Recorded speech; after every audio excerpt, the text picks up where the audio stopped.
Adventures of Huckleberry Finn. Tom Sawyer's Comrade. By Mark Twain. Chapter 1.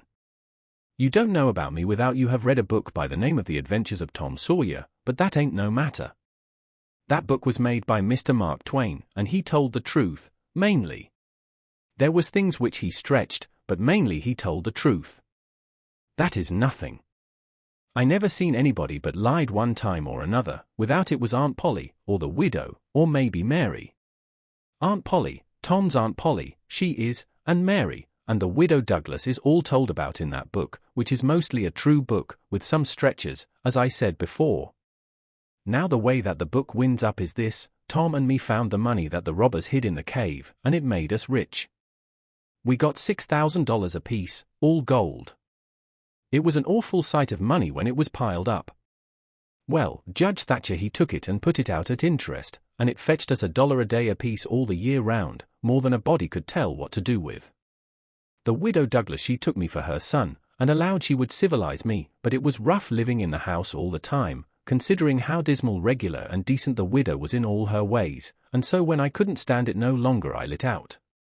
I got into my old rags and my sugar hogshead again, and was free and satisfied.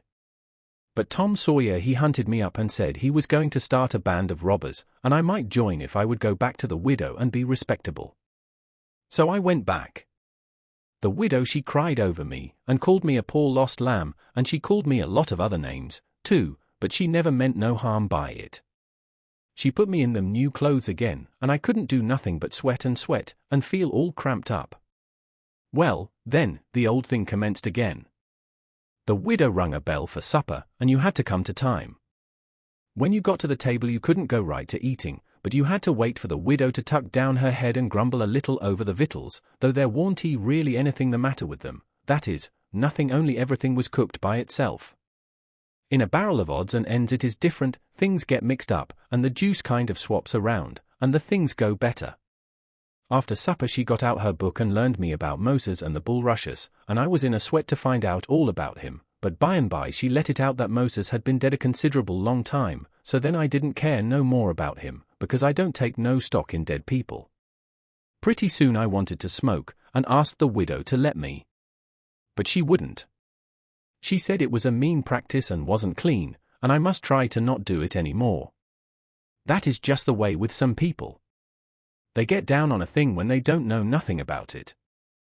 Here she was bothering about Moses, which was no kin to her, and no use to anybody, being gone, you see, yet finding a power of fault with me for doing a thing that had some good in it. And she took snuff, too, of course that was all right, because she'd done it herself. Her sister, Miss Watson, a tolerable slim old maid, with goggles on, had just come to live with her, and took a set at me now with a spelling book. She worked me middling hard for about an hour, and then the widow made her ease up. I couldn't stood it much longer. Then for an hour it was deadly dull, and I was fidgety. Miss Watson would say, "Don't put your feet up there, Huckleberry, and you don't scrunch up like that, Huckleberry, set up straight," and pretty soon she would say, "Don't gap and stretch like that, Huckleberry, why don't you try to behave?" Then she told me all about the bad place, and I said I wished I was there. She got mad then, but I didn't mean no harm. All I wanted was to go somewheres, all I wanted was a change, I warn't particular. She said it was wicked to say what I said she wouldn't say it for the whole world, she was going to live so as to go to the good place. Well, I couldn't see no advantage in going where she was going, so I made up my mind I wouldn't try for it. But I never said so, because it would only make trouble, and wouldn't do no good.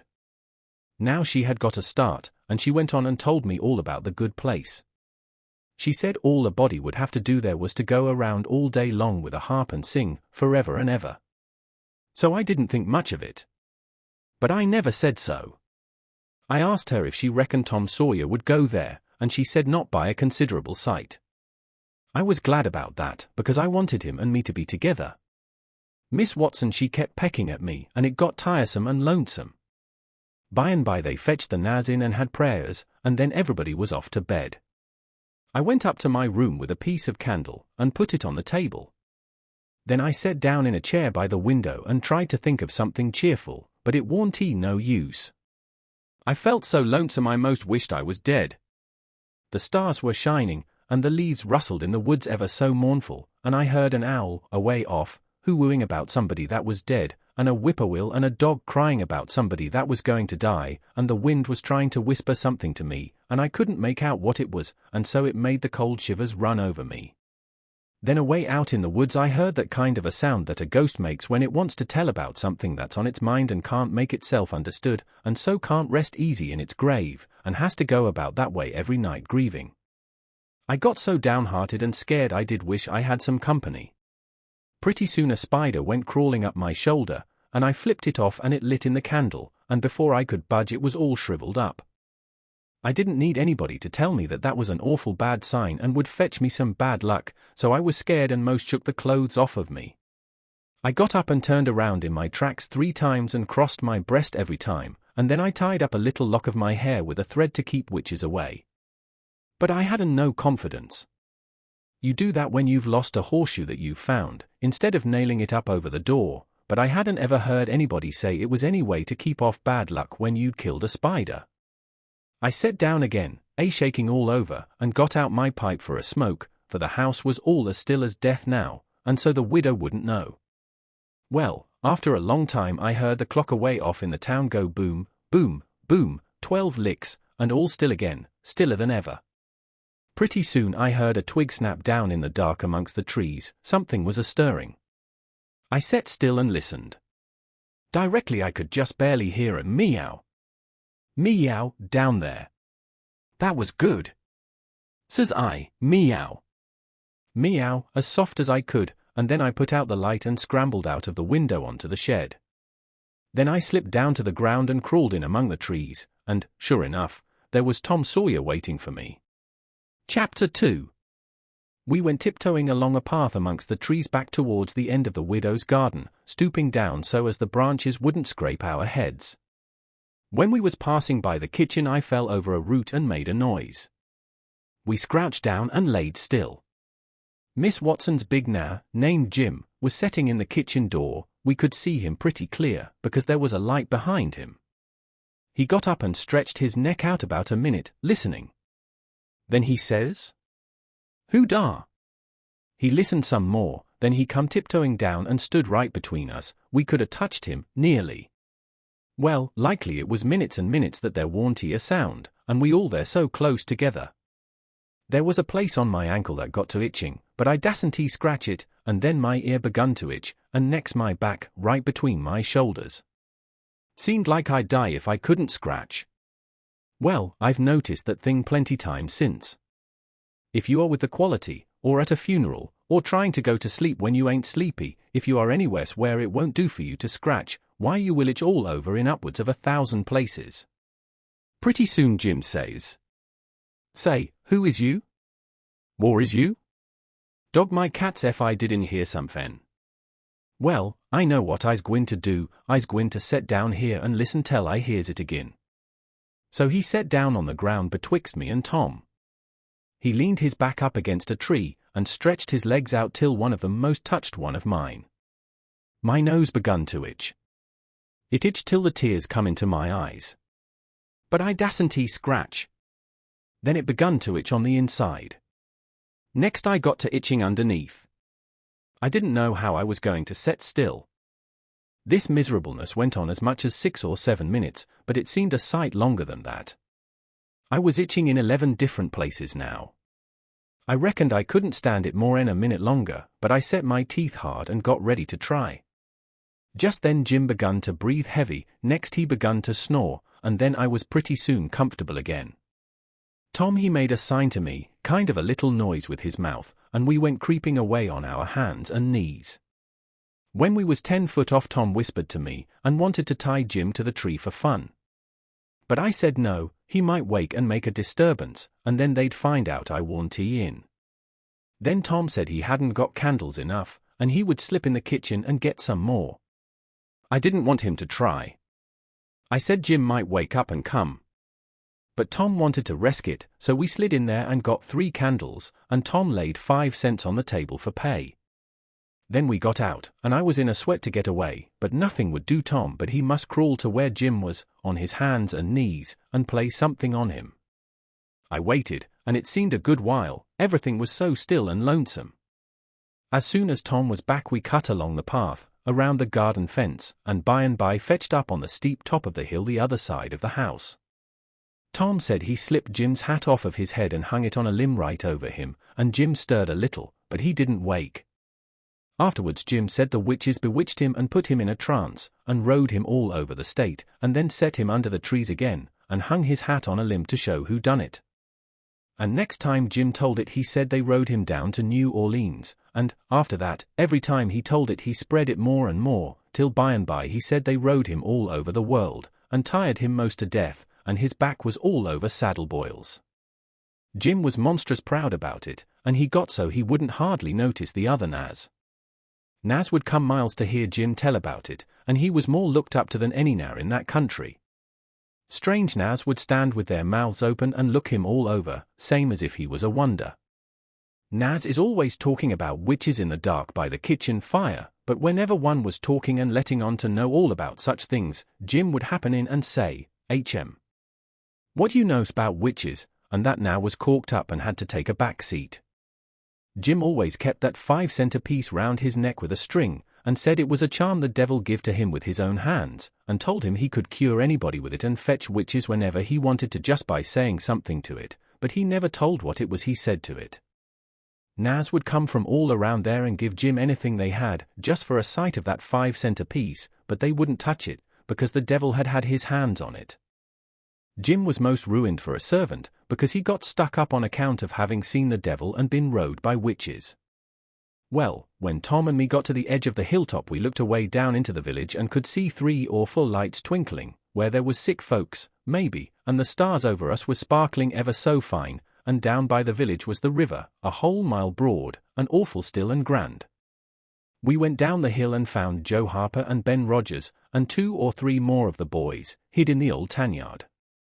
So we unhitched a skiff and pulled down the river 2.5 miles, to the big scar on the hillside, and went ashore.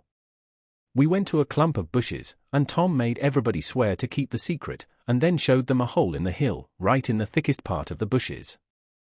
Then we lit the candles, and crawled in on our hands and knees. We went about 200 yards, and then the cave opened up. Tom poked about amongst the passages, and pretty soon ducked under a wall where you wouldn't have noticed that there was a hole. We went along a narrow place and got into a kind of room, all damp and sweaty and cold, and there we stopped. Tom says, "Now, we'll start this band of robbers and call it Tom Sawyer's Gang. Everybody that wants to join has got to take an oath and write his name in blood." Everybody was willing. So Tom got out a sheet of paper that he had wrote the oath on, and read it. It swore every boy to stick to the band, and never tell any of the secrets, and if anybody done anything to any boy in the band, whichever boy was ordered to kill that person and his family must do it, and he mustn't eat and he mustn't sleep till he had killed them and hacked a cross in their breasts, which was the sign of the band. And nobody that didn't belong to the band could use that mark, and if he did he must be sued, and if he done it again he must be killed. And if anybody that belonged to the band told the secrets, he must have his throat cut, and then have his carcass burnt up and the ashes scattered all around, and his name blotted off of the list with blood and never mentioned again by the gang, but have a curse put on it and be forgot forever. Everybody said it was a real beautiful oath, and asked Tom if he got it out of his own head. He said, some of it, but the rest was out of pirate books and robber books, and every gang that was high-toned had it. Some thought it would be good to kill the families of boys that told the secrets. Tom said it was a good idea, so he took a pencil and wrote it in. Then Ben Rogers says, "Here's Huck Finn, he hain't he got no family, what you going to do about him?" "Well, hain't he got a father," says Tom Sawyer. "Yes, he's got a father, but you can't never find him these days. He used to lay drunk with the hogs in the tanyard, but he hain't been seen in these parts for a year or more.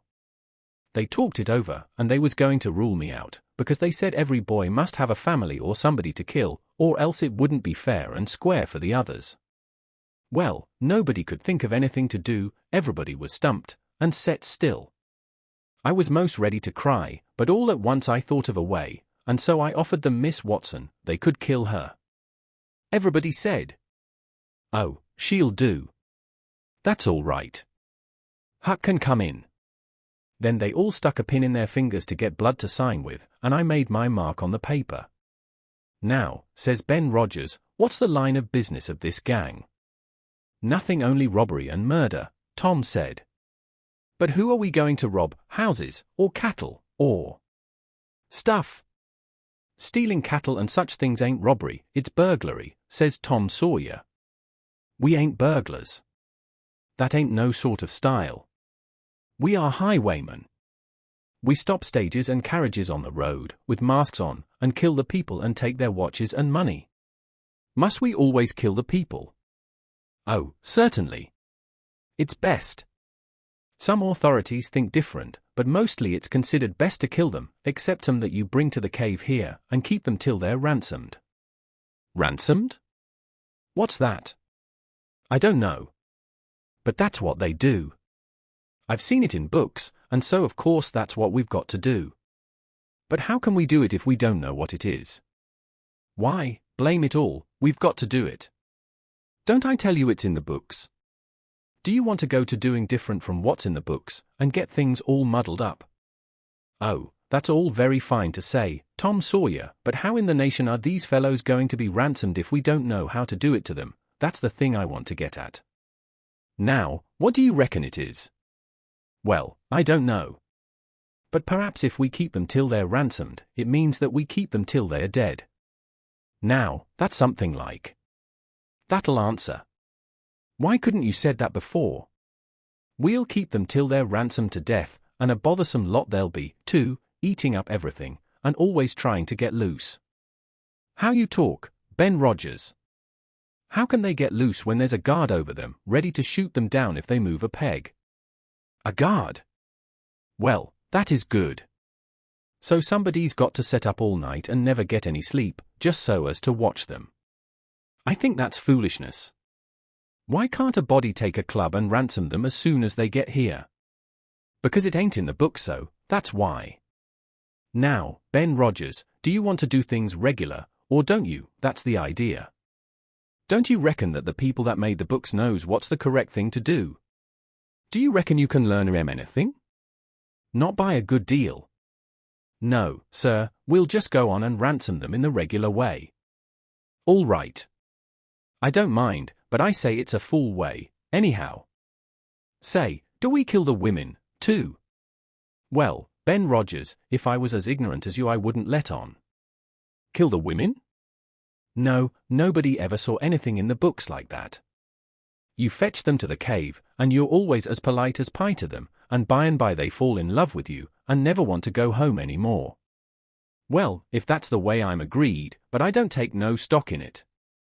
Mighty soon we'll have the cave so cluttered up with women, and fellows waiting to be ransomed, that there won't be no place for the robbers. But go ahead, I ain't got nothing to say." Little Tommy Barnes was asleep now, and when they waked him up he was scared, and cried, and said he wanted to go home to his ma, and didn't want to be a robber any more. So they all made fun of him, and called him Cry Baby, and that made him mad, and he said he would go straight and tell all the secrets. But Tom give him 5 cents to keep quiet, and said we would all go home and meet next week, and rob somebody and kill some people. Ben Rogers said he couldn't get out much, only Sundays, and so he wanted to begin next Sunday, but all the boys said it would be wicked to do it on Sunday, and that settled the thing. They agreed to get together and fix a day as soon as they could, and then we elected Tom Sawyer first captain and Joe Harper second captain of the gang, and so started home. I clumb up the shed and crept into my window just before day was breaking. My new clothes was all greased up and clay, and I was dog-tired. Chapter 3. Well, I got a good going over in the morning from old Miss Watson on account of my clothes, but the widow she didn't scold, but only cleaned off the grease and clay, and looked so sorry that I thought I would behave a while if I could. Then Miss Watson she took me in the closet and prayed, but nothing come of it. She told me to pray every day, and whatever I asked for I would get it. But it warn't so. I tried it. Once I got a fish line, but no hooks. It warn't any good to me without hooks. I tried for the hooks 3 or 4 times, but somehow I couldn't make it work. By and by, one day, I asked Miss Watson to try for me, but she said I was a fool. She never told me why, and I couldn't make it out no way. I sat down one time back in the woods and had a long think about it. I says to myself, if a body can get anything they pray for, why don't Deacon Wing get back the money he lost on pork? Why can't the widow get back her silver snuff box that was stole? Why can't Miss Watson fat up? No, says I to myself, there ain't nothing in it. I went and told the widow about it, and she said the thing a body could get by praying for it was spiritual gifts. This was too many for me, but she told me what she meant. I must help other people, and do everything I could for other people, and look out for them all the time, and never think about myself. This was including Miss Watson, as I took it. I went out in the woods and turned it over in my mind a long time, but I couldn't see no advantage about it, except for the other people, so at last I reckoned I wouldn't worry about it any more, but just let it go. Sometimes the widow would take me one side and talk about providence in a way to make a body's mouth water, but maybe next day Miss Watson would take hold and knock it all down again. I judged I could see that there was two providences, and a poor chap would stand considerable show with the widow's providence, but if Miss Watson's got him there warn't he no help for him any more. I thought it all out, and reckoned I would belong to the widow's if he wanted me, though I couldn't make out how he was going to be any better off then than what he was before, seeing I was so ignorant, and so kind of low down and ornery. Pap he hadn't been seen for more than a year, and that was comfortable for me. I didn't want to see him no more. He used to always whale me when he was sober and could get his hands on me, though I used to take to the woods most of the time when he was around. Well, about this time he was found in the river drownded, about 12 mile above town, so people said. They judged it was him, anyway, said this drownded man was just his size, and was ragged, and had uncommon long hair, which was all like Pap, but they couldn't make nothing out of the face, because it had been in the water so long it warn't much like a face at all. They said he was floating on his back in the water. They took him and buried him on the bank. But I warn't comfortable long, because I happened to think of something. I knowed mighty well that a drownded man don't float on his back, but on his face. So I knowed, then, that this warn't Pap, but a woman dressed up in a man's clothes. So I was uncomfortable again. I judged the old man would turn up again by and by, though I wished he wouldn't. We played robber now and then about a month, and then I resigned. All the boys did. We hadn't robbed nobody, hadn't killed any people, but only just pretended. We used to hop out of the woods and go charging down on hog drivers and women in carts taking garden stuff to market, but we never hived any of them. Tom Sawyer called the hogs ingots, and he called the turnips and stuff jewelry, and we would go to the cave and powwow over what we had done, and how many people we had killed and marked. But I couldn't see no profit in it. One time Tom sent a boy to run about town with a blazing stick, which he called a slogan, which was the sign for the gang to get together, and then he said he had got secret news by his spies that next day a whole parcel of Spanish merchants and rich Arabs was going to camp in Cave Hollow with 200 elephants, and 600 camels, and over 1,000 sumpter mules, all loaded down with diamonds. And they didn't have only a guard of 400 soldiers, and so we would lay in ambuscade, as he called it, and kill the lot and scoop the things.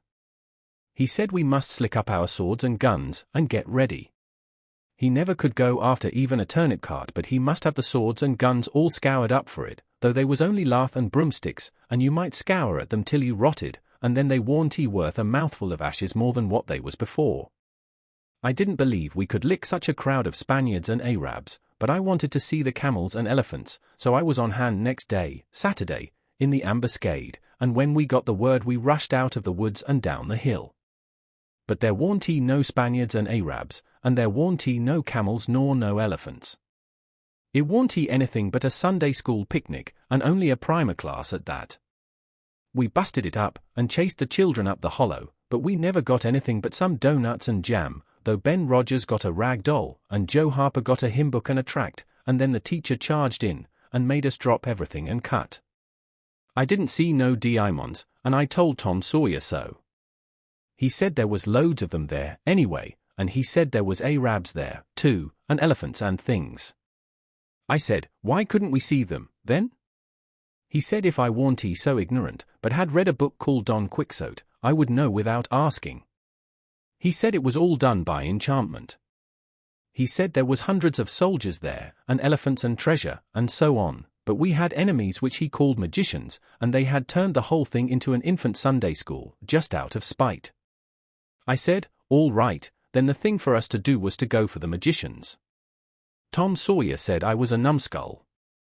Why, said he, a magician could call up a lot of genies, and they would hash you up like nothing before you could say Jack Robinson. They are as tall as a tree and as big around as a church.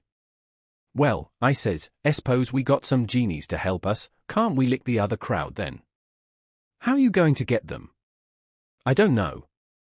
How do they get them?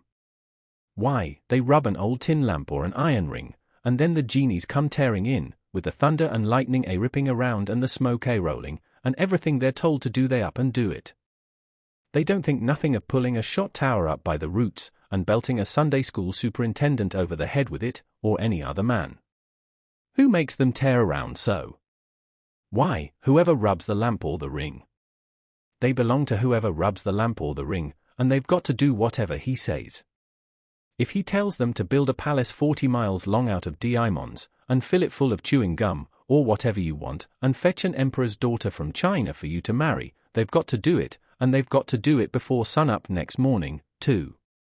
And more, they've got to waltz that palace around over the country wherever you want it, you understand. Well, says I think they are a pack of flatheads for not keeping the palace themselves stead of fooling them away like that. And what's more, if I was one of them I would see a man in Jericho before I would drop my business and come to him for the rubbing of an old tin lamp. How you talk, Huck Finn. Why, you'd have to come when he rubbed it, whether you wanted to or not. What? And I as high as a tree and as big as a church? All right, then, I would come, but I lay I'd make that man climb the highest tree there was in the country. Shucks, it ain't no use to talk to you, Huck Finn. You don't seem to know anything, somehow, or perfect saphead. I thought all this over for 2 or 3 days, and then I reckoned I would see if there was anything in it. I got an old tin lamp and an iron ring, and went out in the woods and rubbed till I sweat like an Injun, calculating to build a palace and sell it, but it warn't no use, none of the genies come. So then I judged that all that stuff was only just one of Tom Sawyer's lies. I reckoned he believed in the Arabs and the elephants, but as for me I think different. It had all the marks of a Sunday school. Chapter 4.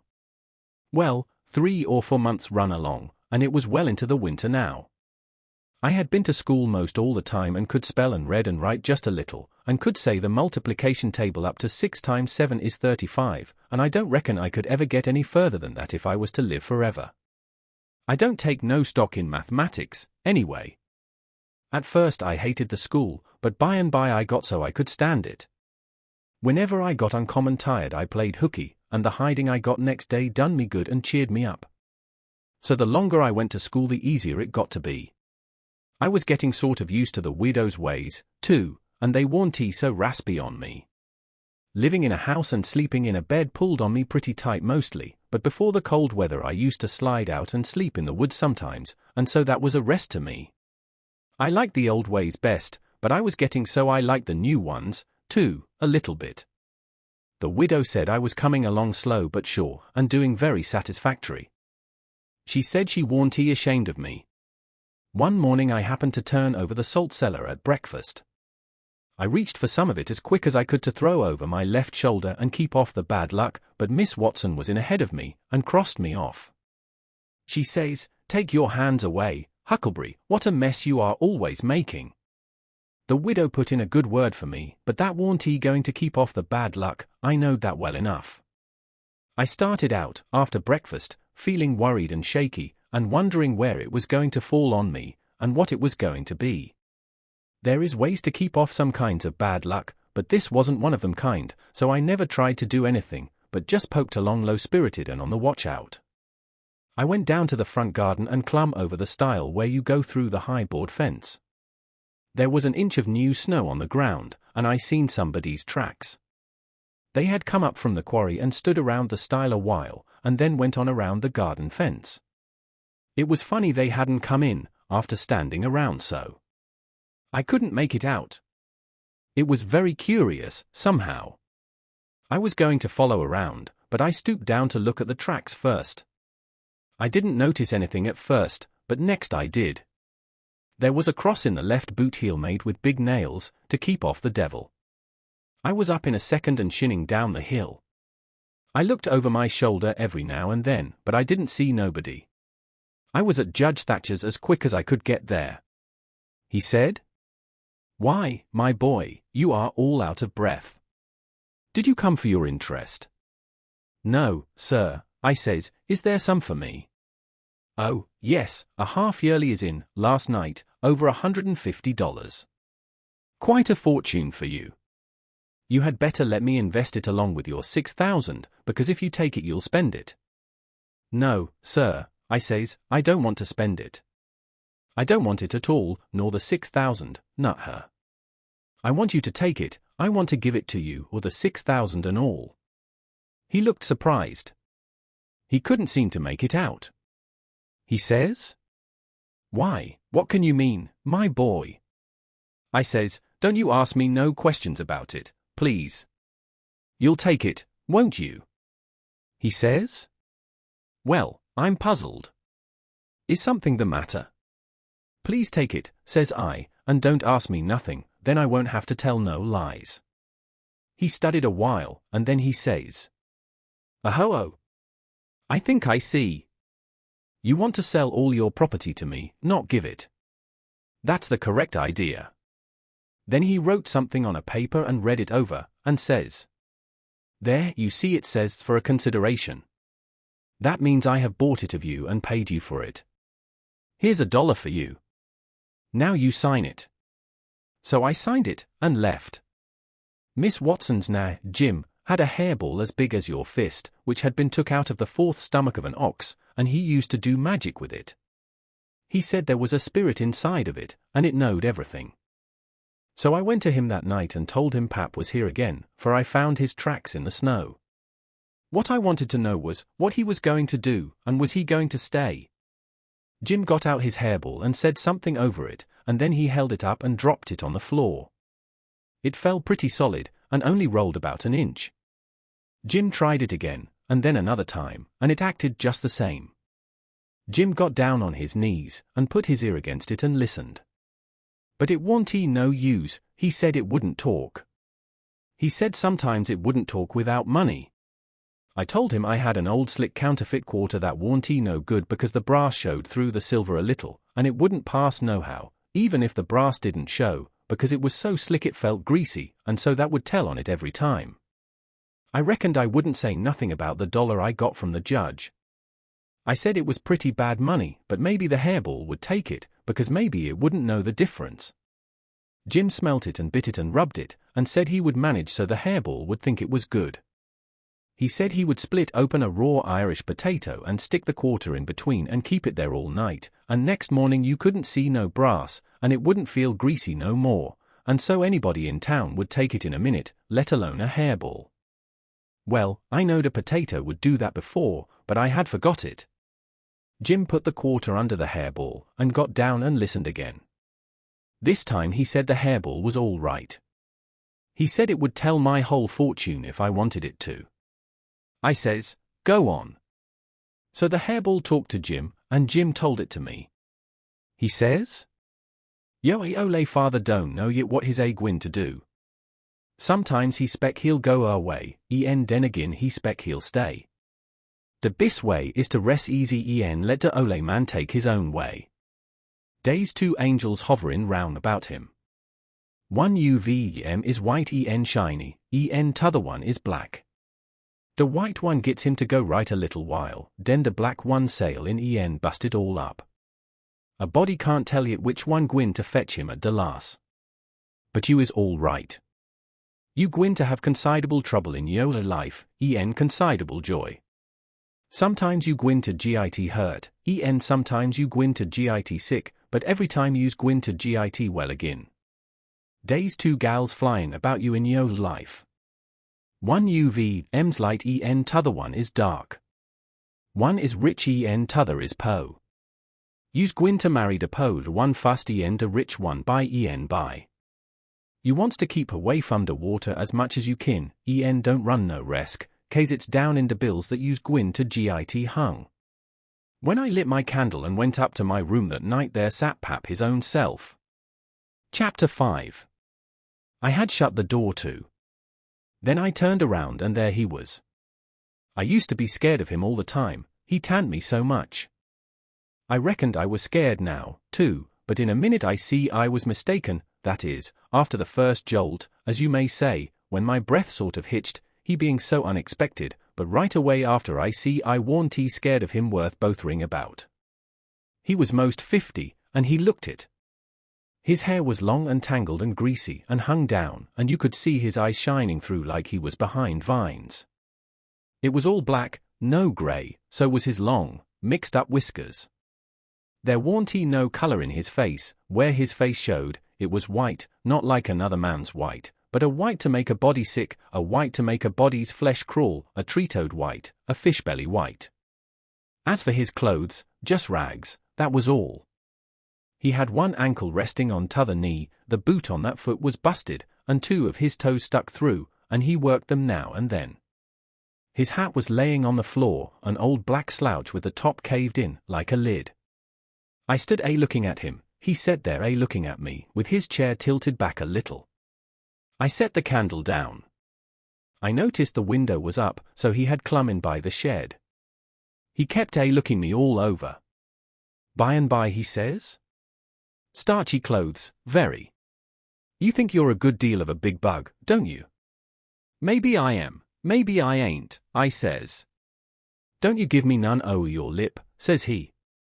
"You've put on considerable many frills since I've been away. I'll take you down a peg before I get done with you. You're educated, too, they say, can read and write. You think you're better'n your father, now, don't you, because he can't? I'll take it out of you. Who told you might meddle with such highfalutin foolishness? Hey, who told you could?" "The widow. She told me." "The widow, hey, and who told the widow she could put in her shovel about a thing that ain't none of her business?" "Nobody never told her." "Well, I'll learn her how to meddle. And looky here, you drop that school, you hear? I'll learn people to bring up a boy to put on airs over his own father and let on to be better'n what he is. You lemme catch you fooling around that school again, you hear? Your mother couldn't read, and she couldn't write, nut her, before she died. None of the family couldn't before they died. I can't, and here you're swelling yourself up like this. I ain't the man to stand it, you hear? Say, lemme hear you read." I took up a book and begun something about General Washington and the wars. When I'd read about a half a minute, he fetched the book a whack with his hand and knocked it across the house. He says, "It's so. You can do it. I had my doubts when you told me. Now looky here, you stop that putting on frills. I won't have it. I'll lay for you, my smarty, and if I catch you about that school I'll tan you good. First you'll get religion, too. I never see such a son." He took up a little blue and yaller picture of some cows and a boy, and says, "What's this?" "It's something they give me for learning my lessons good." He tore it up, and says, "I'll give you something better, I'll give you a cowhide." He sat there mumbling and growling a minute, and then he says, "Ain't you a sweet-scented dandy, though? A bed, and bedclothes, and a looking-glass, and a piece of carpet on the floor, and your own father got to sleep with the hogs in the tanyard. I never see such a son. I bet I'll take some of these frills out o' you before I'm done with you. Why, there ain't no end to your heirs, they say you're rich. Hey, how's that? They lie, that's how. Looky here, mind how you talk to me, I'm standing about all I can stand now, so don't gimme no sass. I've been in town 2 days, and I hain't heard nothing but about you being rich. I heard about it away down the river, too. That's why I come. You git me that money tomorrow, I want it. I hain't got no money. It's a lie. Judge Thatcher's got it. You git it. I want it. I hain't got no money, I tell you. You ask Judge Thatcher, he'll tell you the same. All right. I'll ask him, and I'll make him pungle, too, or I'll know the reason why. Say, how much you got in your pocket? I want it. I hain't he got only $1, and I want that too. It don't make no difference what you want it for, you just shell it out. He took it and bit it to see if it was good, and then he said he was going downtown to get some whiskey, said he hadn't had a drink all day. When he had got out on the shed he put his head in again, and cussed me for putting on frills and trying to be better than him, and when I reckoned he was gone he come back and put his head in again, and told me to mind about that school, because he was going to lay for me and lick me if I didn't drop that. Next day he was drunk, and he went to Judge Thatcher's and bully-ragged him, and tried to make him give up the money, but he couldn't, and then he swore he'd make the law force him. The judge and the widow went to law to get the court to take me away from him and let one of them be my guardian, but it was a new judge that had just come, and he didn't know the old man, so he said courts mustn't interfere and separate families if they could help it, said he'd rather not take a child away from its father. So Judge Thatcher and the widow had to quit on the business. That pleased the old man till he couldn't rest. He said he'd cowhide me till I was black and blue if I didn't raise some money for him. I borrowed $3 from Judge Thatcher, and Pap took it and got drunk, and went blowing around and cussing and whooping and carrying on, and he kept it up all over town, with a tin pan, till most midnight. Then they jailed him, and next day they had him before court, and jailed him again for a week. But he said he was satisfied, said he was boss of his son, and he'd make it warm for him. When he got out the new judge said he was going to make a man of him.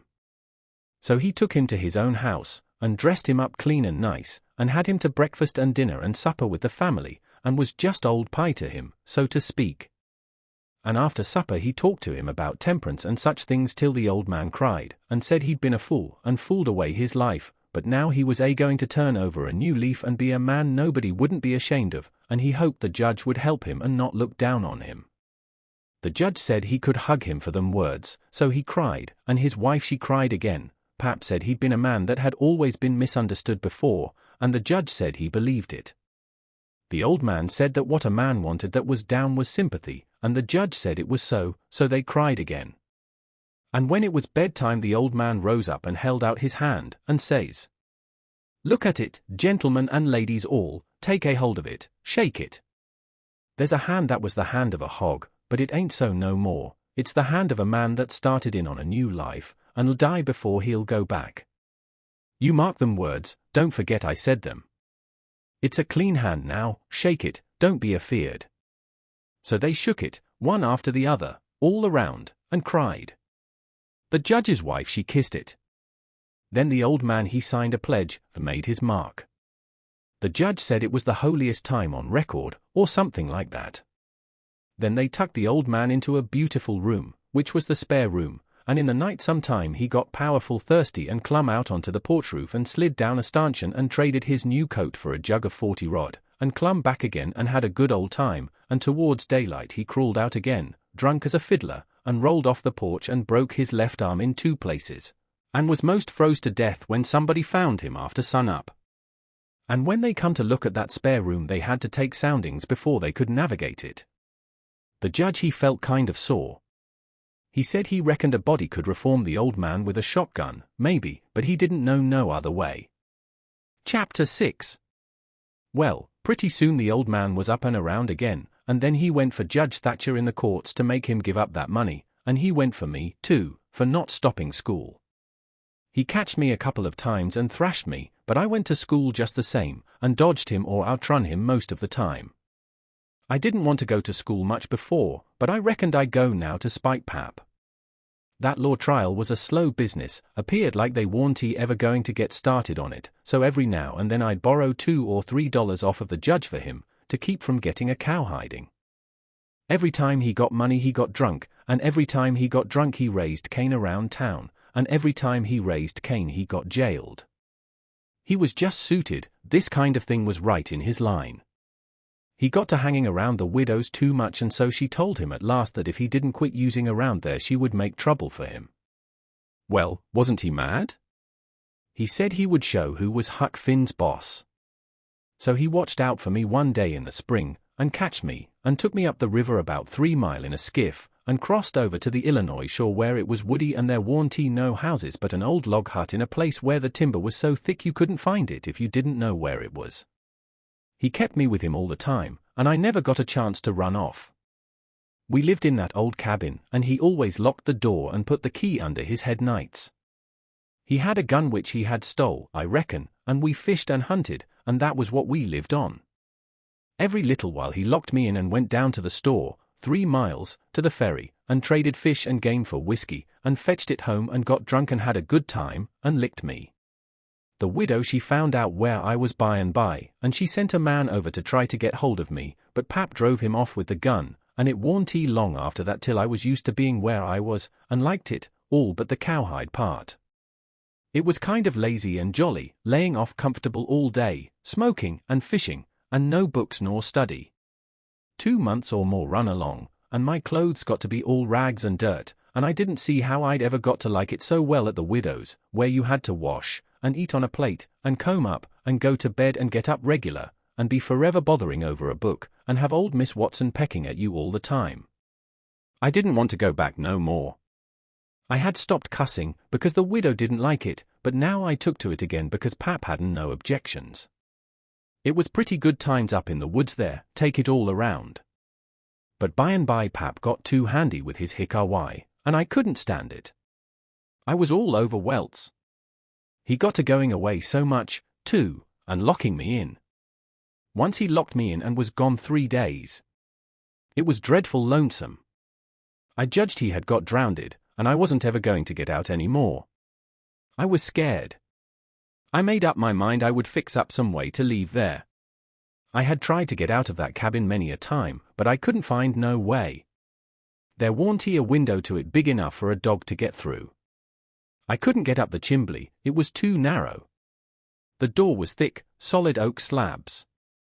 Pap was pretty careful not to leave a knife or anything in the cabin when he was away. I reckon I had hunted the place over as much as 100 times. Well, I was most all the time at it, because it was about the only way to put in the time. But this time I found something at last. I found an old rusty wood saw without any handle. It was laid in between a rafter and the clapboards of the roof. I greased it up and went to work. There was an old horse blanket nailed against the logs at the far end of the cabin behind the table, to keep the wind from blowing through the chinks and putting the candle out. I got under the table and raised the blanket, and went to work to saw a section of the big bottom log out, big enough to let me through. Well, it was a good long job, but I was getting towards the end of it when I heard Pap's gun in the woods. I got rid of the signs of my work, and dropped the blanket and hid my saw, and pretty soon Pap come in. Pap warn't in a good humor, so he was his natural self. He said he was downtown, and everything was going wrong. His lawyer said he reckoned he would win his lawsuit and get the money if they ever got started on the trial, but then there was ways to put it off a long time, and Judge Thatcher knowed how to do it. And he said people allowed there be another trial to get me away from him and give me to the widow for my guardian, and they guessed it would win this time. This shook me up considerable, because I didn't want to go back to the widow's any more and be so cramped up and civilized, as they called it. Then the old man got to cussing, and cussed everything and everybody he could think of, and then cussed them all over again to make sure he hadn't skipped any, and after that he polished off with a kind of a general cuss all round, including a considerable parcel of people which he didn't know the names of, and so called them what's his name when he got to them, and went right along with his cussing. He said he would like to see the widow get me. He said he would watch out, and if they tried to come any such game on him he knowed of a place 6 or 7 mile off to stow me in, where they might hunt till they dropped and they couldn't find me. That made me pretty uneasy again, but only for a minute. I reckoned I wouldn't stay on hand till he got that chance. The old man made me go to the skiff and fetch the things he had got. There was a 50-pound sack of corn meal, and a side of bacon, ammunition, and a 4-gallon jug of whiskey, and an old book and 2 newspapers for wadding, besides some tow. I toted up a load, and went back and sat down on the bow of the skiff to rest. I thought it all over, and I reckoned I would walk off with the gun and some lines, and take to the woods when I run away. I guessed I wouldn't stay in one place, but just tramp right across the country, mostly night times, and hunt and fish to keep alive, and so get so far away that the old man nor the widow couldn't ever find me any more. I judged I would soar out and leave that night if Pap got drunk enough, and I reckoned he would. I got so full of it I didn't notice how long I was staying till the old man hollered and asked me whether I was asleep or drowned. I got the things all up to the cabin, and then it was about dark. While I was cooking supper the old man took a swig or two and got sort of warmed up, and went to ripping again. He had been drunk over in town, and laid in the gutter all night, and he was a sight to look at. A body would have thought he was Adam, he was just all mud. Whenever his liquor begun to work he most always went for the government. This time he says, "Call this a government?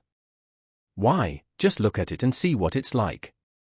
Here's the law standing ready to take a man's son away from him, a man's own son, which he has had all the trouble and all the anxiety and all the expense of raising. Yes, just as that man has got that son raised at last, and ready to go to work and begin to do soothing for him and give him a rest, the law up and goes for him. And they call that government. That ain't all, nut her. The law backs that old Judge Thatcher up and helps him to keep me out of my property. Here's what the law does. The law takes a man worth $6,000 and upwards, and jams him into an old trap of a cabin like this, and lets him go round in clothes that ain't fit 10 for a hog. They call that government. A man can't get his rights in a government like this. Sometimes I've a mighty notion to just leave the country for good and all. Yes, and I told em so, I told old Thatcher so to his face. Lots of em heard me, and can tell what I said. Says I, for 2 cents I'd leave the blamed country and never come near it again. Them's the very words. I says, look at my hat, if you call it a hat, but the lid raises up and the rest of it goes down till it's below my chin, and then it ain't rightly a hat at all, but more like my head was shoved up through a ginto stovepipe. Look at it, says I, such a hat for me to wear, one of the wealthiest men in this town if I could git my rights. Oh, yes, this is a wonderful government, wonderful. Why, looky here. There was a free now there from Ohio, a mulatter, most as white as a white man. He had the whitest shirt on you ever see, too, and the shiniest hat, and there ain't a man in that town that's got as fine clothes as what he had, and he had a gold watch and chain, and a silver-headed cane, the awfulest old grey-headed nabob in the state. And what do you think? They said he was a professor in a college, and could talk all kinds of languages, and knowed everything. And that ain't the worst. They said he could vote when he was at home. Well, that let me out. Thinks I, what is the country coming to? It was election day, and I was just about to go and vote myself if I warn't too drunk to get there, but when they told me there was a state in this country where they'd let that now vote, I drawed out. I says I'll never vote again. Them's the very words I said, they all heard me, and the country may rot for all me, I'll never vote again as long as I live. And to see the cool way of that now, why, he wouldn't have give me the road if I hadn't shoved him out o' the way. I says to the people, why ain't this now put up at auction and sold, that's what I want to know. And what do you reckon they said? Why, they said he couldn't be sold till he'd been in the state 6 months, and he hadn't been there that long yet. There, now, that's a specimen. They call that a government that can't sell a free now till he's been in the state 6 months. Here's a government that calls itself a government, and lets on to be a government, and thinks it is a government, and yet's got to set stock still for 6 whole months before it can take a hold of a prowling, thieving, infernal, white-shirted free now, and Pap was a-going on so he never noticed where his old limberlegs was taking him to, so he went head over heels over the tub of salt pork and barked both shins, and the rest of his speech was all the hottest kind of language, mostly hove at the now and the government, though he give the tub some, too, all along, here and there. He hopped around the cabin considerable, first on one leg and then on the other, holding first one shin and then the other one, and at last he let out with his left foot all of a sudden and fetched the tub a rattling kick. But it warn't good judgment, because that was the boot that had a couple of his toes leaking out of the front end of it, so now he raised a howl that fairly made a body's hair raise, and down he went in the dirt, and rolled there, and held his toes, and the cussing he done then laid over anything he had ever done previous. He said so his own self afterwards. He had heard old Sowberry Hagen in his best days, and he said it laid over him, too, but I reckon that was sort of piling it on, maybe. After supper Pap took the jug, and said he had enough whiskey there for 2 drunks and 1 delirium tremens. That was always his word. I judged he would be blind drunk in about an hour, and then I would steal the key, or saw myself out, one or t'other. He drank and tumbled down on his blankets by and by, but luck didn't run my way. He didn't go sound asleep, but was uneasy. He groaned and moaned and thrashed around this way and that for a long time. At last I got so sleepy I couldn't keep my eyes open all I could do, and so before I knowed what I was about I was sound asleep, and the candle burning. I don't know how long I was asleep, but all of a sudden there was an awful scream and I was up. There was Pap looking wild, and skipping around every which way and yelling about snakes. He said they was crawling up his legs, and then he would give a jump and scream, and say one had bit him on the cheek, but I couldn't see no snakes. He started and run round and round the cabin, hollering, "Take him off! Take him off! He's biting me on the neck!" I never see a man look so wild in the eyes. Pretty soon he was all fagged out and fell down panting, then he rolled over and over wonderful fast, kicking things every which way, and striking and grabbing at the air with his hands, and screaming and saying there was devils a hold of him. He wore out by and by, and laid still a while, moaning. Then he laid stiller, and didn't make a sound. I could hear the owls and the wolves away off in the woods, and it seemed terrible still. He was laying over by the corner. By and by he raised up part way and listened, with his head to one side. He says, very low, "Tramp, tramp, tramp, that's the dead, tramp, tramp, tramp, they're coming after me, but I won't go. Oh, they're here. Don't touch me, don't. Hands off, they're cold, let go. Oh, let a poor devil alone." Then he went down on all fours and crawled off, begging them to let him alone, and he rolled himself up in his blanket and wallowed in under the old pine table, still begging, and then he went to crying. I could hear him through the blanket. By and by he rolled out and jumped up on his feet looking wild, and he see me and went for me. He chased me round and round the place with a clasp knife, calling me the angel of death, and saying he would kill me, and then I couldn't come for him no more. I begged, and told him I was only Huck, but he laughed such a screechy laugh, and roared and cussed, and kept on chasing me up. Once when I turned short and dodged under his arm he made a grab and got me by the jacket between my shoulders, and I thought I was gone, but I slid out of the jacket quick as lightning, and saved myself. Pretty soon he was all tired out and dropped down with his back against the door, and said he would rest a minute and then kill me. He put his knife under him, and said he would sleep and get strong, and then he would see who was who. So he dozed off pretty soon. By and by I got the old split-bottom chair and clumb up as easy as I could, not to make any noise, and got down the gun. I slipped the ramrod down it to make sure it was loaded, then I laid it across the turnip barrel, pointing towards Pap, and sat down behind it to wait for him to stir. And how slow and still the time did drag along. Chapter 7. Git up. What you bout? I opened my eyes and looked around, trying to make out where I was. It was after sunup, and I had been sound asleep. Pap was standing over me looking sour and sick, too. He says, "What you doing with this gun?" I judged he didn't know nothing about what he had been doing, so I says, "Somebody tried to get in, so I was laying for him." "Why didn't you rouse me out?" "Well, I tried to, but I couldn't budge you." "Well, all right. Don't stand there palavering all day, but out with you and see if there's a fish on the lines for breakfast. I'll be along in a minute." He unlocked the door, and I cleared out up the river bank. I noticed some pieces of limbs and such things floating down, and a sprinkling of bark, so I knowed the river had begun to rise. I reckoned I would have great times now if I was over at the town. The June rise used to be always luck for me, because as soon as that rise begins here comes cordwood floating down, and pieces of log rafts, sometimes a dozen logs together, so all you have to do is to catch them and sell them to the woodyards and the sawmill.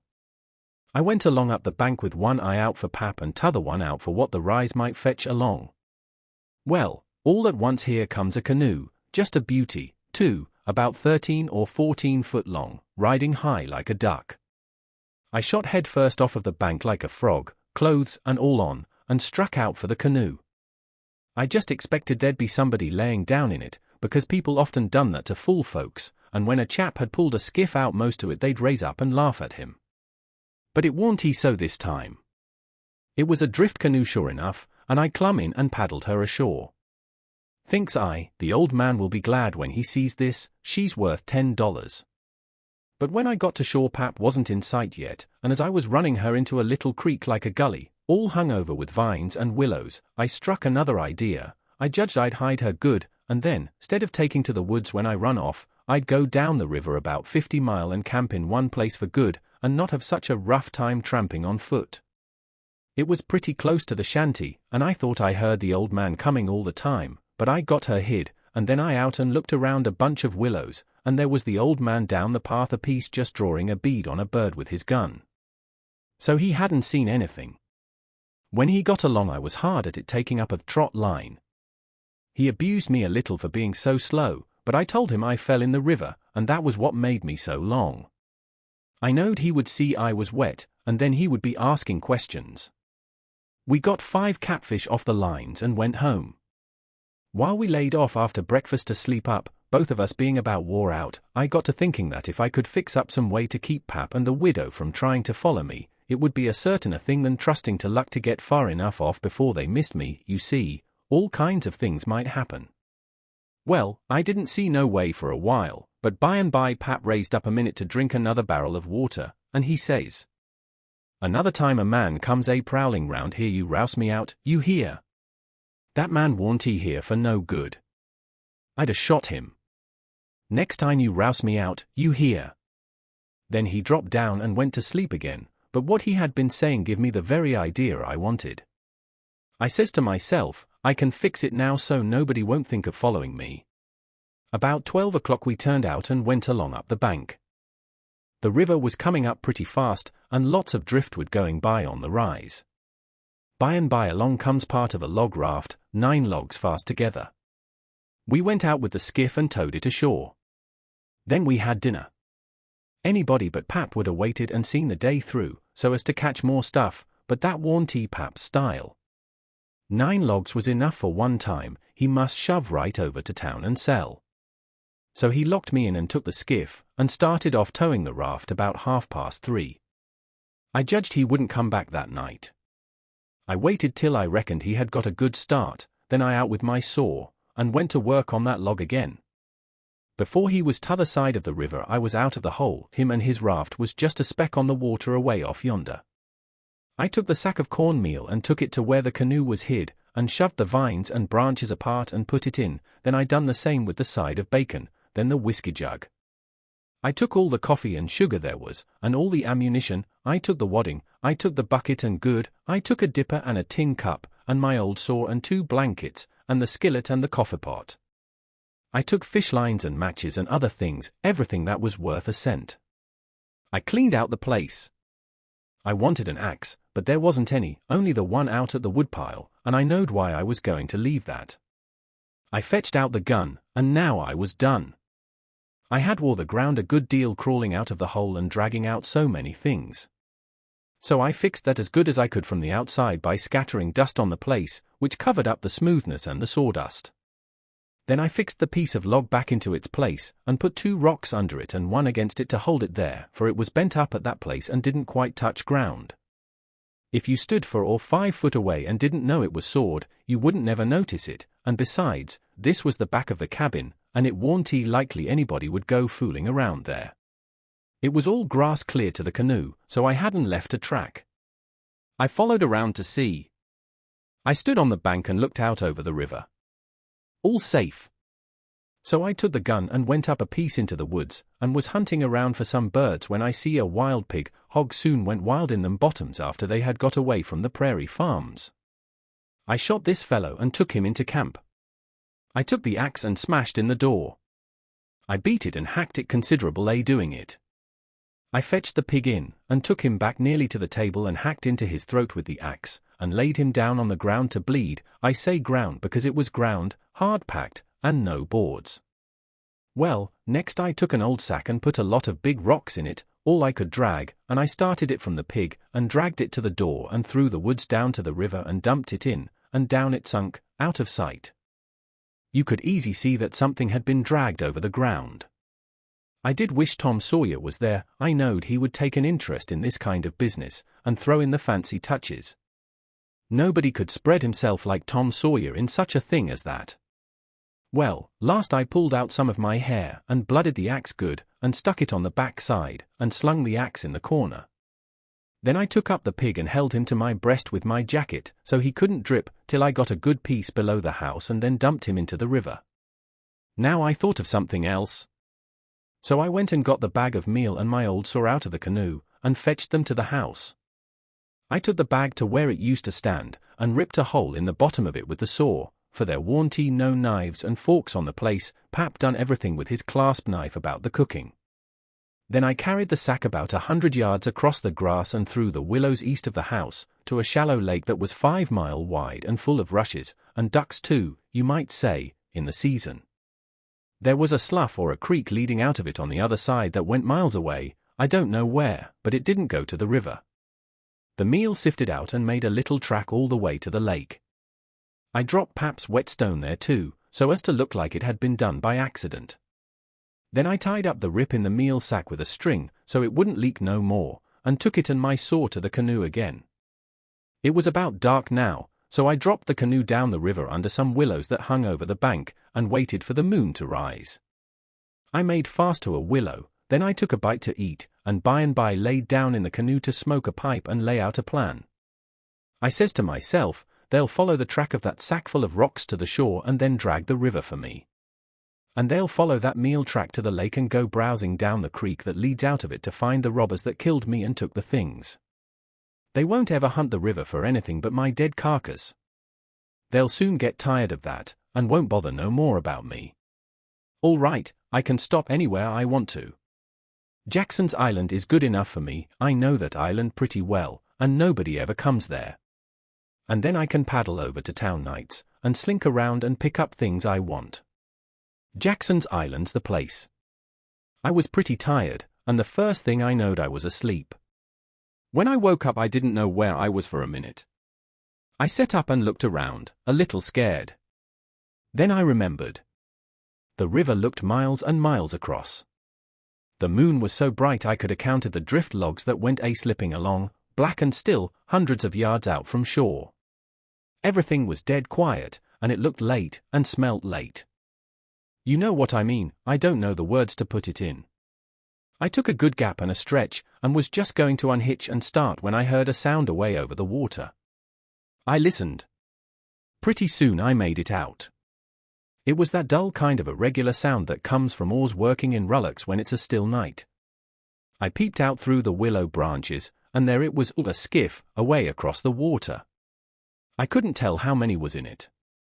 It kept coming, and when it was abreast of me I see there warn't but one man in it. Thinks I, maybe it's Pap, though I warn't expecting him. He dropped below me with the current, and by he came swinging upshore in the easy water, and he went by so close I could have reached out the gun and touched him. Well, it was Pap, sure enough, and sober, too, by the way he laid his oars. I didn't lose no time. The next minute I was spinning downstream soft but quick in the shade of the bank. I made 2.5 miles, and then struck out 1/4 mile or more towards the middle of the river, because pretty soon I would be passing the ferry landing, and people might see me and hail me. I got out amongst the driftwood, and then laid down in the bottom of the canoe and let her float. I laid there, and had a good rest and a smoke out of my pipe, looking away into the sky, not a cloud in it. The sky looks ever so deep when you lay down on your back in the moonshine, I never knowed it before. And how far a body can hear on the water such nights. I heard people talking at the ferry landing. I heard what they said, too, every word of it. One man said it was getting towards the long days and the short nights now. T'other one said this warn't one of the short ones, he reckoned, and then they laughed, and he said it over again, and they laughed again.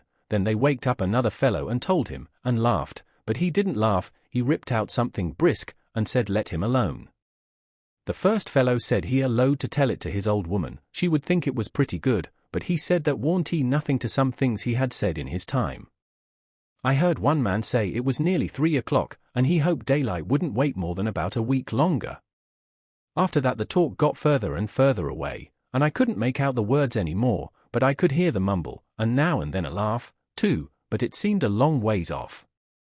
I was away below the ferry now. I rose up, and there was Jackson's Island, about 2.5 miles downstream, heavy timbered and standing up out of the middle of the river, big and dark and solid, like a steamboat without any lights. There weren't any signs of the bar at the head, it was all under water now. It didn't take me long to get there. I shot past the head at a ripping rate, the current was so swift, and then I got into the dead water and landed on the side towards the Illinois shore.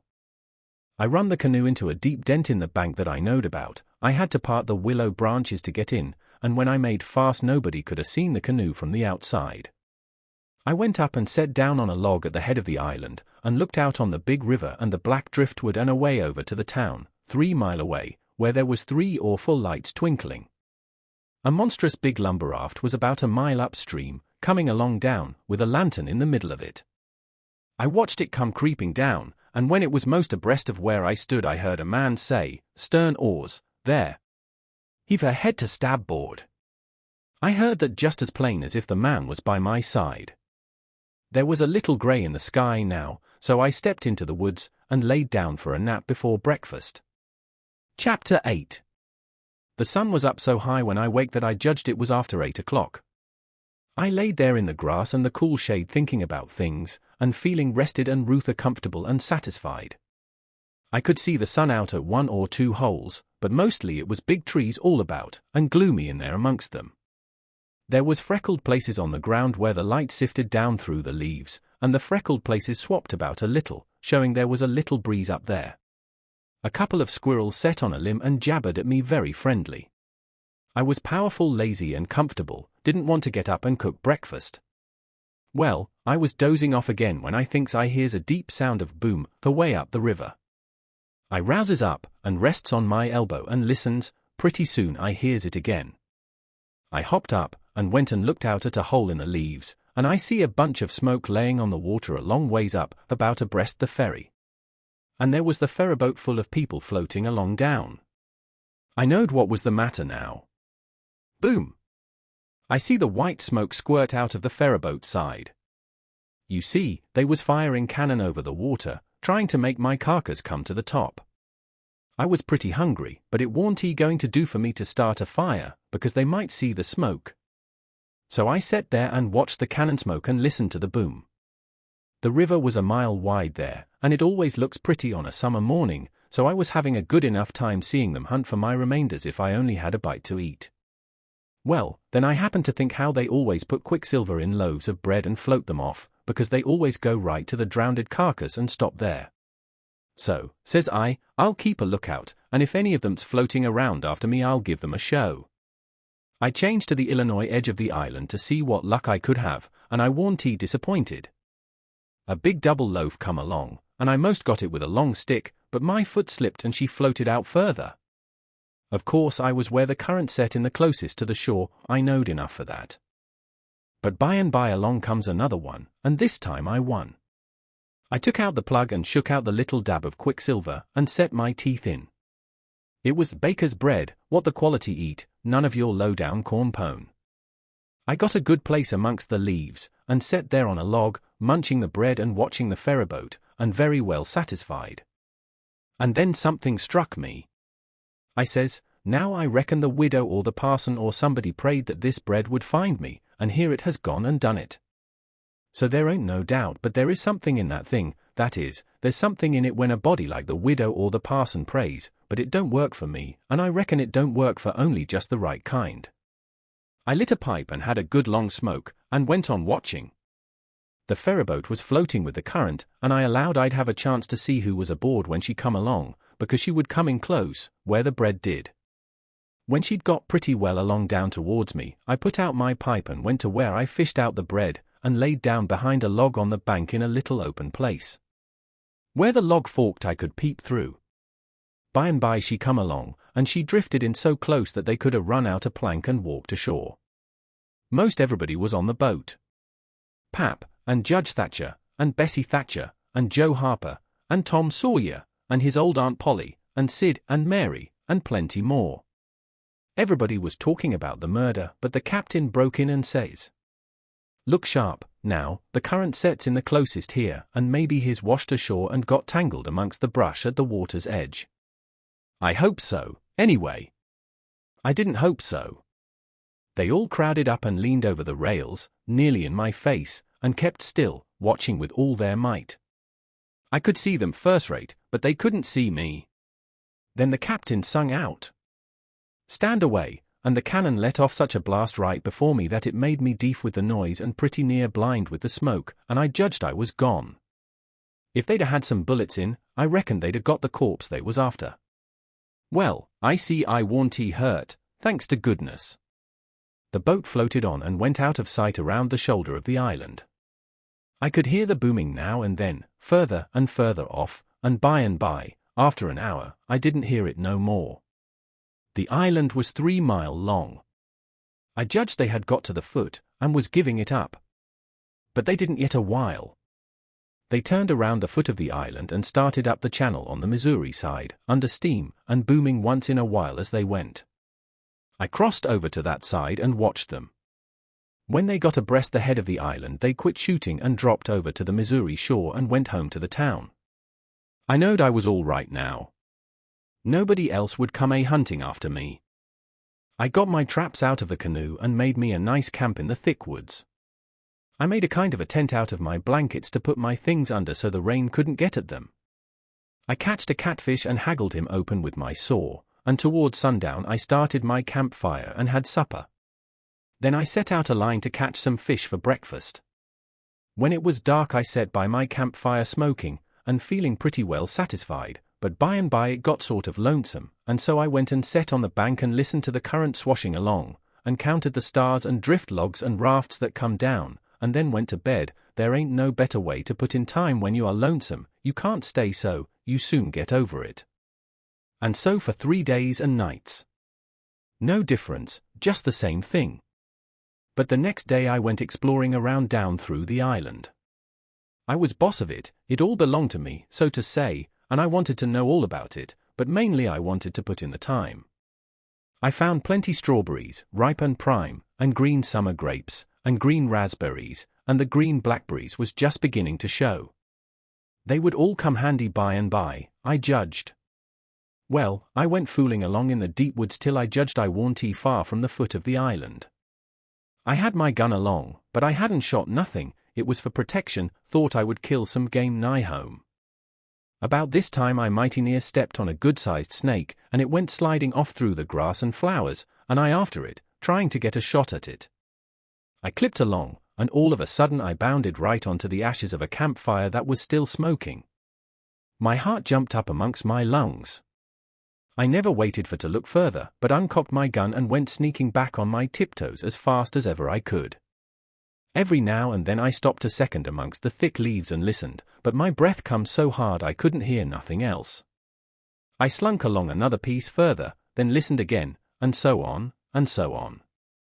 If I see a stump, I took it for a man. If I trod on a stick and broke it, it made me feel like a person had cut one of my breaths in two and I only got half, and the short half, too. When I got to camp I warn't feeling very brash, there warn't much sand in my craw, but I says, this ain't no time to be fooling around. So I got all my traps into my canoe again so as to have them out of sight, and I put out the fire and scattered the ashes around to look like an old last year's camp, and then clumb a tree. I reckon I was up in the tree 2 hours, but I didn't see nothing, I didn't hear nothing, I only thought I heard and seen as much as 1,000 things. Well, I couldn't stay up there forever, so at last I got down, but I kept in the thick woods and on the lookout all the time. All I could get to eat was berries and what was left over from breakfast. By the time it was night I was pretty hungry. So when it was good and dark I slid out from shore before moonrise and paddled over to the Illinois bank, about 1/4 mile. I went out in the woods and cooked a supper, and I had about made up my mind I would stay there all night when I hear a plunkety-plunk, plunkety-plunk, and says to myself, horses coming, and next I hear people's voices. I got everything into the canoe as quick as I could, and then went creeping through the woods to see what I could find out. I hadn't got far when I hear a man say, "We better camp here if we can find a good place, the horses is about beat out." Let's look around. I didn't wait, but shoved out and paddled away easy. I tied up in the old place and reckoned I would sleep in the canoe. I didn't sleep much. I couldn't, somehow, for thinking. And every time I waked up I thought somebody had me by the neck. So the sleep didn't do me no good. By and by I says to myself, I can't live this way, I'm going to find out who it is that's here on the island with me, I'll find it out or bust. Well, I felt better right off. So I took my paddle and slid out from shore just a step or two, and then let the canoe drop along down amongst the shadows. The moon was shining, and outside of the shadows it made it most as light as day. I poked along well onto an hour, everything still as rocks and sound asleep. Well, by this time I was most down to the foot of the island. A little ripply, cool breeze begun to blow, and that was as good as saying the night was about done. I give her a turn with the paddle and brung her nose to shore, then I got my gun and slipped out and into the edge of the woods. I sat down there on a log and looked out through the leaves. I see the moon go off watch, and the darkness begin to blanket the river. But in a little while I see a pale streak over the treetops, and knowed the day was coming. So I took my gun and slipped off towards where I had run across that campfire, stopping every minute or two to listen. But I hadn't no luck somehow, I couldn't seem to find the place. But by and by, sure enough, I catched a glimpse of fire away through the trees. I went for it, cautious and slow. By and by I was close enough to have a look, and there laid a man on the ground. It most give me the fantods. He had a blanket around his head, and his head was nearly in the fire. I sat there behind a clump of bushes, in about 6 foot of him, and kept my eyes on him steady. It was getting grey daylight now. Pretty soon he gapped and stretched himself and hove off the blanket, and it was Miss Watson's Jim. I bet I was glad to see him. I says, "Hello, Jim," and skipped out. He bounced up and stared at me wild. Then he drops down on his knees, and puts his hands together and says, "Don't hurt me, don't. I hain't ever done no harm to a goes. I always like dead people, done all I could for 'em. You go git in de river agin, why you belongs, don't do nuffin to ole Jim, at a uz allers yo friend a dot." Well, I warn't long making him understand I warn't dead. I was ever so glad to see Jim. I warn't lonesome now. I told him I warn't afraid of him telling the people where I was. I talked along, but he only sat there and looked at me, never said nothing. Then I says, "It's good daylight. Let's get breakfast. Make up your campfire good. What's to use a markin' up to campfire to cook strawberries in sich truck? But you got a gun, hain't you? Den we can git somethin' better den strawberries. Strawberries and such truck," I says. "Is that what you live on?" "I couldn't git nothing else," he says. "Why, how long you been on the island, Jim?" "I come here tonight arter you's killed." "What, all that time?" "Yes, indeedy." "And ain't you had nothing but that kind of rubbish to eat?" "No, saw, nothing else."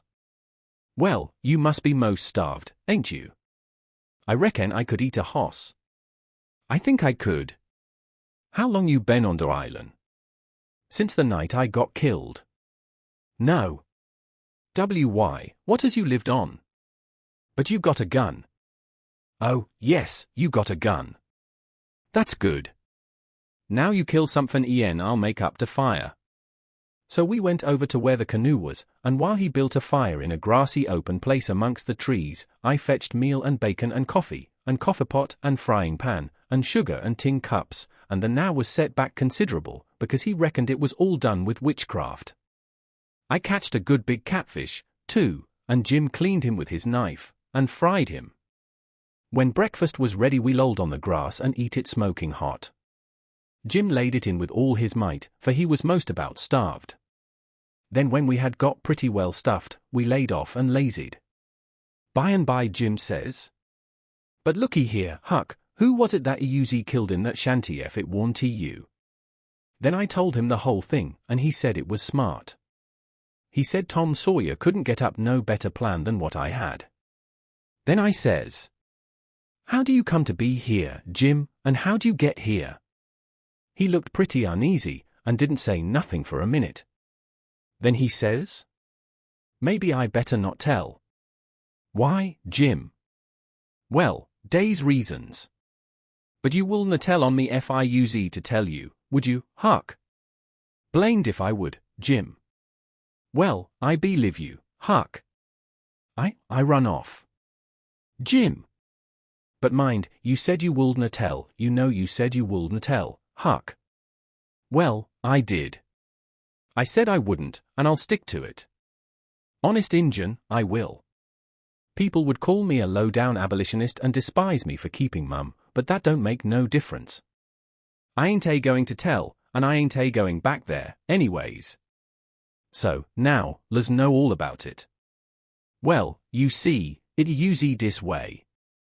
Ole missus, that's Miss Watson, she pecks on me all the time, treats me pooty rough, but she allus said she wouldn't sell me down to Orleans. But I noticed they was a nad trade around the place considerable lately, I begin to git oniazy. Well, one night I creeps to the do pooty late, the do a warnty quite shet, I hear old missus tell the widder she gwin to sell me down to Orleans, but she didn't want to, but she could git $800 for me, it usie sich a big stack o' her money she couldn't resist. The widder she tried to git her to say she wouldn't do it, but I never waited to hear the rest. I lit out mighty quick, I tell you. I tuck out shin down the hill, spect to steal a skift long the show SOMers, bove the town, but they was people stirring yet, so I hid in the ole tumble down cooper shop on the bank to wait for everybody to go away. Well, I was dar all night. They was somebody round all the time. Long about 6 in the morning, a skifts begin to go by, bout 8 or 9 every skift that went long was talking about how yos pap come over to the town say you's killed. Dese last skifts was full os ladies gentlemen going over for to see the place. Sometimes they'd pull up at the show take a rest before the day started across, so by the talk I got to know all about the killing. I usie powerful sorry you's killed, Huck, but I ain't no mower now. I laid dar under the shavins all day.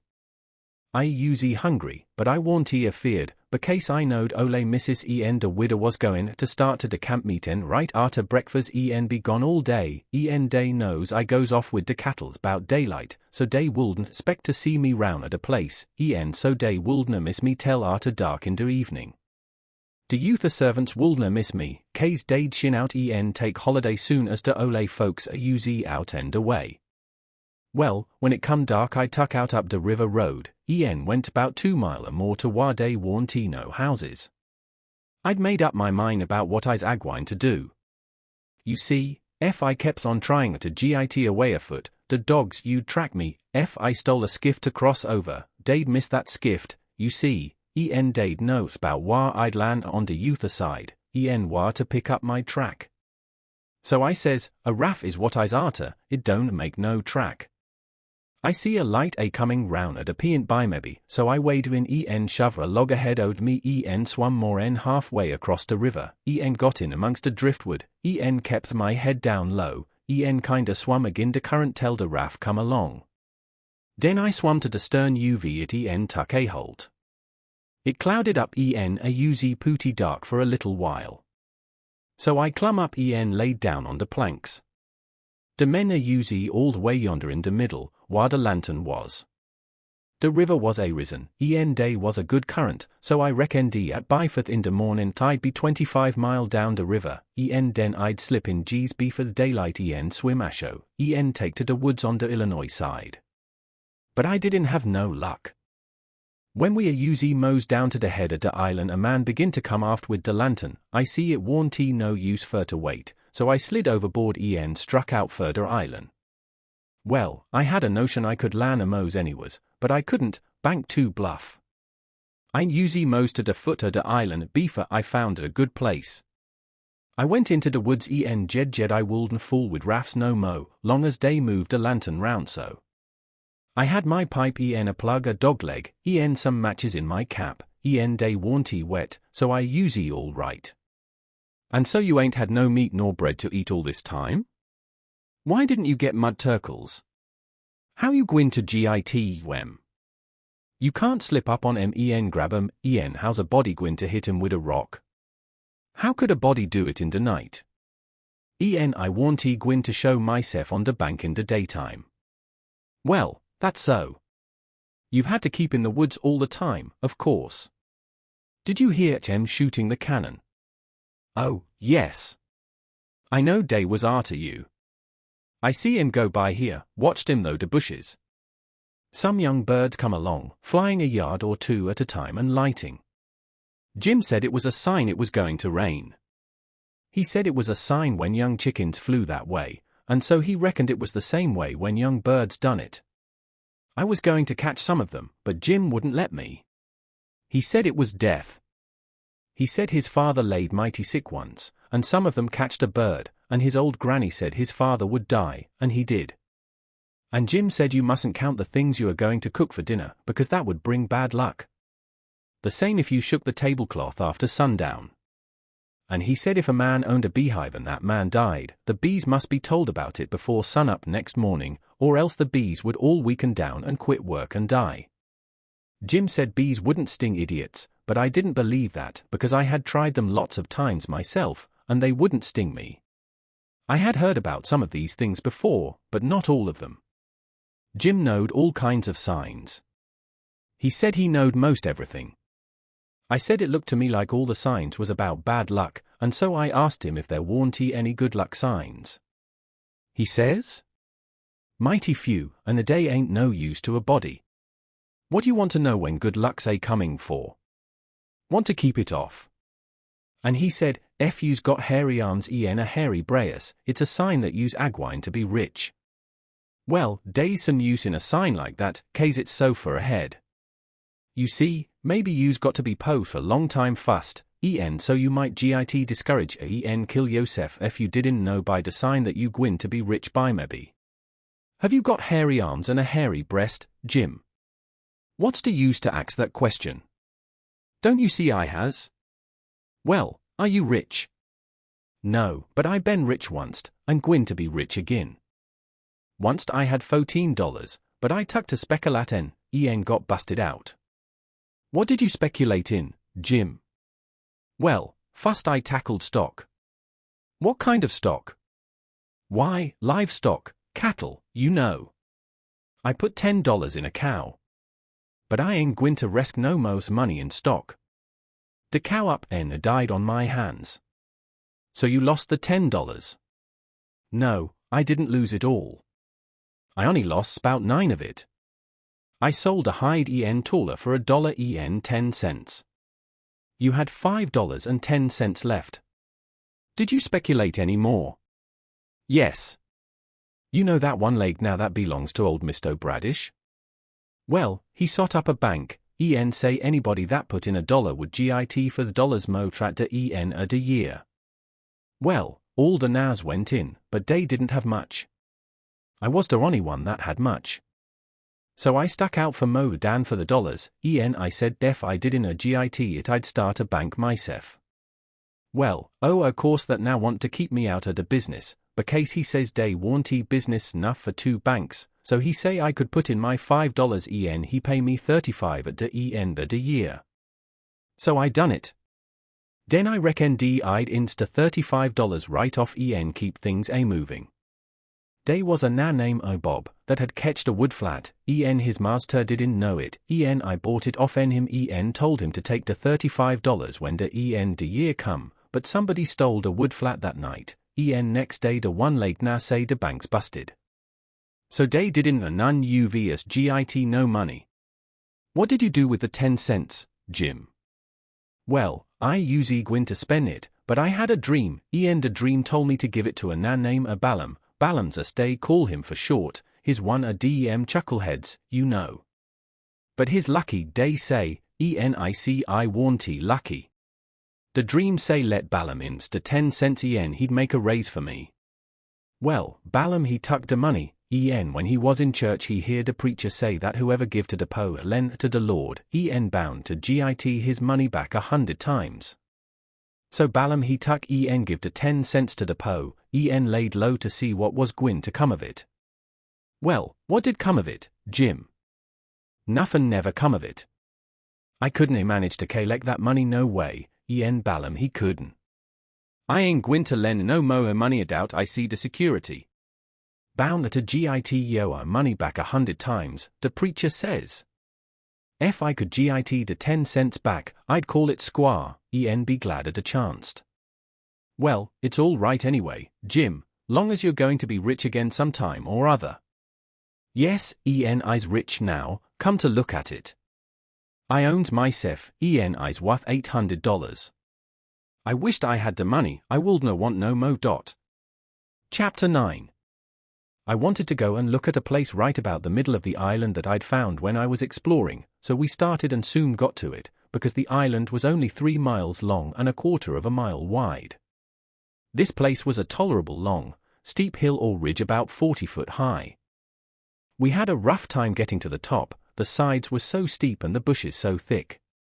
We tramped and clumb around all over it, and by found a good big cavern in the rock, most up to the top on the side towards Illinois. The cavern was as big as 2 or 3 rooms bunched together, and Jim could stand up straight in it. It was cool in there. Jim was for putting our traps in there right away, but I said we didn't want to be climbing up and down there all the time. Jim said if we had the canoe hid in a good place, and had all the traps in the cavern, we could rush there if anybody was to come to the island, and they would never find us without dogs. And, besides, he said them little birds had said it was going to rain, and did I want the things to get wet? So we went back and got the canoe, and paddled up abreast the cavern, and lugged all the traps up there. Then we hunted up a place close by to hide the canoe in, amongst the thick willows. We took some fish off of the lines and set them again, and begun to get ready for dinner. The door of the cavern was big enough to roll a hogshead in, and on one side of the door the floor stuck out a little bit, and was flat and a good place to build a fire on. So we built it there and cooked dinner. We spread the blankets inside for a carpet, and eat our dinner in there. We put all the other things handy at the back of the cavern. Pretty soon it darkened up, and begun to thunder and lighten, so the birds was right about it. Directly it begun to rain, and it rained like all fury, too, and I never see the wind blow so. It was one of these regular summer storms.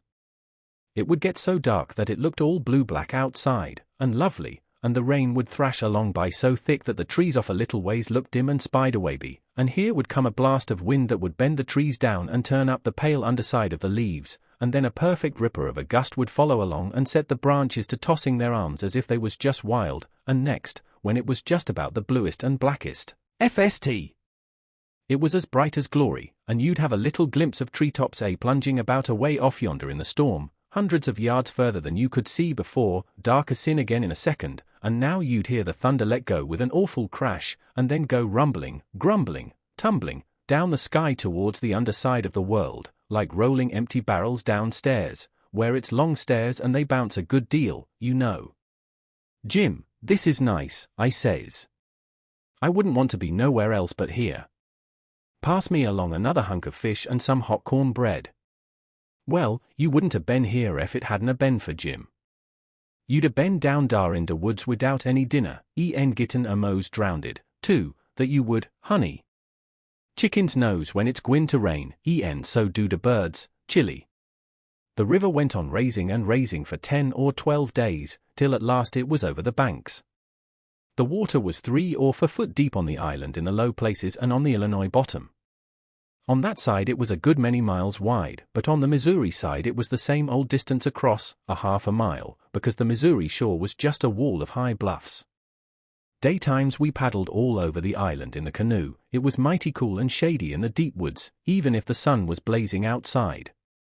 We went winding in and out amongst the trees, and sometimes the vines hung so thick we had to back away and go some other way.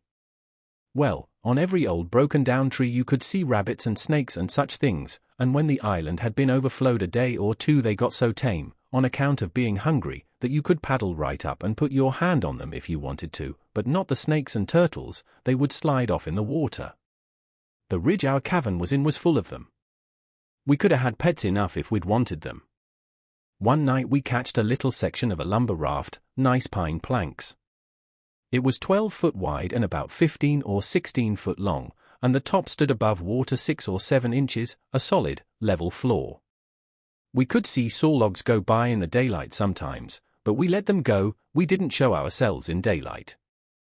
Another night when we was up at the head of the island, just before daylight, here comes a frame house down on the west side. She was a 2-story, and tilted over considerable. We paddled out and got aboard, clumb in at an upstairs window. But it was too dark to see yet, so we made the canoe fast and set in her to wait for daylight. The light begun to come before we got to the foot of the island. Then we looked in at the window. We could make out a bed, and a table, and 2 old chairs, and lots of things around about on the floor, and there was clothes hanging against the wall. There was something laying on the floor in the far corner that looked like a man. So Jim says, "Hello, you." But it didn't budge. So I hollered again, and then Jim says, "The man ain't asleep, he's dead. You hold still, I'll go ENC." He went and bent down and looked, and says, "It's a dead man. Yes, indeedy, naked, too. He's been shot in the back. I reckon he's been dead 2 or 3 days. Come in, Huck, but don't look at his face, it's too gashly." I didn't look at him at all. Jim throwed some old rags over him, but he needn't done it. I didn't want to see him. There was heaps of old greasy cards scattered around over the floor, and old whiskey bottles, and a couple of masks made out of black cloth, and all over the walls was the ignorantest kind of words and pictures made with charcoal. There was 2 old dirty calico dresses, and a sunbonnet, and some women's underclothes hanging against the wall, and some men's clothing, too. We put the lot into the canoe, it might come good. There was a boy's old speckled straw hat on the floor, I took that, too. And there was a bottle that had milk in it, and it had a rag stopper for a baby to suck. We would have took the bottle, but it was broke.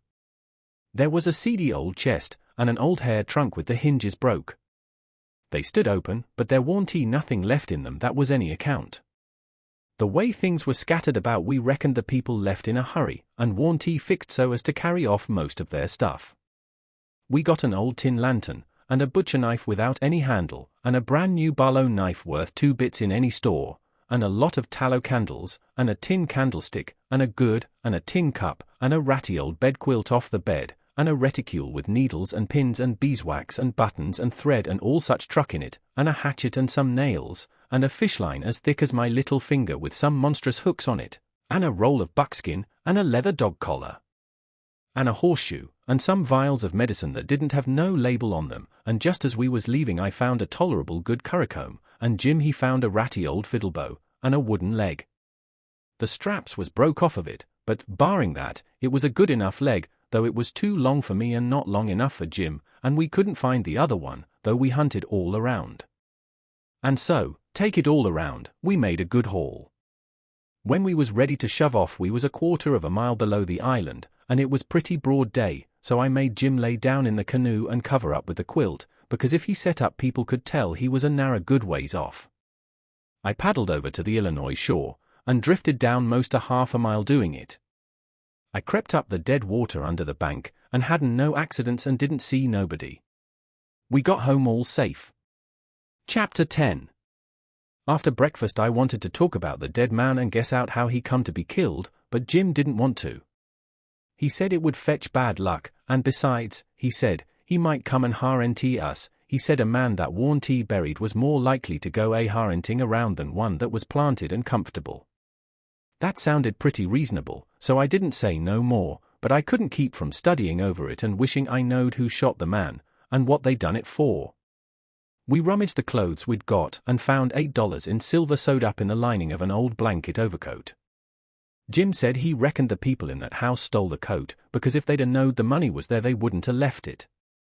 I said I reckoned they killed him, too, but Jim didn't want to talk about that.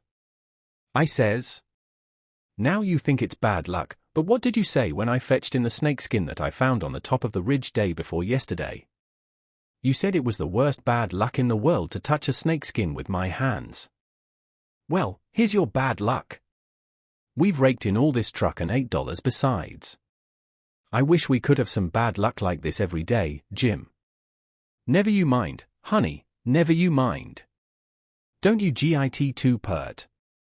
It's a coming. Mind I tell you, it's a coming. It did come, too. It was a Tuesday that we had that talk. Well, after dinner Friday we was laying around in the grass at the upper end of the ridge, and got out of tobacco. I went to the cavern to get some, and found a rattlesnake in there. I killed him, and curled him up on the foot of Jim's blanket, ever so natural, thinking there'd be some fun when Jim found him there. Well, by night I forgot all about the snake, and when Jim flung himself down on the blanket while I struck a light, the snake's mate was there, and bit him.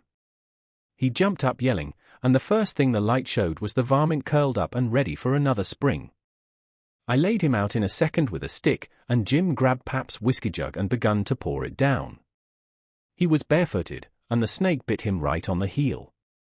That all comes of my being such a fool as to not remember that wherever you leave a dead snake its mate always comes there and curls around it.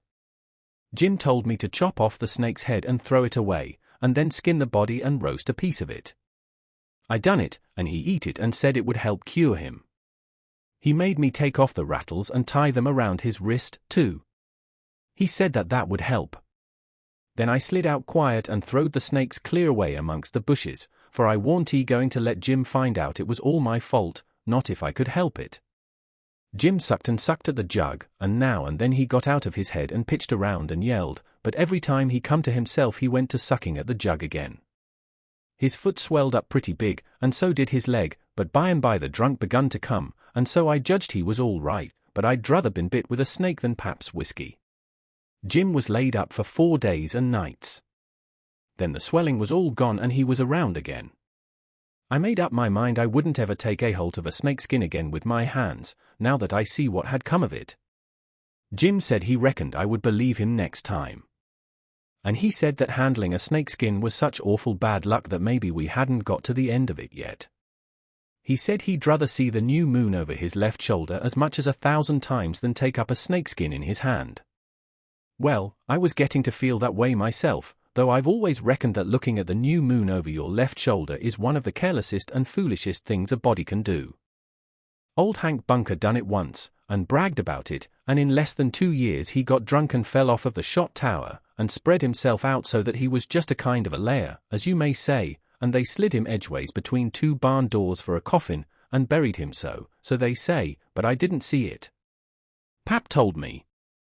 But anyway it all come of looking at the moon that way, like a fool. Well, the days went along, and the river went down between its banks again, and about the first thing we done was to bait one of the big hooks with a skinned rabbit and set it and catch a catfish that was as big as a man, being 6 foot 2 inches long, and weighed over 200 pounds. We couldn't handle him, of course, he would have flung us into Illinois. We just sat there and watched him rip and tear around till he drowned. We found a brass button in his stomach and a round ball, and lots of rubbish. We split the ball open with the hatchet, and there was a spool in it. Jim said he'd had it there a long time, to coat it over so and make a ball of it. It was as big a fish as was ever catched in the Mississippi, I reckon. Jim said he hadn't ever seen a bigger one. He would have been worth a good deal over at the village.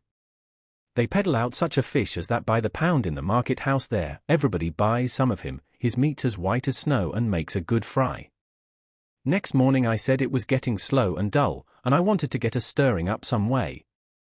I said I reckoned I would slip over the river and find out what was going on. Jim liked that notion, but he said I must go in the dark and look sharp. Then he studied it over and said, couldn't I put on some of them old things and dress up like a girl? That was a good notion, too. So we shortened up one of the calico gowns, and I turned up my trouser legs to my knees and got into it. Jim hitched it behind with the hooks, and it was a fair fit. I put on the sunbonnet and tied it under my chin, and then for a body to look in and see my face was like looking down a joint of stovepipe. Jim said nobody would know me, even in the daytime, hardly. I practiced around all day to get the hang of the things, and by I could do pretty well in them, only Jim said I didn't walk like a girl, and he said I must quit pulling up my gown to get at my breeches pocket. I took notice, and done better. I started up the Illinois shore in the canoe just after dark. I started across to the town from a little below the ferry landing, and the drift of the current fetched me in at the bottom of the town. I tied up and started along the bank. There was a light burning in a little shanty that hadn't been lived in for a long time, and I wondered who had took up quarters there. I slipped up and peeped in at the window. There was a woman about 40-year-old in there knitting by a candle that was on a pine table. I didn't know her face. She was a stranger, for you couldn't start a face in that town that I didn't know. Now this was lucky, because I was weakening. I was getting afraid I had come. People might know my voice and find me out. But if this woman had been in such a little town 2 days, she could tell me all I wanted to know, so I knocked at the door, and made up my mind I wouldn't forget I was a girl. Chapter 11. "Come in," says the woman, and I did. She says, "Take a cheer." I done it. She looked me all over with her little shiny eyes, and says, "What might your name be?" "Sarah Williams." "Whereabouts do you live?" "In this neighborhood." "No, in Huckerville, 7 miles below. I've walked all the way and I'm all tired out. Hungry, too, I reckon. I'll find you something." "No, I ain't hungry. I was so hungry I had to stop 2 miles below here at a farm, so I ain't hungry no more. It's what makes me so late. My mother's down sick and out of money and everything, and I come to tell my Uncle Abner more. He lives at the upper end of the town," she says. "I hain't he ever been here before." "Do you know him?" "No, but I don't know everybody yet. I haven't lived here quite 2 weeks. It's a considerable ways to the upper end of the town. You better stay here all night. Take off your bonnet."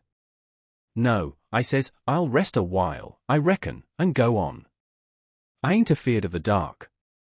She said she wouldn't let me go by myself, but her husband would be in by and by, maybe in an hour and a half, and she'd send him along with me. Then she got to talking about her husband, and about her relations up the river, and her relations down the river, and about how much better off they used to was, and how they didn't know but they'd made a mistake coming to our town, instead of letting well alone, and so on, till I was afeard I had made a mistake coming to her to find out what was going on in the town, but by and by she dropped onto Pap and the murder, and then I was pretty willing to let her clatter right along. She told about me and Tom Sawyer finding the $6,000, only she got it 10, and all about Pap and what a hard lot he was, and what a hard lot I was, and at last she got down to where I was murdered. I says, "Who done it?"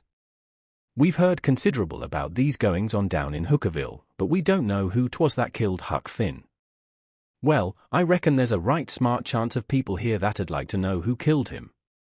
Some think old Finn done it himself." "No, is that so?" "Most everybody thought it at first. He'll never know how nigh he come to getting lynched. But before night they changed around and judged it was done by a runaway now named Jim." "Why he?" I stopped. I reckoned I better keep still. She run on, and never noticed I had put in at all. The now run off the very night Huck Finn was killed. So there's a reward out for him, $300. And there's a reward out for old Finn, too, $200. You see, he come to town the morning after the murder, and told about it, and was out with them on the ferryboat hunt, and right away after he up and left. Before night they wanted to lynch him, but he was gone, you see.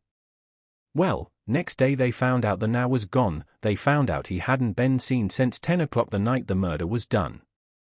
So then they put it on him, you see, and while they was full of it, next day, back comes old Finn, and went boohooing to Judge Thatcher to get money to hunt for the now all over Illinois with.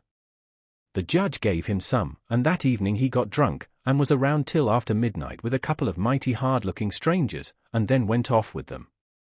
Well, he hain't come back since, and they ain't looking for him back till this thing blows over a little, for people thinks now that he killed his boy and fixed things so folks would think robbers done it, and then he'd get Huck's money without having to bother a long time with a lawsuit. People do say he warn't any too good to do it. Oh, he's sly, I reckon. If he don't come back for a year he'll be all right. You can't prove anything on him, you know, everything will be quieted down then, and he'll walk in Huck's money as easy as nothing. Yes, I reckon so, I don't see nothing in the way of it. Has everybody quit thinking the Nad done it? Oh, no, not everybody. A good many thinks he done it. But they'll get the nab pretty soon now, and maybe they can scare it out of him. Why are they after him yet? Well, you're innocent, ain't you? Does $300 lay around every day for people to pick up? Some folks think the na ain't far from here. I'm one of them, but I hain't talked it around.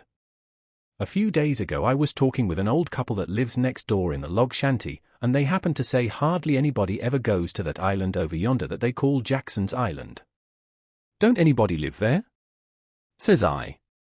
No, nobody, says they. I didn't say any more, but I done some thinking. I was pretty near certain I'd seen smoke over there, about the head of the island, a day or two before that, so I says to myself, like as not that na's hiding over there, anyway, says I, it's worth the trouble to give the place a hunt.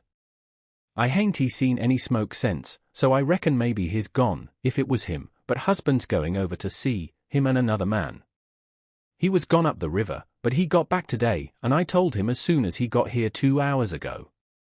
I had got so uneasy I couldn't set still. I had to do something with my hands, so I took up a needle off of the table and went to threading it. My hands shook, and I was making a bad job of it. When the woman stopped talking I looked up, and she was looking at me pretty curious and smiling a little. I put down the needle and thread, and let on to be interested, and I was, too, and says, $300 is a power of money. I wish my mother could get it. Is your husband going over there tonight? Oh, yes. He went uptown with the man I was telling you of, to get a boat and see if they could borrow another gun. They'll go over after midnight. Couldn't they see better if they was to wait till daytime? Yes. And couldn't the na see better, too? After midnight he'll likely be asleep, and they can slip around through the woods and hunt up his campfire all the better for the dark, if he's got one.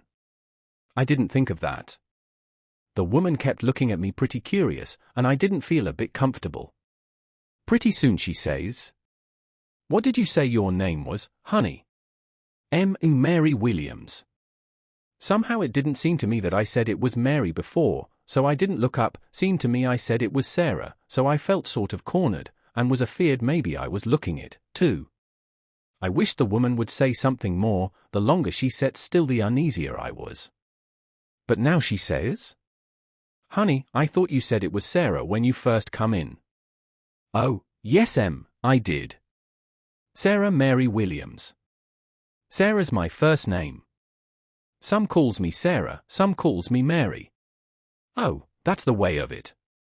Yes I was feeling better then, but I wished I was out of there, anyway. I couldn't look up yet. Well, the woman fell to talking about how hard times was, and how poor they had to live, and how the rats was as free as if they owned the place, and so forth and so on, and then I got easy again. She was right about the rats. You'd see one stick his nose out of a hole in the corner every little while. She said she had to have things handy to throw at them when she was alone, or they wouldn't give her no peace. She showed me a bar of lead twisted up into a knot, and said she was a good shot with it genially, but she'd wrenched her arm a day or two ago, and didn't know whether she could throw true now. But she watched for a chance, and directly banged away at a rat, but she missed him wide, and said, "Ouch, it hurt her arm so." Then she told me to try for the next one. I wanted to be getting away before the old man got back, but of course I didn't let on. I got the thing, and the first rat that showed his nose I let drive, and if he'd a stayed where he was he'd have been a tolerable sick rat. She said that was first rate, and she reckoned I would hive the next one. She went and got the lump of lead and fetched it back, and brought along a hank of yarn which she wanted me to help her with. I held up my 2 hands and she put the hank over them, and went on talking about her and her husband's matters. But she broke off to say, "Keep your eye on the rats. You better have the lead in your lap, handy." So she dropped the lump into my lap just at that moment, and I clapped my legs together on it and she went on talking. But only about a minute. Then she took off the hank and looked me straight in the face, and very pleasant, and says, "Come, now, what's your real name?" "W.H. What, Mum?" "What's your real name? Is it Bill, or Tom, or Bob, or what is it? I reckon I shook like a leaf, and I didn't know hardly what to do. But I says, please to don't poke fun at a poor girl like me, Mum. If I'm in the way here, I'll... No, you won't. Sit down and stay where you are.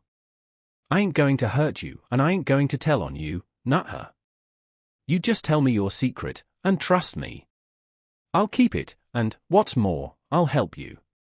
So'll my old man if you want him to.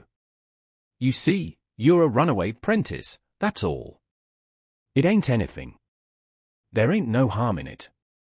You've been treated bad, and you made up your mind to cut. Bless you, child, I wouldn't tell on you.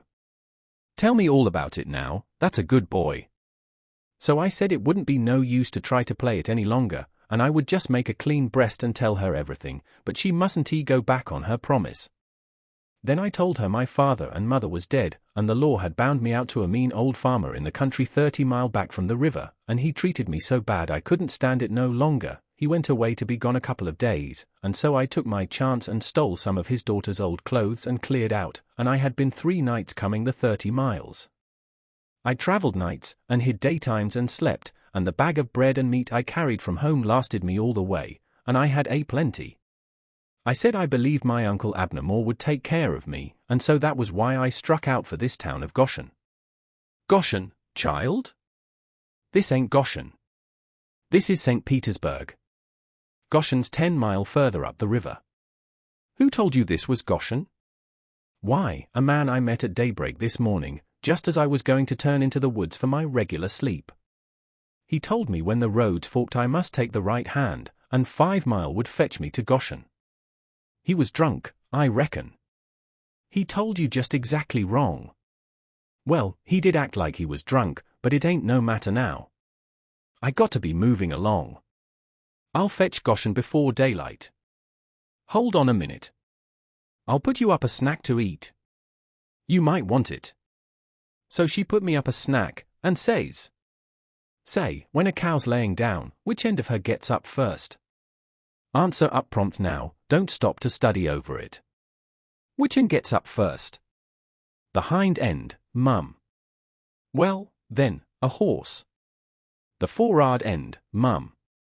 Which side of a tree does the moss grow on? North side. If 15 cows is browsing on a hillside, how many of them eats with their heads pointed the same direction? The whole 15, Mum. Well, I reckon you have lived in the country. I thought maybe you was trying to hocus me again. What's your real name, now? George Peters, Mum. Well, try to remember it, George. Don't forget and tell me it's Alexander before you go, and then get out by saying it's George Alexander when I catch you. And don't go about women in that old calico. You do a girl tolerable poor, but you might fool men, maybe. Bless you, child, when you set out to thread a needle don't hold the thread still and fetch the needle up to it, hold the needle still and poke the thread at it, that's the way a woman most always does, but a man always does t'other way. And when you throw at a rat or anything, hit yourself up a tiptoe and fetch your hand up over your head as awkward as you can, and miss your rat about 6 or 7 foot. Throw stiff-armed from the shoulder, like there was a pivot there for it to turn on, like a girl, not from the wrist and elbow, with your arm out to one side, like a boy. And, mind you, when a girl tries to catch anything in her lap she throws her knees apart, she don't clap them together, the way you did when you catched the lump of lead. Why, I spotted you for a boy when you was threading the needle, and I contrived the other things just to make certain. Now trot along to your uncle, Sarah Mary Williams George Alexander Peters, and if you get into trouble you send word to Mrs. Judith Loftus, which is me, and I'll do what I can to get you out of it. Keep the river road all the way, and next time you tramp take shoes and socks with you. The river road's a rocky one, and your feet'll be in a condition when you get to Goshen, I reckon. I went up the bank about 50 yards, and then I doubled on my tracks and slipped back to where my canoe was, a good piece below the house. I jumped in, and was off in a hurry. I went upstream far enough to make the head of the island, and then started across. I took off the sunbonnet, for I didn't want no blinders on then. When I was about the middle I heard the clock begin to strike, so I stops and listens, the sound come faint over the water but clear, 11. When I struck the head of the island I never waited to blow, though I was most winded, but I shoved right into the timber where my old camp used to be, and started a good fire there on a high and dry spot. Then I jumped in the canoe and dug out for our place, 1.5 miles below, as hard as I could go. I landed, and slopped through the timber and up the ridge and into the cavern. There Jim laid, sound asleep on the ground. I roused him out and says, "Git up and hump yourself, Jim. There ain't a minute to lose. They're after us." Jim never asked no questions, he never said a word, but the way he worked for the next half an hour showed about how he was scared. By that time everything we had in the world was on our raft, and she was ready to be shoved out from the willow cove where she was hid. We put out the campfire at the cavern the first thing, and didn't show a candle outside after that. I took the canoe out from the shore a little piece, and took a look, but if there was a boat around I couldn't see it, for stars and shadows ain't good to see by. Then we got out the raft and slipped along down in the shade, past the foot of the island dead still, never saying a word. Chapter 12. It must have been close on to 1 o'clock when we got below the island at last, and the raft did seem to go mighty slow. If a boat was to come along we was going to take to the canoe and break for the Illinois shore, and it was well a boat didn't come, for we hadn't ever thought to put the gun in the canoe, or a fishing line, or anything to eat. We was in Ruther too much of a sweat to think of so many things. It warn't good judgment to put everything on the raft. If the men went to the island I just expect they found the campfire I built, and watched it all night for Jim to come. Anyways, they stayed away from us, and if my building the fire never fooled them it warn't no fault of mine. I played it as low down on them as I could. When the first streak of day began to show we tied up to a towhead in a big bend on the Illinois side, and hacked off cottonwood branches with the hatchet, and covered up the raft with them so she looked like there had been a cave-in in the bank there. A towhead is a sandbar that has cottonwoods on it as thick as harrow teeth. We had mountains on the Missouri shore and heavy timber on the Illinois side, and the channel was down the Missouri shore at that place, so we warn't afraid of anybody running across us. We laid there all day, and watched the rafts and steamboats spin down the Missouri shore, and upbound steamboats fight the big river in the middle. I told Jim all about the time I had jabbering with that woman, and Jim said she was a smart one, and if she was to start after us herself she wouldn't sit down and watch a campfire, no, sir, she'd fetch a dog. Well, then, I said, why couldn't she tell her husband to fetch a dog? Jim said he bet she did think of it by the time the men was ready to start, and he believed they must have gone uptown to get a dog and so they lost all that time, or else we wouldn't be here on a towhead 16 or 17 mile below the village. No, indeedy, we would be in that same old town again. So I said I didn't care what was the reason they didn't get us as long as they didn't. When it was beginning to come on dark we poked our heads out of the cottonwood thicket, and looked up and down and across, nothing in sight, so Jim took up some of the top planks of the raft and built a snug wigwam to get under in blazing weather and rainy, and to keep the things dry. Jim made a floor for the wigwam, and raised it a foot or more above the level of the raft, so now the blankets and all the traps was out of reach of steamboat waves. Right in the middle of the wigwam we made a layer of dirt about 5 or 6 inches deep with a frame around it for to hold it to its place. This was to build a fire on in sloppy weather or chilly, the wigwam would keep it from being seen. We made an extra steering oar, too, because one of the others might get broke on a snag or something. We fixed up a short forked stick to hang the old lantern on, because we must always light the lantern whenever we see a steamboat coming downstream, to keep from getting run over, but we wouldn't have to light it for upstream boats unless we see we was in what they call a crossing, for the river was pretty high yet, very low banks being still a little under water, so upbound boats didn't always run the channel, but hunted easy water.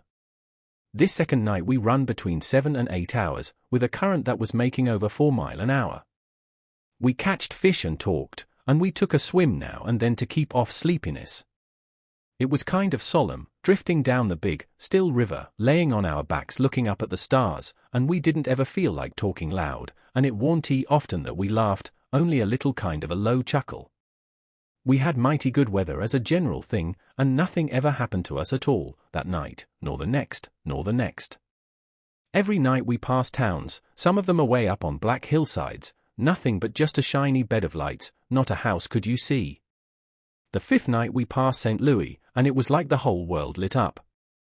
In St. Petersburg they used to say there was 20 or 30,000 people in St. Louis, but I never believed it till I see that wonderful spread of lights at 2 o'clock that still night. There warn't a sound there, everybody was asleep. Every night now I used to slip ashore towards 10 o'clock at some little village, and buy 10 or 15 cents worth of meal or bacon or other stuff to eat, and sometimes I lifted a chicken that warn't roosting comfortable, and took him along. Pap always said, take a chicken when you get a chance, because if you don't want him yourself you can easy find somebody that does, and a good deed ain't ever forgot. I never see Pap when he didn't want the chicken himself, but that is what he used to say, anyway. Mornings before daylight I slipped into cornfields and borrowed a watermelon, or a mushmelon, or a pumpkin, or some new corn, or things of that kind. Pap always said it warn't no harm to borrow things if you was meaning to pay them back some time, but the widow said it warn't anything but a soft name for stealing, and no decent body would do it. Jim said he reckoned the widow was partly right and Pap was partly right, so the best way would be for us to pick out 2 or 3 things from the list and say we wouldn't borrow them any more. Then he reckoned it wouldn't be no harm to borrow the others. So we talked it over all one night, drifting along down the river, trying to make up our minds whether to drop the watermelons, or the cantaloupes, or the mushmelons, or what. But towards daylight we got it all settled satisfactory, and concluded to drop crabapples and persimmons. We warn't feeling just right before that, but it was all comfortable now. I was glad the way it come out, too, because crabapples ain't ever good, and the persimmons wouldn't be ripe for 2 or 3 months yet. We shot a waterfowl, now and then, that got up too early in the morning or didn't go to bed early enough in the evening. Take it all round, we lived pretty high. The 5th night below St. Louis we had a big storm after midnight, with a power of thunder and lightning, and the rain poured down in a solid sheet. We stayed in the wigwam and let the raft take care of itself. When the lightning glared out we could see a big straight river ahead, and high, rocky bluffs on both sides. By and by says I, "Hello, Jim, looky yonder." It was a steamboat that had killed herself on a rock. We was drifting straight down for her. The lightning showed her very distinct. She was leaning over, with part of her upper deck above water, and you could see every little chimbligeye clean and clear, and a chair by the big bell, with an old slouch hat hanging on the back of it, when the flashes come. Well, it being away in the night and stormy, and all so mysterious-like, I felt just the way any other boy would have felt when I see that wreck laying there so mournful and lonesome in the middle of the river. I wanted to get aboard of her and slink around a little, and see what there was there. So I says, "Let's land on her, Jim." But Jim was dead against it at first. He says, "I don't want to go foolen along a no rack. We's doing a blame well, we better let blame well alone, as the good book says. Like as not days a watchman on that rack." "Watchman your grandmother," I says, "there ain't nothing to watch but the Texas and the pilot house, and do you reckon anybody's going to risk his life for a Texas and a pilot house such a night as this, when it's likely to break up and wash off down the river any minute?" Jim couldn't say nothing to that, so he didn't try. "And besides," I says, "we might borrow something worth having out of the captain's stateroom. Seegers, I bet you, and cost 5 cents apiece, solid cash. Steamboat captains is always rich, and get $60 a month, and they don't care a cent what a thing costs, you know, long as they want it. Stick a candle in your pocket, I can't rest, Jim, till we give her a rummaging. Do you reckon Tom Sawyer would ever go by this thing?" "Not for pie, he wouldn't. He'd call it an adventure, that's what he'd call it, and he'd land on that wreck if it was his last act. And wouldn't he throw style into it, wouldn't he spread himself, nor nothing? Why, you'd think it was Christopher C. Columbus discovering Kingdom Come. I wish Tom Sawyer was here." Jim he grumbled a little, but give in. He said we mustn't talk any more than we could help, and then talk mighty low. The lightning showed us the wreck again just in time, and we fetched the stabboard derrick, and made fast there. The deck was high out here. We went sneaking down the slope of it to labboard, in the dark, towards the Texas, feeling our way slow with our feet, and spreading our hands out to fend off the guys, for it was so dark we couldn't see no sign of them. Pretty soon we struck the forward end of the skylight, and clumb onto it, and the next step fetched us in front of the captain's door, which was open, and by Jiminy, away down through the Texas hull we see a light. And all in the same second we seemed to hear low voices in yonder. Jim whispered and said he was feeling powerful sick and told me to come along.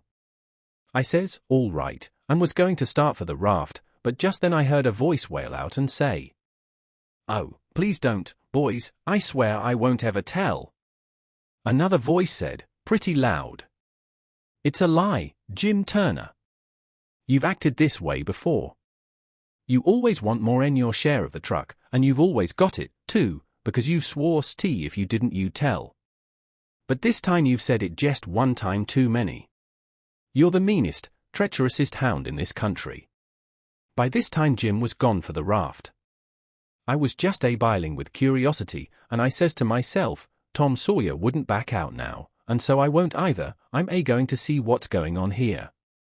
So I dropped on my hands and knees in the little passage, and crept aft in the dark till there warn't but one stateroom betwixt me and the cross-hall of the Texas. Then in there I see a man stretched on the floor and tied hand and foot, and two men standing over him, and one of them had a dim lantern in his hand, and the other one had a pistol. This one kept pointing the pistol at the man's head on the floor, and saying, "I'd like to. And I oughta, too, a mean skunk." The man on the floor would shrivel up and say, "Oh, please don't, Bill, I hain't ever goin' to tell." And every time he said that the man with the lantern would laugh and say, "Did you ain't? You never said no traw thing en that, you bet you." And once he said, "Hear him beg." And yet if we hadn't got the best of him and tied him he'd a killed us both. And what for? Just for nothin'. Just because we stood on our rights, that's what for. But I lay you ain't a-goin' to threaten nobody any more, Jim Turner. Put up that pistol, Bill. Bill says, "I don't want to, Jake Packard. I'm for killing him, and didn't he kill old Hatfield just the same way, and don't he deserve it? But I don't want him killed, and I've got my reasons for it. Bless yo' a heart for them words, Jake Packard." "I'll never forget you long's I live," says the man on the floor, sort of blubbering. Packard didn't take no notice of that, but hung up his lantern on a nail and started towards where I was there in the dark, and motioned Bill to come. I crawfished as fast as I could about 2 yards, but the boat slanted so that I couldn't make very good time, so to keep from getting run over and catched I crawled into a stateroom on the upper side. The man came a-pouring along in the dark, and when Packard got to my stateroom, he says, "Here, come in here." And in he come, and Bill after him. But before they got in I was up in the upper berth, cornered, and sorry I come. Then they stood there, with their hands on the ledge of the berth, and talked. I couldn't see them, but I could tell where they was by the whiskey they'd been having. I was glad I didn't drink whiskey, but it wouldn't made much difference anyway, because most of the time they couldn't a-treat me because I didn't breathe. I was too scared. And, besides, a body couldn't breathe and hear such talk. They talked low and earnest. Bill wanted to kill Turner. He says? He said he'll tell, and he will. If we was to give both our shares to him now it wouldn't make no difference after the row and the way we've served him. Sure's you're born, he'll turn state's evidence, now you hear me. I'm for putting him out of his troubles. So am I, says Packard, very quiet. Blame it, I'd sorta begun to think you wasn't. Well, then, that's all right. Let's go and do it. Hold on a minute, I hain't had my say yet. You listen to me. Shooting's good, but there's quieter ways if the thing's got to be done. But what I say is this, it ain't good sense to go courtin' around after a halter if you can git what you're up to in some way that's just as good and at the same time don't bring you into no risks. Ain't that so? You bet it is. But how you going to manage it this time? Well, my idea is this, we'll rustle around and gather up whatever pickings we've overlooked in the staterooms, and shove for shore and hide the truck. Then we'll wait. Now I say it ain't a-goin' to be more 'en 2 hours before this wrack breaks up and washes off down the river. See? He'll be drownded, and won't have nobody to blame for it but his own self. I reckon that's a considerable sight better 'en killin' of him. I'm unfavorable to killin' a man as long as you can git around it, it ain't good sense, it ain't good morals. Ain't I right? Yes, I reckon you are. But suppose she don't break up and wash off. Well, we can wait the 2 hours anyway and see, can't we? All right, then, come along. So they started, and I lit out, all in a cold sweat, and scrambled forward. It was dark as pitch there, but I said, in a kind of a coarse whisper, "Jim," and he answered up, right at my elbow, with a sort of a moan, and I says, "Quick, Jim, it ain't no time for fooling around and moaning. There's a gang of murderers in yonder, and if we don't hunt up their boat and set her drifting down the river so these fellows can't get away from the wreck, there's one of 'em going to be in a bad fix. But if we find their boat we can put all of 'em in a bad fix, for the sheriff's LL get hem. Quick, hurry! I'll hunt the labboard side, you hunt the stabboard. You start at the raft, and... Oh, my lordy, lordy! IF? Dey ain't a no IF no mo, she done broke loose en gone en here we is. Chapter 13. Well, I catched my breath and most fainted. Shut up on a wreck with such a gang as that. But it warn't no time to be sentimentering. We'd got to find that boat now, had to have it for ourselves. So we went quaking and shaking down the stabboard side, and slow work it was, too, seemed a week before we got to the stern. No sign of a boat. Jim said he didn't believe he could go any further, so scared he hadn't hardly any strength left, he said. But I said, come on, if we get left on this wreck we are in a fix, sure. So on we prowled again. We struck for the stern of the Texas, and found it, and then scrabbled along forwards on the skylight, hanging on from shutter to shutter, for the edge of the skylight was in the water. When we got pretty close to the cross-hole door, there was the skiff, sure enough. I could just barely see her. I felt ever so thankful. In another second I would have been aboard of her, but just then the door opened. One of the men stuck his head out only about a couple of foot from me, and I thought I was gone, but he jerked it in again, and says, "Heave that blame lantern out o' the sight, Bill." He flung a bag of something into the boat, and then got in himself and sat down. It was Packard. Then Bill he come out and got in. Packard says, in a low voice, "All ready, shove off." I couldn't hardly hang on to the shutters, I was so weak. But Bill says, "Hold on, do you go through him?" "No." "Didn't you?" "No." "So he's got his share o' the cash yet?" "Well, then, come along, no use to take truck and leave money. Say, won't he suspicion what we're up to?" "Maybe he won't. But we got to have it anyway. Come along." So they got out and went in. The door slammed to because it was on the careen side, and in a half-second I was in the boat, and Jim come tumbling after me. I out with my knife and cut the rope, and away we went. We didn't touch an oar, and we didn't speak nor whisper, nor hardly even breathe.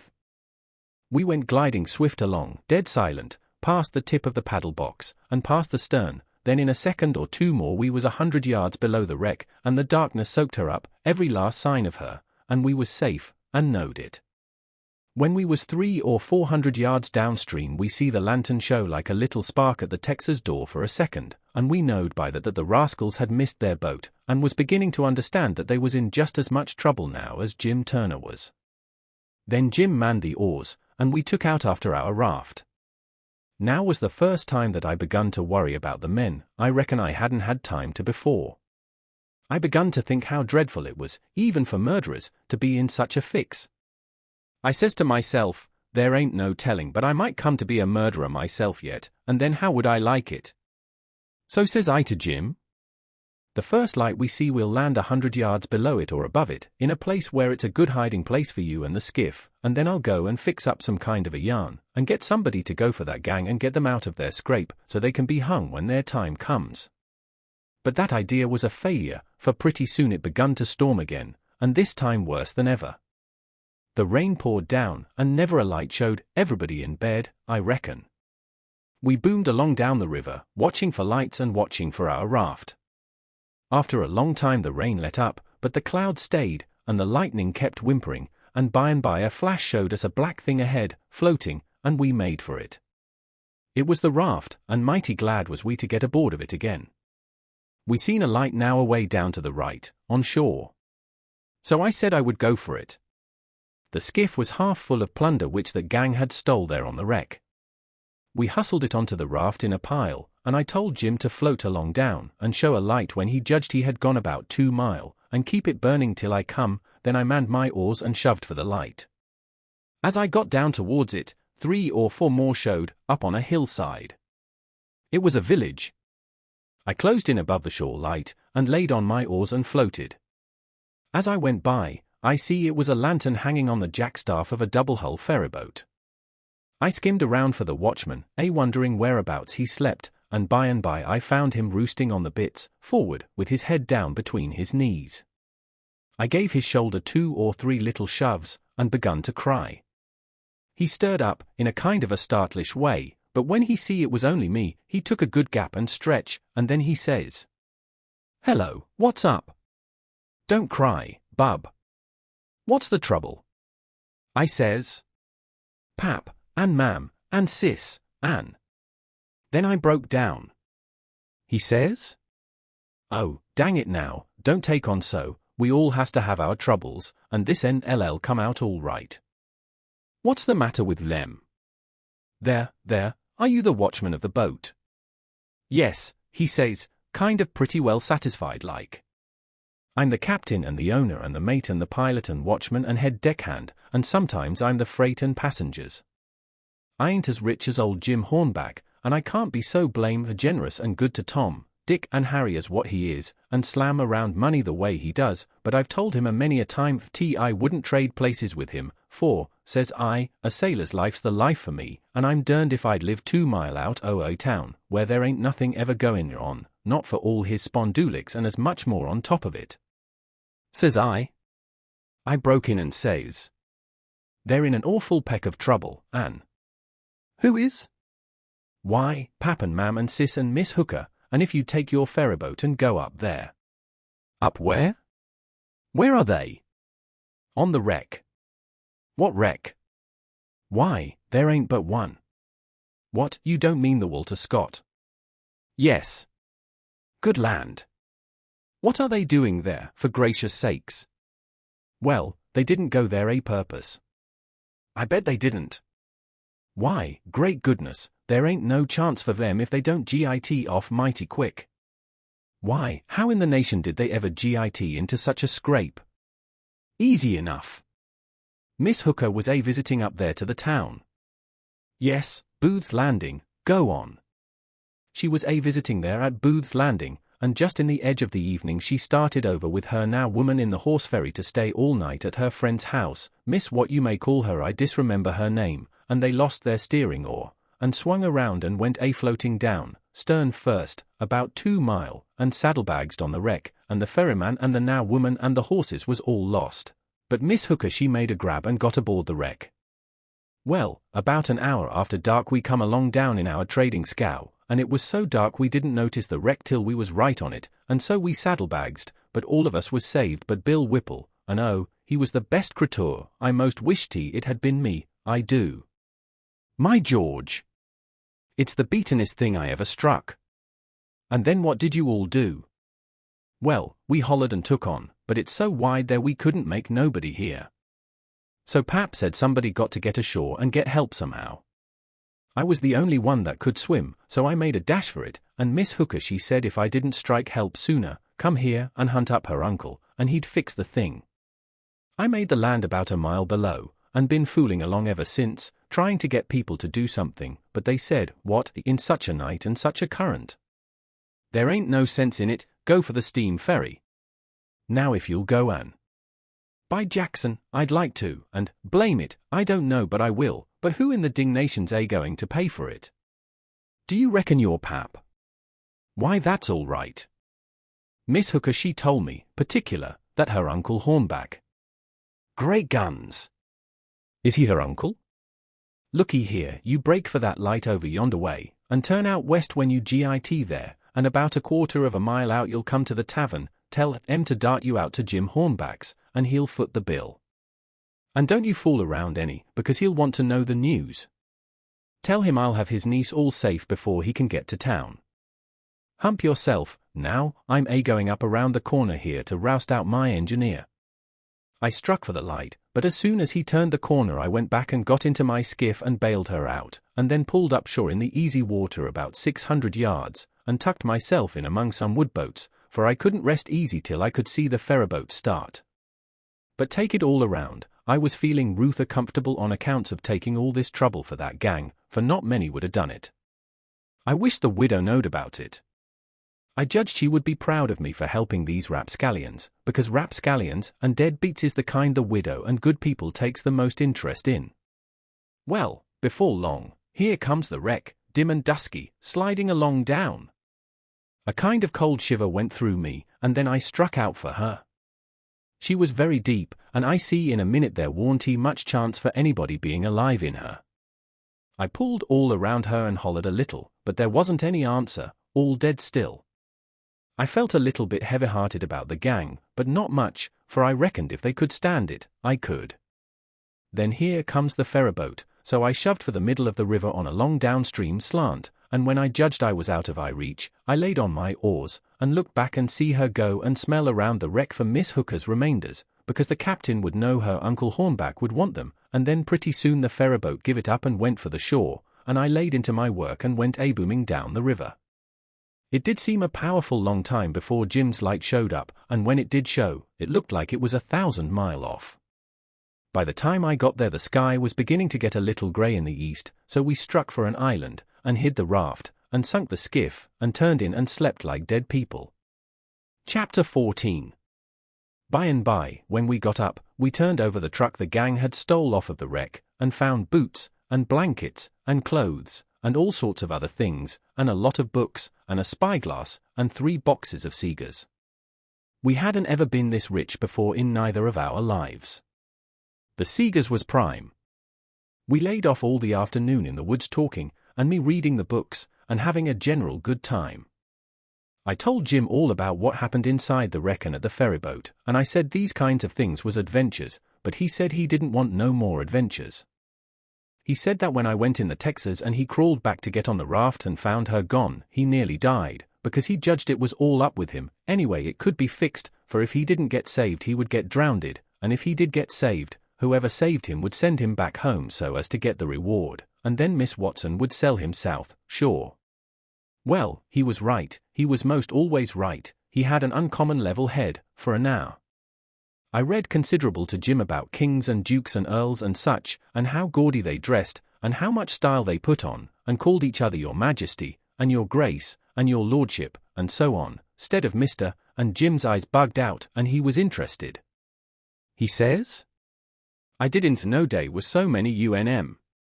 I hain't hearn bout none UNM, scasely, but ole King Solomon, onless you counts DEM kings that's in a pack o' K yards. How much do a king git get? I says, why, they get $1,000 a month if they want it, they can have just as much as they want, everything belongs to them. Ain't that gay? What they got to do, Huck? They don't do nothing. Why, how you talk? They just sit around. No, is that so? Of course it is. They just sit around, except, maybe, when there's a war, then they go to the war. But other times they just lazy around, or go hawking, just hawking an did you hear a noise? We skipped out and looked, but it warn't nothing but the flutter of a steamboat's wheel away down, coming around the point, so we come back. Yes, says I, and other times, when things is dull, they fuss with the Parliament, and if everybody don't go just so he whacks their heads off. But mostly they hang round the harem. Round a witch.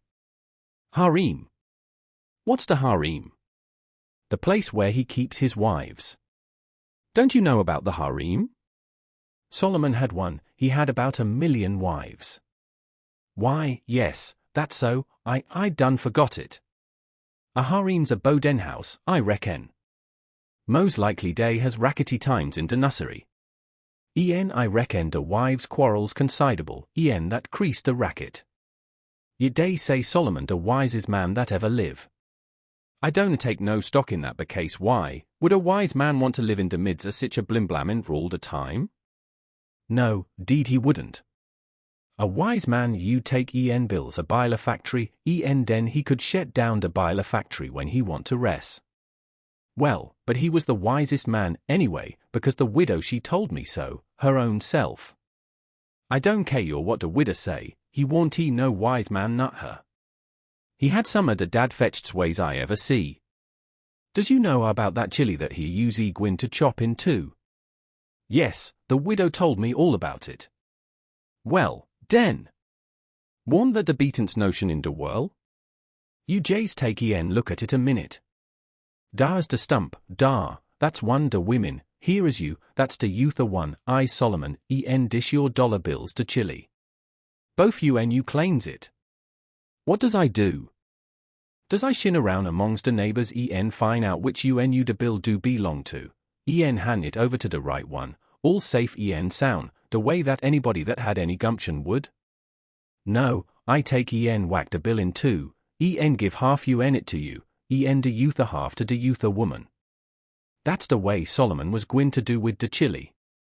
Now I want to ask you, what's the use with that half a bill, can't buy nothing with it. What use is a half a chili? I wouldn't give a dern for $1,000,000. But hang it, Jim, you've clean missed the point, blame it, you've missed it 1,000 mile. Who? Me? Go along. Don't talk to me about yoke pints. I reckon I know sense when I sees it, they ain't no sense in sich doings as that dispute warn't about a half a chili, that dispute was about a whole chili, a man that think he kin settle a dispute about a whole chili with a half a chili don't know enough to come in out and the rain. Don't talk to me about Solomon, Huck, I knows him by the back. But I tell you don't get the point. Blame the point. I reckon I knows what I knows. Mind you, the real pint is down further, it's down deeper. It lays in the way Solomon was raised. You take a man that's got only 1 or 2 chillin, is that man gwin to be wastful owed chillin? No, he ain't, he can't afford it. He know how to value them. But you take a man that's got about 5 million chillin running round at a house, it's different. He as soon chop a chili in two as a cat. Days plenty mo. A chili too, mo no less, warn't he no consequence to Solomon, dad fatch him. I never see such an hour. If he got a notion in his head once, there warn't he no getting it out again. He was the most down on Solomon of any now I ever see. So I went to talking about other kings, and let Solomon slide.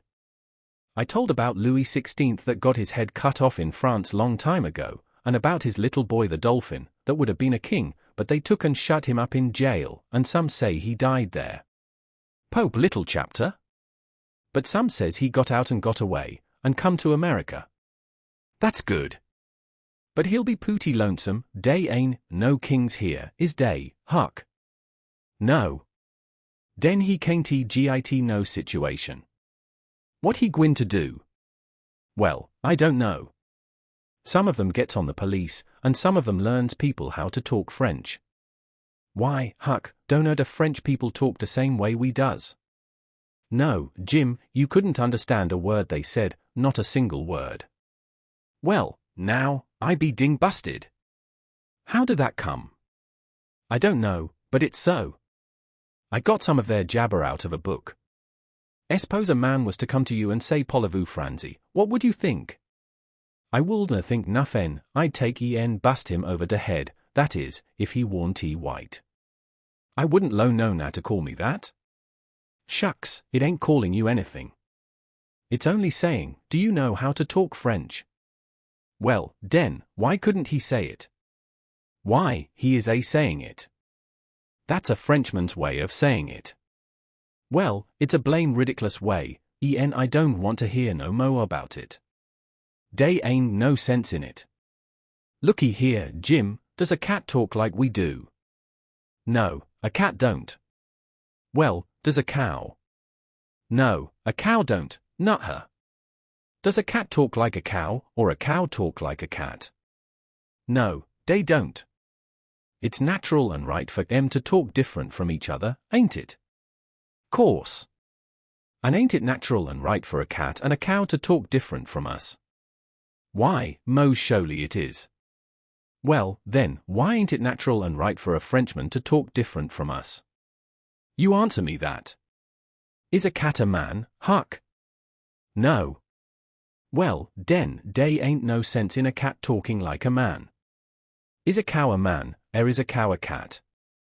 No, she ain't either of them. Well, den, she ain't got no business to talk like either one of the either of them. Is a Frenchman a man? Yes. Well, den.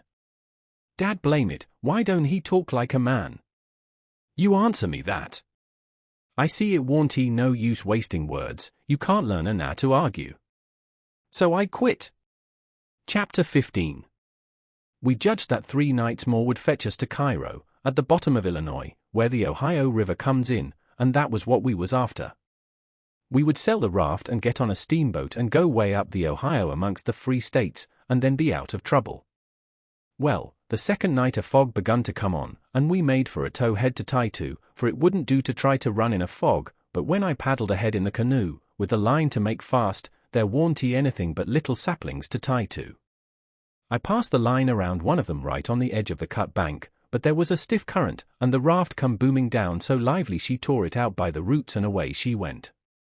I see the fog closing down, and it made me so sick and scared I couldn't budge for most a half a minute it seemed to me, and then there warn't no raft in sight, you couldn't see 20 yards.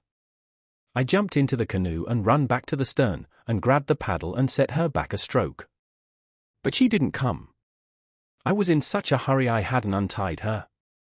I got up and tried to untie her, but I was so excited my hands shook so I couldn't hardly do anything with them. As soon as I got started I took out after the raft, hot and heavy, right down the towhead. That was all right as far as it went, but the towhead warn't 60 yards long, and the minute I flew by the foot of it I shot out into the solid white fog, and hadn't no more idea which way I was going than a dead man. Thinks I, it won't do to paddle, first I know I'll run into the bank or a towhead or something, I got to set still and float, and yet it's mighty fidgety business to have to hold your hand still at such a time. I whooped and listened. Away down there somewheres I hears a small whoop, and up comes my spirits. I went tearing after it, listening sharp to hear it again. The next time it come, I see I warn't heading for it, but heading away to the right of it. And the next time I was heading away to the left of it, and not gaining on it much either, for I was flying around, this way and that and t'other, but it was going straight ahead all the time. I did wish the fool would think to beat a tin pan, and beat it all the time, but he never did, and it was the still places between the whoops that was making the trouble for me. Well, I fought along, and directly I hears the whoop behind me. I was tangled good now. That was somebody else's whoop, or else I was turned around. I throwed the paddle down. I heard the whoop again, it was behind me yet, but in a different place, it kept coming, and kept changing its place, and I kept answering, till by and by it was in front of me again, and I knowed the current had swung the canoe's head downstream, and I was all right if that was Jim and not some other raftsman hollering. I couldn't tell nothing about voices in a fog, for nothing don't look natural nor sound natural in a fog.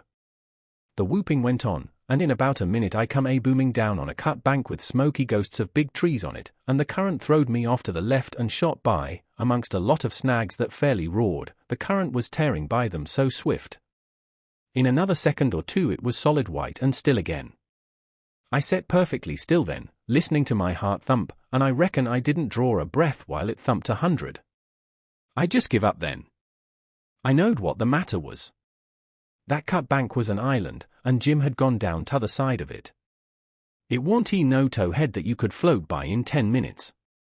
It had the big timber of a regular island, it might be 5 or 6 miles long and more than half a mile wide.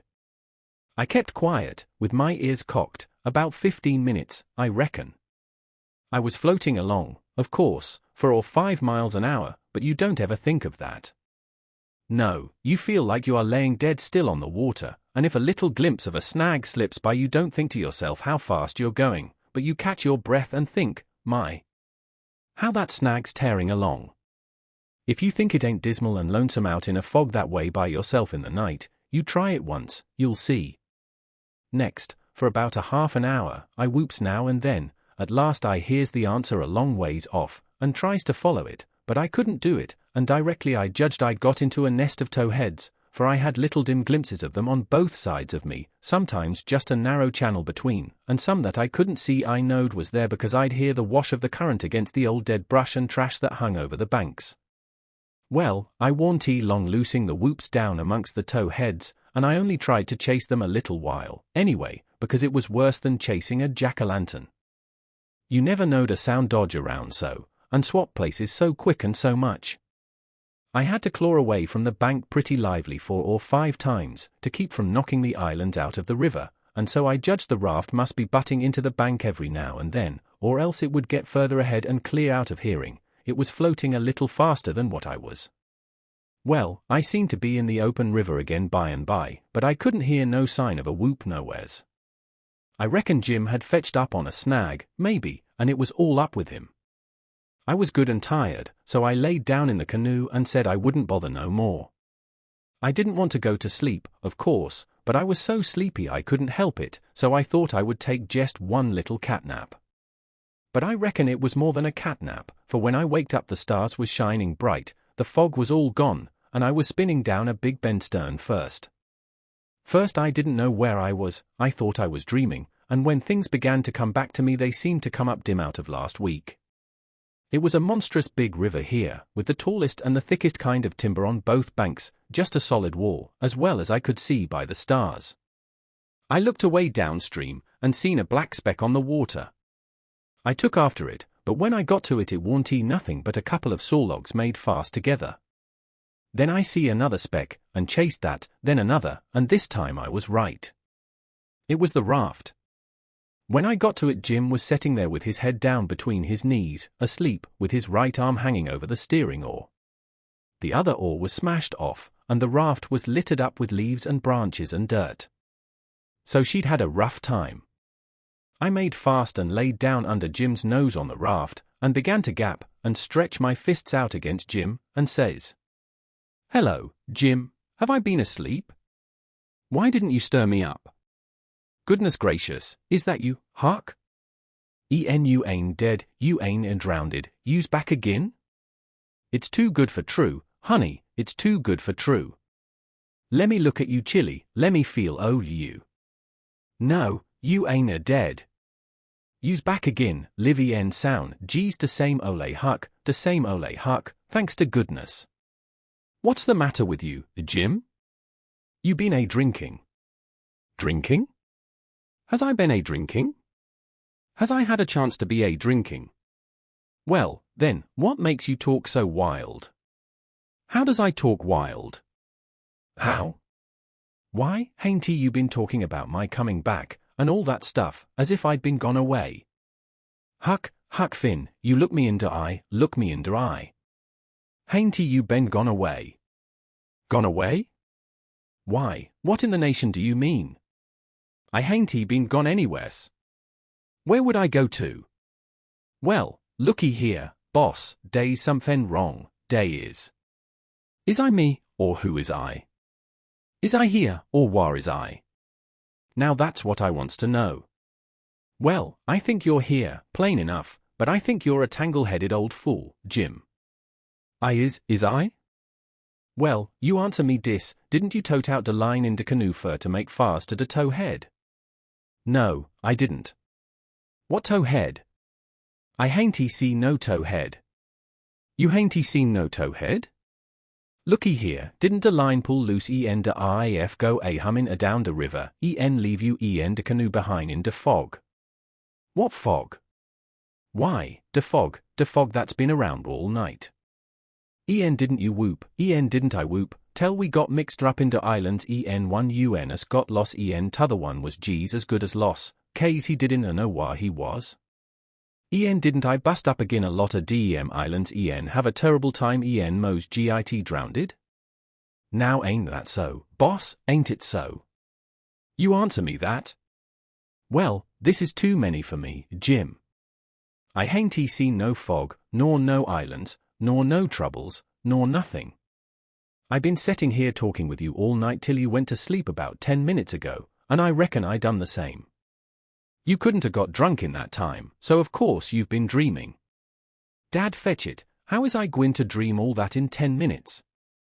Well, hang it all, you did dream it, because there didn't any of it happen. But, Huck, it's all G's as plain to me as. It don't make no difference how plain it is, there ain't nothing in it. I know, because I've been here all the time. Jim didn't say nothing for about 5 minutes, but sat there studying over it. Then he says, "Well, den, I reckon I did dream it, Huck, but dog my cats if it ain't the powerfulest dream I ever see. I hain't ever had no dream beefer that's tired me like this one." "Oh, well, that's all right, because a dream does tire a body like everything sometimes. But this one was a staving dream, tell me all about it, Jim." So Jim went to work and told me the whole thing right through, just as it happened, only he painted it up considerable. Then he said he must start in and interpret it, because it was sent for a warning. He said the first towhead stood for a man that would try to do us some good, but the current was another man that would get us away from him. The whoops was warnings that would come to us every now and then, and if we didn't try hard to make out to understand them they'd just take us into bad luck, stead of keeping us out of it. The lot of towheads was troubles we was going to get into with quarrelsome people and all kinds of mean folks, but if we minded our business and didn't talk back and aggravate them, we would pull through and get out of the fog and into the big clear river, which was the Free States, and wouldn't have no more trouble. It had clouded up pretty dark just after I got onto the raft, but it was clearing up again now. "Oh, well, that's all interpreted well enough as far as it goes, Jim," I says, "but what does these things stand for?" It was the leaves and rubbish on the raft and the smashed oar. You could see them first rate now. Jim looked at the trash, and then looked at me, and back at the trash again. He had got the dream fixed so strong in his head that he couldn't seem to shake it loose and get the facts back into its place again right away. But when he did get the thing straightened around he looked at me steady without ever smiling, and says, "What do they stand for?" I say gwine to tell you. When I got all wore out with work, with the calling for you, went to sleep, my heart was mos broke because you was lost, I didn't care your know the moth what become of me de RAF. When I wake up find you back again, all safe sound, the tears come, I could have got down on my knees kiss yo's foot, I so thankful. All you was thinking about was how you could make a fool you ole Jim with a lie. That truck dar is trash, trash is what people is that puts dirt on the head a day friends makes em ashamed. Then he got up slow and walked to the wigwam, and went in there without saying anything but that. But that was enough. It made me feel so mean I could almost kissed his foot to get him to take it back. It was 15 minutes before I could work myself up to go and humble myself to a nah, but I done it, and I warn't ever sorry for it afterwards, neither. I didn't do him no more mean tricks, and I wouldn't done that one if I'd a knowed it would make him feel that way. Chapter 16. We slept most all day, and started out at night, a little ways behind a monstrous long raft that was as long going by as a procession. She had 4 long sweeps at each end, so we judged she carried as many as 30 men, likely. She had 5 big wigwams aboard, wide apart, and an open campfire in the middle, and a tall flagpole at each end. There was a power of style about her. It amounted to something being a raftsman on such a craft as that. We went drifting down into a big bend, and the night clouded up and got hot. The river was very wide, and was walled with solid timber on both sides, you couldn't see a break in it hardly ever, or a light. We talked about Cairo, and wondered whether we would know it when we got to it. I said likely we wouldn't, because I had heard say there warn't but about a dozen houses there, and if they didn't happen to have them lit up, how was we going to know we was passing a town? Jim said if the 2 big rivers joined together there, that would show. But I said maybe we might think we was passing the foot of an island and coming into the same old river again. That disturbed Jim, and me too. So the question was, what to do? I said, paddle ashore the first time a light showed, and tell them Pap was behind, coming along with a trading scow, and was a green hand at the business, and wanted to know how far it was to Cairo. Jim thought it was a good idea, so we took a smoke on it and waited. There warn't nothing to do now but to look out sharp for the town, and not pass it without seeing it. He said he'd be mighty sure to see it, because he'd be a free man the minute he seen it, but if he missed it he'd be in a slave country again and no more show for freedom. Every little while he jumps up and says, "Dar she is." But it warn't he. It was jack-o'-lanterns, or lightning bugs, so he sat down again, and went to watching, same as before. Jim said it made him all over trembly and feverish to be so close to freedom. Well, I can tell you it made me all over trembly and feverish, too, to hear him, because I begun to get it through my head that he was most free, and who was to blame for it? Why, me. I couldn't get that out of my conscience, no how nor no way. It got to troubling me so I couldn't rest, I couldn't stay still in one place. It hadn't ever come home to me before, what this thing was that I was doing. But now it did, and it stayed with me, and scorched me more and more. I tried to make out to myself that I warn't he to blame, because I didn't run Jim off from his rightful owner, but it warn't he no use, conscience up and says, every time, but you knowed he was running for his freedom, and you could have paddled ashore and told somebody. That was so, I couldn't get around that no way. That was where it pinched. Conscience says to me, what had poor Miss Watson done to you that you could see her now go off right under your eyes and never say one single word? What did that poor old woman do to you that you could treat her so mean? Why, she tried to learn you your book, she tried to learn you your manners, she tried to be good to you every way she knowed how. That's what she done. I got to feeling so mean and so miserable I most wished I was dead. I fidgeted up and down the raft, abusing myself to myself, and Jim was fidgeting up and down past me. We neither of us could keep still. Every time he danced around and says, "Dara's Cairo," it went through me like a shot, and I thought if it was Cairo I reckoned I would die of miserableness. Jim talked out loud all the time while I was talking to myself. He was saying how the first thing he would do when he got to a free state he would go to saving up money and never spend a single cent, and when he got enough he would buy his wife, which was owned on a farm close to where Miss Watson lived, and then they would both work to buy the 2 children, and if their master wouldn't sell them, they'd get an abolitionist to go and steal them. It most froze me to hear such talk. He wouldn't ever dared to talk such talk in his life before. Just see what a difference it made in him the minute he judged he was about free. It was according to the old saying, give a nar an inch and he'll take an ell. Thinks I, this is what comes of my not thinking. Here was this now, which I had as good as helped to run away, coming right out flat-footed and saying he would steal his children, children that belonged to a man I didn't even know, a man that hadn't ever done me no harm. I was sorry to hear Jim say that, it was such a lowering of him. My conscience got to stirring me up hotter than ever, until at last I says to it, let up on me, it ain't too late yet, I'll paddle ashore at the first light and tell. I felt easy and happy and light as a feather right off. All my troubles was gone.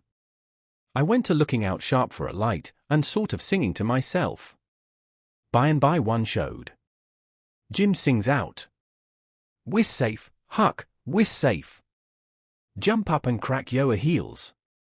That's the good ole Cairo at last, I geez knows it."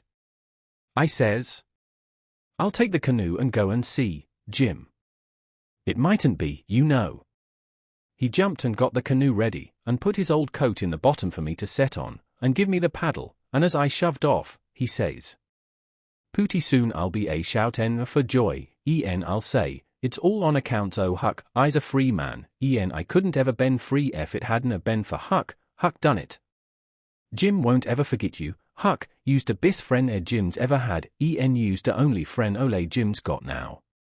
I was paddling off, all in a sweat to tell on him, but when he says this, it seemed to kind of take the tuck all out of me. I went along slow then, and I warn't right down certain whether I was glad I started or whether I warn't.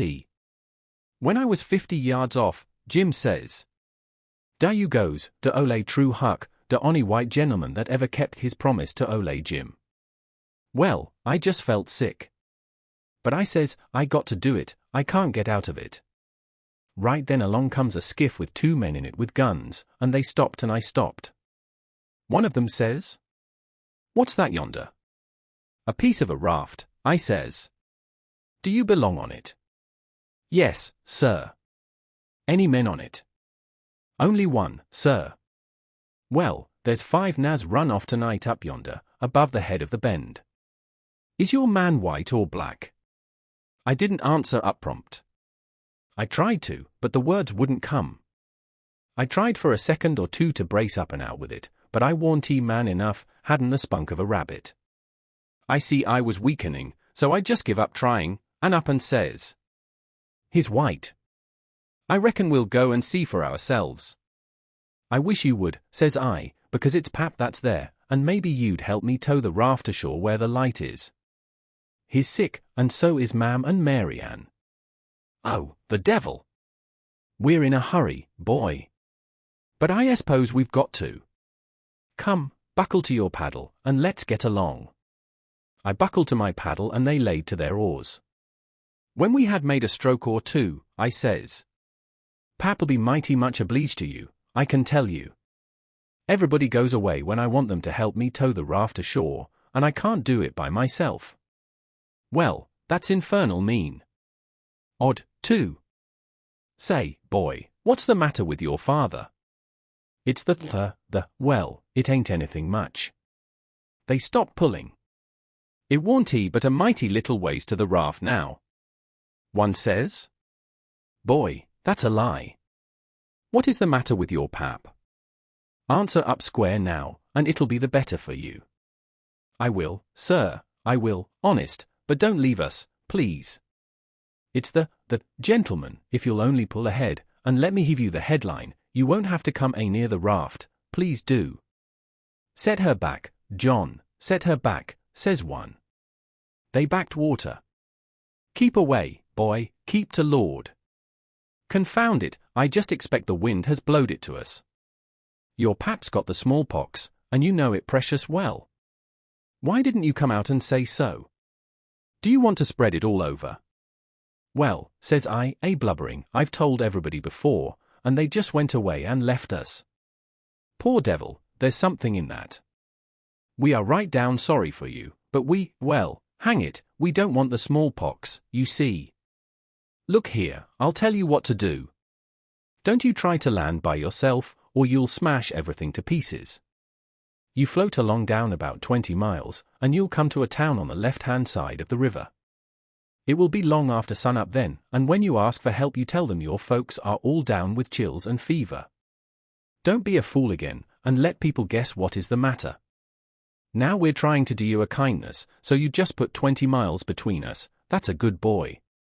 It wouldn't do any good to land yonder where the light is, it's only a woodyard. Say, I reckon your father's poor, and I'm bound to say he's in pretty hard luck. Here, I'll put a $20 gold piece on this board, and you get it when it floats by. I feel mighty mean to leave you, but my kingdom. It won't do to fool with smallpox, don't you see?" "Hold on, Parker," says the other man, "here's a 20 to put on the board for me. Goodbye, boy, you do as Mr. Parker told you, and you'll be all right." "That's so, my boy, goodbye, goodbye.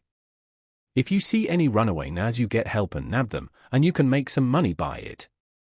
"Goodbye, sir," says I won't let no runaway nags get by me if I can help it."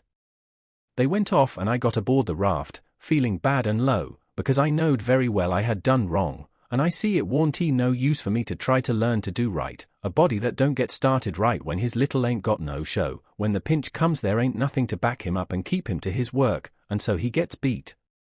Then I thought a minute and says to myself, hold on, s'pose you'd a done right and give Jim up, would you felt better than what you do now?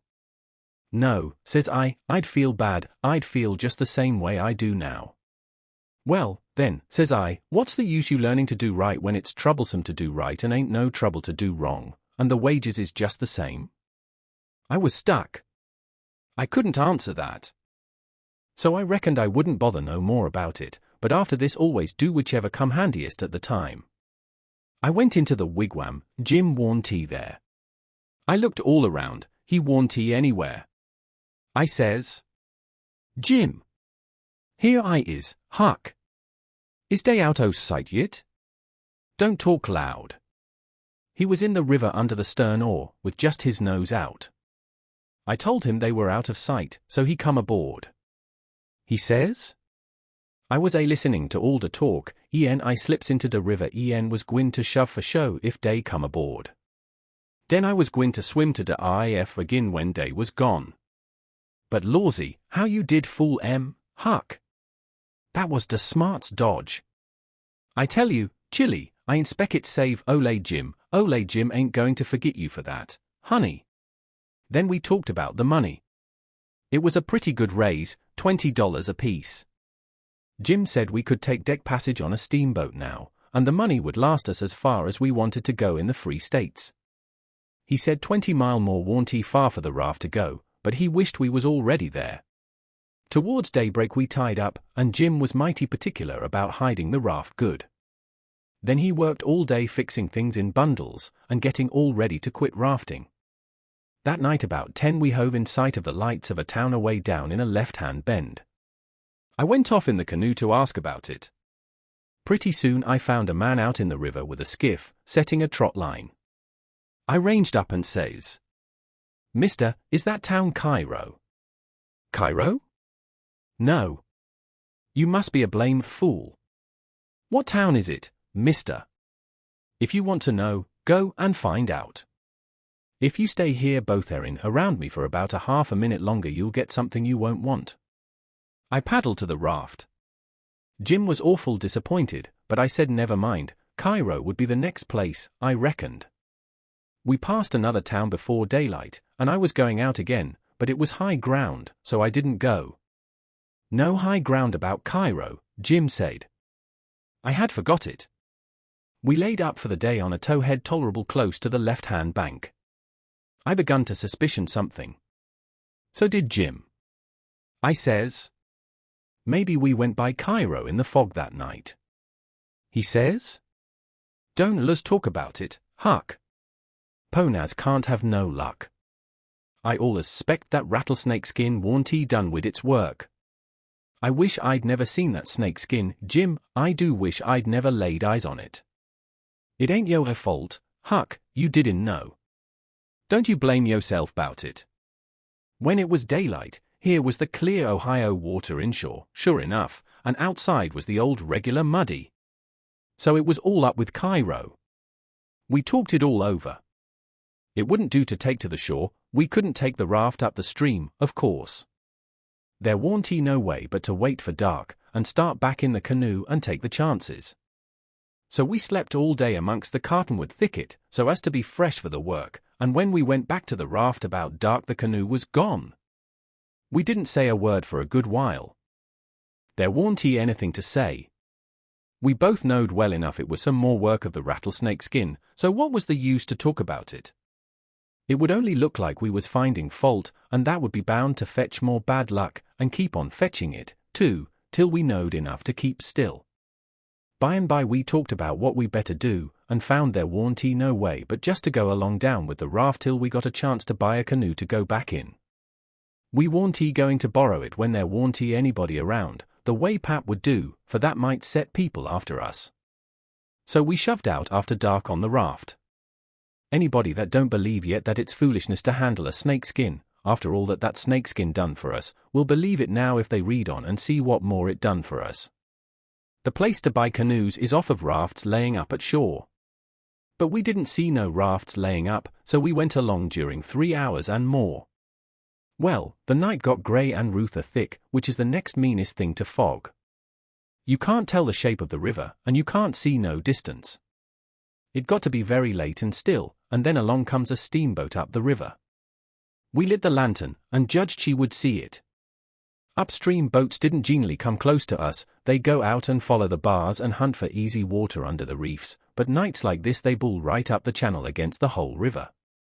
We could hear her pounding along, but we didn't see her good till she was close. She aimed right for us. Often they do that and try to see how close they can come without touching. Sometimes the wheel bites off a sweep, and then the pilot sticks his head out and laughs, and thinks he's mighty smart. Well, here she comes, and we said she was going to try and shave us, but she didn't seem to be shearing off a bit. She was a big one, and she was coming in a hurry, too, looking like a black cloud with rows of glowworms around it, but all of a sudden she bulged out, big and scary, with a long row of wide-open furnace doors shining like red-hot teeth, and her monstrous bows and guards hanging right over us. There was a yell at us, and a jingling of bells to stop the engines, a powwow of cussing, and whistling of steam, and as Jim went overboard on one side and I on the other, she come smashing straight through the raft. I dived, and I aimed to find the bottom, too, for a 30-foot wheel had got to go over me, and I wanted it to have plenty of room. I could always stay underwater a minute. This time I reckon I stayed under a minute and a half. Then I bounced for the top in a hurry, for I was nearly busting. I popped out to my armpits and blowed the water out of my nose, and puffed a bit. Of course there was a booming current, and of course that boat started her engines again 10 seconds after she stopped them, for they never cared much for raftsmen, so now she was churning along up the river, out of sight in the thick weather, though I could hear her. I sung out for Jim about a dozen times, but I didn't get any answer, so I grabbed a plank that touched me while I was treading water, and struck out for shore, shoving it ahead of me. But I made out to see that the drift of the current was towards the left-hand shore, which meant that I was in a crossing, so I changed off and went that way. It was one of these long, slanting, 2-mile crossings, so I was a good long time in getting over. I made a safe landing, and clumb up the bank. I couldn't see but a little ways, but I went poking along over rough ground for a 1/4 of a mile or more, and then I run across a big old-fashioned double log house before I noticed it. I was going to rush by and get away, but a lot of dogs jumped out and went to howling and barking at me, and I knowed better than to move another peg. Chapter 17. In about a minute somebody spoke out of a window without putting his head out and says, "Be done, boys." "Who's there?" I says. "It's me." "Who's me?" "George Jackson, sir." "What do you want?" "I don't want nothing, sir. I only want to go along by, but the dogs won't let me." "What are you prowling around here this time of night for, hey?" "I warn't prowling around, sir. I fell overboard off of the steamboat." "Oh, you did you? Strike a light there, somebody. What did you say your name was?" "George Jackson, sir." "I'm only a boy." "Look here, if you're telling the truth you needn't be afraid, nobody'll hurt you. But don't try to budge, stand right where you are. Rouse out Bob and Tom, some of you, and fetch the guns." "George Jackson, is there anybody with you?" "No, sir, nobody. I heard the people stirring around in the house now, and see a light." The man sung out, "Snatch that light away, Betsy, you old fool, ain't you got any sense? Put it on the floor behind the front door. Bob, if you and Tom are ready, take your places." "All ready." "Now, George Jackson, do you know the Shepherd Sons?" "No, sir, I never heard of them." "Well, that may be so, and it meant. Now, all ready. Step forward, George Jackson. And mind, don't you hurry, come mighty slow. If there's anybody with you, let him keep back, if he shows himself he'll be shot. Come along now. Come slow, push the door open yourself, just enough to squeeze in, do you hear?" I didn't hurry, I couldn't if I'd a wanted to. I took one slow step at a time and there warn't a sound, only I thought I could hear my heart. The dogs were as still as the humans, but they followed a little behind me. When I got to the 3 log doorsteps I heard them unlocking and unbarring and unbolting. I put my hand on the door and pushed it a little more till somebody said, "There, that's enough, put your head in." I done it, but I judged they would take it off. The candle was on the floor, and there they all was, looking at me and me at them, for about a 1/4 of a minute, 3 big men with guns pointed at me, which made me wince, I tell you, the oldest, grey and about 60, the other 2 30 or more, all of them fine and handsome, and the sweetest old grey-headed lady, and back of her 2 young women which I couldn't see right well. The old gentleman says, "There, I reckon it's all right. Come in." As soon as I was in, the old gentleman he locked the door and barred it and bolted it, and told the young men to come in with their guns, and they all went in a big parlour that had a new rag carpet on the floor, and got together in a corner that was out of the range of the front windows, there warn't none on the side. They held the candle, and took a good look at me, and all said, "Why, he ain't a shepherd's son, no, there ain't any shepherd's son about him."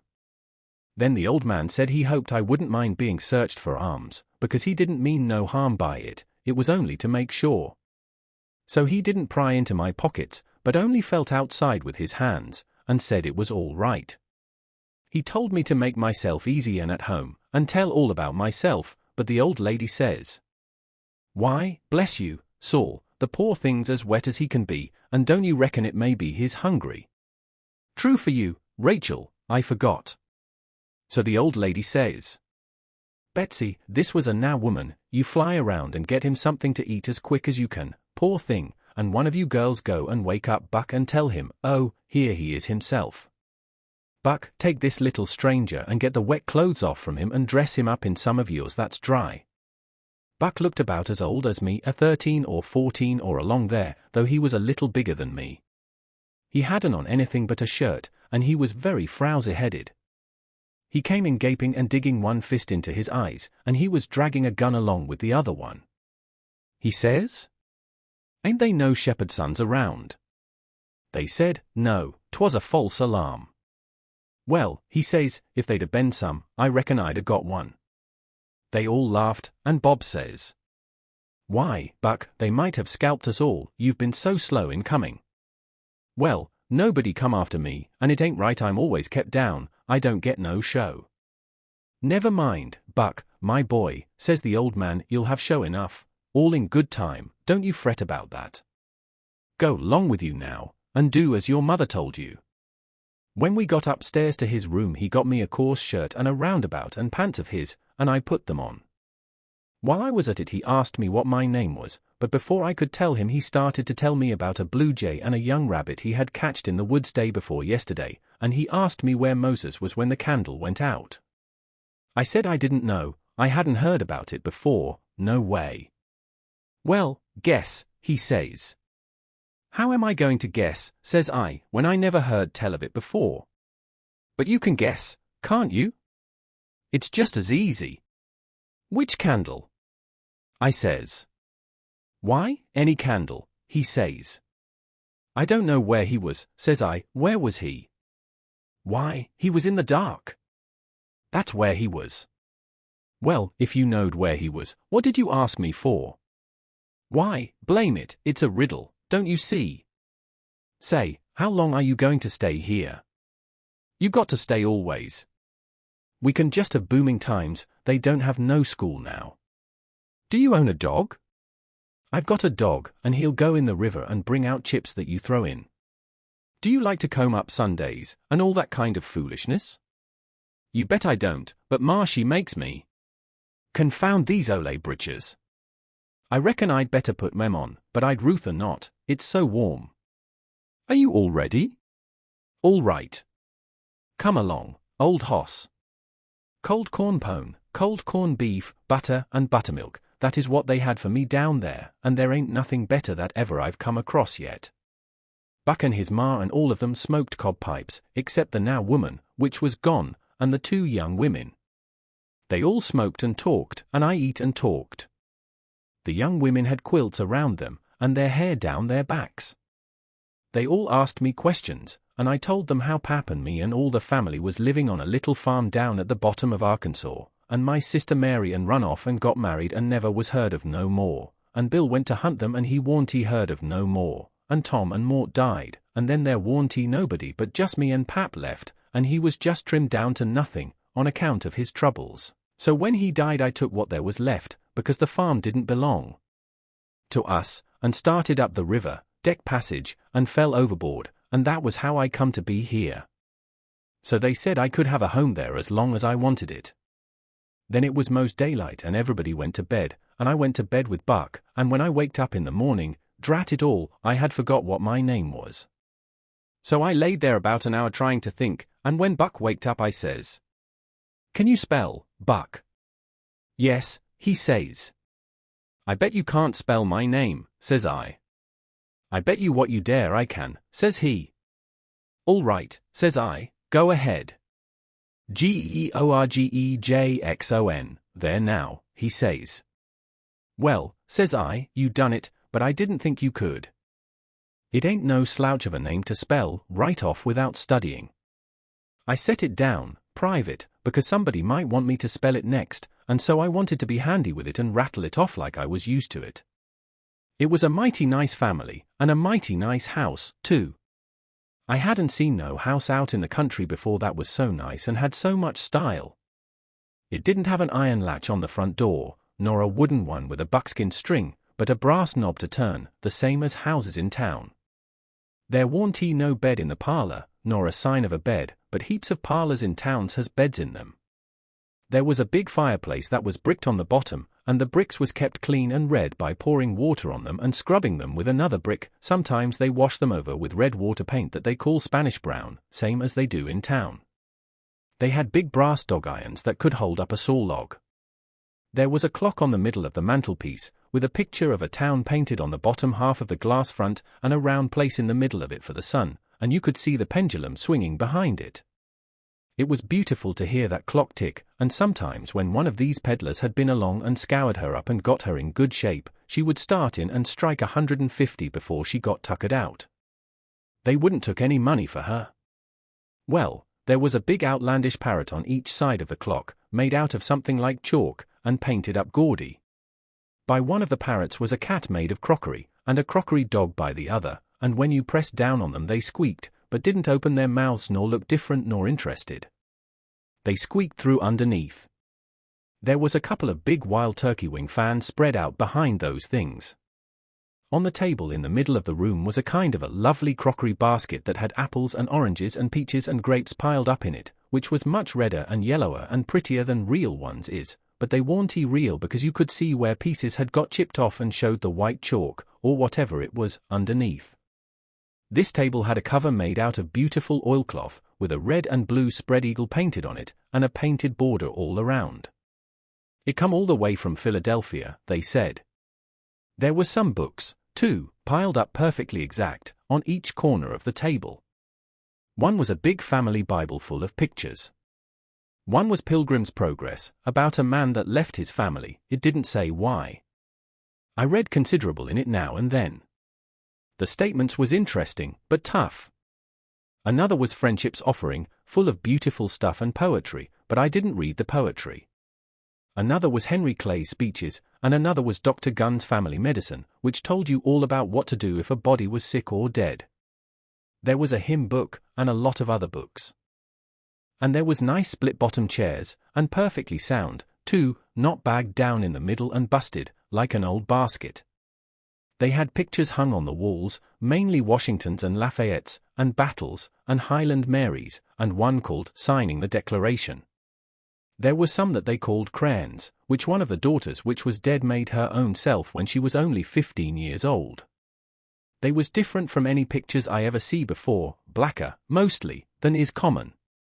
One was a woman in a slim black dress, belted small under the armpits, with bulges like a cabbage in the middle of the sleeves, and a large black scoop shovel bonnet with a black veil, and white slim ankles crossed about with black tape, and very wee black slippers, like a chisel, and she was leaning pensive on a tombstone on her right elbow, under a weeping willow, and her other hand hanging down her side holding a white handkerchief and a reticule, and underneath the picture it said, "Shall I never see thee more, alas?"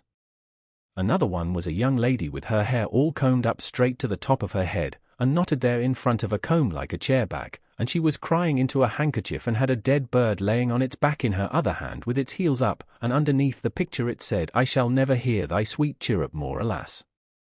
There was one where a young lady was at a window looking up at the moon, and tears running down her cheeks, and she had an open letter in one hand with black sealing wax showing on one edge of it, and she was mashing a locket with a chain to it against her mouth, and underneath the picture it said, "And art thou gone? Yes, thou art gone, alas." These was all nice pictures, I reckon, but I didn't somehow seem to take to them, because if ever I was down a little they always give me the fantods. Everybody was sorry she died, because she had laid out a lot more of these pictures to do, and a body could see by what she had done what they had lost. But I reckoned that with her disposition she was having a better time in the graveyard. She was at work on what they said was her greatest picture when she took sick, and every day and every night it was her prayer to be allowed to live till she got it done, but she never got the chance.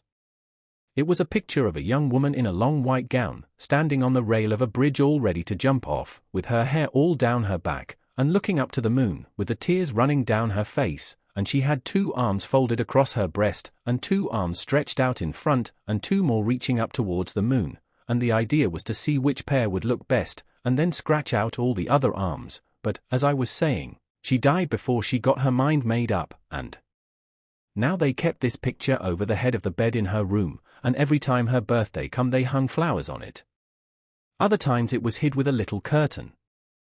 The young woman in the picture had a kind of a nice sweet face, but there was so many arms it made her look too spidery, seemed to me.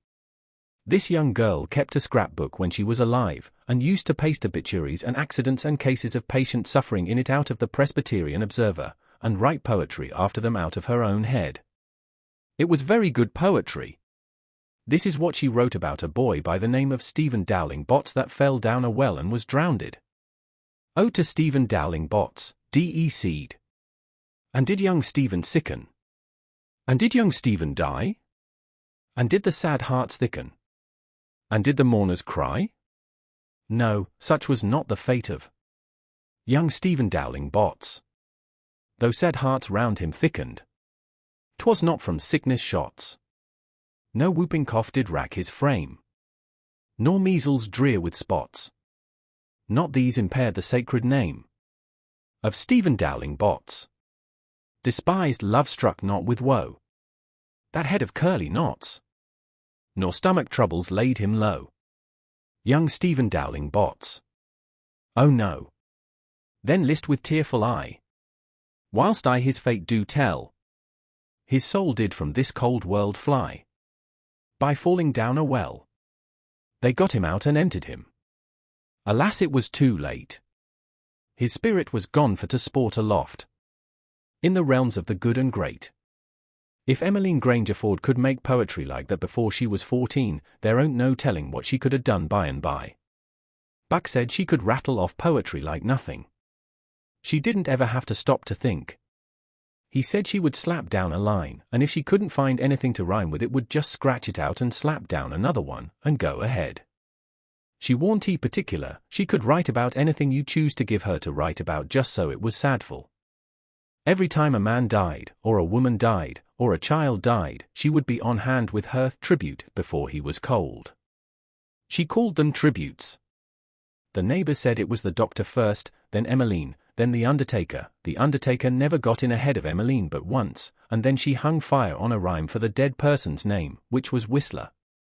She warn't he ever the same after that. She never complained, but she kinda pined away and did not live long. Poor thing, menace the time I made myself go up to the little room that used to be hers and get out her poor old scrapbook and read in it when her pictures had been aggravating me and I had soured on her a little.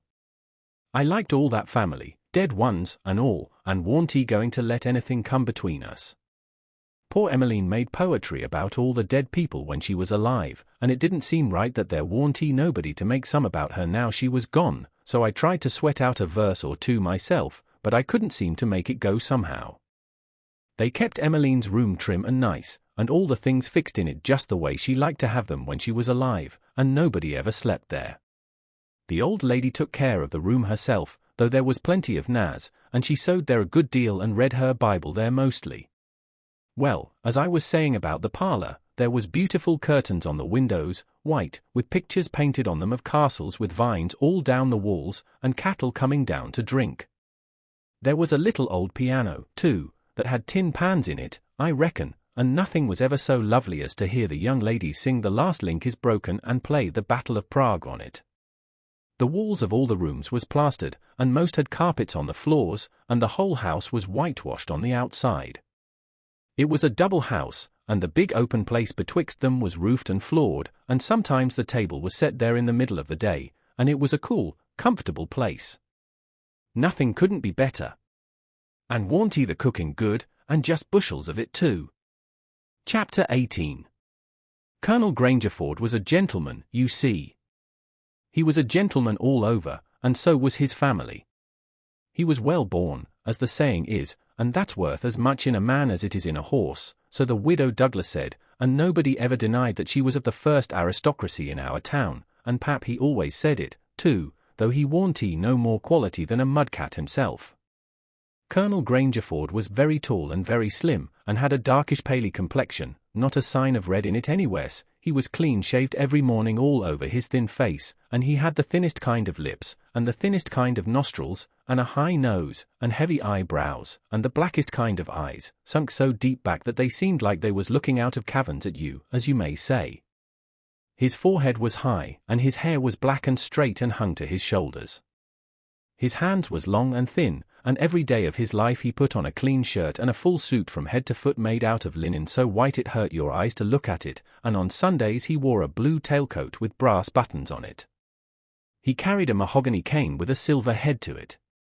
There warn't no frivolousness about him, not a bit, and he warn't ever loud. He was as kind as he could be, you could feel that, you know, and so you had confidence. Sometimes he smiled, and it was good to see, but when he straightened himself up like a liberty pole and the lightning begun to flicker out from under his eyebrows, you wanted to climb a tree first and find out what the matter was afterwards. He didn't ever have to tell anybody to mind their manners, everybody was always good-mannered where he was. Everybody loved to have him around, too. He was sunshine most always, I mean he made it seem like good weather. When he turned into a cloud bank it was awful dark for half a minute, and that was enough, there wouldn't nothing go wrong again for a week. When him and the old lady come down in the morning all the family got up out of their chairs and give them good day, and didn't set down again till they had set down. Then Tom and Bob went to the sideboard where the decanter was, and mixed a glass of bitters and handed it to him, and he held it in his hand and waited till Tom's and Bob's was mixed, and then they bowed and said, "Our duty to you, sir, and madam," and they bowed the least bit in the world and said thank you, and so they drank, all three, and Bob and Tom poured a spoonful of water on the sugar and the mite of whiskey or apple brandy in the bottom of their tumblers, and give it to me and Buck. And we drank to the old people too. Bob was the oldest and Tom next, tall, beautiful men with very broad shoulders and brown faces, and long black hair and black eyes. They dressed in white linen from head to foot, like the old gentleman, and wore broad Panama hats. Then there was Miss Charlotte, she was 25, and tall and proud and grand, but as good as she could be when she warn't stirred up, but when she had a look that would make you wilt in your tracks, like her father. She was beautiful. So was her sister, Miss Sophia, but it was a different kind. She was gentle and sweet like a dove, and she was only 20. Each person had their own na to wait on them, Buck too. My na had a monstrous easy time, because I warn't used to having anybody do anything for me, but Buck's was on the jump most of the time. This was all there was of the family now, but there used to be more, 3 sons, they got killed, and Emmeline that died. The old gentleman owned a lot of farms and over 100 nas. Sometimes a stack of people would come there, horseback, from 10 or 15 mile around, and stay 5 or 6 days, and have such junketings round about and on the river, and dances, and picnics in the woods daytimes, and balls at the house nights. These people was mostly kinfolks of the family. The men brought their guns with them. It was a handsome lot of quality, I tell you. There was another clan of aristocracy around there, 5 or 6 families, mostly of the name of Shepherd's son. They was as high-toned and well-born and rich and grand as the tribe of Grangerfords. The Shepherd's sons and Grangerfords used the same steamboat landing, which was about 2 mile above our house, so sometimes when I went up there with a lot of our folks I used to see a lot of the Shepherd's sons there on their fine horses. One day Buck and me was away out in the woods hunting, and heard a horse coming. We was crossing the road. Buck says, "Quick! Jump for the woods." We done it, and then peeped down the woods through the leaves. Pretty soon a splendid young man come galloping down the road, setting his horse easy and looking like a soldier. He had his gun across his pommel. I had seen him before. It was young Harney Shepherd's son. I heard Buck's gun go off at my ear, and Harney's hat tumbled off from his head. He grabbed his gun and rode straight to the place where we was hid. But we didn't wait. We started through the woods on a run. The woods warn't thick, so I looked over my shoulder to dodge the bullet, and twice I seen Harney cover Buck with his gun, and then he rode away the way he come, to get his hat, I reckon, but I couldn't see. We never stopped running till we got home.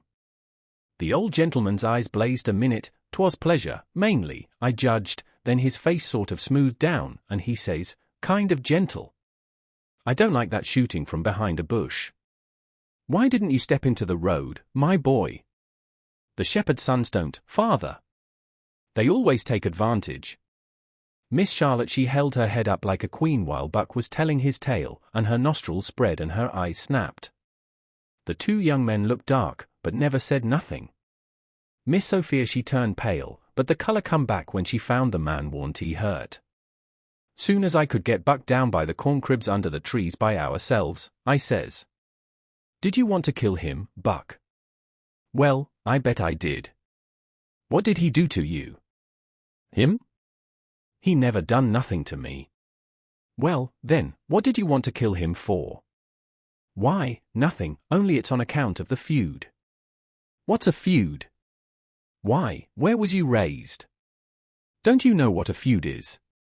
"Never heard of it before, tell me about it." "Well," says Buck, "a feud is this way.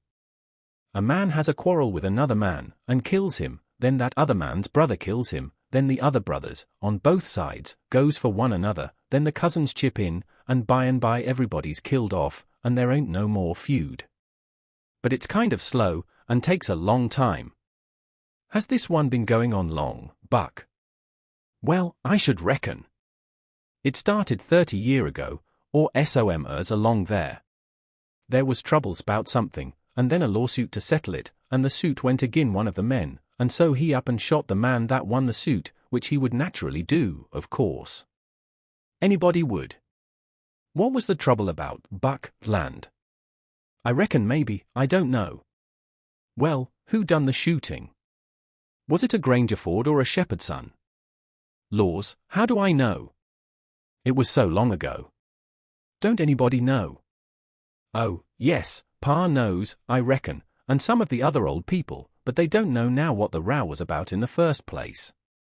"Has there been many killed, Buck?" "Yes, right smart chance of funerals. But they don't always kill. PA's got a few buckshot in him, but he don't mind it 'cause he don't weigh much, anyway. Bob's been carved up some with a bowie, and Tom's been hurt once or twice." "Has anybody been killed this year, Buck?" "Yes, we got one and they got one. 'Bout 3 months ago my cousin Bud, 14-year-old, was riding through the woods on t'other side of the river, and didn't have no weapon with him, which was blamed foolishness, and in a lonesome place he hears a horse coming behind him, and sees old Baldy Shepherd's son Lincoln after him with his gun in his hand and his white hair flying in the wind, and instead of jumping off and taking to the brush, Bud lowed he could outrun him, so they had it, nip and tuck, for 5 mile or more. The old man gaining all the time, so at last Bud seen it warn't any use, so he stopped and faced around so as to have the bullet holes in front, you know, and the old man he rode up and shot him down. But he didn't get much chance to enjoy his luck, for inside of a week our folks laid him out. I reckon that old man was a coward, Buck." "I reckon he warn't a coward." "Not by a blamed sight. There ain't a coward amongst them shepherd's sons, not a one. And there ain't no cowards amongst the Grangerfords either. Why, that old man kept her up his end in a fight one day for half an hour against 3 Grangerfords, and come out winner. They was all horseback, he lit off of his horse and got behind a little woodpile, and kept his horse before him to stop the bullets, but the Grangerfords stayed on their horses and capered around the old man, and peppered away at him, and he peppered away at them. Him and his horse both went home pretty leaky and crippled, but the Grangerfords had to be fetched home, and one of 'em was dead, and another died the next day. No, sir, if a body's out hunting for cowards he don't want to fool away any time amongst them shepherd's sons, because they don't breed any of that kind." Next Sunday we all went to church, about 3 mile, everybody horseback.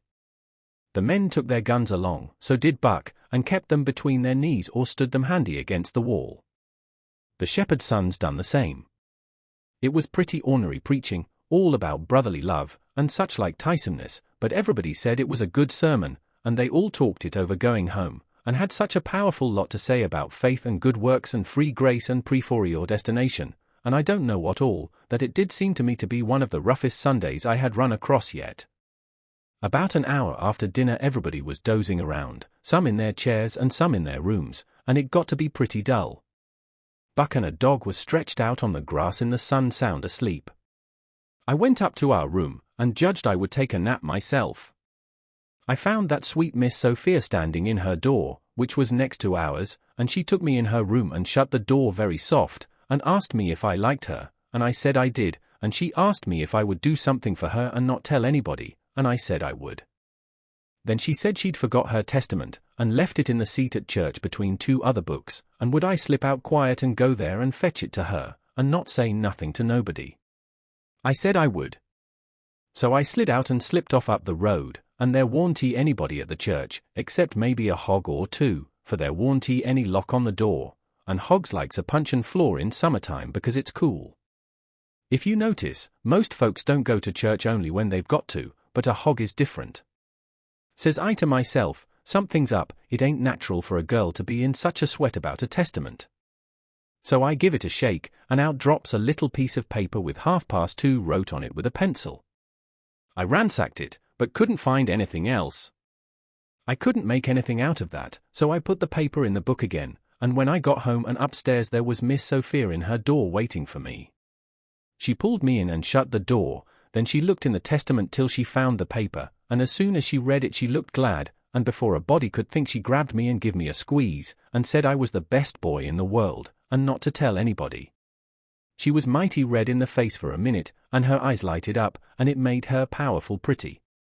I was a good deal astonished, but when I got my breath I asked her what the paper was about, and she asked me if I had read it, and I said no, and she asked me if I could read writing, and I told her no, only coarse-hand, and then she said the paper warn't anything but a bookmark to keep her place, and I might go and play now. I went off down to the river, studying over this thing, and pretty soon I noticed that my now was following along behind. When we was out of sight of the house he looked back and around a second, and then comes running, and says, "Mars George, if you'll come down into the swamp I'll show you a whole stack o' water moccasins." Thinks I, that's mighty curious, he said that yesterday. He oughter know a body don't love water moccasins enough to go around hunting for them.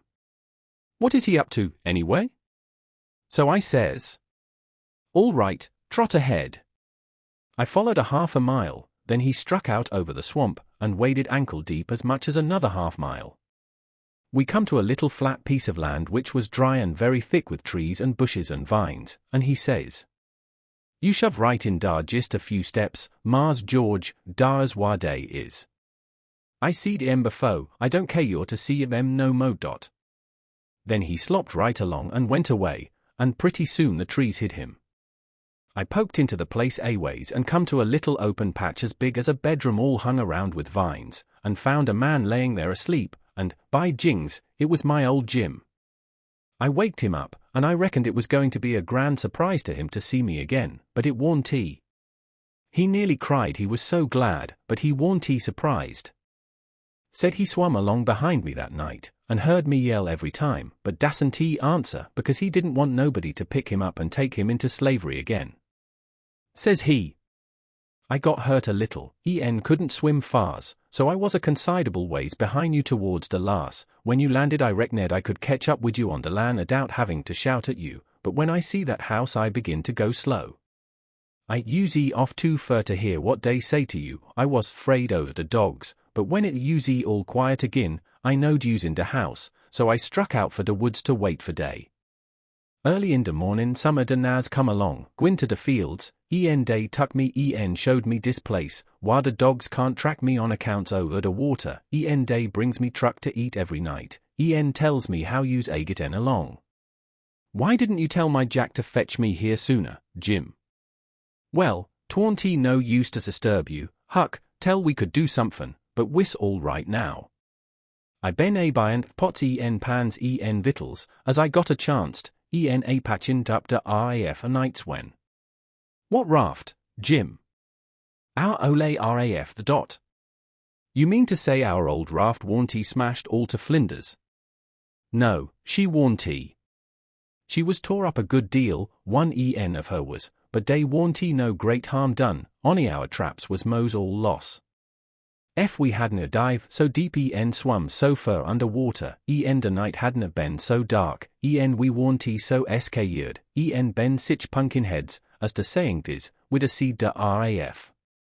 But it's geez as well we didn't, case now she's all fixed up agin mos as good as new, wis got a new lot o' stuff, in the place os what use loss. Why, how did you get hold of the raft again, Jim, did you catch her? How I gwin to catch her I out in the woods? No, some a de nas found her ketched on a snag along here in de ben, day hid her in a crick amongst de willows, day was so much jaywince bout which she belong to de mows that I come to hear about it pooty soon, so I ups settles de trouble by telling she don't belong to none uvm. But to you me, I asts if dey gwin to grab a young white gentleman's property, git a hid for it. Den I gin rem 10 cents apiece, days usi mighty well satisfied, wished some most RAFs you'd come along make rich again. Dey's mighty good to me, dece nas is, whatever I wants to do for me, I don't have to ask twice, honey. That Jack's a good na, pooty smart. Yes, he is. He ain't ever told me you was here, told me to come, and he'd show me a lot of water moccasins. If anything happens he ain't mixed up in it.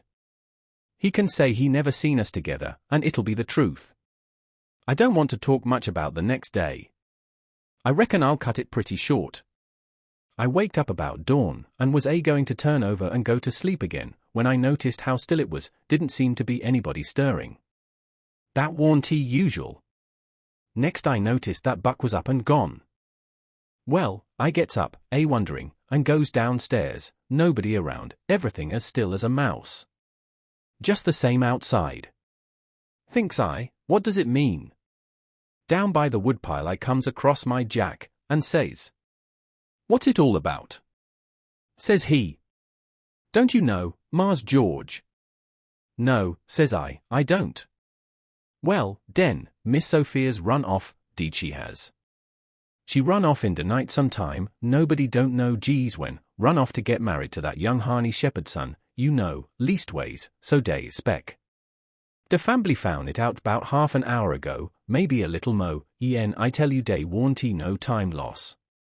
Sich another hurryin' up guns hosses you never see. De women folks has gone for to stir up de relations, ole Mars Saul de boys tuck dey guns rode up de river road for to try to catch that young man kill him for he can git across de river with Miss Sophia. I reckon dey's gwin to be mighty rough times. Buck went off 'thout waking me up. Well, I reckon he did. Dey warn't gwin to mix you up in it. Mars Buck he loaded up his gun load his gwin to fetch home a shepherd's son or bust. Well, dey'll be plenty or dar, I reckon, you bet you he'll fetch one if he gets a chanced. I took up the river road as hard as I could put. By and by I begin to hear guns a good ways off. When I come in sight of the log store and the woodpile where the steamboats lands, I worked along under the trees and brushed till I got to a good place, and then I clumb up into the forks of a cottonwood that was out of reach, and watched. There was a wood rank 4 foot high a little ways in front of the tree, and first I was going to hide behind that, but maybe it was luckier I didn't. There was 4 or 5 men cavorting around on their horses in the open place before the log store, cussing and yelling, and trying to get at a couple of young chaps that was behind the wood rank alongside of the steamboat landing, but they couldn't come it. Every time one of them showed himself on the river side of the woodpile he got shot at. The 2 boys were squatting back to back behind the pile, so they could watch both ways. By and by the men stopped cavorting around and yelling. They started riding towards the store, then up gets one of the boys, draws a steady bead over the wood rank, and drops one of them out of his saddle. All the men jumped off of their horses and grabbed the hurt one and started to carry him to the store, and that minute the 2 boys started on the run. They got halfway to the tree I was in before the men noticed. Then the men see them, and jumped on their horses and took out after them. They gained on the boys, but it didn't do no good, the boys had too good a start, they got to the woodpile that was in front of my tree, and slipped in behind it, and so they had the bulge on the men again. One of the boys was Buck, and the other was a slim young chap about 19 years old. The men ripped around a while, and then rode away. As soon as they was out of sight I sung out to Buck and told him. He didn't know what to make of my voice coming out of the tree at first. He was awful surprised. He told me to watch out sharp and let him know when the men come in sight again, said they was up to some devilment or other, wouldn't be gone long. I wished I was out of that tree, but I dasn't come down. Buck begun to cry and rip, and lowed that him and his cousin Joe, that was the other young chap, would make up for this day yet. He said his father and his 2 brothers was killed, and 2 or 3 of the enemy. Said the shepherd's sons laid for them in ambush. Buck said his father and brothers ought to waited for their relations, the shepherd's sons was too strong for them. I asked him what was become of young Harney and Miss Sophia. He said they'd got across the river and was safe. I was glad of that, but the way Buck did take on because he didn't manage to kill Harney that day he shot at him, I hain't ever heard anything like it. All of a sudden, bang! Bang! Bang! Goes 3 or 4 guns. The men had slipped around through the woods and come in from behind without their horses. The boys jumped for the river, both of them hurt, and as they swam down the current the men run along the bank shooting at them and singing out, "Kill them, kill them." It made me so sick I most fell out of the tree. I ain't going to tell all that happened, it would make me sick again if I was to do that. I wished I hadn't ever come ashore that night to see such things. I ain't ever going to get shut of them, lots of times I dream about them. I stayed in the tree till it begun to get dark, afraid to come down. Sometimes I heard guns away off in the woods, and twice I seen little gangs of men gallop past the log store with guns, so I reckoned the trouble was still going on. I was mighty downhearted, so I made up my mind I wouldn't ever go near that house again, because I reckoned I was to blame, somehow. I judged that that piece of paper meant that Miss Sophia was to meet Harney somewheres at 2:30 and run off, and I judged I ought to told her father about that paper and the curious way she acted, and then maybe he would a locked her up, and this awful mess wouldn't ever happened. When I got down out of the tree, I crept along down the river bank a piece, and found the 2 bodies laying in the edge of the water, and tugged at them till I got them ashore, then I covered up their faces, and got away as quick as I could. I cried a little when I was covering up Buck's face, for he was mighty good to me. It was just dark now. I never went near the house, but struck through the woods and made for the swamp. Jim warned tea on his island, so I tramped off in a hurry for the crick, and crowded through the willows, red hot to jump aboard and get out of that awful country. The raft was gone. My souls, but I was scared.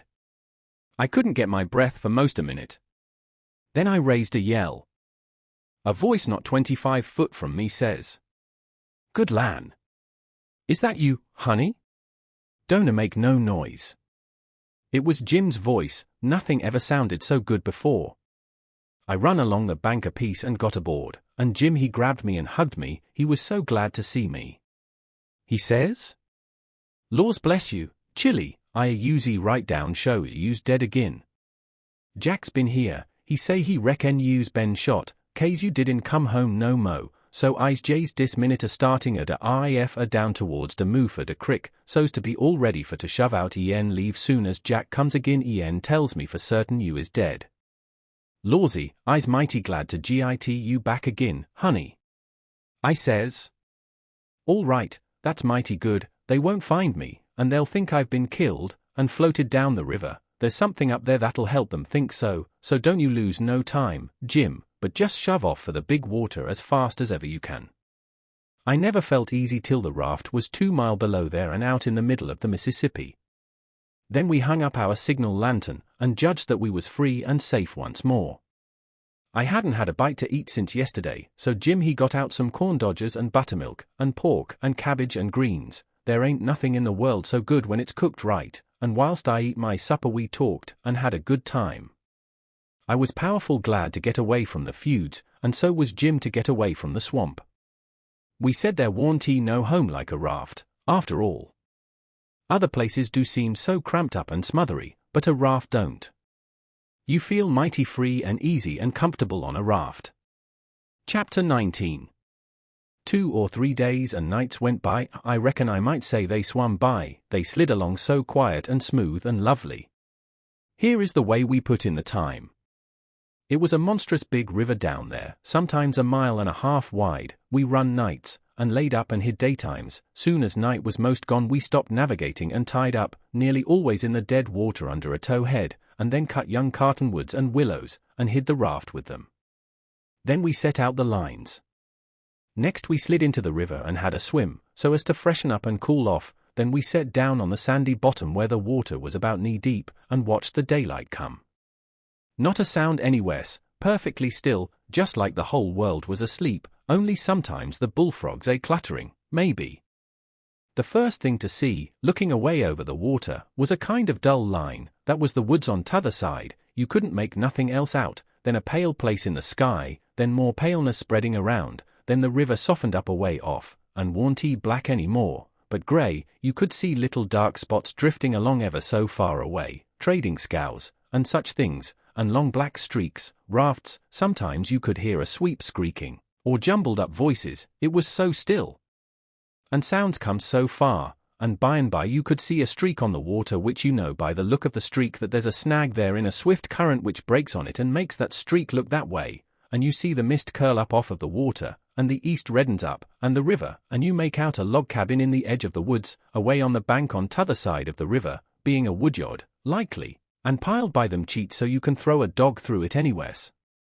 Then the nice breeze springs up, and comes fanning you from over there, so cool and fresh and sweet to smell on account of the woods and the flowers, but sometimes not that way, because they've left dead fish laying around, gars and such, and they do get pretty rank, and next you've got the full day, and everything smiling in the sun, and the songbirds just going it.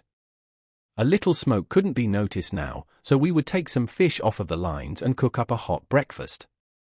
And afterwards we would watch the lonesomeness of the river, and kind of lazy along, and by lazy off to sleep. Wake up by, and look to see what done it, and maybe see a steamboat coughing along upstream, so far off towards the other side you couldn't tell nothing about her, only whether she was a stern wheel or side wheel. Then for about an hour there wouldn't be nothing to hear nor nothing to see, just solid lonesomeness. Next you'd see a raft sliding by, away off yonder, and maybe a galoot on it chopping, because they're most always doing it on a raft. You'd see the axe flash and come down, you don't hear nothing, you see that axe go up again, and by the time it's above the man's head then you hear the k-chunk. It had took all that time to come over the water.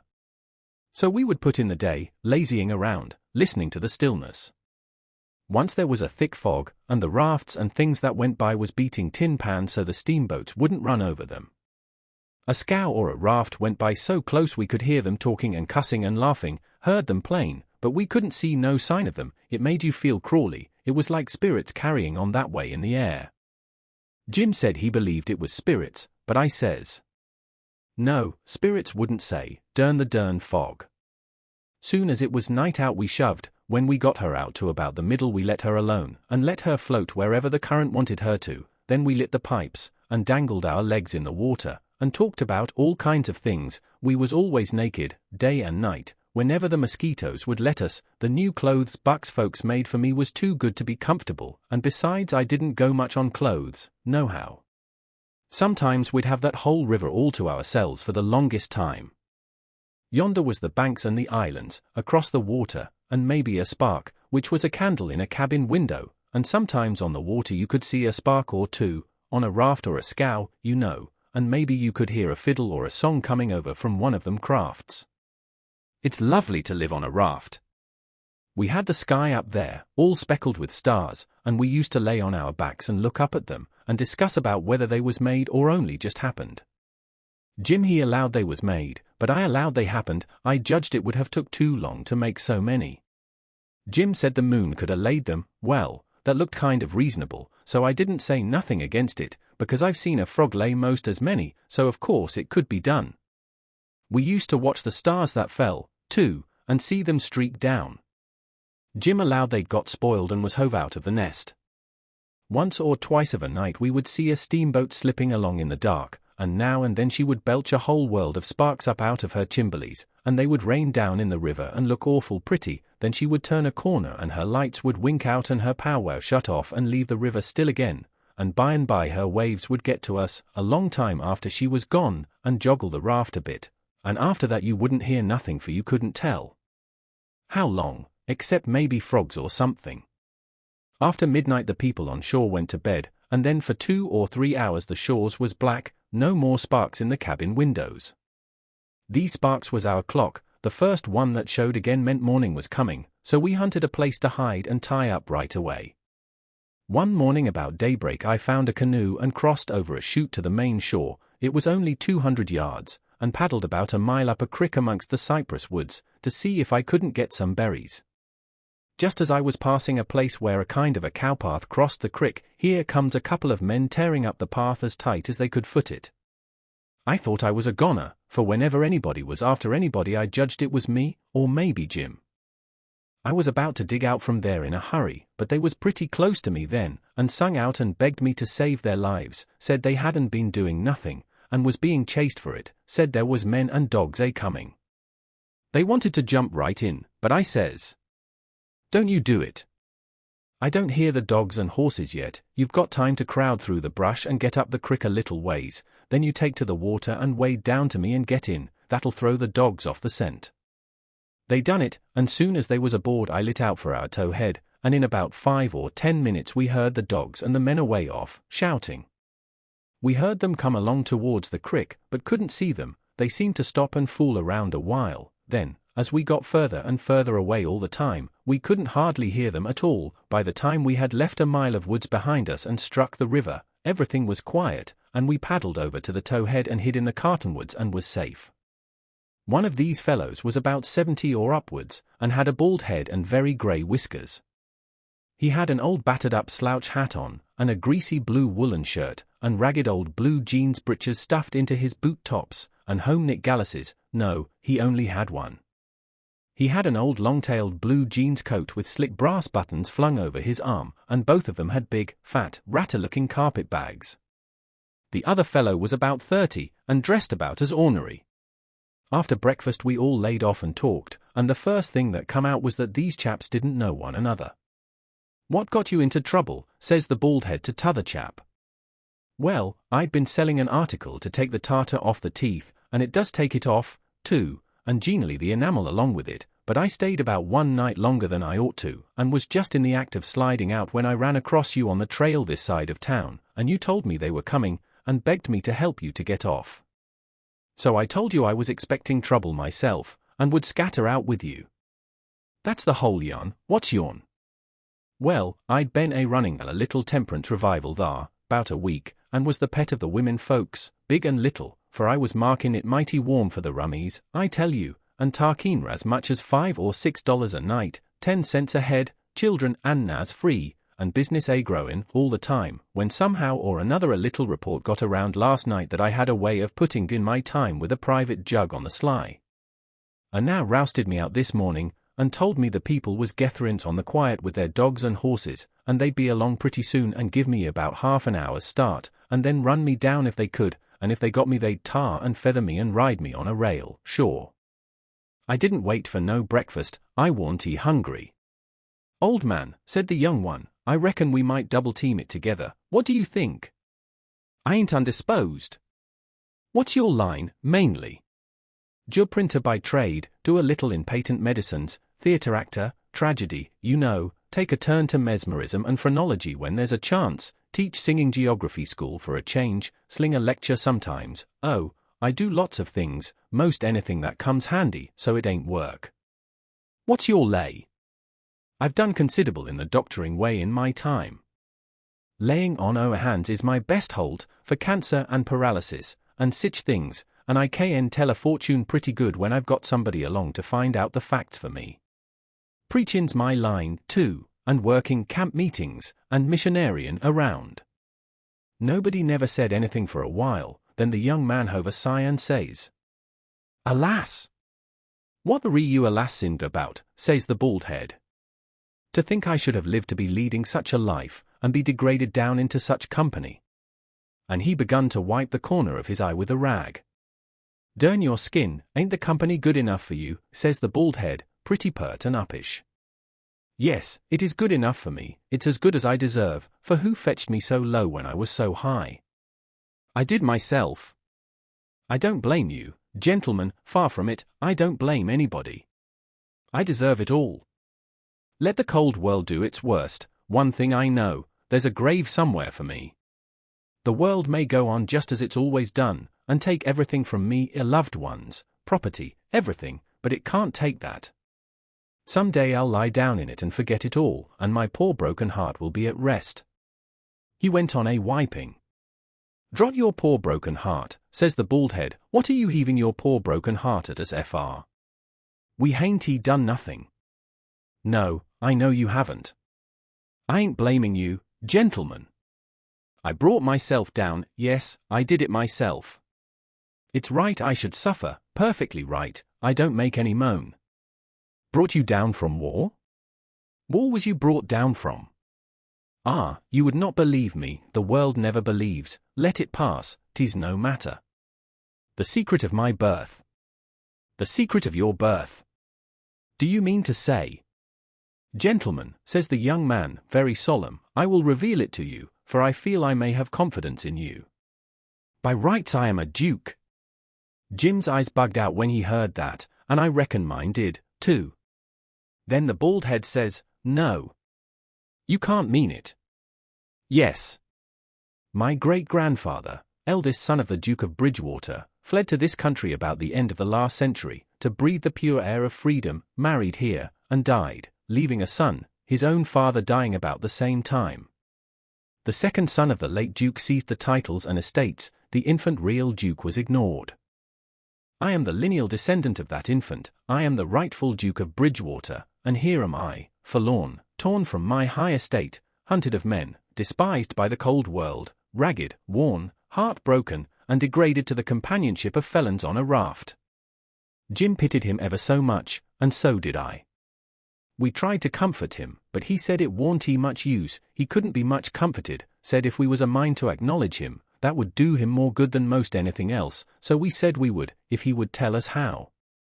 He said we ought to bow when we spoke to him, and say your grace, or my lord, or your lordship, and he wouldn't mind it if we called him plain or a Bridgewater, which, he said, was a title anyway, and not a name, and one of us ought to wait on him at dinner, and do any little thing for him he wanted done. Well, that was all easy, so we done it. All through dinner Jim stood around and waited on him, and says, will yo grace have some oath dis or some oath that, and so on, and a body could see it was mighty pleasing to him. But the old man got pretty silent by and by, didn't have much to say, and didn't look pretty comfortable over all that petting that was going on around that Duke. He seemed to have something on his mind. So, along in the afternoon, he says, looky here, Bilgewater, he says, I'm nation sorry for you, but you ain't the only person that's had troubles like that. No? No you ain't. You ain't the only person that's been snaked down wrongfully out in a high place. Alas! No, you ain't the only person that's had a secret of his birth. And, by jings, he begins to cry. Hold! What do you mean? Bilgewater, can I trust you, says the old man, still sort of sobbing. To the bitter death. He took the old man by the hand and squeezed it, and says, that secret of your being, speak. Bilgewater, I am the late Dauphin. You bet you, Jim and me stared this time. Then the Duke says, you are what? Yes, my friend, it is too true, your eyes is looking at this very moment on the poor disappeared Dauphin, Louis XVII, son of Louis XVI and Marie Antoinette. You? At your age? No. You mean you're the late Charlemagne, you must be 600 or 700 years old, at the very least. Trouble has done it, Bilgewater, trouble has done it, trouble has brung these grey hairs and this premature balditude. Yes, gentlemen, you see before you, in blue jeans and misery, the wanderin', exiled, trampled on, and sufferin' rightful King of France. Well, he cried and took on so that me and Jim didn't know hardly what to do, we was so sorry, and so glad and proud we'd got him with us, too. So we set in, like we done before with the Duke, and tried to comfort him.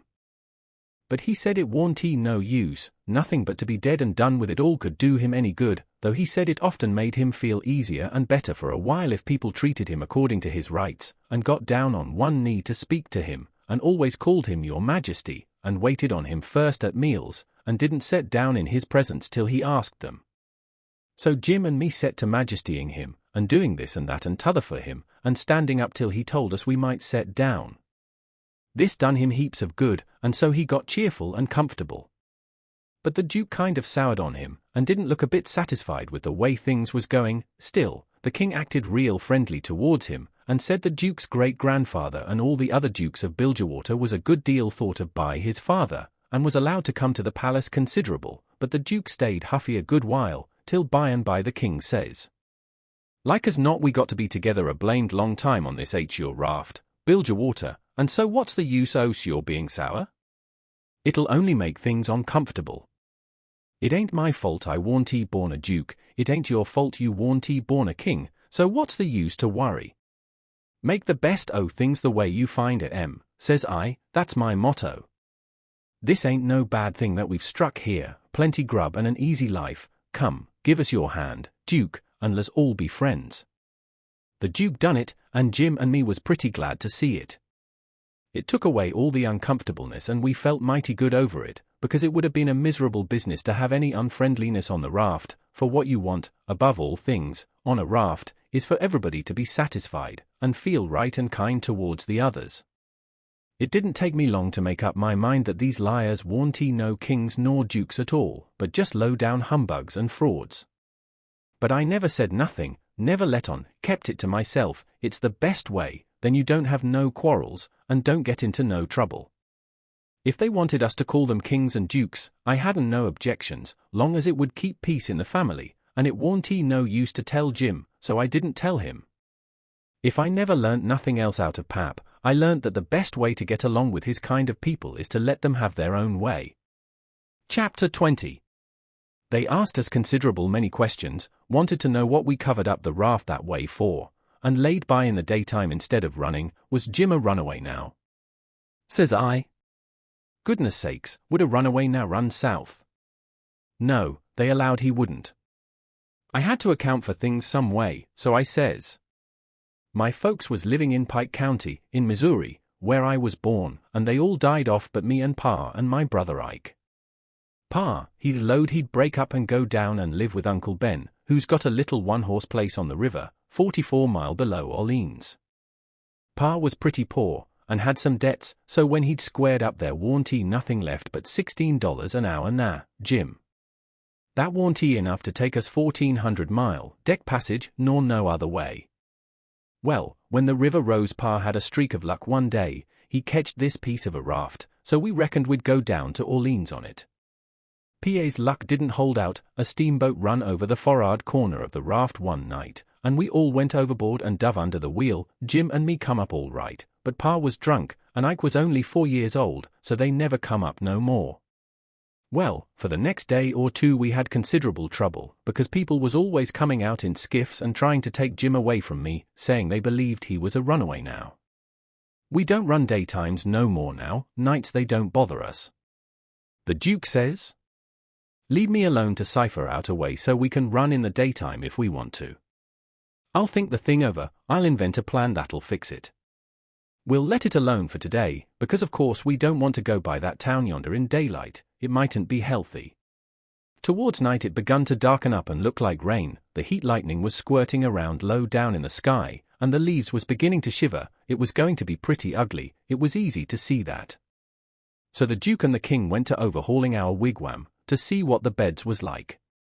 My bed was a straw tick better than Jim's, which was a corn shuck tick. There's always cobs around about in a shuck tick, and they poke into you and hurt, and when you roll over the dry shuck sound like you was rolling over in a pile of dead leaves, it makes such a rustling that you wake up.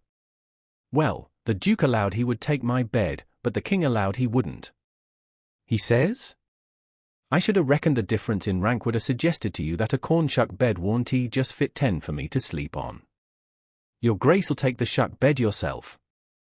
Jim and me was in a sweat again for a minute, being afraid there was going to be some more trouble amongst them, so we was pretty glad when the Duke says, 'Tis my fate to be always ground into the mire under the iron heel of oppression. Misfortune has broken my once haughty spirit, I yield, I submit, 'tis my fate. I am alone in the world, let me suffer, I can bear it. We got away as soon as it was good and dark. The King told us to stand well out towards the middle of the river, and not show a light till we got a long ways below the town.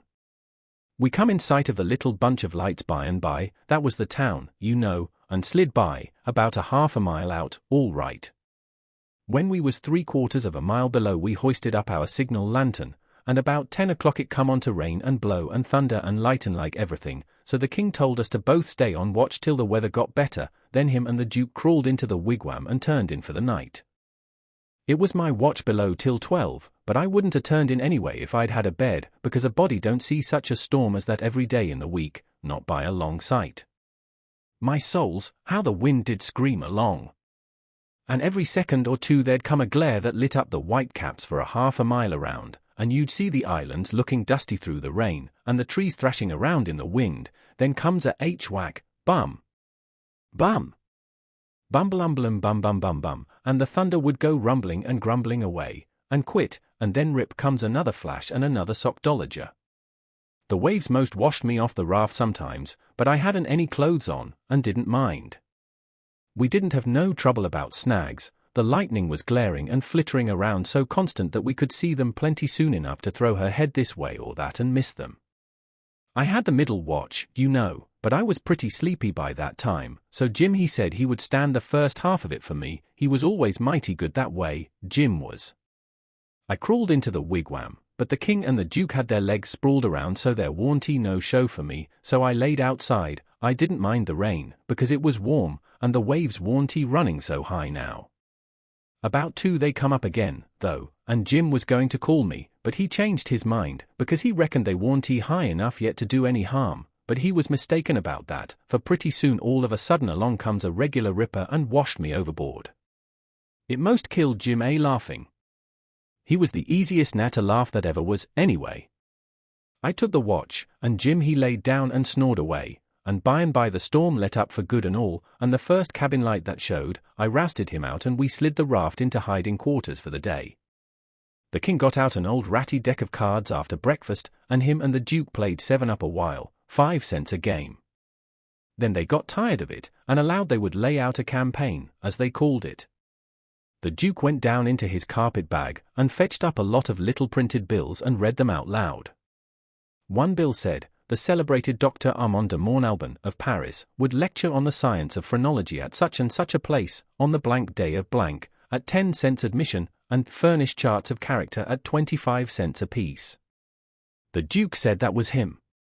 In another bill he was the world-renowned Shakespearean tragedian, Garrick the Younger, of Drury Lane, London. In other bills he had a lot of other names and done other wonderful things, like finding water and gold with a divining rod, dissipating witch spells, and so on. By and by he says, but the histrionic muse is the darling. Have you ever trod the boards, royalty? No, says the king. You shall, then, before you're 3 days older, fall in grandeur, says the duke. The first good town we come to we'll hire a hall and do the sword fight in Richard III. And the balcony scene in Romeo and Juliet. How does that strike you? I'm in, up to the hub, for anything that will pay, build your water, but, you see, I don't know nothing about play actin', and hain't ever seen much of it. I was too small when Pap used to have a M at the palace. Do you reckon you can learn me? Easy. All right. I'm just a freezing for something fresh, anyway. Let's commence right away. So the duke he told him all about who Romeo was and who Juliet was, and said he was used to being Romeo, so the king could be Juliet. But if Juliet's such a young gal, Duke, my peeled head and my white whiskers is going to look uncommon odd on her, maybe. No, don't you worry, these country jakes won't ever think of that. Besides, you know, you'll be in costume, and that makes all the difference in the world. Juliet's in a balcony, enjoying the moonlight before she goes to bed, and she's got on her nightgown and her ruffled nightcap. Here are the costumes for the parts. He got out 2 or 3 curtain calico suits, which he said was medieval armor for Richard III. And t'other chap, and a long white cotton nightshirt and a ruffled nightcap to match. The king was satisfied, so the duke got out his book and read the parts over in the most splendid spread-eagle way, prancing around and acting at the same time, to show how it had got to be done. Then he gave the book to the king and told him to get his part by heart.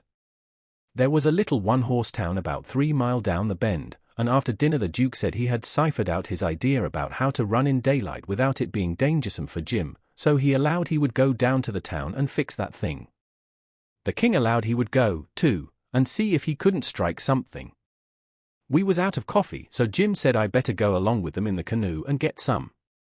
When we got there warn't nobody stirring, streets empty, and perfectly dead and still, like Sunday.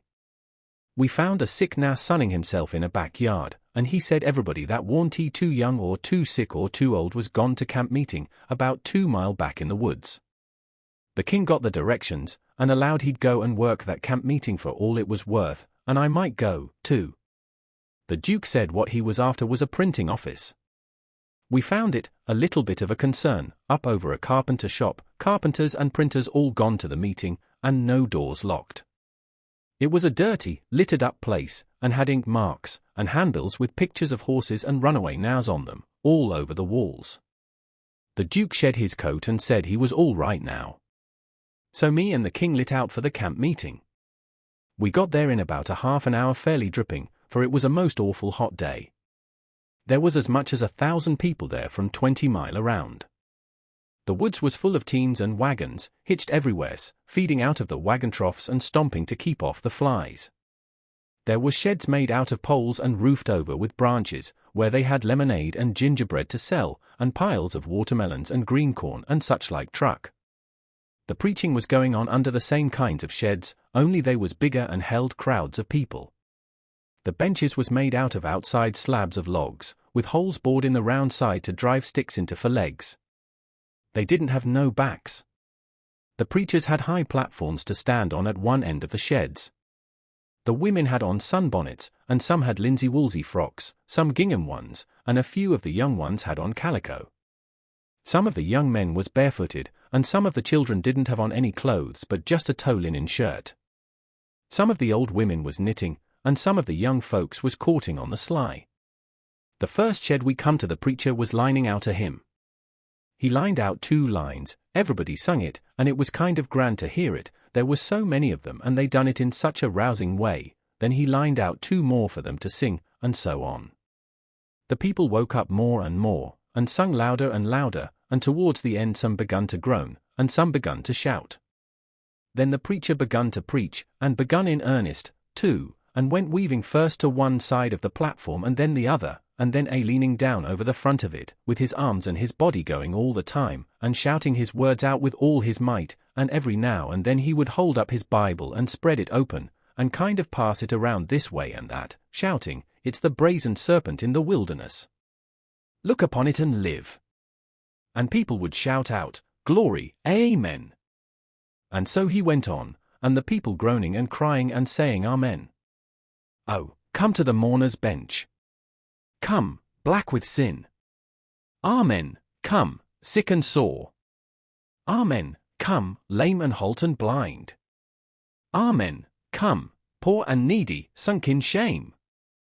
Amen, come, all that's worn and soiled and suffering, come with a broken spirit. Come with a contrite heart. Come in your rags and sin and dirt. The waters that cleanse is free, the door of heaven stands open, oh, enter in and be at rest. Amen. Glory, glory, hallelujah. And so on. You couldn't make out what the preacher said any more, on account of the shouting and crying. Folks got up everywheres in the crowd, and worked their way just by main strength to the mourner's bench, with the tears running down their faces, and when all the mourners had got up there to the front benches in a crowd, they sung and shouted and flung themselves down on the straw, just crazy and wild. Well, the first I knowed the king got going, and you could hear him over everybody, and next he went charging up onto the platform, and the preacher he begged him to speak to the people, and he done it.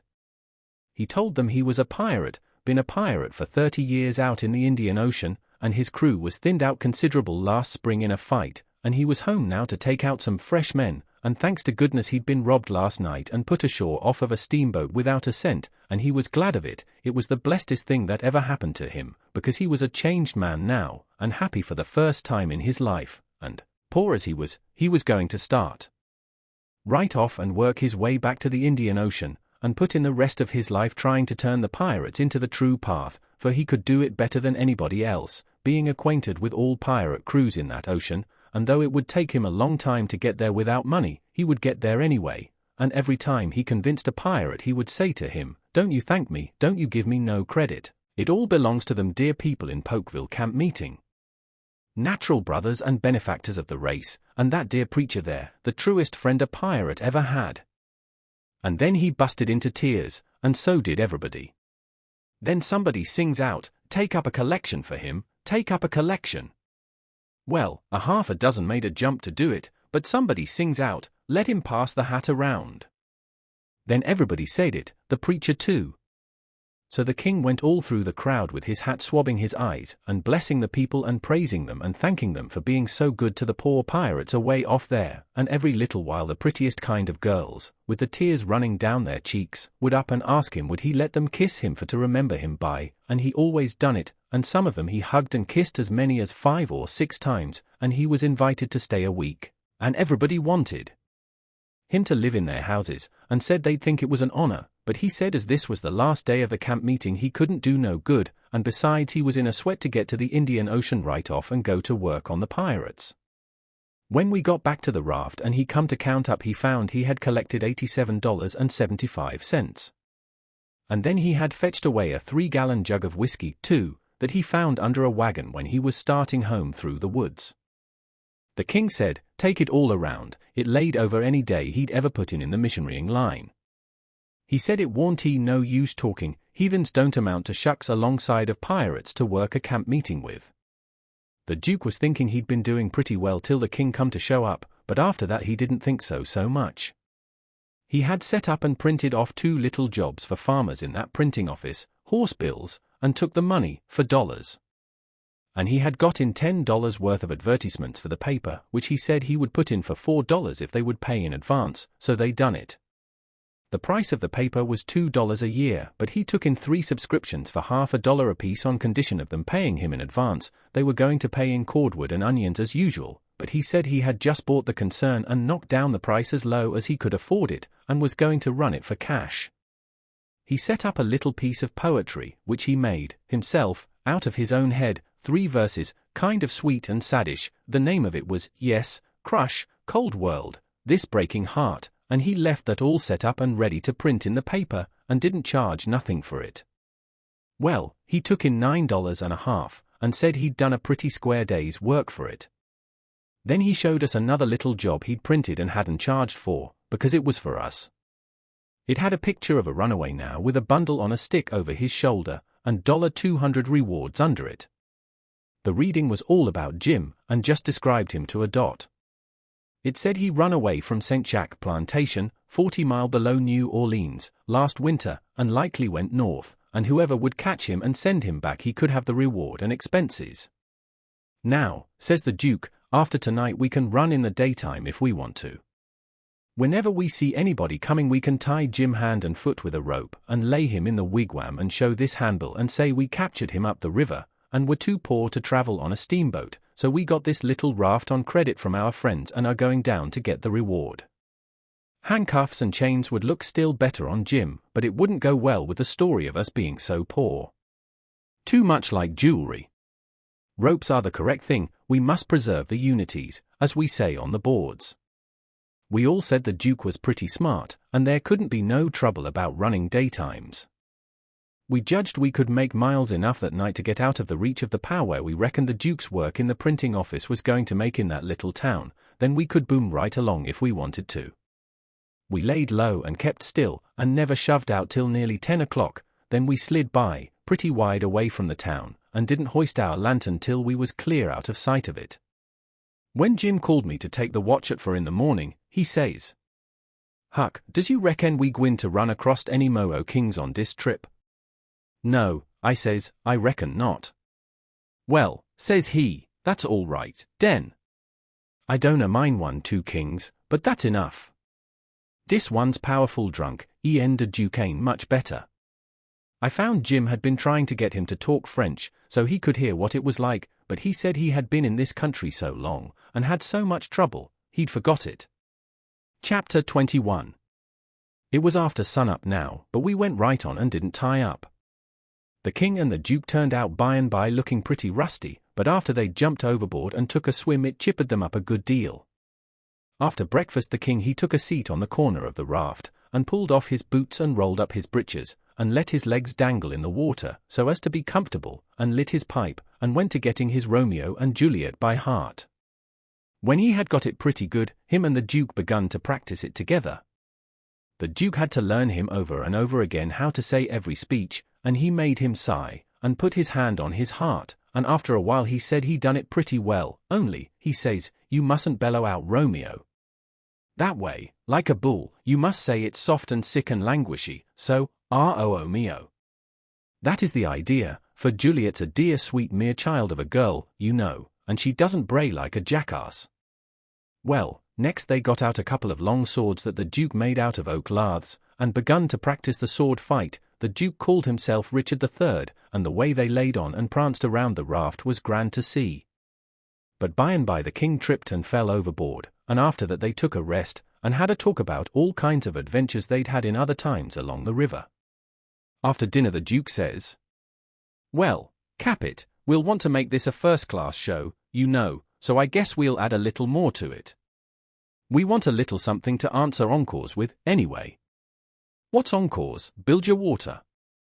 The Duke told him, and then says, "I'll answer by doing the Highland fling or the sailor's hornpipe, and you, well, let me see, oh, I've got it, you can do Hamlet's soliloquy." "Hamlet's which?" "Hamlet's soliloquy, you know, the most celebrated thing in Shakespeare." "Ah, it's sublime, sublime. Always fetches the house. I haven't got it in the book, I've only got one volume, but I reckon I can piece it out from memory. I'll just walk up and down a minute, and see if I can call it back from recollection's vaults."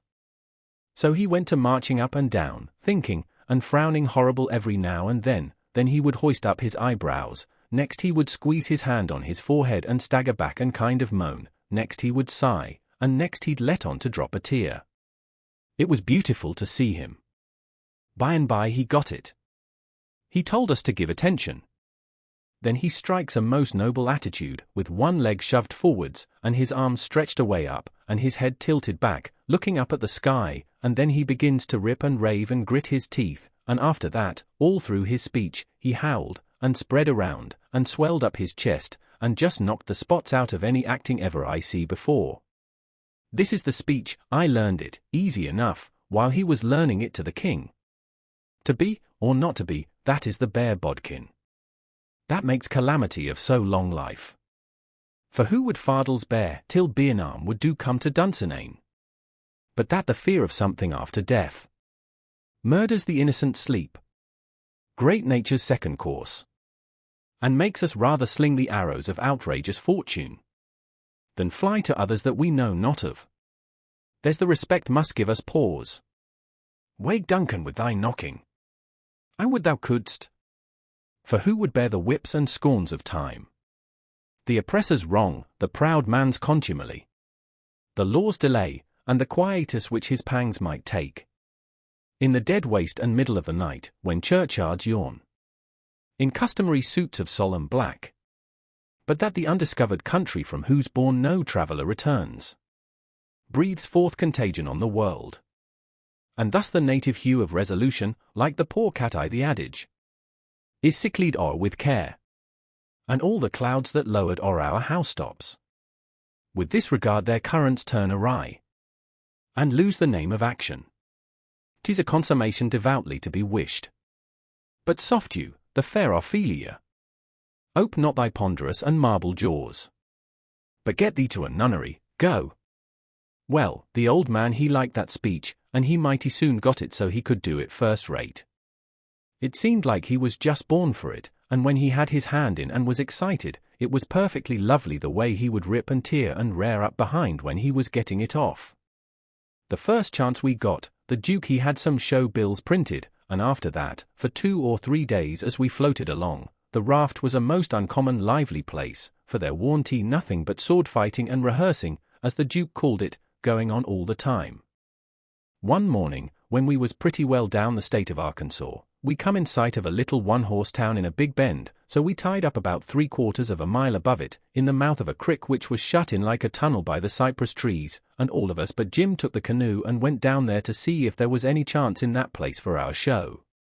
We struck it mighty lucky, there was going to be a circus there that afternoon, and the country people was already beginning to come in all kinds of old shackly wagons, and on horses. The circus would leave before night, so our show would have a pretty good chance. The Duke he hired the courthouse, and we went around and stuck up our bills. They read like this: Shakespearean revival. Wonderful attraction. For one night only. The world-renowned tragedians. David Garrick the Younger, of Drury Lane Theatre, London. And Edmund Kean the Elder, of the Royal Haymarket Theatre, Whitechapel, Pudding Lane, Piccadilly, London, and the Royal Continental Theatres, in their sublime Shakespearean spectacle entitled The Balcony Scene. In Romeo and Juliet. Romeo Mr. Garrick. Juliet Mr. Kean. Assisted by the whole strength of the company. New costumes, new scenery, new appointments. Also, the thrilling, masterly, and blood-curdling broadsword conflict. In Richard III. Richard III Mr. Garrick. Richmond Mr. Kean. Also, by special request, Hamlet's immortal soliloquy. By the illustrious Kean. Done by him 300 consecutive nights in Paris. For one night only. On account of imperative European engagements. Admission 25 cents, children and servants 10 cents. Then we went loafing around the town. The stores and houses was most all old shackly dried up frame concerns that hadn't ever been painted. They were set up 3 or 4 foot above ground on stilts, so as to be out of reach of the water when the river was overflowed. The houses had little gardens around them, but they didn't seem to raise hardly anything in them but jimps and weeds, and sunflowers, and ash piles, and old curled-up boots and shoes, and pieces of bottles, and rags, and played-out tinware. The fences was made of different kinds of boards, nailed on at different times, and they leaned every which way, and had gates that didn't generally have but one hinge, but leather one.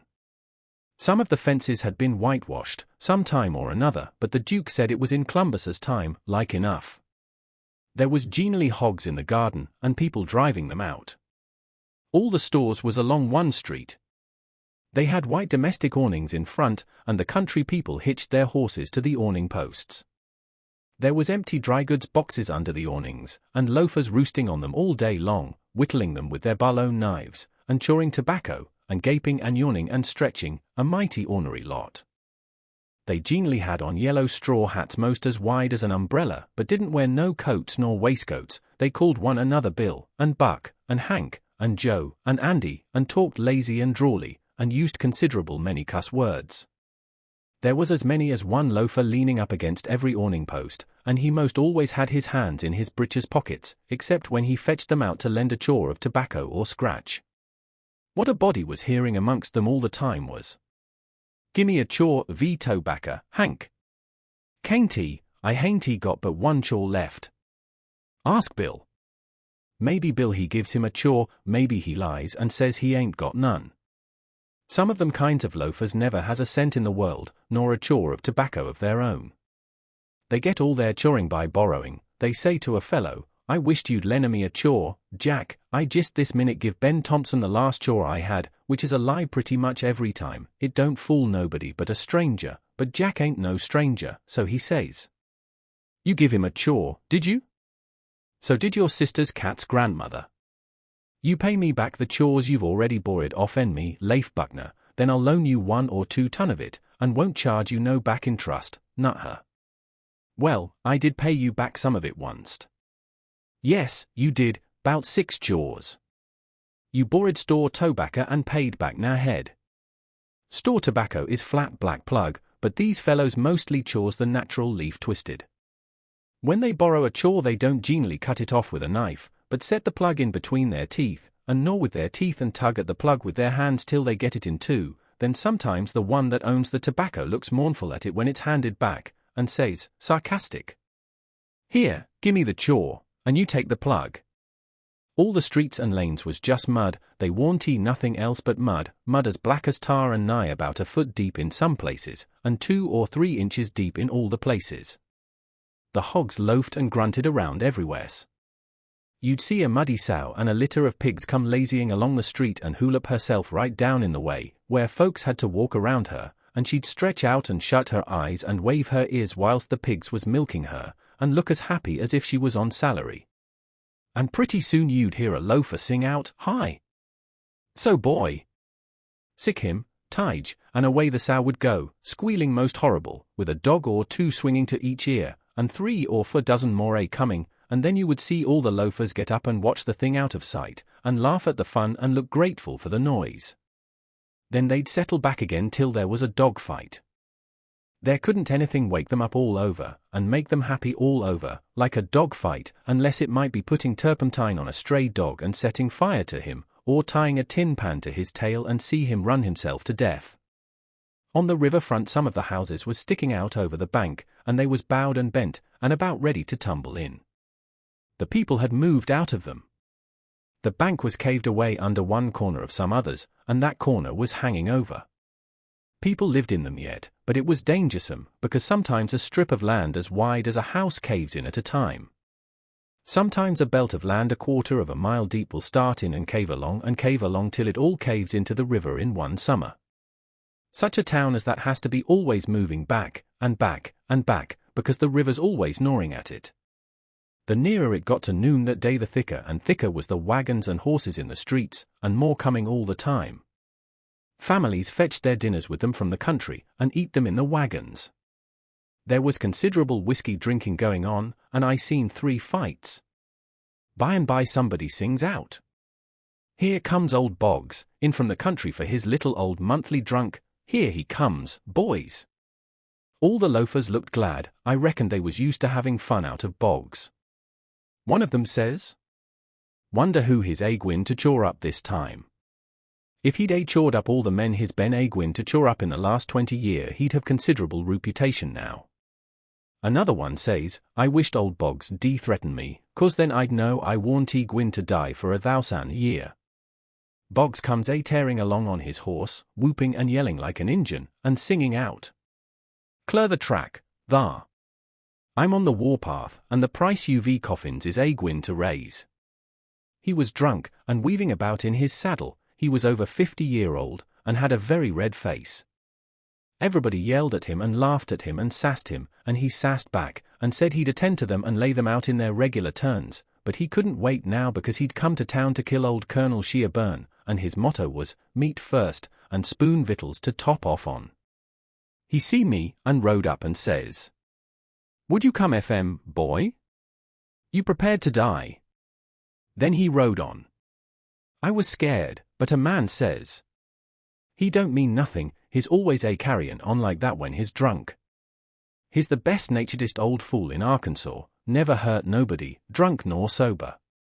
Boggs rode up before the biggest store in town, and bent his head down so he could see under the curtain of the awning and yells, "Come out here, Shearburn. Come out and meet the man you've swindled. You're the hound I'm after, and I'm gwin to have you, too." And so he went on, calling Shearburn everything he could lay his tongue to, and the whole street packed with people listening and laughing and going on. By and by a proud-looking man about 55, and he was a heap the best-dressed man in that town, too, steps out of the store, and the crowd drops back on each side to let him come. He says to Boggs, mighty calm and slow, he says, "I'm tired of this, but I'll endure it till 1 o'clock. Till 1 o'clock, mind, no longer. If you open your mouth against me only once after that time you can't travel so far but I will find you." Then he turns and goes in. The crowd looked mighty sober, nobody stirred, and there warn't no more laughing. Boggs rode off blackguarding Shearburn as loud as he could yell, all down the street, and pretty soon back he comes and stops before the store, still keeping it up. Some men crowded around him and tried to get him to shut up, but he wouldn't. They told him it would be 1 o'clock in about 15 minutes, and so he must go home, he must go right away. But it didn't do no good. He cussed away with all his might, and throwed his hat down in the mud and rode over it, and pretty soon away he went raging down the street again, with his grey hair flying. Everybody that could get a chance at him tried their best to coax him off of his horse so they could lock him up and get him sober, but it warn't no use. Up the street he would tear again, and give Shearburn another cussing. By and by somebody says, "Go for his daughter, quick, go for his daughter, sometimes he'll listen to her. If anybody can persuade him, she can." So somebody started on a run. I walked down street a ways and stopped. In about 5 or 10 minutes here comes Boggs again, but not on his horse.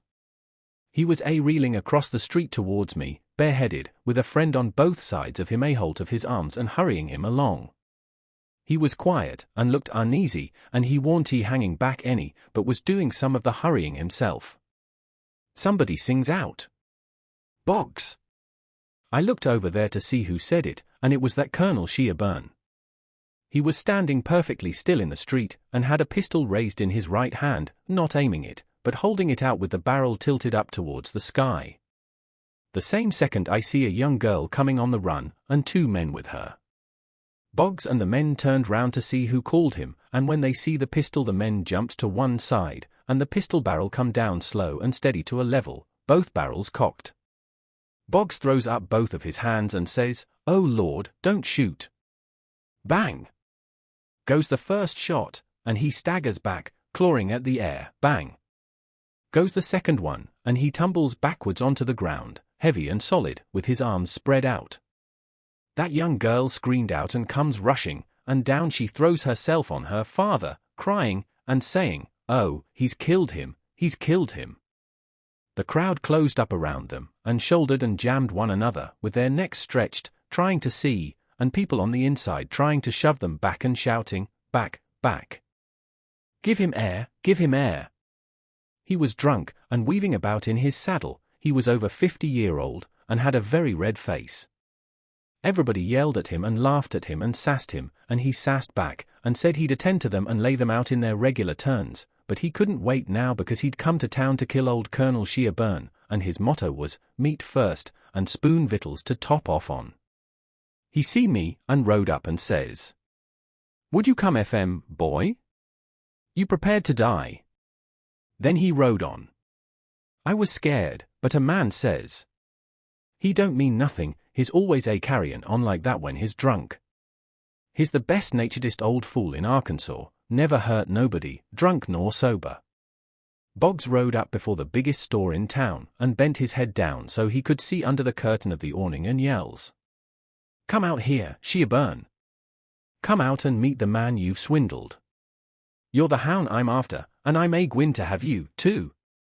And so he went on, calling Shearburn everything he could lay his tongue to, and the whole street packed with people listening and laughing and going on. By and by a proud-looking man about 55, and he was a heap the best-dressed man in that town, too, steps out of the store, and the crowd drops back on each side to let him come. He says to Boggs, mighty calm and slow, he says, "I'm tired of this, but I'll endure it till 1 o'clock. Till 1 o'clock, mind, no longer. If you open your mouth against me only once after that time you can't travel so far but I will find you." Then he turns and goes in.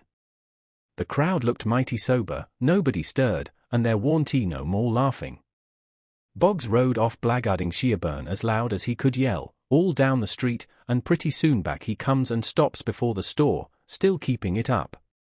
Some men crowded around him and tried to get him to shut up, but he wouldn't. They told him it would be 1 o'clock in about 15 minutes, and so he must go home, he must go right away. But it didn't do no good. He cussed away with all his might, and throwed his hat down in the mud and rode over it, and pretty soon away he went raging down the street again, with his grey hair flying. Everybody that could get a chance at him tried their best to coax him off of his horse so they could lock him up and get him sober, but it warn't no use. Up the street he would tear again, and give Shearburn another cussing. By and by somebody says, "Go for his daughter, quick, go for his daughter, sometimes he'll listen to her. If anybody can persuade him, she can." So somebody started on a run. I walked down street a ways and stopped. In about 5 or 10 minutes here comes Boggs again, but not on his horse. He was reeling across the street towards me, bareheaded, with a friend on both sides of him hold of his arms and hurrying him along. He was quiet, and looked uneasy, and he warn't hanging back any, but was doing some of the hurrying himself. Somebody sings out, "Boggs!" I looked over there to see who said it, and it was that Colonel Shearburn. He was standing perfectly still in the street, and had a pistol raised in his right hand, not aiming it, but holding it out with the barrel tilted up towards the sky. The same second I see a young girl coming on the run, and 2 men with her. Boggs and the men turned round to see who called him, and when they see the pistol the men jumped to one side, and the pistol barrel come down slow and steady to a level, both barrels cocked. Boggs throws up both of his hands and says, "Oh Lord, don't shoot." Bang! Goes the first shot, and he staggers back, clawing at the air. Bang! Goes the second one, and he tumbles backwards onto the ground, heavy and solid, with his arms spread out. That young girl screamed out and comes rushing, and down she throws herself on her father, crying, and saying, "Oh, he's killed him, he's killed him." The crowd closed up around them, and shouldered and jammed one another, with their necks stretched, trying to see, and people on the inside trying to shove them back and shouting, "Back, back. Give him air, give him air." Colonel Shearburn he tossed his pistol onto the ground, and turned around on his heels and walked off. They took Boggs to a little drug store, the crowd pressing around just the same, and the whole town following, and I rushed and got a good place at the window, where I was close to him and could see in. They laid him on the floor and put one large Bible under his head, and opened another one and spread it on his breast, but they tore open his shirt first, and I seen where one of the bullets went in. He made about a dozen long gasps, his breast lifting the Bible up when he drawed in his breath, and letting it down again when he breathed it out, and after that he laid still, he was dead. Then they pulled his daughter away from him, screaming and crying, and took her off. She was about 16, and very sweet and gentle-looking, but awful pale and scared. Well, pretty soon the whole town was there, squirming and scrouging and pushing and shoving to get at the window and have a look, but people that had the places wouldn't give them up, and folks behind them was saying all the time, "Say, now, you've looked enough, you fellows, tinety right and a tinety fair for you to stay there all the time, and never give nobody a chance, other folks has their rights as well as you." There was considerable jawing back, so I slid out, thinking maybe there was going to be trouble. The streets was full, and everybody was excited. Everybody that seen the shooting was telling how it happened, and there was a big crowd packed around each one of these fellows, stretching their necks and listening. One long, lanky man, with long hair and a big white fur stovepipe hat on the back of his head, and a crooked-handled cane, marked out the places on the ground where Boggs stood and where Shearburn stood, and the people following him around from one place to t'other and watching everything he done, and bobbing their heads to show they understood, and stooping a little and resting their hands on their thighs to watch him mark the places on the ground with his cane, and then he stood up straight and stiff where Shearburn had stood, frowning and having his hat brimmed down over his eyes, and sung out, "Boggs," and then fetched his cane down slow to a level, and says bang, staggered backwards, says bang again, and fell down flat on his back. The people that had seen the thing said he done it perfect, said it was just exactly the way it all happened. Then as much as a dozen people got out their bottles and treated him. Well, by and by somebody said Shearburn ought to be lynched. In about a minute everybody was saying it, so away they went, mad and yelling, and snatching down every clothesline they come to do the hanging with. Chapter 22. They swarmed up toward Sherburn's house, a-whooping and raging like Injuns, and everything had to clear the way or get run over and tramped to mush, and it was awful to see. Children was heeling it ahead of the mob, screaming and trying to get out of the way, and every window along the road was full of women's heads, and there was nab boys in every tree, and bucks and wenches looking over every fence, and as soon as the mob would get nearly to them they would break and scaddle back out of reach. Lots of the women and girls was crying and taking on, scared most to death. They swarmed up in front of Sherburn's palings as thick as they could jam together, and you couldn't hear yourself think for the noise. It was a little 20-foot yard. Some sung out, "Tear down the fence! Tear down the fence!" Then there was a racket of ripping and tearing and smashing, and down she goes, and the front wall of the crowd begins to roll in like a wave. Just then Shearburn steps out onto the roof of his little front porch, with a double-barrel gun in his hand, and takes his stand, perfectly calm and deliberate, not saying a word. The racket stopped, and the wave sucked back. Shearburn never said a word, just stood there, looking down. The stillness was awful creepy and uncomfortable. Shearburn run his eye slow along the crowd, and wherever it struck the people tried a little to outgaze him, but they couldn't, they dropped their eyes and looked sneaky. Then pretty soon Shearburn sort of laughed, not the pleasant kind, but the kind that makes you feel like when you are eating bread that's got sand in it. Then he says, slow and scornful, "The idea of you lynching anybody. It's amusing. The idea of you thinking you had pluck enough to lynch a man. Because you're brave enough to tar and feather poor friendless cast out women that come along here, did that make you think you had grit enough to lay your hands on a man?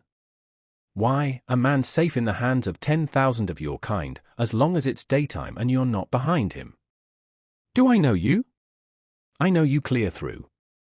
I was born and raised in the South, and I've lived in the North, so I know the average all around. The average man's a coward. In the North he lets anybody walk over him that wants to, and goes home and prays for a humble spirit to bear it. In the South one man all by himself has stopped a stage full of men in the daytime, and robbed the lot. Your newspapers call you a brave people so much that you think you are braver than any other people, whereas you're just as brave, and no braver. Why don't your juries hang murderers? Because they're afraid the man's friends will shoot them in the back, in the dark, and it's just what they would do. So they always acquit, and then a man goes in the night, with 100 masked cowards at his back and lynches the rascal. Your mistake is that you didn't bring a man with you. That's one mistake, and the other is that you didn't come in the dark and fetch your masks. You brought part of a man, Buck Harkis, there, and if you hadn't had him to start you, you'd have taken it out in blowing. You didn't want to come. The average man don't like trouble and danger. You don't like trouble and danger. But if only half a man, like Buck Harkis, there shouts lynch him. Lynch him, you're afraid to back down, afraid you'll be found out to be what you are, a cowards, and so you raise a yell, and hang yourselves onto that half a man's coat tail, and come raging up here, swearing what big things you're going to do. The pitifulest thing out is a mob. That's what an army is, a mob. They don't fight with courage that's born in them, but with courage that's borrowed from their mass, and from their officers. But a mob without any man at the head of it is beneath pitifulness. Now the thing for you to do is to droop your tails and go home and crawl in a hole. If any real lynching's going to be done, it will be done in the dark, Southern fashion, and when they come they'll bring their masks, and fetch a man along. Now leave, and take your half a man with you, tossing his gun up across his left arm and cocking it when he says this. The crowd washed back sudden, and then broke all apart, and went tearing off every which way, and Buck Harkis he heeled it after them, looking tolerable cheap. I could have stayed if I wanted to, but I didn't want to. I went to the circus and loafed around the backside till the watchman went by, and then dived in under the tent. I had my $20 gold piece and some other money, but I reckoned I better save it, because there ain't no telling how soon you are going to need it, away from home and amongst strangers that way. You can't be too careful. I ain't opposed to spending money on circuses when there ain't no other way, but there ain't no use in wasting it on them. It was a real bully circus. It was the splendidest sight that ever was when they all come riding in, two and two, a gentleman and lady, side by side, the men just in their drawers and undershirts, and no shoes nor stirrups, and resting their hands on their thighs easy and comfortable. There must have been 20 of them, and every lady with a lovely complexion, and perfectly beautiful, and looking just like a gang of real sure-enough queens, and dressed in clothes that cost millions of dollars, and just littered with diamonds. It was a powerful fine sight. I never see anything so lovely. And then one by one they got up and stood, and went a-weaving around the ring so gentle and wavy and graceful, the men looking ever so tall and airy and straight, with their heads bobbing and skimming along, away up there under the tent roof, and every lady's rose-leafy dress flapping soft and silky around her hips, and she looking like the most loveliest parasol. And then faster and faster they went, all of them dancing, first one foot out in the air and then the other, the horses leaning more and more, and the ringmaster going round and round the centre pole, cracking his whip and shouting hi, hi, and the clown cracking jokes behind him, and by all hands dropped the reins, and every lady put her knuckles on her hips and every gentleman folded his arms, and then how the horses did lean over and hump themselves. And so one after the other they all skipped off into the ring, and made the sweetest bow I ever see, and then scampered out, and everybody clapped their hands and went just about wild. Well, all through the circus they done the most astonishing things, and all the time that clown carried on so it most killed the people. The ringmaster couldn't ever say a word to him, but he was back at him quick as a wink with the funniest things a body ever said, and how he ever could think of so many of them, and so sudden and so pat, was what I couldn't no way understand. Why, I couldn't have thought of them in a year. And by a drunk man tried to get into the ring, said he wanted to ride, said he could ride as well as anybody that ever was. They argued and tried to keep him out, but he wouldn't listen, and the whole show come to a standstill. Then the people begun to holler at him and make fun of him, and that made him mad, and he begun to rip and tear, so that stirred up the people, and a lot of men begun to pile down off of the benches and swarm towards the ring, saying, "Knock him down. Throw him out," and 1 or 2 women begun to scream. So, then, the ringmaster he made a little speech, and said he hoped there wouldn't be no disturbance, and if the man would promise he wouldn't make no more trouble he would let him ride if he thought he could stay on the horse. So everybody laughed and said all right, and the man got on. The minute he was on, the horse begun to rip and tear and jump and cavort around, with 2 circus men hanging on to his bridle trying to hold him, and the drunk man hanging on to his neck, and his heels flying in the air every jump, and the whole crowd of people standing up shouting and laughing till tears rolled down.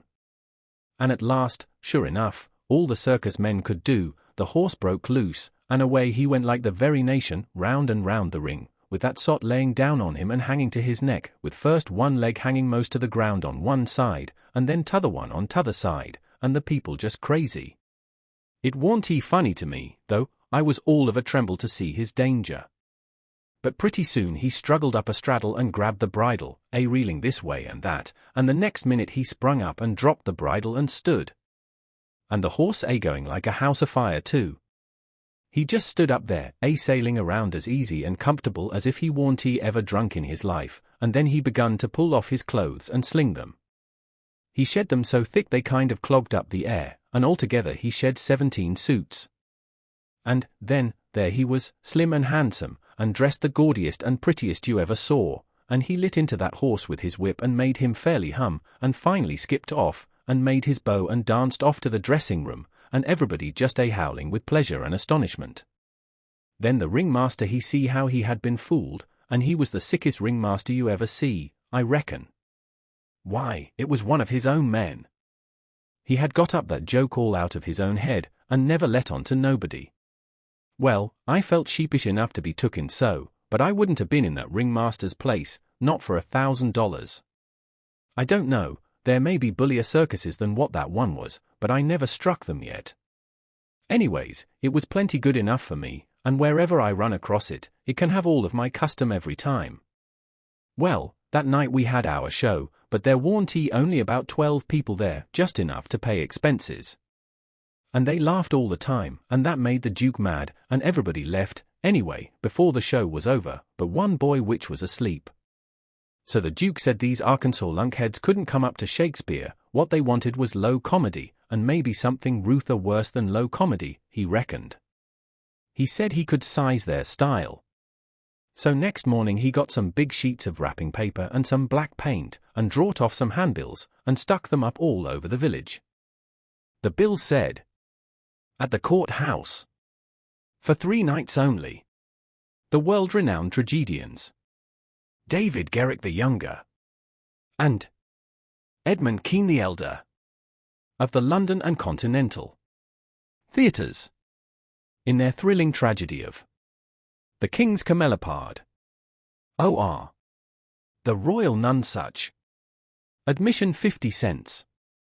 Then at the bottom was the biggest line of all, which said, Ladies and children not admitted. There, says he, if that line don't fetch them, I don't know Arkansas. Chapter 23. Well, all day him and the king was hard at it, rigging up a stage and a curtain and a row of candles for footlights, and that night the house was jam full of men in no time. When the place couldn't hold no more, the Duke he quit tending door and went around the back way and come onto the stage and stood up before the curtain and made a little speech, and praised up this tragedy, and said it was the most thrillingest one that ever was, and so he went on bragging about the tragedy, and about Edmund Kean the Elder, which was to play the main principal part in it, and at last when he'd got everybody's expectations up high enough, he rolled up the curtain, and the next minute the king come prancing out on all fours, naked, and he was painted all over, ring-streaked and striped, all sorts of colors, as splendid as a rainbow. But never mind the rest of his outfit, it was just wild, but it was awful funny. The people most killed themselves laughing, and when the king got done capering and capered off behind the scenes, they roared and clapped and stormed and haw-hawed till he come back and done it over again, and after that they made him do it another time. Well, it would make a cow laugh to see the shines that old idiot cut. Then the Duke he lets the curtain down, and bows to the people, and says the great tragedy will be performed only 2 nights more, on account of pressing London engagements, where the seats is all sold already for it in Drury Lane, and then he makes them another bow, and says if he has succeeded in pleasing them and instructing them, he will be deeply obliged if they will mention it to their friends and get them to come and see it. 20 people sings out. What, is it over? Is that all? The Duke says yes. Then there was a fine time. Everybody sings out, sold, and rose up mad, and was going for that stage and them tragedians. But a big, fine-looking man jumps up on a bench and shouts, "Hold on! Just a word, gentlemen." They stop to listen. "We are sold, mighty badly sold. But we don't want to be the laughing stock of this whole town, I reckon, and never hear the last of this thing as long as we live. No. What we want is to go out of here quiet, and talk this show up, and sell the rest of the town. Then we'll all be in the same boat. Ain't that sensible?" "You bet it is, the jedge is right," everybody sings out. "All right, then, not a word about any sell. Go along home, and advise everybody to come and see the tragedy." Next day you couldn't hear nothing around that town but how splendid that show was. House was jammed again that night, and we sold this crowd the same way. When me and the king and the Duke got home to the raft we all had a supper, and by, about midnight, they made Jim and me back her out and float her down the middle of the river, and fetch her in and hide her about 2 mile below town. The 3rd night the house was crammed again, and they warn't newcomers this time, but people that was at the show the other 2 nights. I stood by the Duke at the door, and I see that every man that went in had his pockets bulging, or something muffled up under his coat, and I see it warn't no perfumery, neither, not by a long sight. I smelt sickly eggs by the barrel, and rotten cabbages, and such things, and if I know the signs of a dead cat being around, and I bet I do, there was 64 of them went in. I shoved in there for a minute, but it was too various for me, I couldn't stand it. Well, when the place couldn't hold no more people the Duke he give a fellow a quarter and told him to tend door for him a minute, and then he started around for the stage door, I after him, but the minute we turned the corner and was in the dark he says, "Walk fast now till you get away from the houses, and then shin for the raft like the Dickens was after you." I done it, and he done the same. We struck the raft at the same time, and in less than 2 seconds we was gliding downstream, all dark and still, and edging towards the middle of the river, nobody saying a word. I reckoned the poor king was in for a gaudy time of it with the audience, but nothing of the sort. Pretty soon he crawls out from under the wigwam and says, "Well, how'd the old thing pan out this time, Duke?" He hadn't been uptown at all. We never showed a light till we was about 10 mile below the village. Then we lit up and had a supper, and the king and the Duke fairly laughed their bones loose over the way they'd served them people. The Duke says, "Greenhorns, flat heads." I knew the first house would keep mum and let the rest of the town get roped in, and I knew they'd lay for us the 3rd night, and consider it was their turn now. Well, it is their turn, and I'd give something to know how much they'd take for it. I would just like to know how they're putting in their opportunity. They can turn it into a picnic if they want to, they brought plenty provisions. Them rapscallions took in $465 in that 3 nights. I never see money hauled in by the wagon load like that before. By, when they was asleep and snoring, Jim says, "Don't it surprise you the way dem Kings carries on, Huck?" "No," I says, "it don't." "Why don't it, Huck?" "Well, it don't, because it's in the breed. I reckon they're all alike." "But, Huck, dese Kings o' our'n is reg'lar rapscallions, that's just what they is, dey's reg'lar rapscallions." "Well, that's what I'm saying, all Kings is mostly rapscallions, as fur as I can make out." "Is that so? You read about them once, you'll see. Look at Henry VIII, this NRSA Sunday school superintendent to him. And look at Charles II, and Louis XIV, and Louis XV, and James II, and Edward II, and Richard III, and 40 more, besides all them Saxon heptarchies that used to rip around so in old times and raise Cain. My, you ought to seen old Henry VIII when he was in bloom. He was a blossom. He used to marry a new wife every day, and chop off her head next morning. And he would do it just as indifferent as if he was ordering up eggs. Fetch up Nell Gwyn, he says. They fetch her up. Next morning, chop off her head. And they chop it off. Fetch up Jane Shaw, he says, and up she comes. Next morning, chop off her head, and they chop it off. Ring up Fair Rosamund. Fair Rosamund answers the bell. Next morning, chop off her head. And he made every one of them tell him a tale every night, and he kept that up till he had hogged 1,001 tales that way, and then he put them all in a book, and called it Domesday Book, which was a good name and stated the case. You don't know kings, Jim, but I know them, and this old rip of ourn is one of the cleanest I've struck in history. Well, Henry he takes a notion he wants to get up some trouble with this country. How does he go at it? Give notice, give the country a show. No. All of a sudden he heaves all the tea in Boston Harbor overboard, and whacks out a Declaration of Independence, and dares them to come on. That was his style, he never give anybody a chance. He had suspicions of his father, the Duke of Wellington. Well, what did he do? Ask him to show up?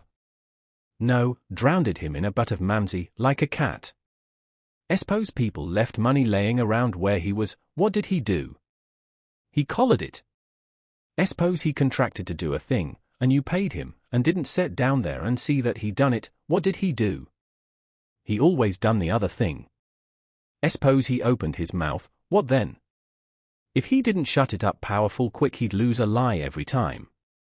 That's the kind of a bug Henry was, and if we'd had him along instead of our kings he'd a fooled that town a heap worse than ourn done. I don't say that ourn is lambs, because they ain't, when you come right down to the cold facts, but they ain't nothing to that old ram, anyway. All I say is, kings is kings, and you got to make allowances. Take them all around, they're a mighty ornery lot. It's the way they're raised. But dis one do smell so like the nation, Huck. Well, they all do, Jim. We can't help the way a king smells, history don't tell no way. Now the Duke, he's a tolerable likely man in some ways. Yes, a duke's different. But not very different. This one's a middling hard lot for a duke. When he's drunk, there ain't no nearsighted man could tell him from a king. Well, anyways, I don't hanker for no moe unm, Huck. Dis is all I kin stand. It's the way I feel, too, Jim. But we've got them on our hands, and we got to remember what they are, and make allowances. Sometimes I wish we could hear of a country that's out of kings.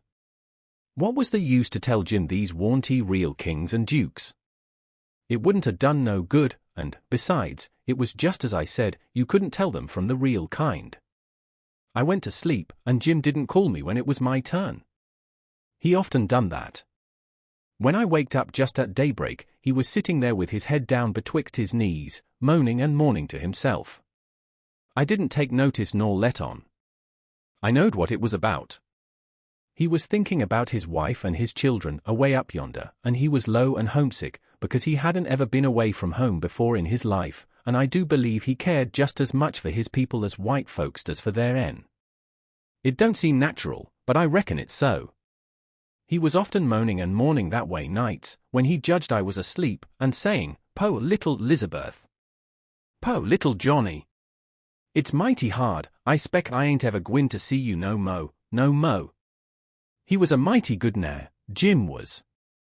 But this time I somehow got to talking to him about his wife and young ones, and by he says, "What makes me feel so bad dis time usie because I hear somethin' over yonder on de bank like a whack, or a slam, while ago, it mind me de time I treat my little Elizabeth so ornery. She warn't onny about for a year ole, she tucked a scarlet fever, had a powerful rough spell, but she got well, one day she was stannin' around, I says to her, I says, "Shet de doo dot." She never done it, stood dar, kinda smillin' her up at me. "It make me mad, I says agin, mighty loud, I says, Don't you hear me, or shet to do? She just stood the same way, kinda smilin' up. I was a billin'. I says, I lay I make you mine. With that I fetch her a slap side the head that sunt her a sprawlin'. Den I went into the youther room, a uzy gone 'bout 10 minutes, when I come back dar was that do a stannin' open yit, that chilly stannin' a mose right in it, a looking down and mournin', the tears running a down. My, but I was mad. I was a gwin for de chilly, but geez den, it was a do that open in erds, geez den, long come de wind slam it too, behind de chilly, kerblam, my lan, de chilly never move. My breath mose hop out of me, I feel so, I don't know how I feel. I crope out, all a tremblin', crope around, open to do, easy slow, poke my head in behind a chilly, soft still, all uv a sudden I says POW. Jesus loud as I could yell. She never budge. Oh, Huck, I bust out a crying, grab her up in my arms, say, oh, the pose little thing. The Lord God Almighty forgive pose ole Jim, case he never gwin to forgive hisself as long's he live. Oh, she was plumb deef dumb, Huck, plumb deef dumb, I'd been a treatin' her so. Chapter 24. Next day, towards night, we laid up under a little willow towhead out in the middle, where there was a village on each side of the river, and the Duke and the King begun to lay out a plan for working them towns. Jim he spoke to the Duke, and said he hoped it wouldn't take but a few hours, because it got mighty heavy and tiresome to him when he had to lay all day in the wigwam tied with the rope. You see, when we left him all alone we had to tie him, because if anybody happened onto him all by himself and not tied it wouldn't look much like he was a runaway now, you know. So the Duke said it was kind of hard to have to lay roped all day, and he'd cipher out some way to get around it. He was uncommon bright, the Duke was, and he soon struck it. He dressed Jim up in King Lear's outfit. It was a long curtain calico gown, and a white horsehair wig and whiskers, and then he took his theatre paint and painted Jim's face and hands and ears and neck all over a dead, dull, solid blue, like a man that's been drowned 9 days. Blamed if he warn't the horriblest looking outrage I ever see. Then the Duke took and wrote out a sign on a shingle so. Sick Arab, but harmless when not out of his head. And he nailed that shingle to a lath, and stood the lath up for all 5 foot in front of the wigwam. Jim was satisfied. He said it was a sight better than lying tied a couple of years every day, and trembling all over every time there was a sound. The Duke told him to make himself free and easy, and if anybody ever come meddling around, he must hop out of the wigwam, and carry on a little, and fetch a howl or two like a wild beast, and he reckoned they would light out and leave him alone. Which was sound enough judgment, but you take the average man, and he wouldn't wait for him to howl. Why, he didn't only look like he was dead, he looked considerable more than that. These rapscallions wanted to try the Nonsuch again, because there was so much money in it, but they judged it wouldn't be safe, because maybe the news might have worked along down by this time. They couldn't hit no project that suited exactly, so at last the Duke said he reckoned he'd lay off and work his brains an hour or two and see if he couldn't put up something on the Arkansas village, and the King he allowed he would drop over to t'other village without any plan, but just trust in Providence to lead him the profitable way, meaning the devil, I reckon. We had all bought store clothes where we stopped last, and now the King put his on, and he told me to put mine on. I done it, of course. The King's duds was all black, and he did look real swell and starchy. I never knowed how clothes could change a body before. Why, before, he looked like the orneriest old rip that ever was, but now, when he'd take off his new white beaver and make a bow and do a smile, he looked that grand and good and pious that you'd say he had walked right out of the ark, and maybe was old Leviticus himself. Jim cleaned up the canoe, and I got my paddle ready. There was a big steamboat laying at the shore away up under the point, about 3 miles above the town, been there a couple of hours, taking on freight. Says the King, seeing's how I'm dressed, I reckon maybe I better arrive down from St. Louis or Cincinnati, or some other big place. Go for the steamboat, Huckleberry, we'll come down to the village on her. I didn't have to be ordered twice to go and take a steamboat ride. I fetched the shore a half a mile above the village, and then went scooting along the bluff bank in the easy water.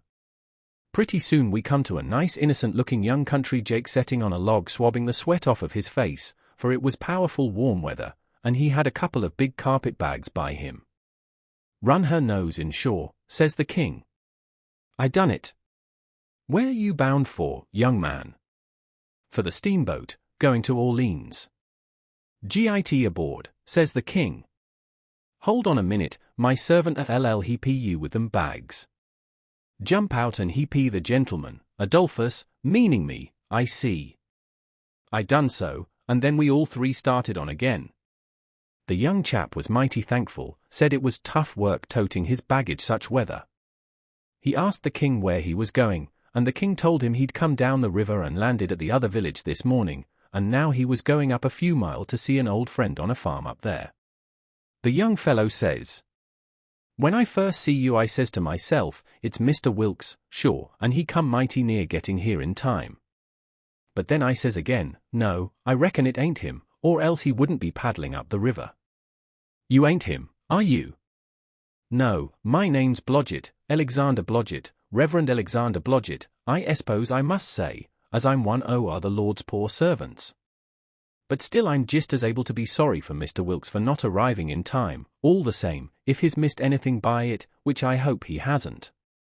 "Well, he don't miss any property by it, because he'll get that all right, but he's missed seeing his brother Peter die, which he meant mind, nobody can tell as to that, but his brother would 'a give anything in this world to see him before he died, never talked about nothing else all these 3 weeks, hadn't seen him since they was boys together, and hadn't ever seen his brother William at all, that's the deaf and dumb one. William ain't more than 30 or 35. Peter and George were the only ones that come out here. George was the married brother, him and his wife both died last year. Harvey and William's the only ones that's left now, and, as I was saying, they haven't got here in time." "Did anybody send them word?" "Oh, yes, a month or 2 ago, when Peter was first took, because Peter said then that he sorta felt like he warn't going to get well this time. You see, he was pretty old, and George's girls was too young to be much company for him, except Mary Jane, the red-headed one, and so he was kinda lonesome after George and his wife died, and didn't seem to care much to live. He most desperately wanted to see Harvey, and William, too, for that matter, because he was one of them kind that can't bear to make a will. He left a letter behind for Harvey, and said he'd told in it where his money was hid, and how he wanted the rest of the property divided up so George's girls would be all right, for George didn't leave nothing. And that letter was all they could get him to put a pen to." "Why do you reckon Harvey don't come? Where does he live?" "Oh, he lives in England, Sheffield, preaches there, hasn't ever been in this country.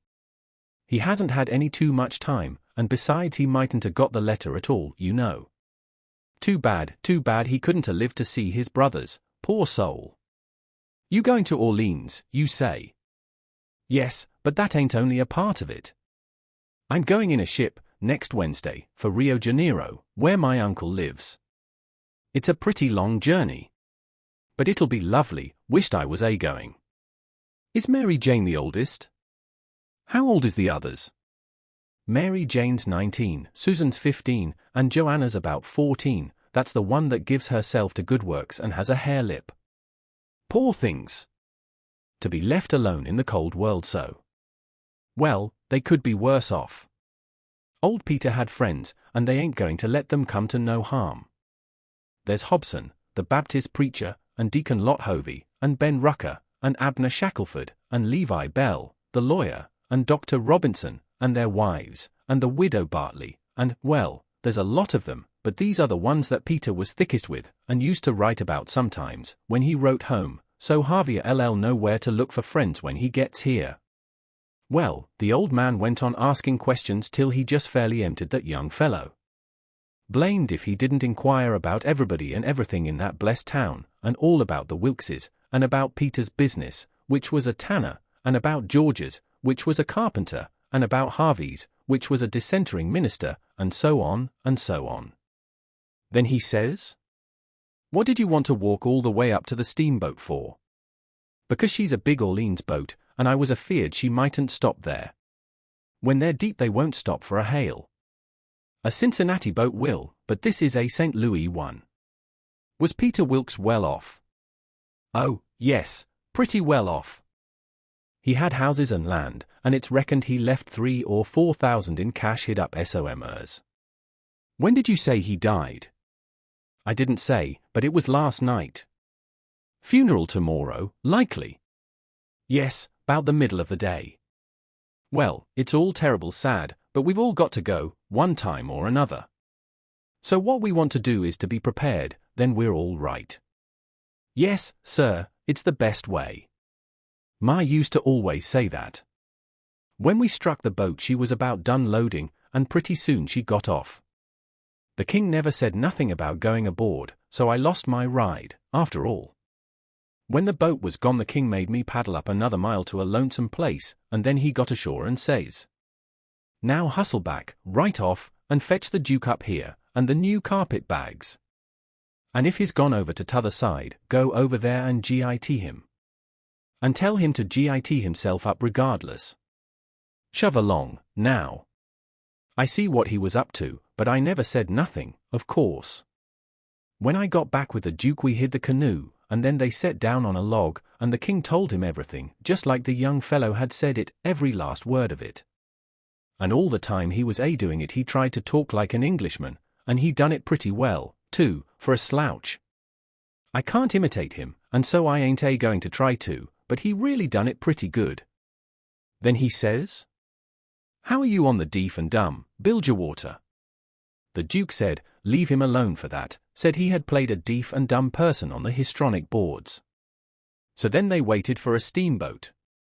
About the middle of the afternoon a couple of little boats come along, but they didn't come from high enough up the river, but at last there was a big one, and they hailed her.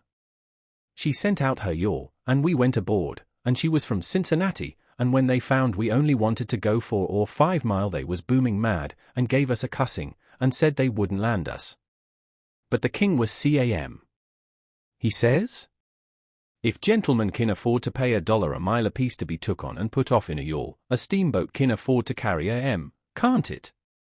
So they softened down and said it was all right, and when we got to the village they yawled us ashore.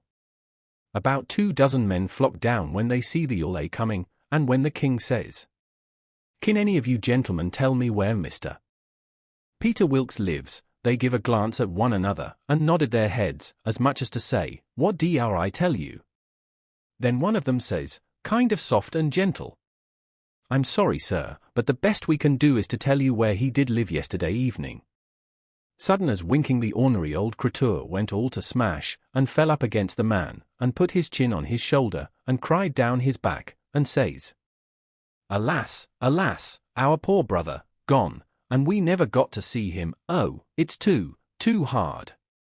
Then he turns around, blubbering, and makes a lot of idiotic signs to the Duke on his hands, and blamed if he didn't drop a carpet bag and bust out crying. If they warn't the beatenest lot, them 2 frauds, that ever I struck. Well, the men gathered around and sympathized with them, and said all sorts of kind things to them, and carried their carpet bags up the hill for them, and let them lean on them and cry, and told the king all about his brother's last moments, and the king he told it all over again on his hands to the Duke, and both of them took on about that dead tanner like they'd lost the 12 disciples. Well, if ever I struck anything like it, I'm a now. It was enough to make a body ashamed of the human race. Chapter 25. The news was all over town in 2 minutes, and you could see the people tearing down on the run from every which way, some of them putting on their coats as they come. Pretty soon we was in the middle of a crowd, and the noise of the tramping was like a soldier march. The windows and dooryards was full, and every minute somebody would say, "Over a fence." "Is it them?" And somebody trotting along with the gang would answer back and say, "You bet it is." When we got to the house the street in front of it was packed, and the 3 girls was standing in the door. Mary Jane was red-headed, but that don't make no difference, she was most awful beautiful, and her face and her eyes was all lit up like glory, she was so glad her uncles was come. The king he spread his arms, and Mary Jane she jumped for them, and the hare-lip jumped for the Duke, and there they had it. Everybody most, leastways women, cried for joy to see them meet again at last and have such good times. Then the king he hunched the Duke private, I see him do it, and then he looked around and see the coffin, over in the corner on 2 chairs, so then him and the Duke, with a hand across each other's shoulder, and t'other hand to their eyes, walked slow and solemn over there, everybody dropping back to give them room, and all the talk and noise stopping, people saying sure, and all the men taking their hats off and drooping their heads, so you could 'a heard a pin fall. And when they got there they bent over and looked in the coffin, and took one sight, and then they bust out a crying so you could 'a heard them to Orleans, most, and then they put their arms around each other's necks, and hung their chins over each other's shoulders, and then for 3 minutes, or maybe 4, I never see 2 men leak the way they done. And, mind you, everybody was doing the same, and the place was that damp I never see anything like it. Then one of them got on one side of the coffin, and t'other on t'other side, and they kneeled down and rested their foreheads on the coffin, and let on to pray all to themselves. Well, when it come to that it worked the crowd like you never see anything like it, and everybody broke down and went to sobbing right out loud, the poor girls, too, and every woman, nearly, went up to the girls, without saying a word, and kissed them, solemn, on the forehead, and then put their hand on their head, and looked up towards the sky, with the tears running down, and then busted out and went off sobbing and swabbing, and give the next woman a show. I never see anything so disgusting.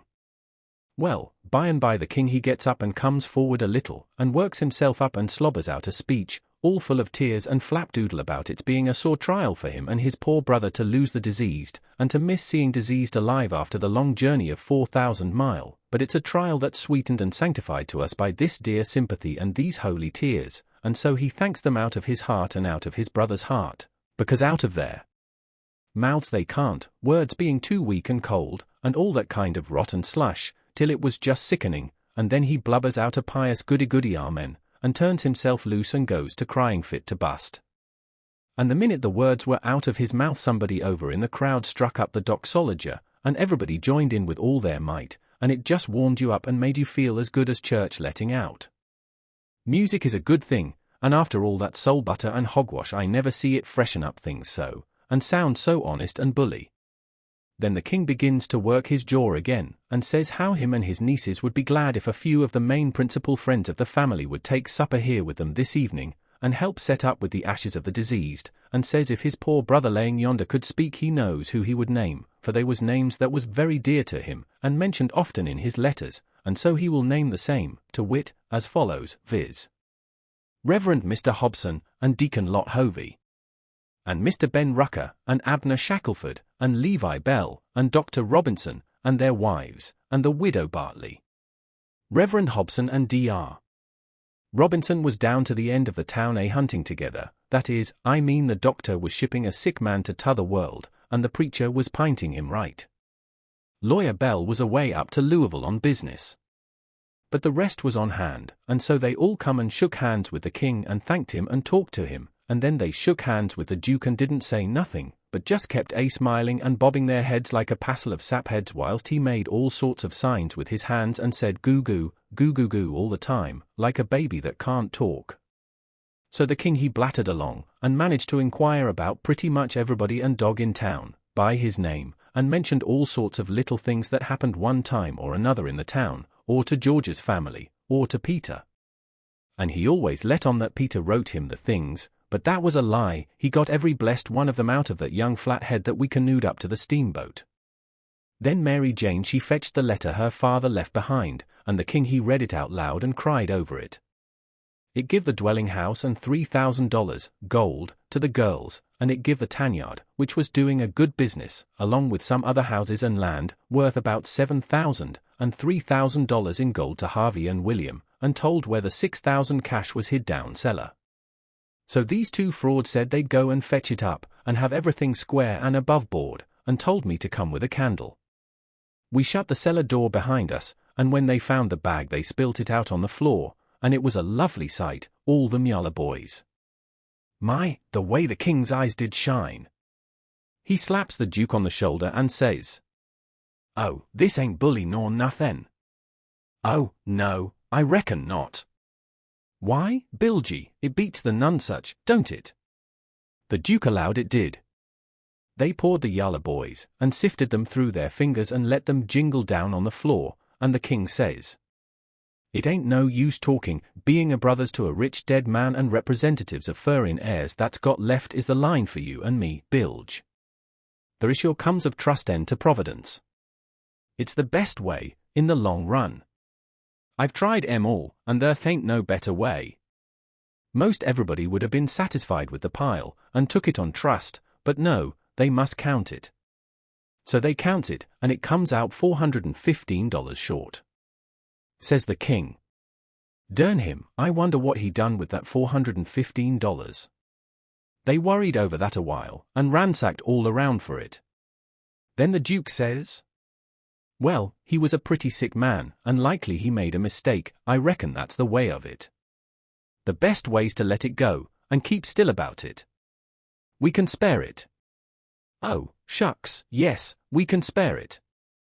I don't care you're nothing 'bout that, it's the count I'm thinking about. We want to be awful square and open and above board here, you know. We want to lug this your money upstairs and count it before everybody, then there ain't nothing suspicious. But when the dead man says there are $6,000, you know, we don't want to. Hold on, says the Duke. Let's make up the deficit, and he begun to haul out yalla boys out of his pocket.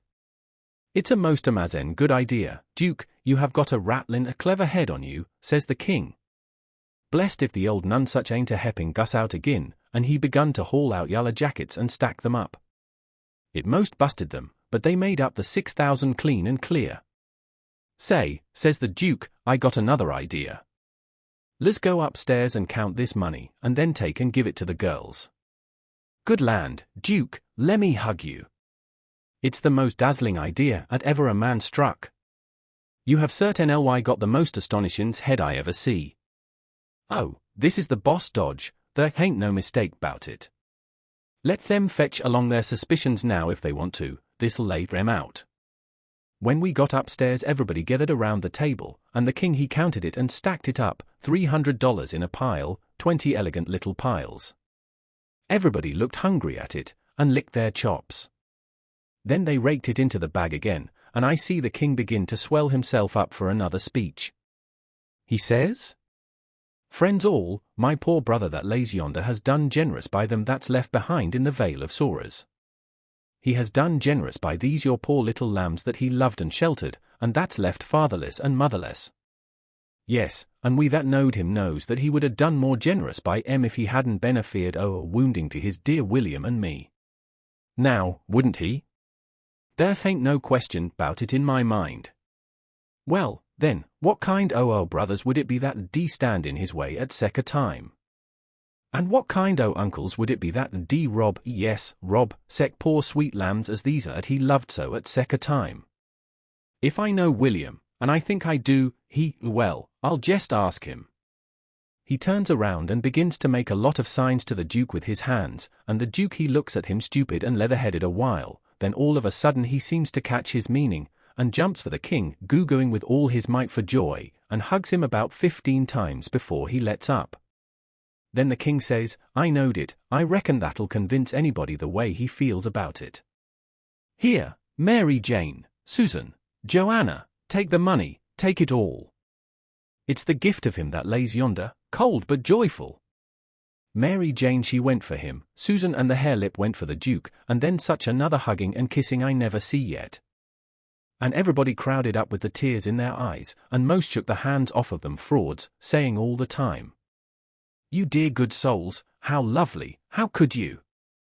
Well, then, pretty soon all hands got to talking about the diseased again, and how good he was, and what a loss he was, and all that, and before long a big iron-jawed man worked himself in there from outside, and stood listening and looking, and not saying anything, and nobody saying anything to him either, because the king was talking and they was all busy listening. The king was saying, in the middle of something he'd started in on. They being a particular friends o' the diseased. That's why they're invited here this evening, but tomorrow we want all to come, everybody, for he respected everybody, he liked everybody, and so it's fit that his funeral orgies should be public. And so he went mooning on and on, liking to hear himself talk, and every little while he fetched in his funeral orgies again, till the Duke he couldn't stand it no more, so he writes on a little scrap of paper, obsequies, you old fool, and folds it up, and goes to goo-gooing and reaching it over people's heads to him. The king he reads it and puts it in his pocket, and says, poor William, afflicted as he is, his heart's a lose right. Asks me to invite everybody to come to the funeral, wants me to make them all welcome. But he needn't a worried, it was just what I was at. Then he weaves along again, perfectly calm, and goes to dropping in his funeral orgies again every now and then, just like he done before. And when he done it the third time he says, I say orgies, not because it's the common term, because it ain't, obsequies being the common term, but because orgies is the right term. Obsequies ain't used in England no more now, it's gone out. We say orgies now in England. Orgies is better because it means the thing you're after more exact. It's a word that's made up out in the Greek orgo, outside, open, abroad, and the Hebrew jesum, to plant, cover up, hence inter. So, you see, funeral orgies is an open public funeral. He was the worst I ever struck. Well, the iron-jawed man, he laughed right in his face. Everybody was shocked. Everybody says, why, doctor, and Abner Shackelford says, why, Robinson, hain't you heard the news?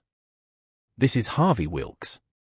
The king he smiled eager, and shoved out his flapper, and says, is it my poor brother's dear good friend and physician? I. Keep your hands off of me, says the doctor. You talk like an Englishman, don't you? It's the worst imitation I ever heard. You Peter Wilkes's brother. You're a fraud, that's what you are. Well, how they all took on. They crowded around the doctor and tried to quiet him down, and tried to explain to him and tell him how Harvey D showed in 40 ways that he was Harvey, and knowed everybody by name, and the names of the very dogs, and begged him not to hurt Harvey's feelings and the poor girl's feelings, and all that. But it warn't he no use, he stormed right along, and said any man that pretended to be an Englishman and couldn't imitate the lingo no better than what he did was a fraud and a liar. The poor girls was hanging to the king and crying, and all of a sudden the doctor ups and turns on them. He says, I was your father's friend, and I'm your friend, and I warn you as a friend, and an honest one that wants to protect you and keep you out of harm and trouble, to turn your backs on that scoundrel and have nothing to do with him, the ignorant tramp, with his idiotic Greek and Hebrew, as he calls it. He is the thinnest kind of an impostor, has come here with a lot of empty names and facts which he picked up somewheres, and you take them for proofs, and are helped to fool yourselves by these foolish friends here, who ought to know better. Mary Jane Wilkes, you know me for your friend, and for your unselfish friend, too. Now listen to me, turn this pitiful rascal out, I beg you to do it. Will you? Mary Jane straightened herself up, and but she was handsome. She says, here is my answer. She hove up the bag of money and put it in the king's hands, and says, take this $6,000, and invest for me and my sisters any way you want to, and don't give us no receipt for it. Then she put her arm around the king on one side, and Susan and the hare-lip done the same on the other. Everybody clapped their hands and stomped on the floor like a perfect storm, whilst the king held up his head and smiled proud. The doctor says, all right, I wash my hands of the matter. But I warn you all that a time there's coming when you're going to feel sick whenever you think of this day. And away he went. All right, doctor, says the king, kinda mocking him, we'll try and get em to send for you, which made them all laugh, and they said it was a prime good hit. Chapter 26. Well, when they was all gone the king he asks Mary Jane how they was off for spare rooms, and she said she had one spare room, which would do for Uncle William, and she'd give her own room to Uncle Harvey, which was a little bigger, and she would turn into the room with her sisters and sleep on a cot, and up garret was a little cubby with a pallet in it. The king said the cubby would do for his valley, meaning me. So Mary Jane took us up, and she showed them their rooms, which was plain but nice. She said she'd have her frocks and a lot of other traps took out of her room if they was in Uncle Harvey's way, but he said they warn't he. The frocks was hung along the wall, and before them was a curtain made out of calico that hung down to the floor. There was an old hair trunk in one corner, and a guitar box in another, and all sorts of little knickknacks and gimcracks around, like girls brisken up a room with. The king said it was all the more homely and more pleasanter for these fixings, and so don't disturb them. The Duke's room was pretty small, but plenty good enough, and so was my cubby. That night they had a big supper, and all the men and women was there, and I stood behind the king and the Duke's chairs and waited on them, and the Naz waited on the rest. Mary Jane she sat at the head of the table, with Susan alongside of her, and said how bad the biscuits was, and how mean the preserves was, and how ornery and tough the fried chickens was, and all that kind of rot, the way women always do for to force out compliments, and the people all knowed everything was tip-top, and said how do you get biscuits to brown so nice, and where, for the land's sake, did you get these Amazen pickles? And all that kind of humbug talky-talk, just the way people always does at a supper, you know. And when it was all done, me and the hare-lip had supper in the kitchen off of the leavings, whilst the others was helping the Naz clean up the things. The hare-lip she got to pumping me about England, and blessed if I didn't think the ice was getting mighty thin sometimes. She says, "Did you ever see the king?" "Who?" "William IV?" "Well, I bet I have. He goes to our church." I knowed he was dead years ago, but I never let on. So when I says he goes to our church, she says, "What, regular?" "Yes, regular. His pew's right over opposite our'n, on t'other side the pulpit." "I thought he lived in London." "Well, he does." "Where would he live?" "But I thought you lived in Sheffield." I see I was up a stump. I had to let on to get choked with a chicken bone, so as to get time to think how to get down again. Then I says, "I mean he goes to our church regular when he's in Sheffield. That's only in the summer time, when he comes there to take the sea baths." "Why, how you talk, Sheffield ain't on the sea." "Well, who said it was?" "Why, you did." "I didn't nut her." "You did." "I didn't." "You did." "I never said nothing of the kind." "Well, what did you say, then?" "Said he come to take the sea baths, that's what I said." "Well, then, how's he going to take the sea baths if it ain't on the sea?" "Looky here," I says, "did you ever see any Congress water?" "Yes." "Well, did you have to go to Congress to get it?" "Why, no." "Well, neither does William IV have to go to the sea to get a sea bath." "How does he get it, then?" "Gets it the way people down here gets Congress water, in barrels. They're in the palace at Sheffield, they've got furnaces, and he wants his water hot. They can't bile that amount of water away off there at the sea. They haven't got no conveniences for it." "Oh, I see, now. You might have said that in the first place and saved time."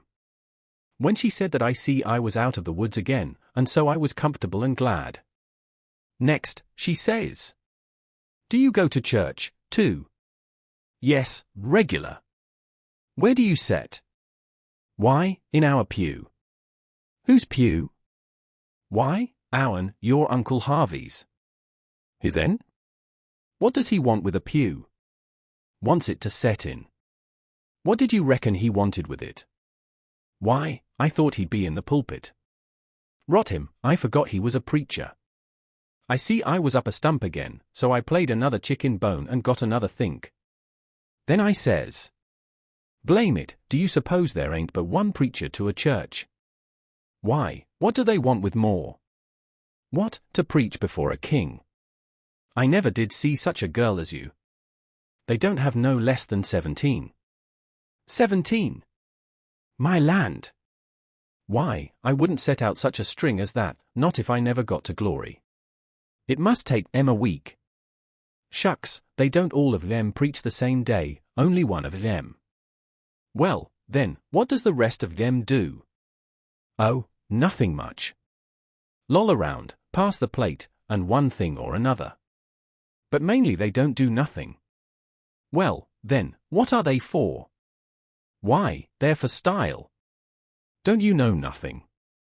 "Well, I don't want to know no such foolishness as that. How is servants treated in England? Do they treat them better than we treat our Naz?" "No. A servant ain't nobody there. They treat them worse than dogs." "Don't they give 'em holidays, the way we do, Christmas and New Year's week, and 4th of July?" "Oh, just listen. A body could tell you hain't he ever been to England by that. Why, Herr L. or why, Joanna, they never see a holiday from year's end to year's end, never go to the circus, nor theatre, nor na shows, nor nowheres. Nor church. Nor church. But you always went to church. Well, I was gone up again. I forgot I was the old man's servant.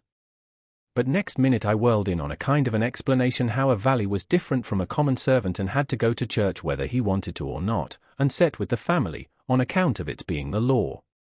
But I didn't do it pretty good, and when I got done I see she warn't satisfied. She says, "Honest Injun, now, hain't you been telling me a lot of lies?" "Honest Injun," says I. "None of it at all. None of it at all. Not a lie in it," says I. "Lay your hand on this book and say it." I see it warn't nothing but a dictionary, so I laid my hand on it and said it. So then she looked a little better satisfied, and says, "Well, then, I'll believe some of it, but I hope to gracious if I'll believe the rest." "What is it you won't believe, Joe?" says Mary Jane, stepping in with Susan behind her. "It ain't right nor kind for you to talk so to him, and him a stranger and so far from his people. How would you like to be treated so? That's always your way, Mame, always sailing in to help somebody before they're hurt. I hain't done nothing to him. He's told some stretchers, I reckon, and I said I wouldn't swallow it all, and that's every bit and grain I did say. I reckon he can stand a little thing like that, can't he? I don't care whether 'twas little or whether 'twas big, he's here in our house and a stranger, and it wasn't good of you to say it. If you was in his place it would make you feel ashamed, and so you oughtn't to say a thing to another person that will make them feel ashamed." "Why, ma'am," he said. "It don't make no difference what he said, that ain't the thing. The thing is for you to treat him kind, and not be saying things to make him remember he ain't in his own country and amongst his own folks. I says to myself, this is a girl that I'm letting that old reptile rob her of her money. Then Susan she waltzed in, and if you'll believe me, she did give Harelip Hark from the tomb. Says I to myself, and this is another one that I'm letting him rob her of her money. Then Mary Jane she took another inning, and went in sweet and lovely again, which was her way, but when she got done there warn't hardly anything left o' poor Harelip. So she hollered. "All right, then," says the other girls, "you just ask his pardon." She done it, too, and she done it beautiful. She done it so beautiful it was good to hear, and I wished I could tell her 1,000 lies, so she could do it again. I says to myself, this is another one that I'm letting him rob her of her money. And when she got through they all just laid theirselves out to make me feel at home and know I was amongst friends. I felt so ornery and low down and mean that I says to myself, my mind's made up, I'll hive that money for them or bust. So then I lit out for bed, I said, meaning some time or another. When I got by myself I went to thinking the thing over. I says to myself, shall I go to that doctor, private, and blow on these frauds? No, that won't do. He might tell who told him, then the king and the duke would make it warm for me. Shall I go, private, and tell Mary Jane? No, I dasn't do it. Her face would give them a hint, sure, they've got the money, and they'd slide right out and get away with it. If she was to fetch in help I'd get mixed up in the business before it was done with, I judge. No, there ain't no good way but one. I got to steal that money, somehow, and I got to steal it some way that they won't suspicion that I done it. They've got a good thing here, and they ain't going to leave till they've played this family and this town for all they're worth, so I'll find a chance time enough. I'll steal it and hide it, and by, when I'm away down the river, I'll write a letter and tell Mary Jane where it's hid. But I better hive it tonight if I can, because the doctor maybe hasn't let up as much as he lets on he might scare them out of here yet. So, thinks I'll go and search them rooms. Upstairs the hall was dark, but I found the Duke's room, and started to paw around it with my hands, but I recollected it wouldn't be much like the king to let anybody else take care of that money but his own self, so then I went to his room and begun to paw around there. But I see I couldn't do nothing without a candle, and I dasn't light one, of course. So I judged I'd got to do the other thing, lay for them and eavesdrop. About that time I hears their footsteps coming, and was going to skip under the bed. I reached for it, but it wasn't where I thought it would be, but I touched the curtain that hid Mary Jane's frocks, so I jumped in behind that and snuggled in amongst the gowns, and stood there perfectly still. They come in and shut the door, and the first thing the Duke done was to get down and look under the bed. Then I was glad I hadn't found the bed when I wanted it. And yet, you know, it's kind of natural to hide under the bed when you're up to anything private. They sets down then, and the king says, "Well, what is it?" And cut it middlin' short, because it's better for us to be down there a-whoopin' up the mornin' than up here giving em a chance to talk us over. "Well, this is it, cap it. I ain't easy, I ain't comfortable. That doctor lays on my mind. I wanted to know your plans. I've got a notion, and I think it's a sound one." "What is it, Duke?" "That we better glide out of this before 3 in the morning, and clip it down the river with what we've got.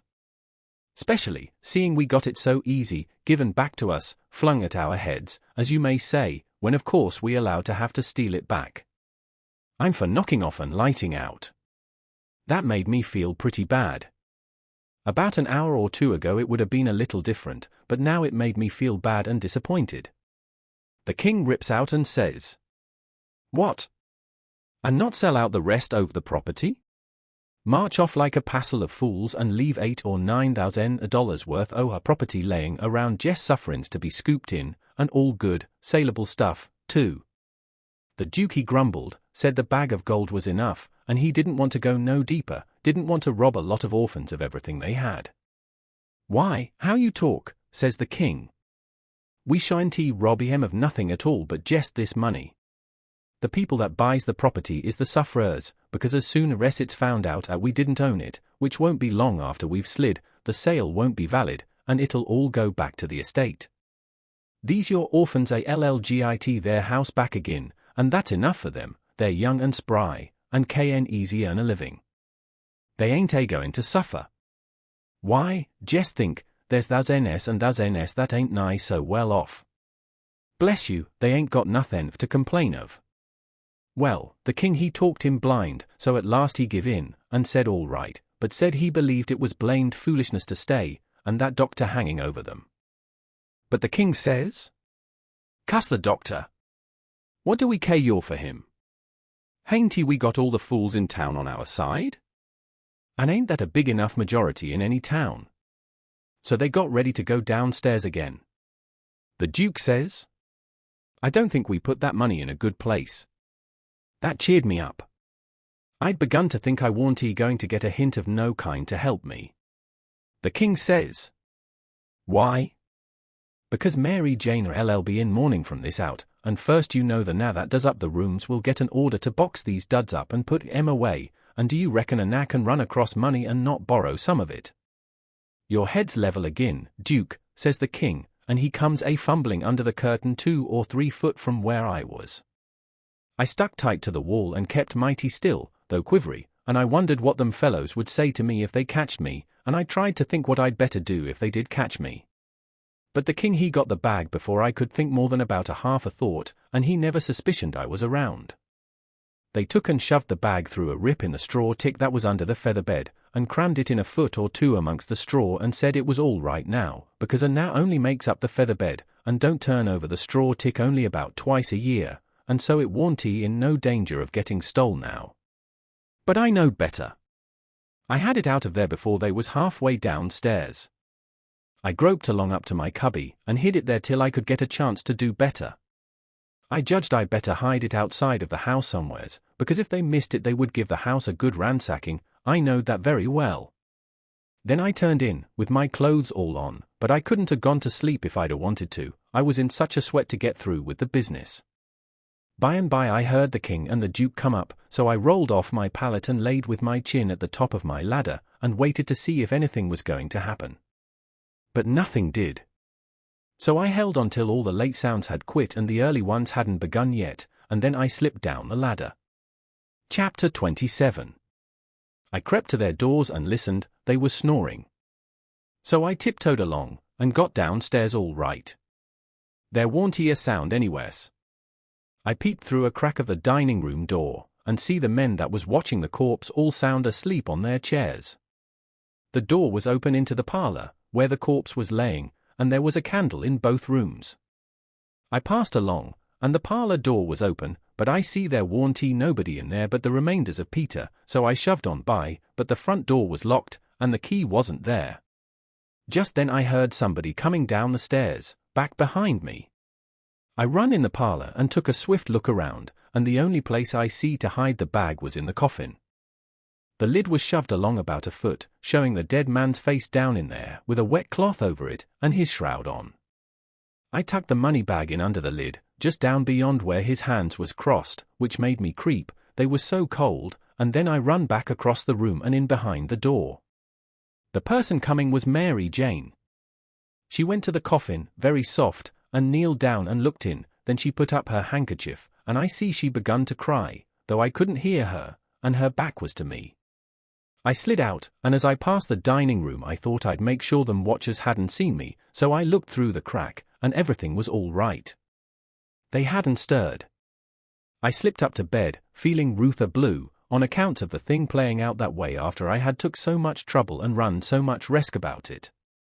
Says I, if it could stay where it is, all right, because when we get down the river 100 mile or two I could write back to Mary Jane, and she could dig him up again and get it, but that ain't the thing that's going to happen. The thing that's going to happen is, the money LL be found when they come to screw on the lid. Then the king LL get it again, and it LL be a long day before he gives anybody another chance to smouch it from him. Of course I wanted to slide down and get it out of there, but I dasn't try it. Every minute it was getting earlier now, and pretty soon some of them watchers would begin to stir, and I might get catched with $6,000 in my hands that nobody hadn't hired me to take care of. I don't wish to be mixed up in no such business as that, I says to myself. When I got downstairs in the morning the parlor was shut up, and the watchers was gone. There warn't nobody around but the family and the widow Bartley and our tribe. I watched their faces to see if anything had been happening, but I couldn't tell. Towards the middle of the day the undertaker come with his man, and they set the coffin in the middle of the room on a couple of chairs, and then set all our chairs in rows, and borrowed more from the neighbors till the hall and the parlor and the dining room was full. I see the coffin lid was the way it was before, but I dasn't go to look in under it, with folks around. Then the people begun to flock in, and the beats and the girls took seats in the front row at the head of the coffin, and for a half an hour the people filed around slow, in single rank, and looked down at the dead man's face a minute, and some dropped in a tear, and it was all very still and solemn, only the girls and the beats holding handkerchiefs to their eyes and keeping their heads bent, and sobbing a little. There warn't no other sound but the scraping of the feet on the floor and blowing noses, because people always blows them more at a funeral than they do at other places except church. When the place was packed full the undertaker he slid around in his black gloves with his softy soothing ways, putting on the last touches, and getting people and things all shipshape and comfortable, and making no more sound than a cat. He never spoke, he moved people around, he squeezed in late ones, he opened up passageways, and done it with nods, and signs with his hands. Then he took his place over against the wall. He was the softest, glidingest, stealthiest man I ever see, and there warn't no more smile to him than there is to a ham. They had borrowed a melodeum, a sick one, and when everything was ready a young woman sat down and worked it, and it was pretty squeaky and colicky, and everybody joined in and sung, and Peter was the only one that had a good thing, according to my notion. Then the Reverend Hobson opened up, slow and solemn, and begun to talk, and straight off the most outrageous row busted out in the cellar a body ever heard. It was only one dog, but he made a most powerful racket, and he kept it up right along. The parson he had to stand there, over the coffin, and wait, you couldn't hear yourself think. It was right down awkward, and nobody didn't seem to know what to do. But pretty soon they see that long-legged undertaker make a sign to the preacher as much as to say, "Don't you worry, just depend on me." Then he stooped down and begun to glide along the wall, just his shoulders showing over the people's heads. So he glided along, and the powwow and racket getting more and more outrageous all the time, and at last, when he had gone around two sides of the room, he disappears down cellar. Then in about 2 seconds we heard a whack, and the dog he finished up with a most amazing howl or two, and then everything was dead still, and the parson begun his solemn talk where he left off. In a minute or two here comes this undertaker's back and shoulders gliding along the wall again, and so he glided and glided around 3 sides of the room, and then rose up, and shaded his mouth with his hands, and stretched his neck out towards the preacher, over the people's heads, and says, in a kind of a coarse whisper, he had a rat. Then he drooped down and glided along the wall again to his place. You could see it was a great satisfaction to the people, because naturally they wanted to know. A little thing like that don't cost nothing, and it's just the little things that makes a man to be looked up to and liked. There warn't no more popular man in town than what that undertaker was. Well, the funeral sermon was very good, but peasin' long and tiresome, and then the king he shoved in and got off some of his usual rubbish, and at last the job was through, and the undertaker begun to sneak up on the coffin with his screwdriver. I was in a sweat then, and watched him pretty keen. But he never meddled at all, just slid the lid along as soft as mush, and screwed it down tight and fast. So there I was. I didn't know whether the money was in there or not. So, says I, "S'pose somebody has hogged that bag on the sly, now how do I know whether to write to Mary Jane or not? S'pose she dug him up and didn't find nothing, what would she think of me? Blame it, I says, I might get hunted up and jailed, I'd better lay low and keep dark, and not write at all. The thing's awful mixed now, trying to better it, I've worsened it 100 times, and I wish to goodness I'd just let it alone. Dad fetched the whole business." They buried him, and we come back home, and I went to watching faces again. I couldn't help it, and I couldn't rest easy. But nothing come of it, the faces didn't tell me nothing. The king he visited around in the evening, and sweetened everybody up, and made himself ever so friendly, and he give out the idea that his congregation over in England would be in a sweat about him, so he must hurry and settle up the estate right away and leave for home. He was very sorry he was so pushed, and so was everybody. They wished he could stay longer, but they said they could see it couldn't be done. And he said of course him and William would take the girls home with them, and that pleased everybody too, because then the girls would be well fixed and amongst their own relations, and it pleased the girls, too, tickled them so they clean forgot they ever had a trouble in the world, and told him to sell out as quick as he wanted to, they would be ready. Them poor things was that glad and happy it made my heart ache to see them getting fooled and lied to so, but I didn't see no safe way for me to chip in and change the general tune. Well, blamed if the king didn't bill the house and the naz and all the property for auction straight off, sale 2 days after the funeral, but anybody could buy private beforehand if they wanted to. So the next day after the funeral, along about noontime, the girls' joy got the first jolt. A couple of nad traders come along, and the king sold them the naz reasonable, for 3-day drafts as they called it, and away they went, the 2 sons up the river to Memphis, and their mother down the river to Orleans. I thought them poor girls and them naz would break their hearts for grief. They cried around each other, and took on so it most made me down sick to see it. The girls said they hadn't ever dreamed of seeing the family separated or sold away from the town. I can't ever get it out of my memory, the sight of them poor miserable girls and naz hanging around each other's necks and crying, and I reckon I couldn't have stood it all, but would have had to bust out and tell on our gang if I hadn't knowed the sale warn't no account and the naz would be back home in a week or 2. The thing made a big stir in the town, too, and a good many come out flat-footed and said it was scandalous to separate the mother and the children that way. It injured the fraud some, but the old fool he bulled right along, spite of all the Duke could say or do, and I tell you the Duke was powerful uneasy. Next day was auction day. About broad day in the morning the king and the Duke come up in the garret and woke me up, and I see by their look that there was trouble. The king says, "Was you in my room night before last?" "No, your majesty," which was the way I always called him when nobody but our gang warn't around. "Was you in there yesterday or last night?" "No, your majesty." "Honour bright, now, no lies." "Honour bright, your majesty, I'm telling you the truth. I hain't been near your room since Miss Mary Jane took you and the Duke and showed it to you." The Duke says, "Have you seen anybody else go in there?"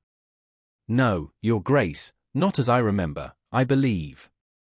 Stop and think. I studied a while and see my chance, then I says, "Well, I see the naz go in there several times." Both of them gave a little jump, and looked like they hadn't ever expected it, and then like they had. Then the Duke says, "What, all of them?" "No, leastways, not all at once, that is, I don't think I ever see them all come out at once but just one time." "Hello! When was that?" "It was the day we had the funeral. In the morning. It warn't early, because I overslept. I was just starting down the ladder, and I see them." "Well, go on, go on. What did they do?" How they act? They didn't do nothing. And they didn't act anyway much, as fur as I see.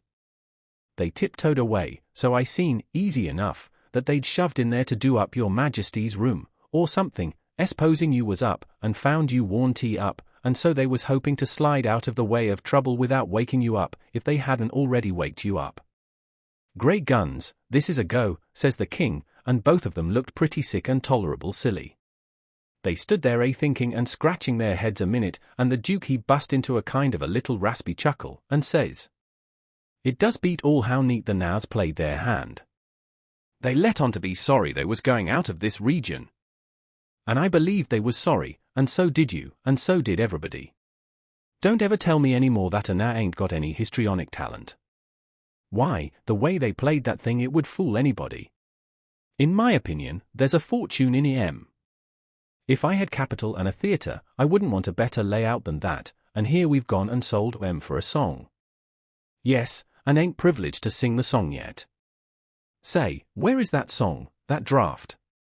In the bank for to be collected. Where would it be?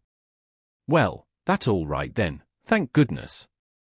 Says I, kind of timid-like. Is something gone wrong? The king whirls on me and rips out. None o' your business. You keep your head shet, and mind why our own affairs, if you got any. Long as you're in this town don't you forget that, you hear. Then he says to the Duke, we got to jest swaller it and say nothin', mum's the word for us. As they was starting down the ladder the Duke he chuckles again, and says, quick sales and small profits. It's a good business, yes. The king snarls around on him and says, I was trying to do for the best in sale in rem out so quick. If the profits has turned out to be none lackin considerable, and none to carry, is it my fault any more en it's yourn? Well, they'd be in this house yet and we wouldn't if I could have got my advice listened to. The king sassed back as much as was safe for him, and then swapped around and lit into me again. He give me down the banks for not coming and telling him I see the Naz come out of his room acting that way, said any fool would have knowed something was up. And then waltzed in and cussed himself a while, and said it all come of him not laying late and taking his natural rest that morning, and he'd be blamed if he'd ever do it again. So they went off a-jawing, and I felt dreadful glad I'd worked it all off onto the Naz, and yet hadn't done the Naz no harm by it. Chapter 28. By and by it was getting up time. So I come down the ladder and started for downstairs, but as I come to the girl's room the door was open, and I see Mary Jane setting by her old hair trunk, which was open and she'd been packing things in it, getting ready to go to England. But she had stopped now with a folded gown in her lap, and had her face in her hands, crying. I felt awful bad to see it, of course anybody would. I went in there and says, Miss Mary Jane, you can't a-bear to see people in trouble, and I can't, for most always. Tell me about it. So she done it. And it was the Naz, I just expected it. She said the beautiful trip to England was most about spoiled for her, she didn't know how she was ever going to be happy there, knowing the mother and the children warn't ever going to see each other no more, and then busted out bitterer than ever, and flung up her hands, and says, Oh dear, dear, to think they ain't ever going to see each other any more.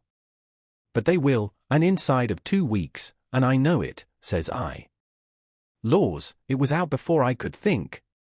And before I could budge she throws her arms around my neck and told me to say it again, say it again, say it again.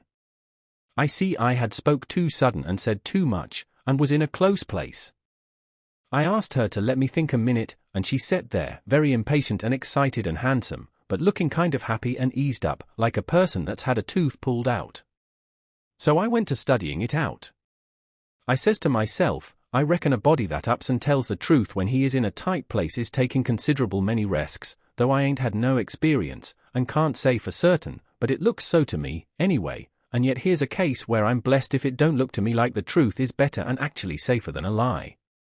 I must lay it by in my mind, and think it over some time or other, it's so kind of strange and unregular. I never see nothing like it. Well, I says to myself at last, I'm going to chance it, I'll up and tell the truth this time, though it does seem most like setting down on a kag of powder and touching it off just to see where you'll go to. Then I says, Miss Mary Jane, is there any place out of town a little ways where you could go and stay 3 or 4 days? Yes, Mr. Lothrop's. Why? Never mind why yet. If I'll tell you how I know the Nas will see each other again inside of 2 weeks, here in this house, and prove how I know it, will you go to Mr. Lothrop's and stay 4 days? 4 days, she says, I'll stay a year. All right, I says, I don't want nothing more out of you than just your word, I'd rather have it than another man's kiss the Bible. She smiled and reddened up very sweet, and I says, if you don't mind it, I'll shut the door, and bolt it. Then I come back and set down again, and says, don't you holler. Just set still and take it like a man. I got to tell the truth, and you want to brace up, Miss Mary, because it's a bad kind, and going to be hard to take, but there ain't no help for it. These uncles of yourn ain't no uncles at all, they're a couple of frauds, regular deadbeats. There, now we're over the worst of it, you can stand the rest middling easy. It jolted her up like everything, of course, but I was over the shoal water now, so I went right along, her eyes blazing higher and higher all the time, and told her every blame thing, from where we first struck that young fool going up to the steamboat, clear through to where she flung herself onto the king's breast at the front door and he kissed her 16 or 17 times, and then up she jumps, with her face afire like sunset, and says, the brute! Come, don't waste a minute, not a second, we'll have them tarred and feathered, and flung in the river. Says I. Certainly. But do you mean before you go to Mr. Lothrop's, or? Oh, she says, what am I thinking about, she says, and set right down again. Don't mind what I said, please don't, you won't, now, will you? Laying her silky hand on mine in that kind of a way that I said I would die first. I never thought, I was so stirred up, she says, now go on, and I won't do so any more. You tell me what to do, and whatever you say I'll do it. Well, I says, it's a rough gang, them 2 frauds, and I'm fixed so I got to travel with them a while longer, whether I want to or not, I'd rather not tell you why, and if you was to blow on them this town would get me out of their claws, and I'd be all right, but there'd be another person that you don't know about who'd be in big trouble. Well, we got to save him, hain't we? Of course. Well, then, we won't blow on them. Saying them words put a good idea in my head. I see how maybe I could get me and Jim rid of the frauds, get them jailed here, and then leave. But I didn't want to run the raft in the daytime without anybody aboard to answer questions but me, so I didn't want the plan to begin working till pretty late tonight. I says, Miss Mary Jane, I'll tell you what we'll do, and you won't have to stay at Mr. Lothrop so long, nut her. How far is it? A little short of 4 miles, right out in the country, back here. Well, that'll answer. Now you go along out there, and lay low till 9 or past tonight, and then get them to fetch you home again, tell them you've thought of something. If you get here before 11 put a candle in this window, and if I don't turn up wait till 11, and then if I don't turn up it means I'm gone, and out of the way, and safe. Then you come out and spread the news around, and get these beats jailed. Good, she says, I'll do it. And if it just happens so that I don't get away, but get took up along with them, you must up and say I told you the whole thing beforehand, and you must stand by me all you can. Stand by you? Indeed I will. They shan't touch a hair of your head, she says, and I see her nostrils spread and her eyes smap when she said it, too. If I get away I shan't be here, I says, to prove these rapscallions ain't your uncles, and I couldn't do it if I was here. I could swear they was beats and bummers, that's all, though that's worth something. Well, there's others can do that better than what I can, and they're people that ain't going to be doubted as quick as I'd be. I'll tell you how to find them. Gimme a pencil and a piece of paper. There, Royal Nonsuch, Bricksville. Put it away, and don't lose it. When the court wants to find out something about these 2, let them send up to Bricksville and say they've got the men that played the Royal Nonsuch, and ask for some witnesses. Why, you'll have that entire town down here before you can hardly wink, Miss Mary. And they'll come a-biling, too. I judged we had got everything fixed about right now. So I says, just let the auction go right along, and don't worry. nobody don't have to pay for the things they buy till a whole day after the auction on account of the short notice, and they ain't going out of this till they get that money, and the way we fixed it the sale ain't going to count, and they ain't going to get no money. It's just like the way it was with the NAS, it warn't no sale, and the NAS will be back before long. Why, they can't collect the money for the NAS yet, they're in the worst kind of a fix, Miss Mary. Well, she says, I'll run down to breakfast now, and then I'll start straight for Mr. Lothrop's. Deed, that ain't the ticket, Miss Mary Jane, I says, by no manner of means, go before breakfast. Why? What did you reckon I wanted you to go at all for, Miss Mary? Well, I never thought, and come to think, I don't know. What was it? Why, it's because you ain't one of these Leatherface people. I don't want no better book than what your face is. A body can set down and read it off like coarse print. Do you reckon you can go and face your uncles when they come to kiss you good morning, and never? There, don't. Yes, I'll go before breakfast, I'll be glad to. And leave my sisters with them. Yes, never mind about them. They've got to stand it yet a while. They might suspicion something if all of you was to go. I don't want you to see them, nor your sisters, nor nobody in this town. If a neighbor was to ask how is your uncles this morning, your face would tell something. No, you go right along, Miss Mary Jane, and I'll fix it with all of them.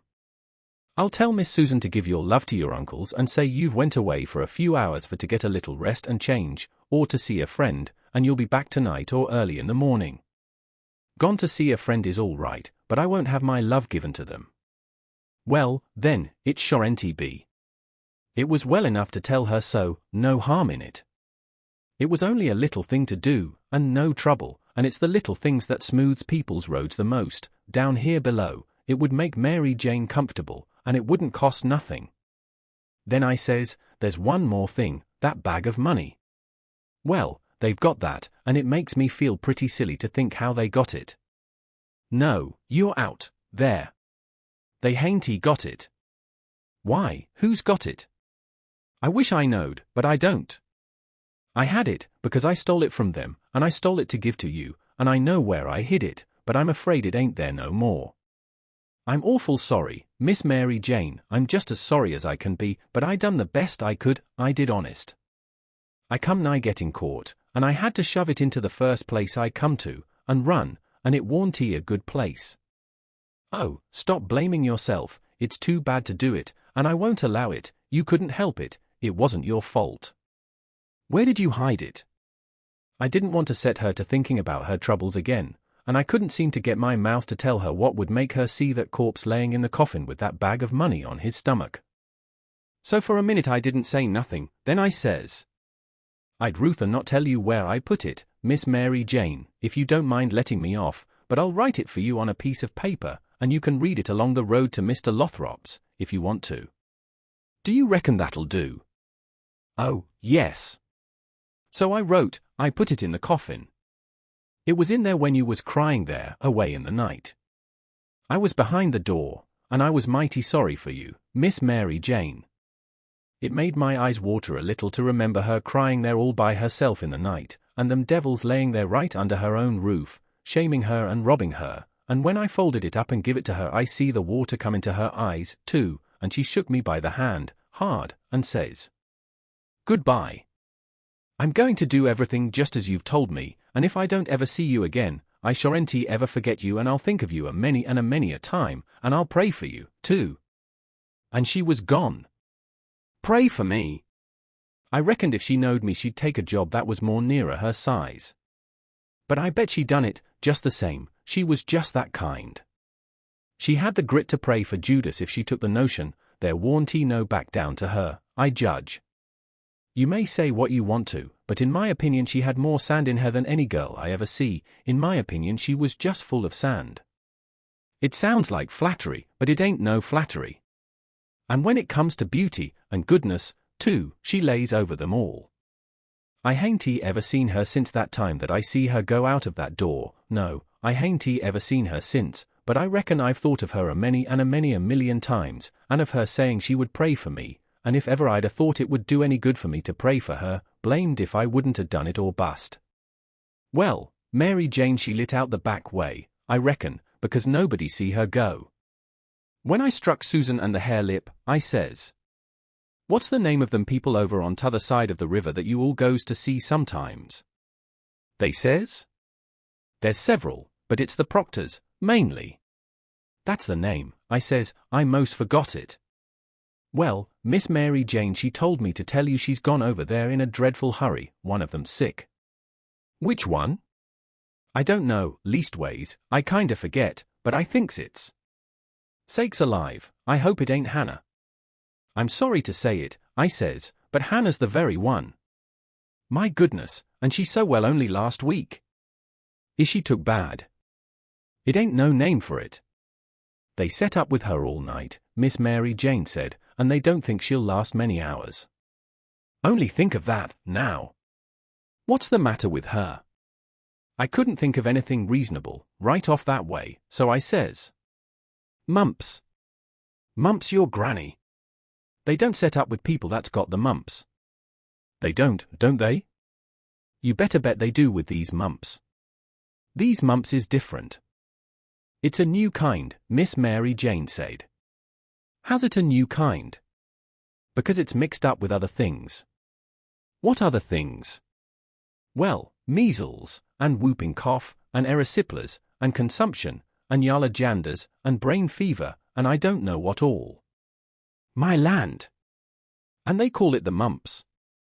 That's what Miss Mary Jane said. "Well, what in the nation do they call it the mumps for?" "Why, because it is the mumps. That's what it starts with." "Well, there ain't no sense in it. A body might stump his toe, and take p'ison, and fall down the well, and break his neck, and bust his brains out, and somebody come along and ask what killed him, and some numbskull up and say, 'Why, he stumped his toe.' Would there ever be any sense in that? No. And there ain't no sense in this, nut-her. Is it catching? Is it catching? Why, how you talk. Is a harrow catching, in the dark? If you don't hitch onto one tooth, you're bound to on another, ain't you? And you can't get away with that tooth without fetching the whole harrow along, can you? Well, these kind of mumps is a kind of a harrow, as you may say, and it ain't no slouch of a harrow, nut-her, you come to get it hitched on good.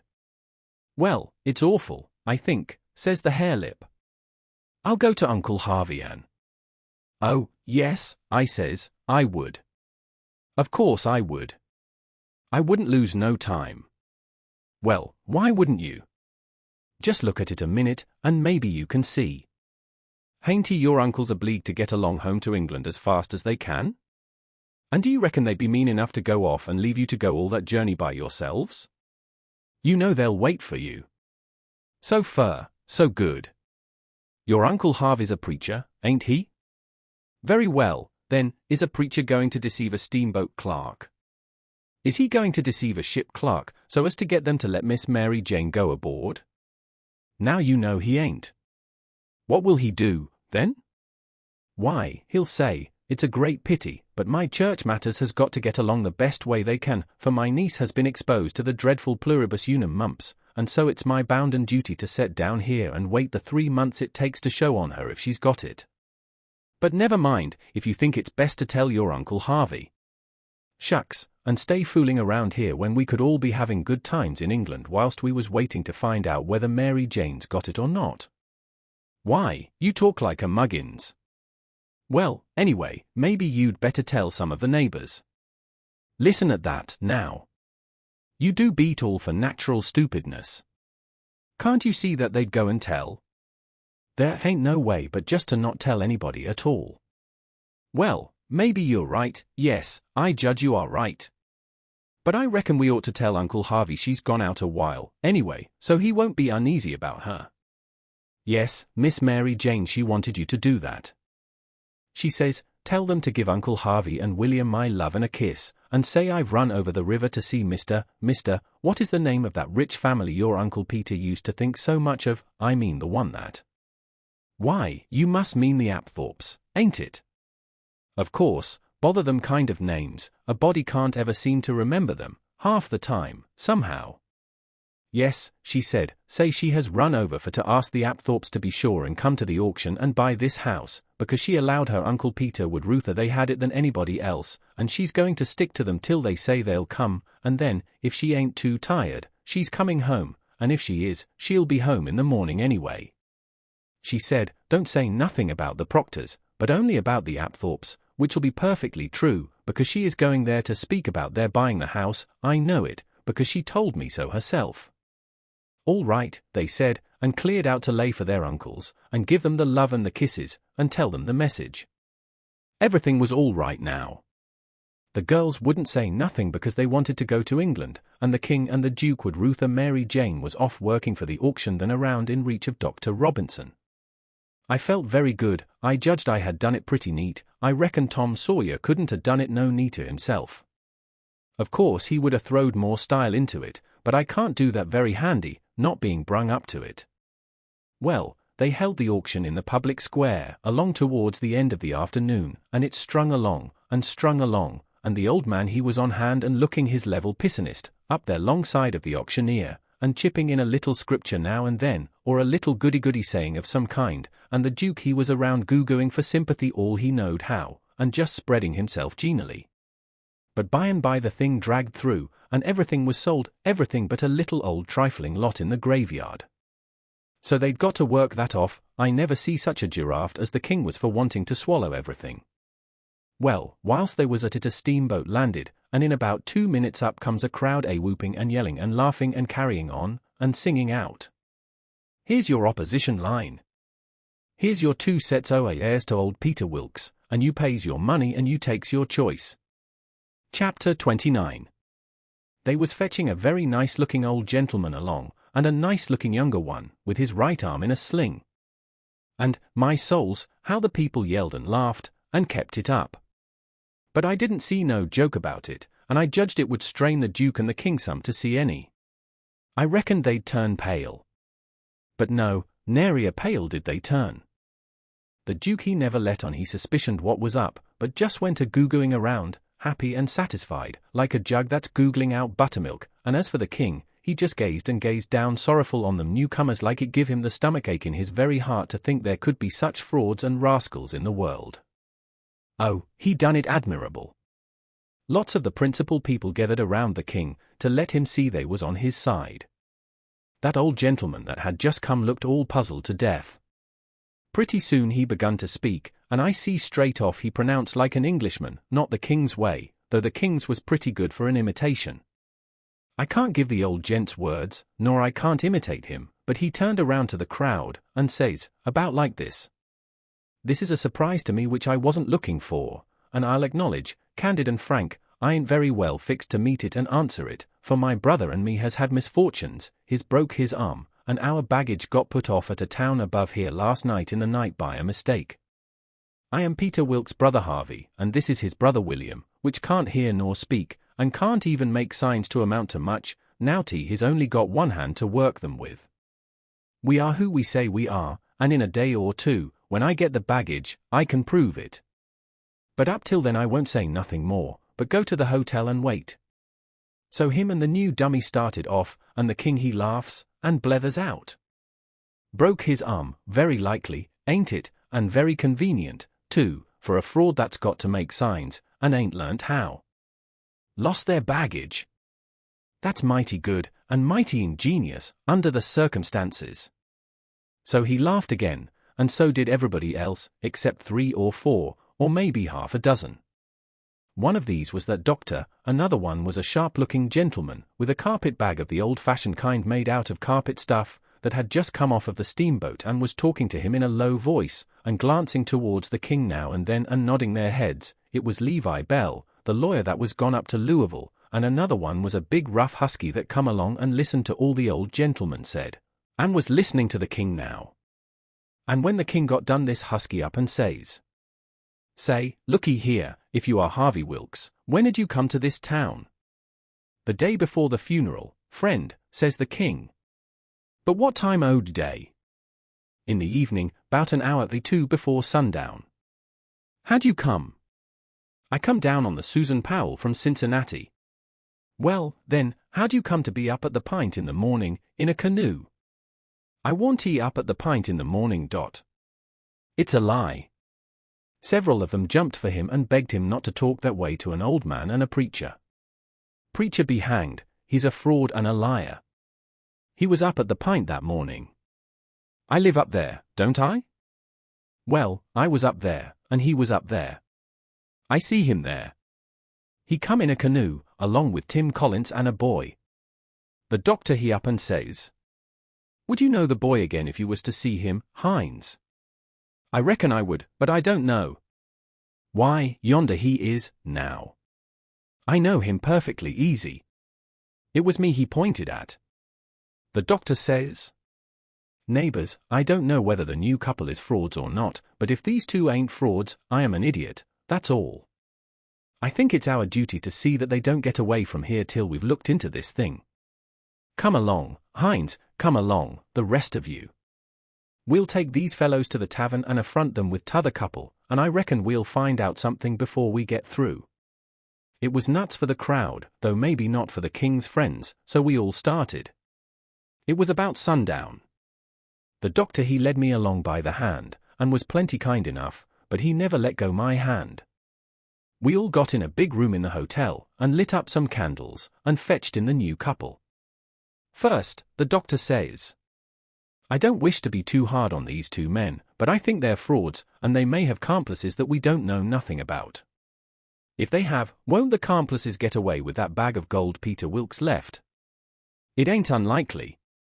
If these men ain't frauds, they won't object to sending for that money and letting us keep it till they prove they're all right, ain't that so?" Everybody agreed to that. So I judged they had our gang in a pretty tight place right at the outstart.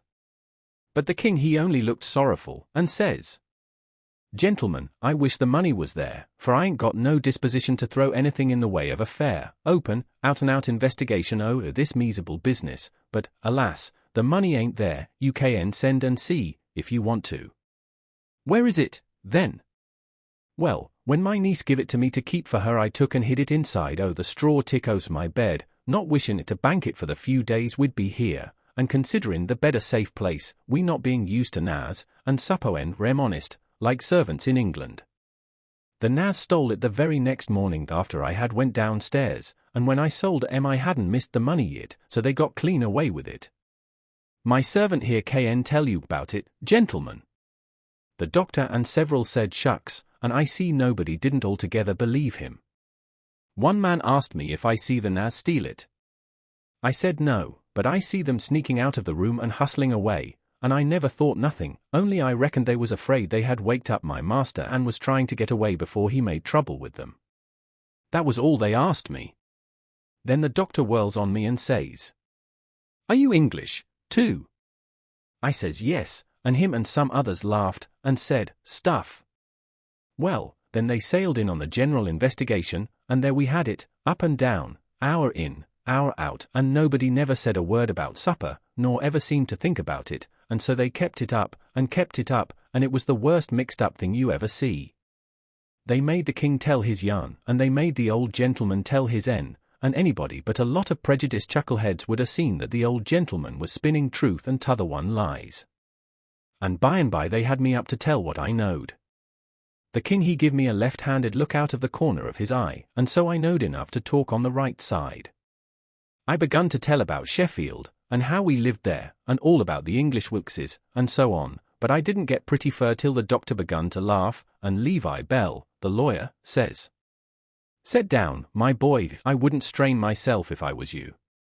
I reckon you ain't used to lying, it don't seem to come handy, what you want is practice.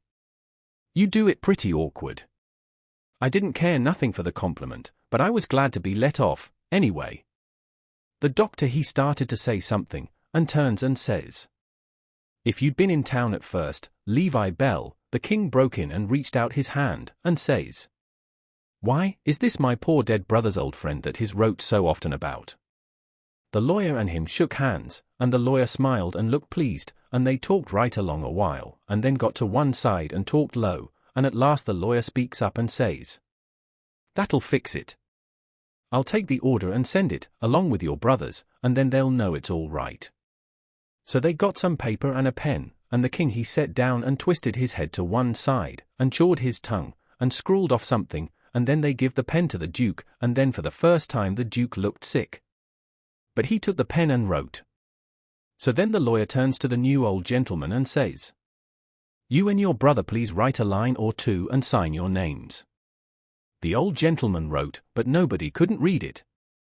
The lawyer looked powerful astonished, and says, "Well, it beats me," and snaked a lot of old letters out of his pocket, and examined them, and then examined the old man's writing, and then them again, and then says, "These old letters is from Harvey Wilkes, and here's these two handwritings, and anybody can see they didn't write them." The king and the duke looked sold and foolish, I tell you, to see how the lawyer had took them in, and here's this old gentleman's handwriting, and anybody can tell. Easy enough, he didn't write them. Fact is, the scratches he makes ain't properly writing at all. Now, here's some letters from. The new old gentleman says, "If you please, let me explain. Nobody can read my hand but my brother there, so he copies for me. It's his hand you've got there, not mine." "Well," says the lawyer, "this is a state of things. I've got some of William's letters, too, so if you'll get him to write a line or so we can come." "He can't write with his left hand," says the old gentleman. "If he could use his right hand, you would see that he wrote his own letters and mine too.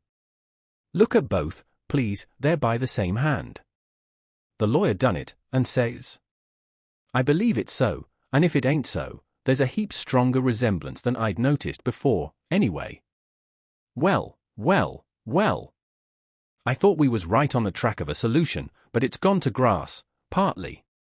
But anyway, one thing is proved, these two ain't either of them Wilkes's," and he wagged his head towards the king and the duke. "Well, what do you think? That mule-headed old fool wouldn't give in then." "Indeed he wouldn't. Said it warn't no fair test. Said his brother William was the cussedest joker in the world, and hadn't tried to write. He see William was going to play one of his jokes the minute he put the pen to paper. And so he warmed up and went warbling and warbling right along till he was actually beginning to believe what he was saying himself, but pretty soon the new gentleman broke in and says, "I've thought of something. Is there anybody here that helped to lay out helped to lay out the late Peter Wilkes for burying?" "Yes," says somebody, "me and A.B. Turner done it. We are both here." Then the old man turns towards the king, and says, "Perhaps this gentleman can tell me what was tattooed on his breast." Blamed if the king didn't have to brace up mighty quick, or he'd a scooshed down like a bluff bank that the river has cut under. It took him so sudden, and, mind you, it was a thing that was calculated to make most anybody scoosh to get fetched such a solid one as that without any notice, because how was he going to know what was tattooed on the man? He whitened a little, he couldn't help it, and it was mighty still in there, and everybody bending a little forwards and gazing at him. Says I to myself, now he'll throw up the sponge, there ain't no more use. Well, did he? A body can't hardly believe it, but he didn't. I reckon he thought he'd keep the thing up till he tired them people out, so they'd thin out, and him and the Duke could break loose and get away. Anyway, he sat there, and pretty soon he begun to smile, and says, "MF. It's a very tough question, ain't it?" "Yes, sir, I can tell you what's tattooed on his breast. It's just a small, thin, blue arrow, that's what it is, and if you don't look clost, you can't see it. Now what do you say, hey?" "Well, I never see anything like that old blister for clean out-and-out cheek." The new old gentleman turns brisk towards A.B. Turner and his pard, and his eye lights up like he judged he'd got the king this time, and says, "There, you've heard what he said. Was there any such mark on Peter Wilkes' breast?" Both of them spoke up and says, "We didn't see no such mark." "Good," says the old gentleman. "Now, what you did see on his breast was a small dim P, an A.B., which is an initial he dropped when he was young, an A.W., with dashes between them, so P, B, W, and he marked them that way on a piece of paper. Come, ain't that what you saw?" Both of them spoke up again, and says, "No, we didn't. We never seen any marks at all." Well, everybody was in a state of mind now, and they sings out, "The whole billin' of Glem's frauds. Let's duck hem. Let's drown em. Let's ride em on a rail, and everybody was whooping at once, and there was a rattling powwow. But the lawyer he jumps on the table and yells, and says, "Gentlemen, gentlemen! Hear me just a word, just a single word, if you please. There's one way yet, let's go and dig up the corpse and look." That took them. "Hooray," they all shouted, and was starting right off, but the lawyer and the doctor sung out, hold on, hold on. Collar all these 4 men and the boy, and fetch them along, too." "We'll do it," they all shouted, "and if we don't find them marks we'll lynch the whole gang." I was scared, now, I tell you. But there warn't no getting away, you know. They gripped us all, and marched us right along, straight for the graveyard, which was 1.5 miles down the river, and the whole town at our heels, for we made noise enough, and it was only 9 in the evening. As we went by our house I wished I hadn't sent Mary Jane out of town, because now if I could tip her the wink she'd light out and save me, and blow on our deadbeats. Well, we swarmed along down the river road, just carrying on like wildcats, and to make it more scary the sky was darking up, and the lightning beginning to wink and flitter, and the wind to shiver amongst the leaves. This was the most awful trouble and most dangersome I ever was in, and I was kinda stunned. Everything was going so different from what I had allowed for, stead of being fixed so I could take my own time if I wanted to, and see all the fun, and have Mary Jane at my back to save me and set me free when the close fit come. Here was nothing in the world betwixt me and sudden death but just them tattoo marks. If they didn't find them. I couldn't bear to think about it, and yet, somehow, I couldn't think about nothing else. It got darker and darker, and it was a beautiful time to give the crowd the slip, but that big husky had me by the wrist, Hines, and a body might as well try to give Goliath the slip. He dragged me right along, he was so excited, and I had to run to keep up. When they got there they swarmed into the graveyard and washed over it like an overflow. And when they got to the grave they found they had about 100 times as many shovels as they wanted, but nobody hadn't thought to fetch a lantern.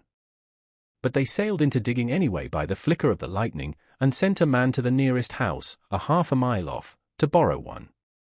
So they dug and dug like everything, and it got awful dark, and the rain started, and the wind swished and swooshed along, and the lightning come brisker and brisker, and the thunder boomed, but them people never took no notice of it. They were so full of this business, and 1 minute you could see everything and every face in that big crowd, and the shovelfuls of dirt sailing up out of the grave, and the next second the dark wiped it all out, and you couldn't see nothing at all.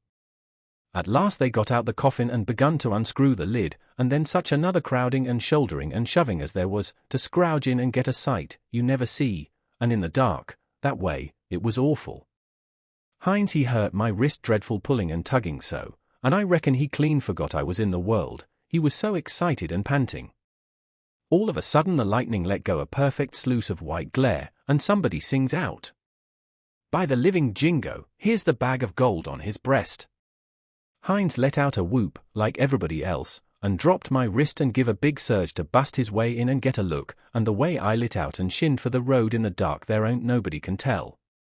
I had the road all to myself, and I fairly flew, leastways, I had it all to myself except the solid dark, and the now and then glares, and the buzzing of the rain, and the thrashing of the wind, and the splitting of the thunder, and sure as you are born I did clip it along.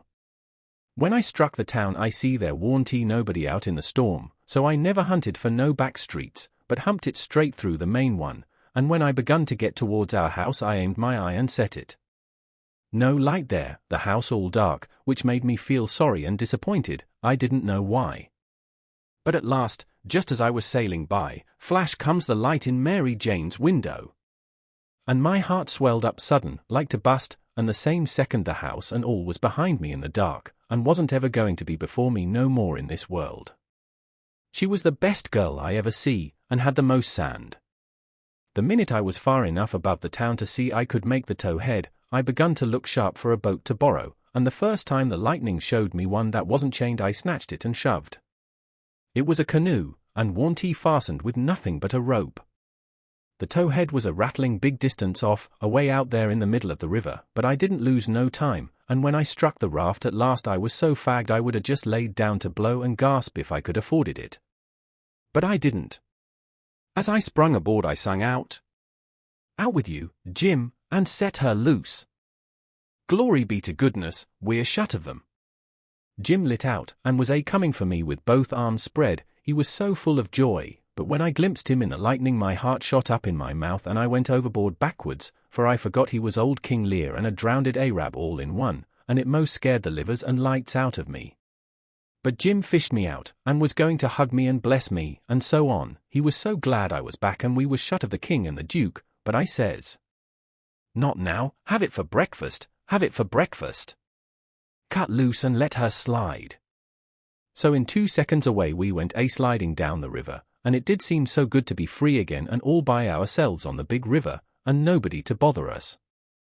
I had to skip around a bit, and jump up and crack my heels a few times. I couldn't help it, but about the third crack I noticed a sound that I knowed mighty well, and held my breath and listened and waited, and sure enough, when the next flash busted out over the water, here they come, and just laying to their oars and making their skiff hum. It was the king and the duke. So I wilted right down onto the planks then, and give up, and it was all I could do to keep from crying. Chapter 30. When they got aboard the king went for me, and shook me by the collar, and says, "Trying to give us the slip, was ye, you pup? Tired of our company, hey?" I says, "No, your majesty, we want tea, please don't, your majesty." "Quick, then, and tell us what was your idea, or I'll shake the insides out o'er you." "Honest, I'll tell you everything just as it happened, your majesty. The man that had a holt of me was very good to me, and kept saying he had a boy about as big as me that died last year, and he was sorry to see a boy in such a dangerous fix, and when they was all took by surprise by finding the gold, and made a rush for the coffin, he lets go of me and whispers, 'Heal it now, or they'll hang ye,' sure, and I lit out. It didn't seem no good for me to stay, I couldn't do nothing, and I didn't want to be hung if I could get away. So I never stopped running till I found the canoe, and when I got here I told Jim to hurry, or they'd catch me and hang me yet, and said I was afeard you and the duke wasn't alive now, and I was awful sorry, and so was Jim, and was awful glad when we see you coming. You may ask Jim if I didn't." Jim said it was so, and the king told him to shut up, and said, "Oh, yes, it's mighty likely," and shook me up again, and said he reckoned he'd drowned me. But the duke says, "Leggo the boy, you old idiot. Would you have done any different? Did you inquire around for him when you got loose?" "I don't remember it." So the king let go of me, and begun to cuss that town and everybody in it. But the duke says, "You better a blame sight give yourself a good cussing, for you're the one that's entitled to it most. You hain't done a thing from the start that had any sense in it, except coming out so cool and cheeky with that imaginary blue arrow mark. That was bright, it was right down bully, and it was the thing that saved us. For if it hadn't been for that, they'd have jailed us till the Englishman's baggage come, and then, the penitentiary, you bet. But that trick took em to the graveyard, and the gold done us a still bigger kindness, for if the excited fools hadn't let go all holts and made that rush to get a look, we'd have slept in our cravats tonight, cravats warranted to wear, too, longer than we'd need em." They was still a minute, thinking, then the king says, kind of absent-minded like, "MF. And we reckoned the Naz stole it." That made me squirm. "Yes," says the duke, kinda slow and deliberate and sarcastic, "we did." After about a half a minute the king drawls out, "Leastways, I did." The duke says, "The same way." "On the contrary, I did." The king kind of ruffles up, and says, "Looky here, Bilgewater, what are you referring to?" The duke says, "Pretty brisk." "When it comes to that, maybe you'll let me ask, what was you referring to?" "Shucks," says the king, very sarcastic, "but I don't know, maybe you was asleep, and didn't know what you was about." The duke bristles up now, and says, "Oh, let up on this cussed nonsense, do you take me for a blame fool? Don't you reckon I know who hid that money in that coffin?" "Yes, sir." "I know you do know, because you done it yourself." "It's a lie." And the duke went for him. The king sings out, "Take our hands off, leggo my throat, I take it all back." The duke says, "Well, you just own up, first, that you did hide that money there, intending to give me the slip one of these days, and come back and dig it up, and have it all to yourself. Wait just a minute, Duke, answer me this one question, honest and fair. If you didn't put the money there, say it, and I'll believe you, and take back everything I said. You old scoundrel, I didn't, and you know I didn't. There, now. Well, then, I believe you. But answer me only just this one more, and now don't get mad, didn't you have it in your mind to hook the money and hide it? The Duke never said nothing for a little bit, then he says, well, I don't care if I didn't do it, anyway. But you not only had it in mind to do it, but you done it. I wished I never die if I done it, Duke, and that's honest. I won't say I warn't going to do it, because I was, but you, I mean somebody, got in ahead of me. It's a lie. You done it, and you got to say you done it, or. The king began to gurgle, and then he gasps out. Nuff, I own up. I was very glad to hear him say that, it made me feel much more easier than what I was feeling before. So the Duke took his hands off and says, if you ever deny it again I'll drown you. It's well for you to sit there and blubber like a baby, it's fit 10 for you, after the way you've acted. I never see such an old ostrich for wanting to gobble everything, and I ain't trusting you all the time, like you was my own father. You ought to been ashamed of yourself to stand by and hear it saddled onto a lot of poor nas, and you never say a word for 'em. It makes me feel ridiculous to think I was soft enough to believe that rubbish. Cuss you, I can see now why you was so anxious to make up the deficit. You wanted to get what money I'd got out of the nonsuch and one thing or another, and scoop it all. The king says, timid, and still snuffling. Why, Duke, it was you that said make up the deficit, it warn't me. Dry up. I don't want to hear no more out of you, says the Duke. And now you see what you got by it. They've got all their own money back, and all of our'n but a shekel or two besides. Gee long to bed, and don't you deficit me no more deficits, long kess you live. So the king sneaked into the wigwam and took to his bottle for comfort, and before long the Duke tackled his bottle, and so in about a half an hour they was as thick as thieves again, and the tighter they got, the lovinger they got, and went off snoring in each other's arms. They both got powerful mellow, but I noticed the king didn't get mellow enough to forget to remember to not deny about hiding the money bag again. That made me feel easy and satisfied. Of course, when they got to snoring we had a long gabble, and I told Jim everything. Chapter 31. We dasn't stop again at any town for days and days, kept right along down the river. We was down south in the warm weather now, and a mighty long ways from home. We begun to come to trees with Spanish moss on them, hanging down from the limbs like long, grey beards. It was the first I ever see it growing, and it made the woods look solemn and dismal. So now the frauds reckoned they was out of danger, and they begun to work the villages again. First they done a lecture on temperance, but they didn't make enough for them both to get drunk on. Then in another village they started a dancing school, but they didn't know no more how to dance than a kangaroo does, so the first prance they made the general public jumped in and pranced them out of town. Another time they tried to go at yellowcution, but they didn't yellowcute long till the audience got up and give them a solid good cussing, and made them skip out. They tackled missionarying, and mesmerizing, and doctoring, and telling fortunes, and a little of everything, but they couldn't seem to have no luck. So at last they got just about dead broke, and laid around the raft as she floated along, thinking, and never saying nothing, by the half a day at a time, and dreadful blue and desperate. And at last they took a change and begun to lay their heads together in the wigwam and talk low and confidential 2 or 3 hours at a time. Jim and me got uneasy. We didn't like the look of it.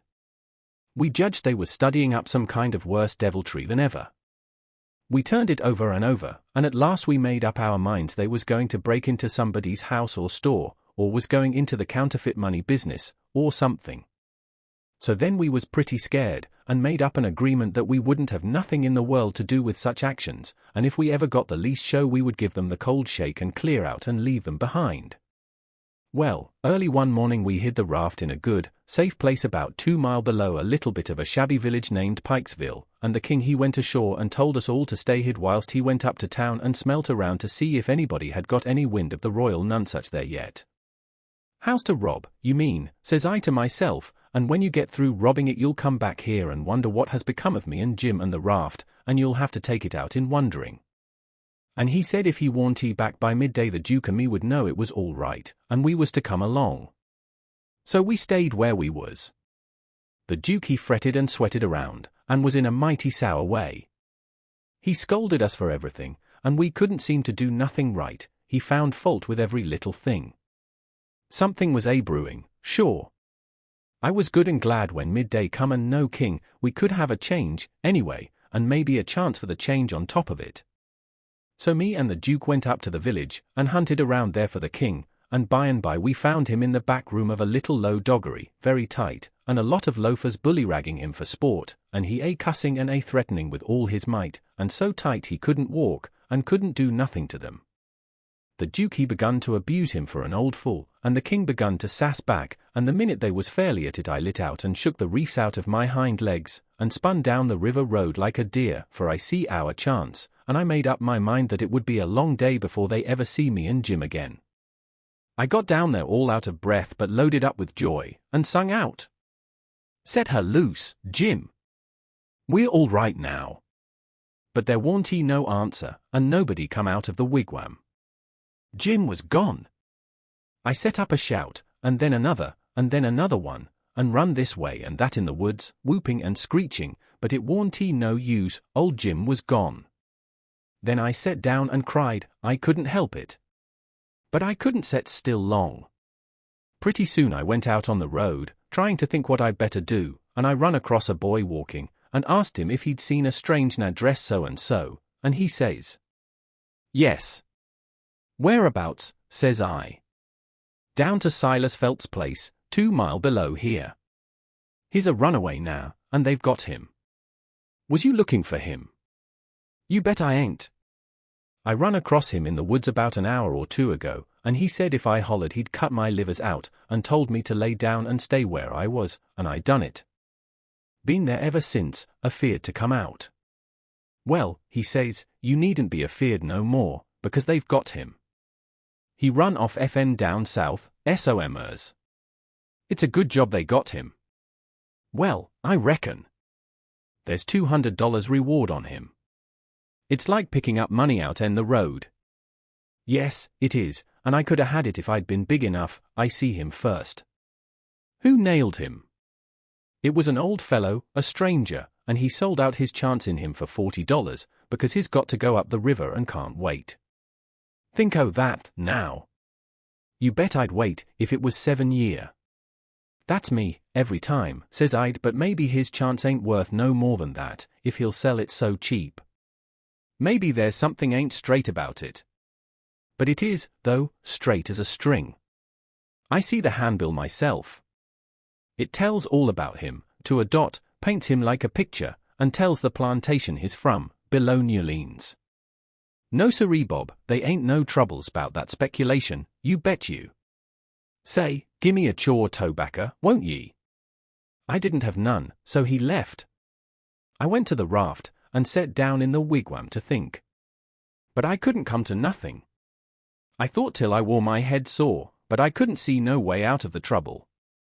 After all this long journey, and after all we'd done for them scoundrels, here it was all come to nothing, everything all busted up and ruined, because they could have the heart to serve Jim such a trick as that, and make him a slave again all his life, and amongst strangers, too, for $40 dirty. Once I said to myself it would be 1,000 times better for Jim to be a slave at home where his family was, as long as he'd got to be a slave, and so I'd better write a letter to Tom Sawyer and tell him to tell Miss Watson where he was. But I soon give up that notion for 2 things. She'd be mad and disgusted at his rascality and ungratefulness for leaving her, and so she'd sell him straight down the river again, and if she didn't, everybody naturally despises an ungrateful now, and they'd make Jim feel it all the time, and so he'd feel ornery and disgraced. And then think of me. It would get all around that Huck Finn helped Anna to get his freedom, and if I was ever to see anybody from that town again I'd be ready to get down and lick his boots for shame. That's just the way a person does a low-down thing, and then he don't want to take no consequences of it. Thinks as long as he can hide it, it ain't no disgrace. That was my fix exactly. The more I studied about this, the more my conscience went to grinding me, and the more wicked and low down and ornery I got to feeling. And at last, when it hit me all of a sudden that here was the plain hand of Providence slapping me in the face and letting me know my wickedness was being watched all the time from up there in heaven, whilst I was stealing a poor old woman's now that hadn't ever done me no harm, and now was showing me there's one that's always on the lookout, and ain't going to allow no such miserable doings to go only just so fur and no further, I most dropped in my tracks. I was so scared. Well, I tried the best I could to kinda soften it up somehow for myself by saying I was brung up wicked, and so I warn't so much to blame, but something inside of me kept saying, there was the Sunday school, you could have gone to it, and if you'd have done it they'd have learnt you there that people that acts as I'd been acting about that now goes to everlasting fire. It made me shiver. And I about made up my mind to pray, and see if I couldn't try to quit being the kind of a boy I was and be better. So I kneeled down. But the words wouldn't come. Why wouldn't they? It warn't no use to try and hide it from him. Nor from me, neither. I knowed very well why they wouldn't come. It was because my heart warn't right, it was because I warn't square, it was because I was playing double. I was letting on to give up sin, but away inside of me I was holding on to the biggest one of all. I was trying to make my mouth say I would do the right thing and the clean thing, and go and write to that Naz owner and tell where he was, but deep down in me I knowed it was a lie, and he knowed it. You can't pray a lie, I found that out. So I was full of trouble, full as I could be, and didn't know what to do. At last I had an idea, and I says, I'll go and write the letter, and then see if I can pray. Why, it was astonishing, the way I felt as light as a feather right straight off, and my troubles all gone. So I got a piece of paper and a pencil, all glad and excited, and sat down and wrote. Miss Watson, your runaway now Jim is down here 2 miles below Pikesville, and Mr. Phelps has got him and he will give him up for the reward if you send. Huck Finn. I felt good and all washed clean of sin for the first time I had ever felt so in my life, and I knowed I could pray now. But I didn't do it straight off, but laid the paper down and sat there thinking how good it was all this happened so, and how near I come to being lost and going to hell. And went on thinking. And got to thinking over our trip down the river, and I see Jim before me all the time, in the day and in the night time, sometimes moonlight, sometimes storms, and we floating along, talking and singing and laughing. But somehow I couldn't seem to strike no places to harden me against him, but only the other kind. I'd see him standing my watch on top of his N, 'stead of calling me, so I could go on sleeping, and see him how glad he was when I come back out of the fog, and when I come to him again in the swamp, up there where the feud was, and such like times, and would always call me honey, and pet me and do everything he could think of for me, and how good he always was, and at last I struck the time I saved him by telling the men we had smallpox aboard, and he was so grateful, and said I was the best friend old Jim ever had in the world, and the only one he's got now, and then I happened to look around and see that paper. It was a close place. I took it up, and held it in my hand.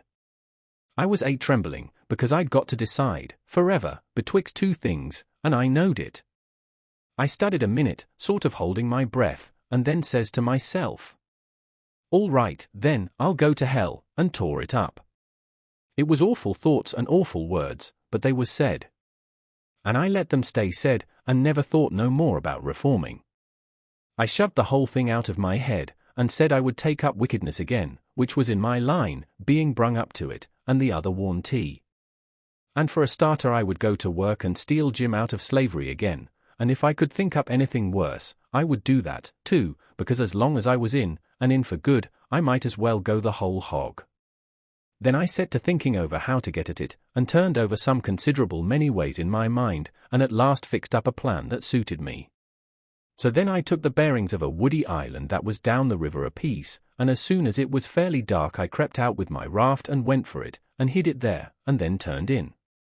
I slept the night through, and got up before it was light, and had my breakfast, and put on my store clothes, and tied up some others and one thing or another in a bundle, and took the canoe and cleared for shore.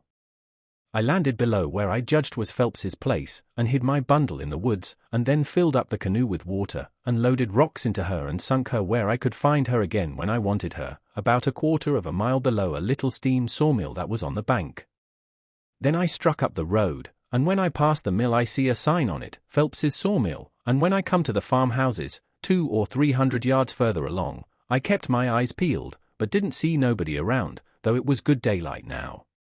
But I didn't mind, because I didn't want to see nobody just yet, I only wanted to get the lay of the land. According to my plan, I was going to turn up there from the village, not from below. So I just took a look, and shoved along, straight for town. Well, the very first man I see when I got there was the Duke. He was sticking up a bill for the Royal Nonsuch, 3-night performance, like that other time. They had the cheek, them frauds. I was right on him before I could shirk. He looked astonished, and says, "Hello. Where'd you come from?" Then he says, kind of glad and eager, "Where's the raft? Got her in a good place."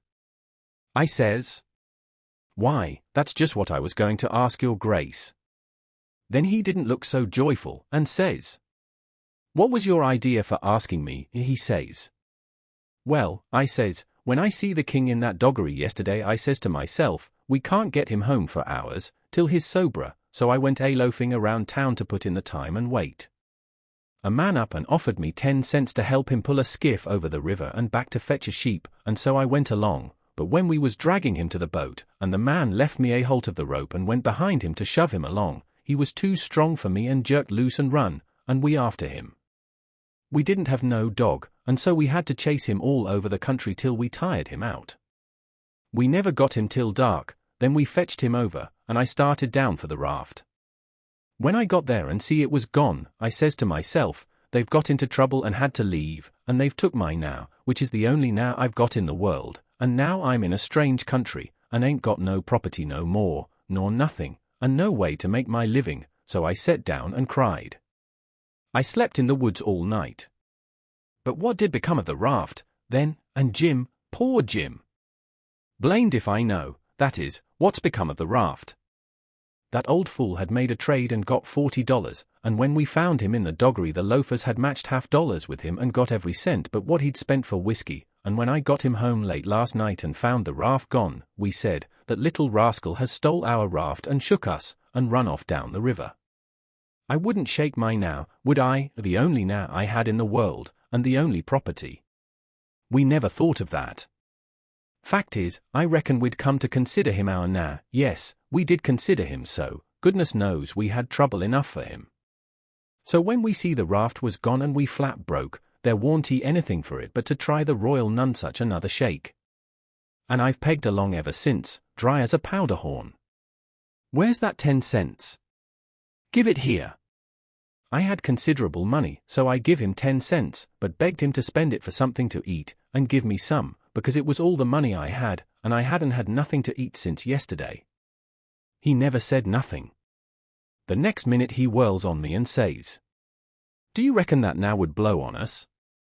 We'd skin him if he done that." "How can he blow? Hain't he run off?" "No. That old fool sold him, and never divided with me, and the money's gone." "Sold him?"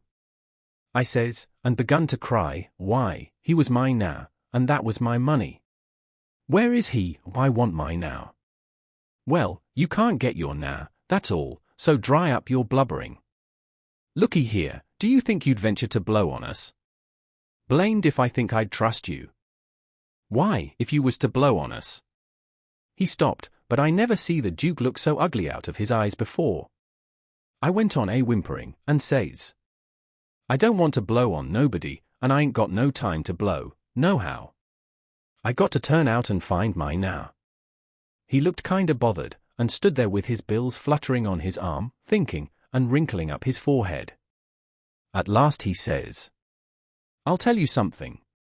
We got to be here 3 days. If you'll promise you won't blow, and won't let the nab blow, I'll tell you where to find him." So I promised, and he says, "A farmer by the name of Silas P.H., and then he stopped. You see, he started to tell me the truth, but when he stopped that way, and begun to study and think again, I reckoned he was changing his mind.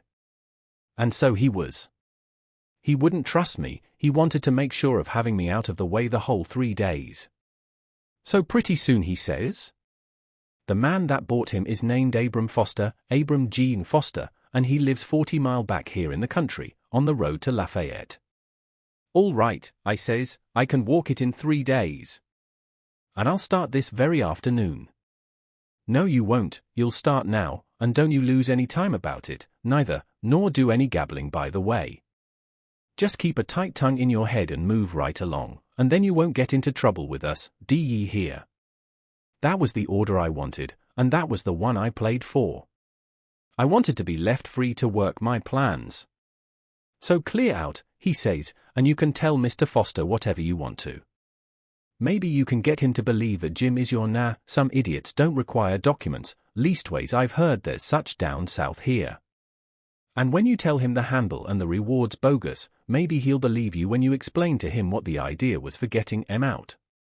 Go long now, and tell him anything you want to, but mind you don't work your jaw any between here and there. So I left, and struck for the back country. I didn't look around, but I kinda felt like he was watching me. But I knowed I could tire him out at that. I went straight out in the country as much as a mile before I stopped, then I doubled back through the woods towards Phelps. I reckoned I'd better start in on my plan straight off without fooling around, because I wanted to stop Jim's mouth till these fellows could get away. I didn't want no trouble with their kind.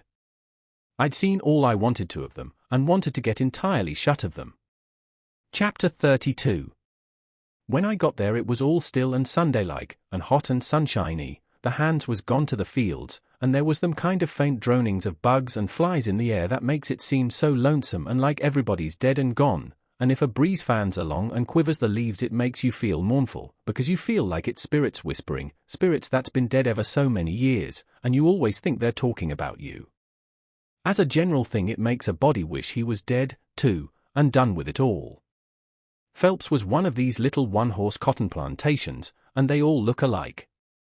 A rail fence round a 2-acre yard, a stile made out of logs sawed off and upended in steps, like barrels of a different length, to climb over the fence with, and for the women to stand on when they are going to jump onto a horse, some sickly grass patches in the big yard, but mostly it was bare and smooth, like an old hat with the nap rubbed off, big double log house for the white folks, hewed logs, with the chinks stopped up with mud or mortar, and these mud stripes been whitewashed some time or another, round log kitchen, with a big broad, open but roofed passage joining it to the house, log smokehouse back of the kitchen, 3 little log cabins in a row t'other side the smokehouse, 1 little hut all by itself away down against the back fence, and some outbuildings down a piece the other side, ash hopper and big kettle to boil soap in by the little hut, bench by the kitchen door, with bucket of water and a good hound asleep there in the sun, more hounds asleep round.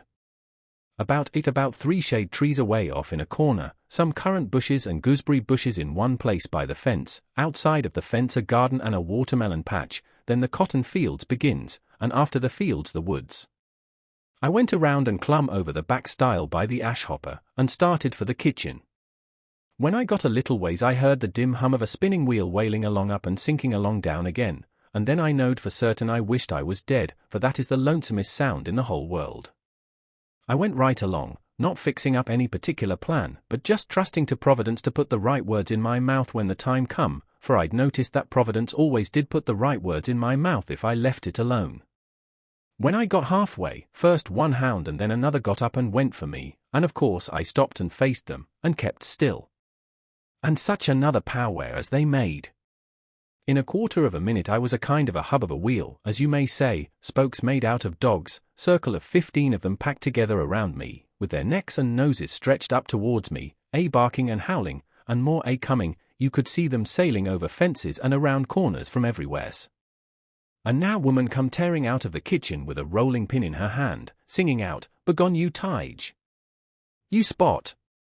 Begone saw, and she fetched first one and then another of them a clip and sent them howling, and then the rest followed, and the next second half of them come back, wagging their tails around me, and making friends with me. There ain't no harm in a hound, nohow. And behind the woman comes a little girl and 2 little boys without anything on but tow-linen shirts, and they hung on to their mother's gown, and peeked out from behind her at me, bashful, the way they always do. And here comes the white woman running from the house, about 45 or 50-year-old, bareheaded, and her spinning stick in her hand, and behind her comes her little white children, acting the same way the little Naz was doing. She was smiling all over so she could hardly stand, and says, "It's you, at last, ain't it?" I out with a yes before I thought. She grabbed me and hugged me tight, and then gripped me by both hands and shook, and the tears come in her eyes, and run down over, and she couldn't seem to hug and shake enough, and kept saying, "You don't look as much like your mother as I reckoned you would, but law sakes, I don't care for that, I'm so glad to see you. Dear, dear, it does seem like I could eat you up. Children, it's your cousin Tom, tell him howdy." But they ducked their heads, and put their fingers in their mouths, and hid behind her. So she run on.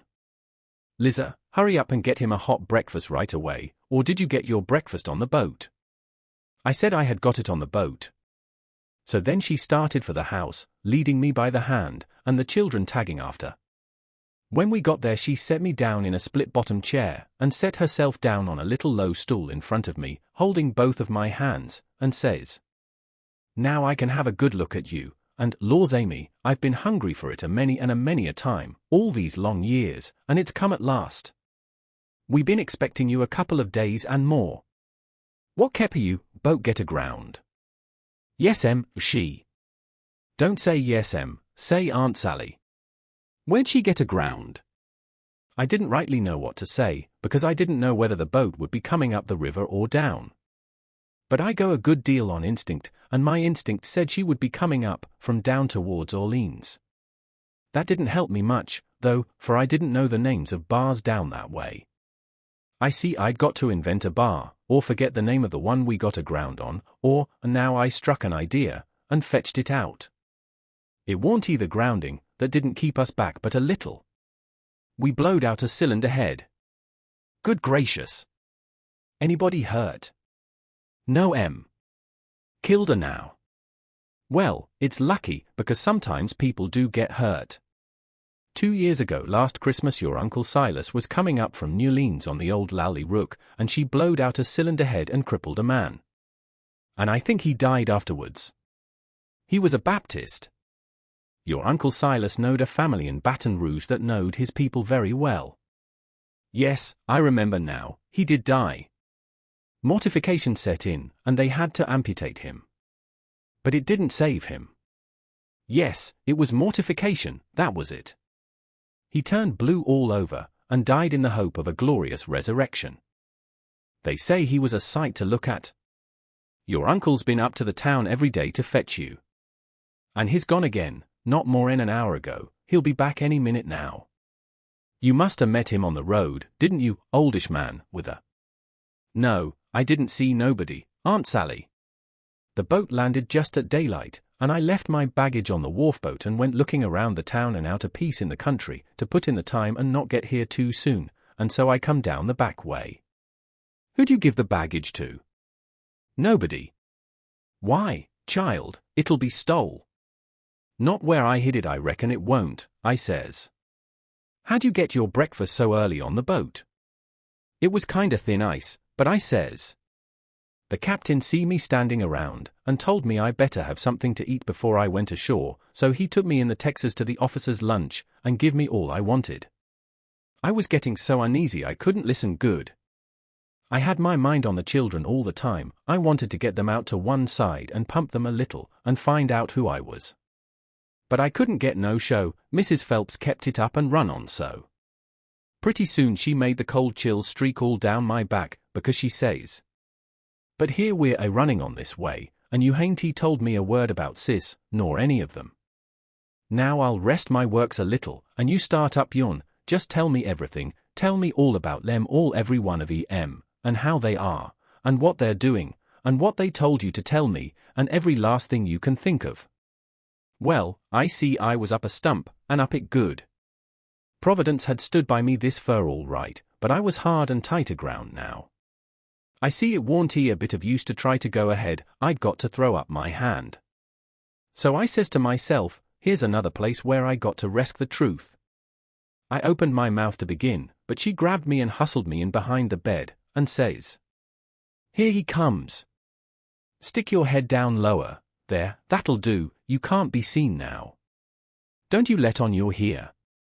I'll play a joke on him." Children, don't you say a word. I see I was in a fix now. But it warn't no use to worry, there warn't nothing to do but just hold still, and try and be ready to stand from under when the lightning struck. I had just one little glimpse of the old gentleman when he come in, then the bed hid him. Mrs. Phelps she jumps for him, and says, "Has he come?" "No," says her husband.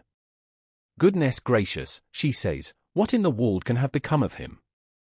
"I can't imagine," says the old gentleman, "and I must say it makes me dreadful uneasy." "Uneasy," she says, "I'm ready to go distracted. He must have come, and you've missed him along the road." "I know it's so, something tells me so." "Why, Sally, I couldn't miss him along the road, you know that." "But oh, dear, dear, what will Sis say?" "He must have come. You must have missed him." "He? Oh, don't distress me any more, I'm already distressed. I don't know what in the world to make of it. I'm at my wit's end, and I don't mind acknowledging, I'm right down scared. But there's no hope that he's come, for he couldn't come and me miss him. Sally, it's terrible, just terrible, something's happened to the boat, sure." "Why, Silas! Look yonder, up the road, ain't that somebody coming?" He sprung to the window at the head of the bed, and that give Mrs. Phelps the chance she wanted. She stooped down quick at the foot of the bed and give me a pull, and out I come, and when he turned back from the window there she stood, beaming and smiling like a house afire, and I standing pretty meek and sweaty alongside. The old gentleman stared, and says, "Why, who's that? Who do you reckon it is?" "I hain't no idea." "Who is it?" "It's Tom Sawyer." By jings, I most slumped through the floor. But there warn't no time to swap knives. The old man grabbed me by the hand and shook, and kept on shaking, and all the time how the woman did dance around and laugh and cry, and then how they both did fire off questions about Sid, and Mary, and the rest of the tribe. But if they was joyful, it warn't nothing to what I was, for it was like being born again. I was so glad to find out who I was. Well, they froze to me for 2 hours, and at last, when my chin was so tired it couldn't hardly go any more, I had told them more about my family, I mean the Sawyer family, than ever happened to any 6 Sawyer families. And I explained all about how we blowed out a cylinder head at the mouth of White River, and it took us 3 days to fix it. Which was all right, and worked first rate, because they didn't know but what it would take 3 days to fix it. If I'd called it a bolt head it would have done just as well. Now I was feeling pretty comfortable all down one side, and pretty uncomfortable all up the other. Being Tom Sawyer was easy and comfortable, and it stayed easy and comfortable till by and by I hear a steamboat coughing along down the river. Then I says to myself, "S'pose Tom Sawyer comes down on that boat? And s'pose he steps in here any minute, and sings out my name before I can throw him a wink to keep quiet?" Well, I couldn't have it that way, it wouldn't do at all. I must go up the road and waylay him. So I told the folks I reckoned I would go up to the town and fetch down my baggage. The old gentleman was for going along with me, but I said no, I could drive the horse myself, and I'd rather he wouldn't take no trouble about me. Chapter 33. So I started for town in the wagon, and when I was halfway I see a wagon coming, and sure enough it was Tom Sawyer, and I stopped and waited till he come along. I says, "Hold on," and it stopped alongside, and his mouth opened up like a trunk, and stayed so, and he swallowed 2 or 3 times like a person that's got a dry throat, and then says, "I hain't ever done you no harm. You know that. So, then, what you want to come back and harrent me for?" I says, "I hain't come back, I hain't been gone." When he heard my voice it righted him up some, but he warn't quite satisfied yet. He says, "Don't you play nothing on me, because I wouldn't on you. Honest Injun now, you ain't a ghost." "Honest Injun, I ain't," I says. "Well, well, that ought to settle it, of course, but I can't somehow seem to understand it no way. Looky here, warn't you ever murdered at all?" "No. I warn't ever murdered at all, I played it on them. You come in here and feel of me if you don't believe me." So he done it, and it satisfied him, and he was that glad to see me again he didn't know what to do. And he wanted to know all about it right off, because it was a grand adventure, and mysterious, and so it hit him where he lived. But I said, leave it alone till by and by, and told his driver to wait, and we drove off a little piece, and I told him the kind of a fix I was in, and what did he reckon we better do? He said, let him alone a minute, and don't disturb him. So he thought, and pretty soon he says, it's all right, I've got it. Take my trunk in your wagon, and let on it's your en, and you turn back and fool along slow, so as to get to the house about the time you ought to, and I'll go towards town a piece, and take a fresh start, and get there a quarter or a half an hour after you, and you needn't let on to know me at first. I says, all right, but wait a minute. There's one more thing, a thing that nobody don't know but me. And that is, there's a na here that I'm trying to steal out of slavery, and his name is Jim, old Miss Watson's Jim. He says, what? Why, Jim is. He stopped and went to studying. I says, I know what you'll say. You'll say it's dirty, low-down business, but what if it is? I'm low down, and I'm going to steal him, and I want you keep mum and not let on. Will you? His eye lit up, and he says, I'll help you steal him. Well, I let go all holts then, like I was shot. It was the most astonishing speech I ever heard, and I'm bound to say Tom Sawyer fell considerable in my estimation. Only I couldn't believe it. Tom Sawyer a na stealer. Oh, shucks. I says, you're joking. I ain't joking, either. Well, then, I says, joking or no joking, if you hear anything said about a runaway now, don't forget to remember that you don't know nothing about him, and I don't know nothing about him. Then we took the trunk and put it in my wagon, and he drove off his way and I drove mine. But of course I forgot all about driving slow on account of being glad and full of thinking, so I got home a heap too quick for that length of a trip. The old gentleman was at the door, and he says, why, this is wonderful. Whoever would have thought it was in that mare to do it? I wish we'd have timed her. And she hain't sweated a hair, not a hair. It's wonderful. Why, I wouldn't take $100 for that horse now, I wouldn't, honest, and yet I'd a sold her for 15 before, and thought 'twas all she was worth. That's all he said. He was the innocentest, best old soul I ever see. But it warn't surprising, because he warn't only just a farmer, he was a preacher, too, and had a little one-horse log church down back of the plantation, which he built it himself at his own expense, for a church and schoolhouse, and never charged nothing for his preaching, and it was worth it, too. There was plenty other farmer preachers like that, and done the same way, down south. In about half an hour Tom's wagon drove up to the front stile, and Aunt Sally she see it through the window, because it was only about 50 yards, and says, why, there's somebody come. I wonder who it is? Why, I do believe it's a stranger. Jimmy, that's one of the children, run and tell Liza to put on another plate for dinner. Everybody made a rush for the front door, because, of course, a stranger don't come every year, and so he lays over the yalla fever, for interest, when he does come. Tom was over the stile and starting for the house, the wagon was spinning up the road for the village, and we was all bunched in the front door. Tom had his store clothes on, and an audience, and that was always nuts for Tom Sawyer. In them circumstances it warn't no trouble to him to throw in an amount of style that was suitable.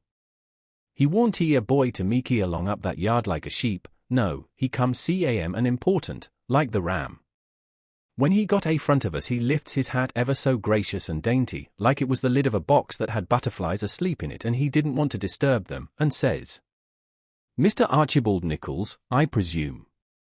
No, my boy, says the old gentleman, I'm sorry to say your driver has deceived you, Nichols's place is down a matter of 3 mile more. Come in, come in. Tom he took a look back over his shoulder, and says, too late, he's out of sight. Yes, he's gone, my son, and you must come in and eat your dinner with us, and then we'll hitch up and take you down to Nichols's. Oh, I can't make you so much trouble, I couldn't think of it. I'll walk, I don't mind the distance.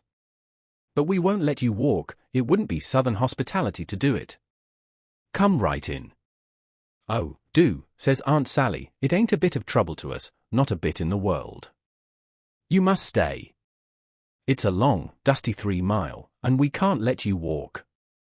And, besides, I've already told Em to put on another plate when I see you coming, so you mustn't disappoint us. Come right in and make yourself at home."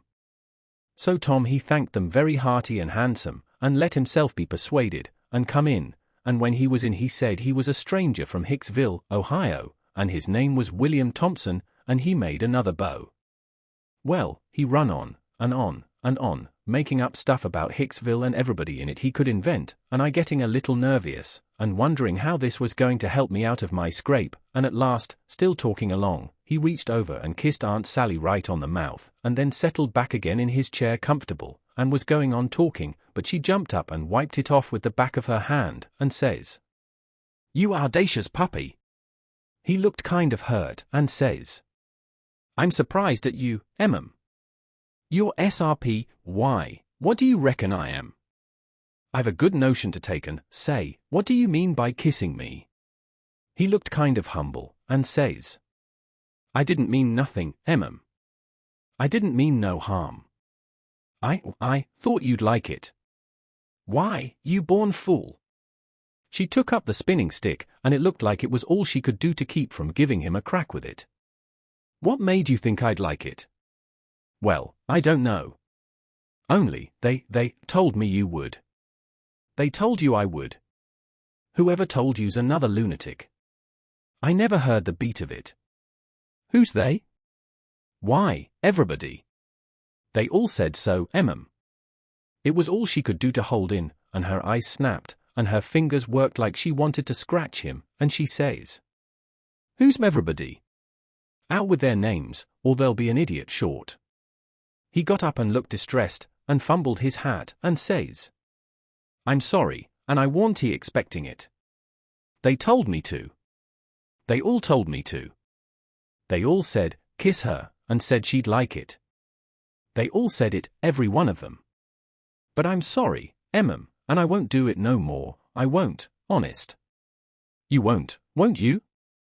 "Well, I should reckon you won't." "No, I'm honest about it, I won't ever do it again, till you ask me." "Till I ask you?" "Well, I never see the beat of it in my born days. I lay you'll be the Methusalem numbskull of creation before ever I ask you, or the likes of you." "Well," he says, "it does surprise me so. I can't make it out, somehow. They said you would, and I thought you would." But he stopped and looked around slow, like he wished he could run across a friendly eye somewheres, and fetched up on the old gentleman's, and says, "Didn't you think she'd like me to kiss her, sir?" "Why, no, well, no, I believe I didn't." Then he looks on around the same way to me, and says, "Tom, didn't you think Aunt Sally D open out her arms and say, 'Sid Sawyer'?" "My land," she says, breaking in and jumping for him, "you impudent young rascal, to fool a body so," and was going to hug him, but he fended her off, and says, "No, not till you've asked me first."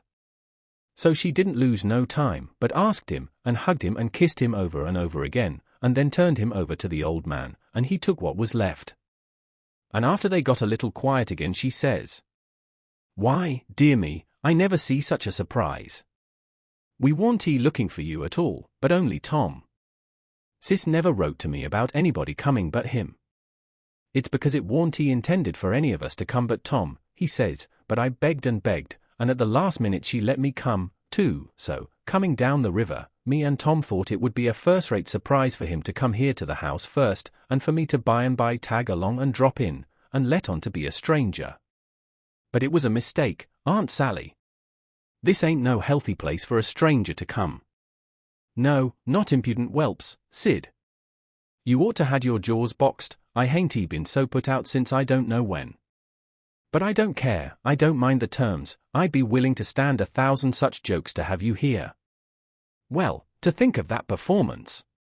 I don't deny it, I was most putrefied with astonishment when you give me that smack.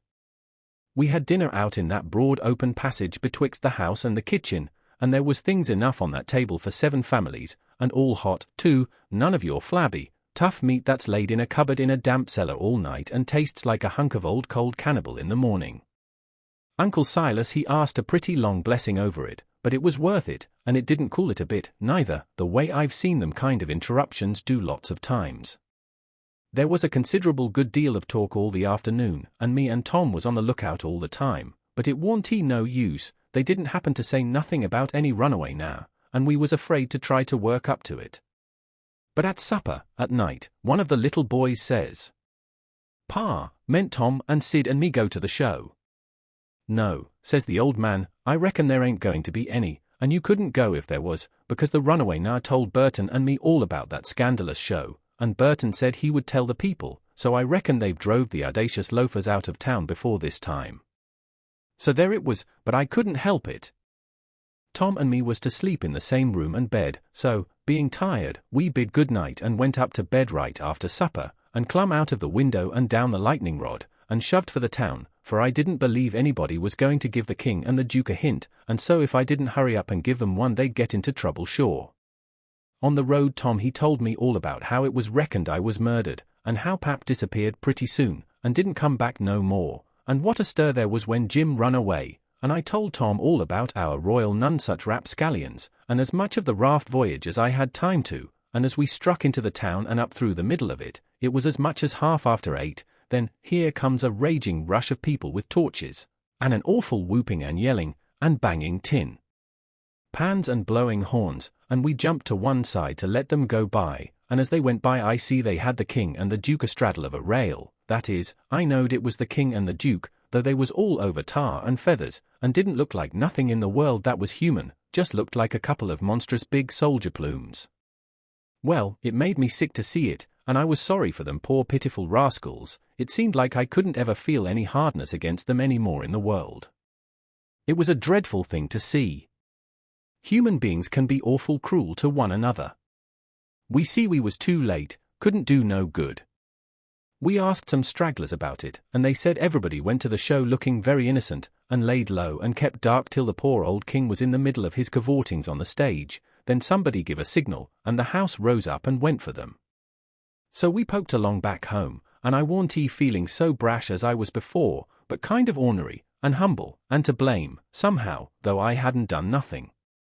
But that's always the way, it don't make no difference whether you do right or wrong, a person's conscience ain't got no sense, and just goes for him anyway. If I had a yaller dog that didn't know no more than a person's conscience does I would peason him. It takes up more room than all the rest of a person's insides, and yet ain't no good, nohow. Tom Sawyer he says the same. Chapter 34. We stopped talking, and got to thinking. By and by Tom says, "Looky here, Huck, what fools we are to not think of it before. I bet I know where Jim is." "No." "Where?" "In that hut down by the ash hopper." "Why, looky here. When we was at dinner, didn't you see a now man go in there with some victuals?" "Yes." "What did you think the victuals was for?" "For a dog." "So'd I." "Well, it wasn't for a dog." "Why?" "Because part of it was watermelon." "So it was, I noticed it." "Well, it does beat all that I never thought about a dog not eating watermelon. It shows how a body can see and don't see at the same time. Well, the Now unlocked the padlock when he went in, and he locked it again when he came out. He fetched Uncle a key about the time we got up from table, same key, I bet. Watermelon shows man, lock shows prisoner, and it ain't likely there's two prisoners on such a little plantation, and where the people's all so kind and good. Jim's the prisoner. All right, I'm glad we found it out detective fashion, I wouldn't give shucks for any other way. Now you work your mind, and study out a plan to steal Jim, and I will study out one, too, and we'll take the one we like the best. What a head for just a boy to have. If I had Tom Sawyer's head I wouldn't trade it off to be a duke, nor mate of a steamboat, nor clown in a circus, nor nothing I can think of. I went to thinking out a plan, but only just to be doing something. I knowed very well where the right plan was going to come from. Pretty soon Tom says, "Ready?" "Yes," I says. "All right, bring it out." "My plan is this," I says. "We can easy find out if it's Jim in there. Then get up my canoe tomorrow night, and fetch my raft over from the island. Then the first dark night that comes, steal the key out of the old man's breeches after he goes to bed, and shove off down the river on the raft with Jim, hiding daytimes and running nights, the way me and Jim used to do before. Wouldn't that plan work? Work? Why, certainly it would work, like rats fighting. But it's too blame simple, there ain't nothing to it. What's the good of a plan that ain't no more trouble than that? It's as mild as goose milk. Why, Huck, it wouldn't make no more talk than breaking into a soap factory. I never said nothing, because I warn't he expecting nothing different, but I knowed mighty well that whenever he got his plan ready it wouldn't have none of them objections to it. And it didn't. He told me what it was, and I see in a minute it was worth 15 of mine for style, and would make Jim just as free a man as mine would, and maybe get us all killed besides.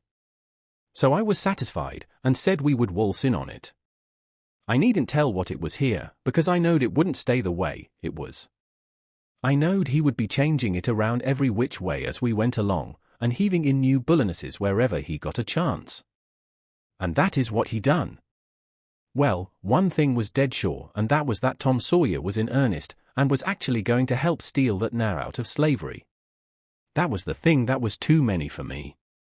Here was a boy that was respectable and well brung up, and had a character to lose, and folks at home that had characters, and he was bright and not leather-headed, and knowing and not ignorant, and not mean, but kind, and yet here he was, without any more pride, or rightness, or feeling, than to stoop to this business, and make himself a shame, and his family a shame, before everybody. I couldn't understand it no way at all. It was outrageous, and I knowed I ought to just up and tell him so, and so be his true friend, and let him quit the thing right where he was and save himself. And I did start to tell him, but he shut me up, and says, "Don't you reckon I know what I'm about? Don't I generally know what I'm about?" "Yes." "Didn't I say I was going to help steal the now?" "Yes." "Well, then." That's all he said, and that's all I said. It warn't he no use to say any more, because when he said he'd do a thing, he always done it. But I couldn't make out how he was willing to go into this thing, so I just let it go, and never bothered no more about it. If he was bound to have it so, I couldn't help it. When we got home the house was all dark and still, so we went on down to the hut by the ash hopper for to examine it. We went through the yard so as to see what the hounds would do. They knowed us, and didn't make no more noise than country dogs is always doing when anything comes by in the night. When we got to the cabin we took a look at the front and the two sides, and on the side I warn't he acquainted with, which was the north side, we found a square window hole, up tolerable high, with just one stout board nailed across it. I says, "Here's the ticket. This hole's big enough for Jim to get through if we wrench off the board." Tom says, "It's as simple as tit-tat-toe, 3 in a row, and as easy as playing hooky. I should hope we can find a way that's a little more complicated than that, Huck Finn." "Well, then," I says, "how'll it do to saw him out, the way I done before I was murdered that time?" "That's more like," he says. "It's rail mysterious, and troublesome, and good," he says, "but I bet we can find a way that's twice as long. There ain't no hurry, let's keep on looking around." Betwixt the hut and the fence, on the back side, was a lean-to that joined the hut at the eaves, and was made out of plank. It was as long as the hut, but narrow, only about 6 foot wide. The door to it was at the south end, and was padlocked. Tom he went to the soap kettle and searched around, and fetched back the iron thing they lift the lid with, so he took it and prized out one of the staples. The chain fell down, and we opened the door and went in, and shut it, and struck a match, and see the shed was only built against a cabin and hadn't no connection with it, and there warn't no floor to the shed, nor nothing in it but some old rusty played-out hose and spades and picks and a crippled plough. The match went out, and so did we, and shoved in the staple again, and the door was locked as good as ever. Tom was joyful. He says, "Now we're all right. We'll dig him out. It'll take about a week." Then we started for the house, and I went in the back door. You only have to pull a buckskin latch string, they don't fasten the doors, but that warn't romantical enough for Tom Sawyer, no way would do him but he must climb up the lightning rod. But after he got up halfway about 3 times, and missed fire and fell every time, and the last time most busted his brains out, he thought he'd got to give it up, but after he was rested he allowed he would give her one more turn for luck, and this time he made the trip. In the morning we was up at break of day, and down to the Na cabins to pet the dogs and make friends with the Na that fed Jim, if it was Jim that was being fed.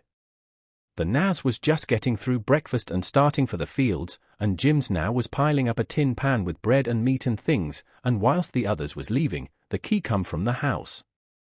This now had a good-natured, chuckle-headed face, and his wool was all tied up in little bunches with thread. That was to keep witches off. He said the witches was pestering him awful these nights, and making him see all kinds of strange things, and hear all kinds of strange words and noises, and he didn't believe he was ever witched so long before in his life. He got so worked up, and got to running on so about his troubles, he forgot all about what he'd been going to do. So Tom says, "What's the victuals for?" "Going to feed the dogs." The Nat kind of smiled around gradually over his face, like when you heave a brickbat in a mud puddle, and he says, "Yes, Mars Sid, a dog. Cursed dog, too. Does you want to go look at him?" "Yes." I hunch Tom, and whispers, "You going, right here in the daybreak?" "That warn't the plan." "No, it warn't, but it's the plan now." So, drat him, we went along, but I didn't like it much. When we got in we couldn't hardly see anything, it was so dark, but Jim was there, sure enough, and could see us, and he sings out, "Why, Huck! Good lan. Ain't that Misto Tom?" I just knowed how it would be, I just expected it. I didn't know nothing to do, and if I had I couldn't have done it, because that now busted in and says, "Why, de gracious sakes! Do he know you gentlemen?" We could see pretty well now. Tom he looked at the Na, steady and kind of wondering, and says, "Does who know us?" "Why, dis your runaway now." "I don't reckon he does, but what put that into your head?" "What put it dar?" "Didn't he jeez dis minute sing out like he knowed you?" Tom says, in a puzzled-up kind of way, "Well, that's mighty curious. Who sung out? When did he sing out? What did he sing out?" And turns to me, perfectly calm, and says, "Did you hear anybody sing out?" Of course there warn't nothing to be said but the one thing, so I says, "No, I ain't heard nobody say nothing." Then he turns to Jim, and looks him over like he never see him before, and says, "Did you sing out?" "No, saw," says Jim, "I hain't said nothing, saw." "Not a word?" "No, saw, I hain't said a word." "Did you ever see us before?" "No, saw, not as I knows on." So Tom turns to the Na, which was looking wild and distressed, and says, kind of severe, "What do you reckon's the matter with you, anyway? What made you think somebody sung out?" "Oh, it's the dad blame witches, saw, I wished I was dead, I do. Days allers at it, saw, they do mos kill me, they sk yours me so. Please to don't tell nobody about it, saw, ole Mars Silas he'll scold me, case he say dey ain't no witches. I jeez wish to goodness he was here now, den what would he say? I jeez bet he couldn't find no way to git around it dis time.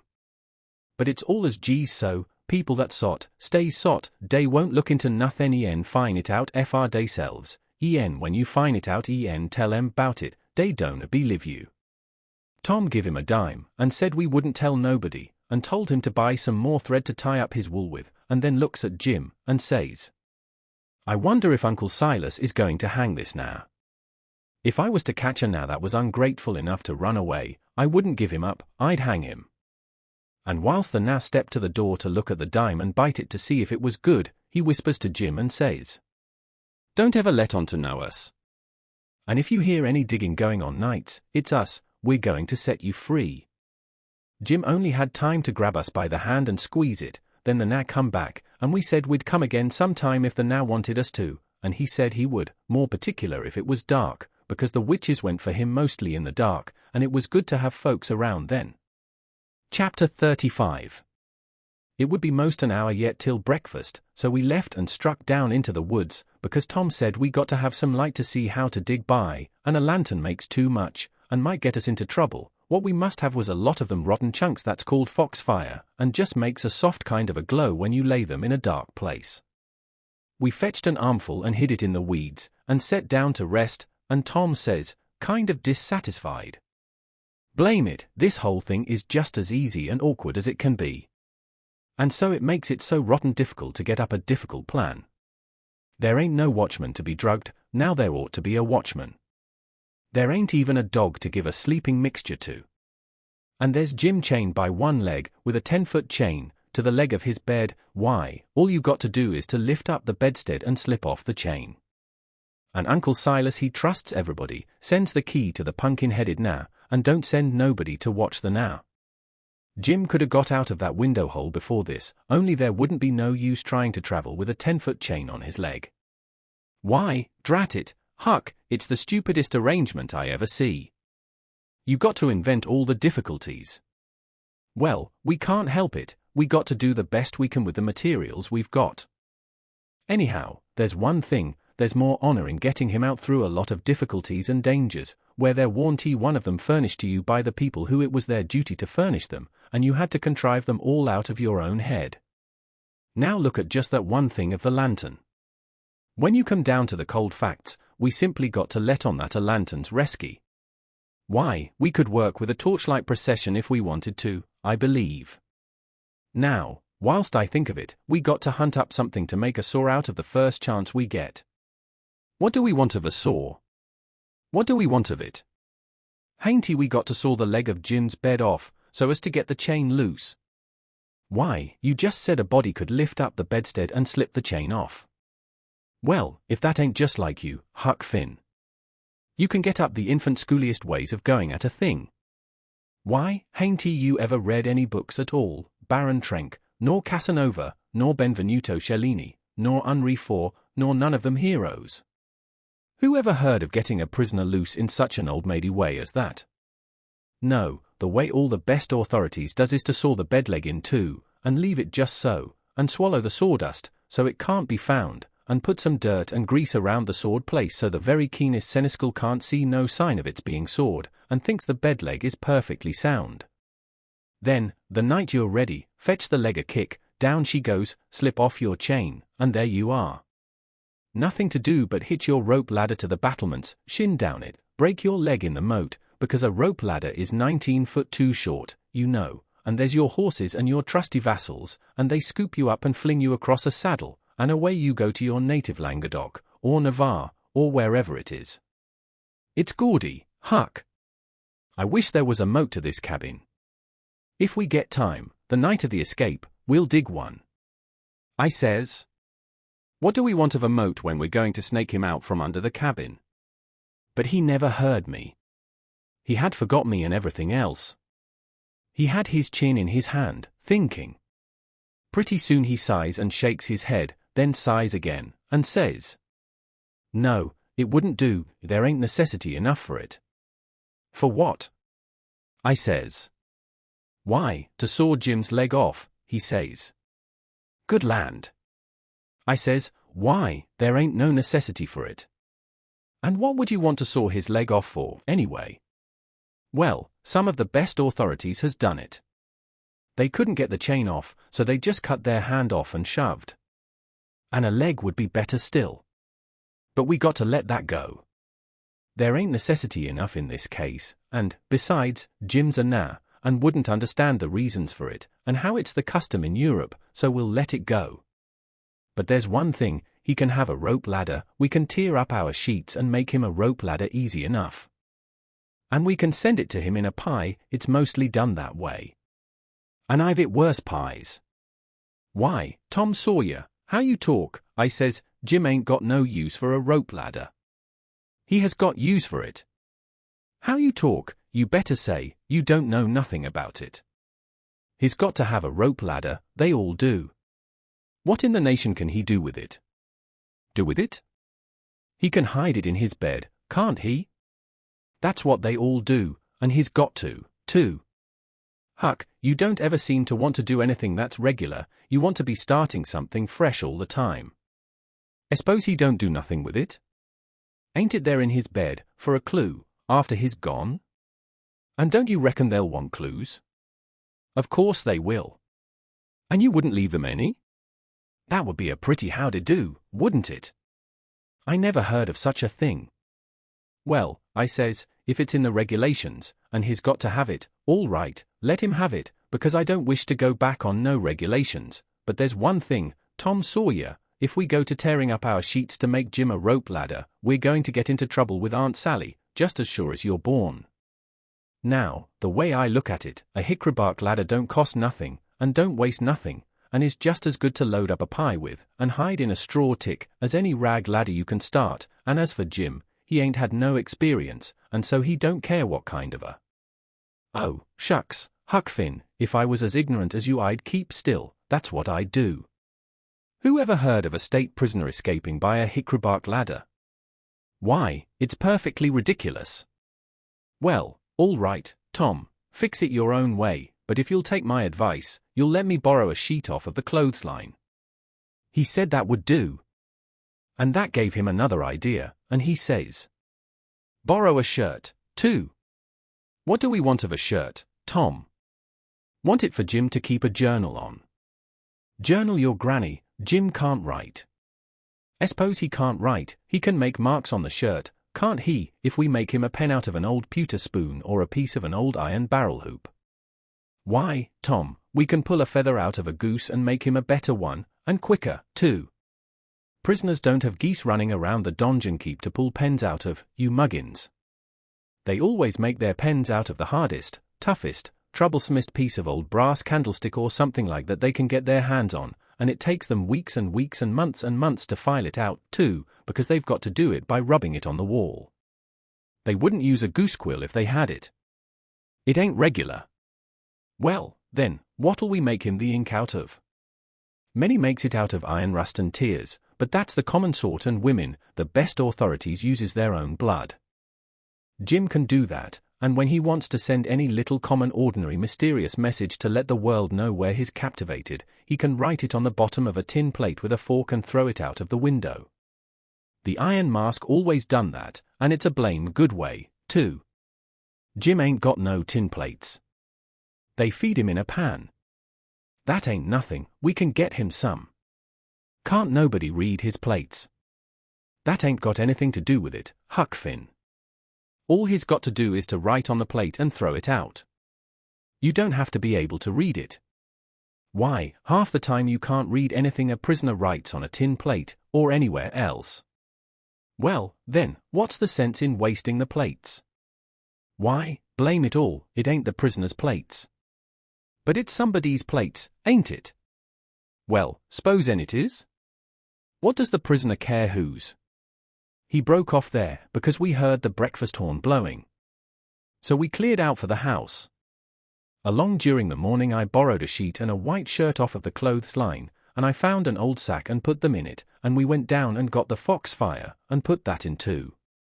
I called it borrowing, because that was what Pap always called it, but Tom said it warn't borrowing, it was stealing. He said we was representing prisoners, and prisoners don't care how they get a thing, so they get it, and nobody don't blame them for it, either.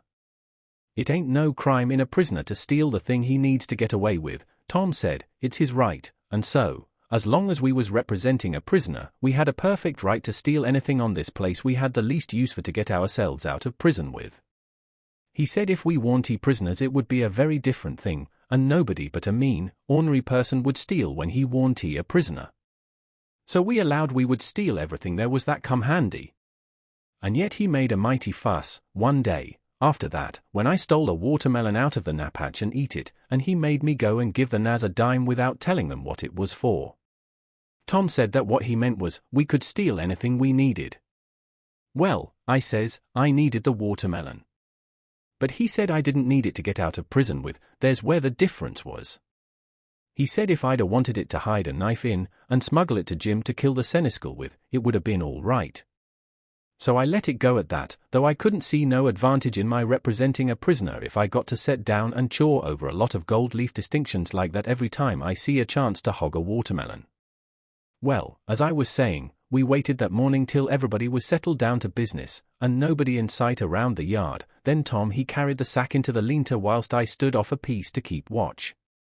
By and by he come out, and we went and set down on the woodpile to talk. He says, "Everything's all right now except tools, and that's easy fixed." "Tools?" I says. "Yes." "Tools for what?" "Why, to dig with. We ain't going to gnaw him out, are we? Ain't them old crippled picks and things in there good enough to dig a gnar out with?" I says. He turns on me, looking pitying enough to make a body cry, and says, "Huck Finn, did you ever hear of a prisoner having picks and shovels, and all the modern conveniences in his wardrobe to dig himself out with? Now I want to ask you, if you got any reasonableness in you at all, what kind of a show would that give him to be a hero? Why, they might as well lend him the key and done with it. Picks and shovels, why, they wouldn't furnish rem to a king." "Well, then," I says, "if we don't want the picks and shovels, what do we want?" "A couple of case knives. To dig the foundations out from under that cabin with." "Yes." "Confound it, it's foolish, Tom."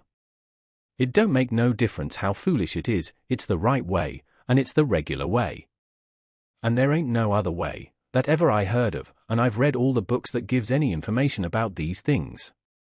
They always dig out with a case knife, and not through dirt, mind you, generally it's through solid rock. And it takes them weeks and weeks and weeks, and forever and ever. Why, look at one of them prisoners in the bottom dungeon of the Castle d'If, in the harbour of Marseilles, that dug himself out that way. How long was he at it, you reckon?" "I don't know." "Well, guess." "I don't know." "A month and a half." 37 year, and he come out in China. That's the kind. I wish the bottom of this fortress was solid rock. Jim don't know nobody in China. What's that got to do with it? Neither did that other fellow. But you're always wandering off on a side issue. Why can't you stick to the main point? All right, I don't care where he comes out, so he comes out, and Jim don't, either, I reckon. But there's one thing, anyway, Jim's too old to be dug out with a case knife. He won't last. Yes, he will last, too. You don't reckon it's going to take 37 years to dig out through a dirt foundation, do you? How long will it take, Tom? Well, we can't risk being as long as we ought to, because it meant take very long for Uncle Silas to hear from down there by New Orleans. He'll hear Jim ain't from there. Then his next move will be to advertise Jim, or something like that. So we can't risk being as long digging him out as we ought to. By rights I reckon we ought to be a couple of years, but we can't. Things being so uncertain, what I recommend is this, that we really dig right in, as quick as we can, and after that, we can let on, to ourselves, that we was at it 37 years. Then we can snatch him out and rush him away the first time there's an alarm. Yes, I reckon that'll be the best way. Now, there's sense in that, I says. Letting on don't cost nothing, letting on ain't no trouble, and if it's any object, I don't mind letting on we was at it 150 year. It wouldn't strain me none, after I got my hand in. So I'll mosey along now, and smouch a couple of case knives. Smouch 3, he says, we want one to make a saw out of. Tom, if it ain't unregular and irreligious to seegist it, I says, there's an old rusty saw blade around yonder sticking under the weatherboarding behind the smoke house.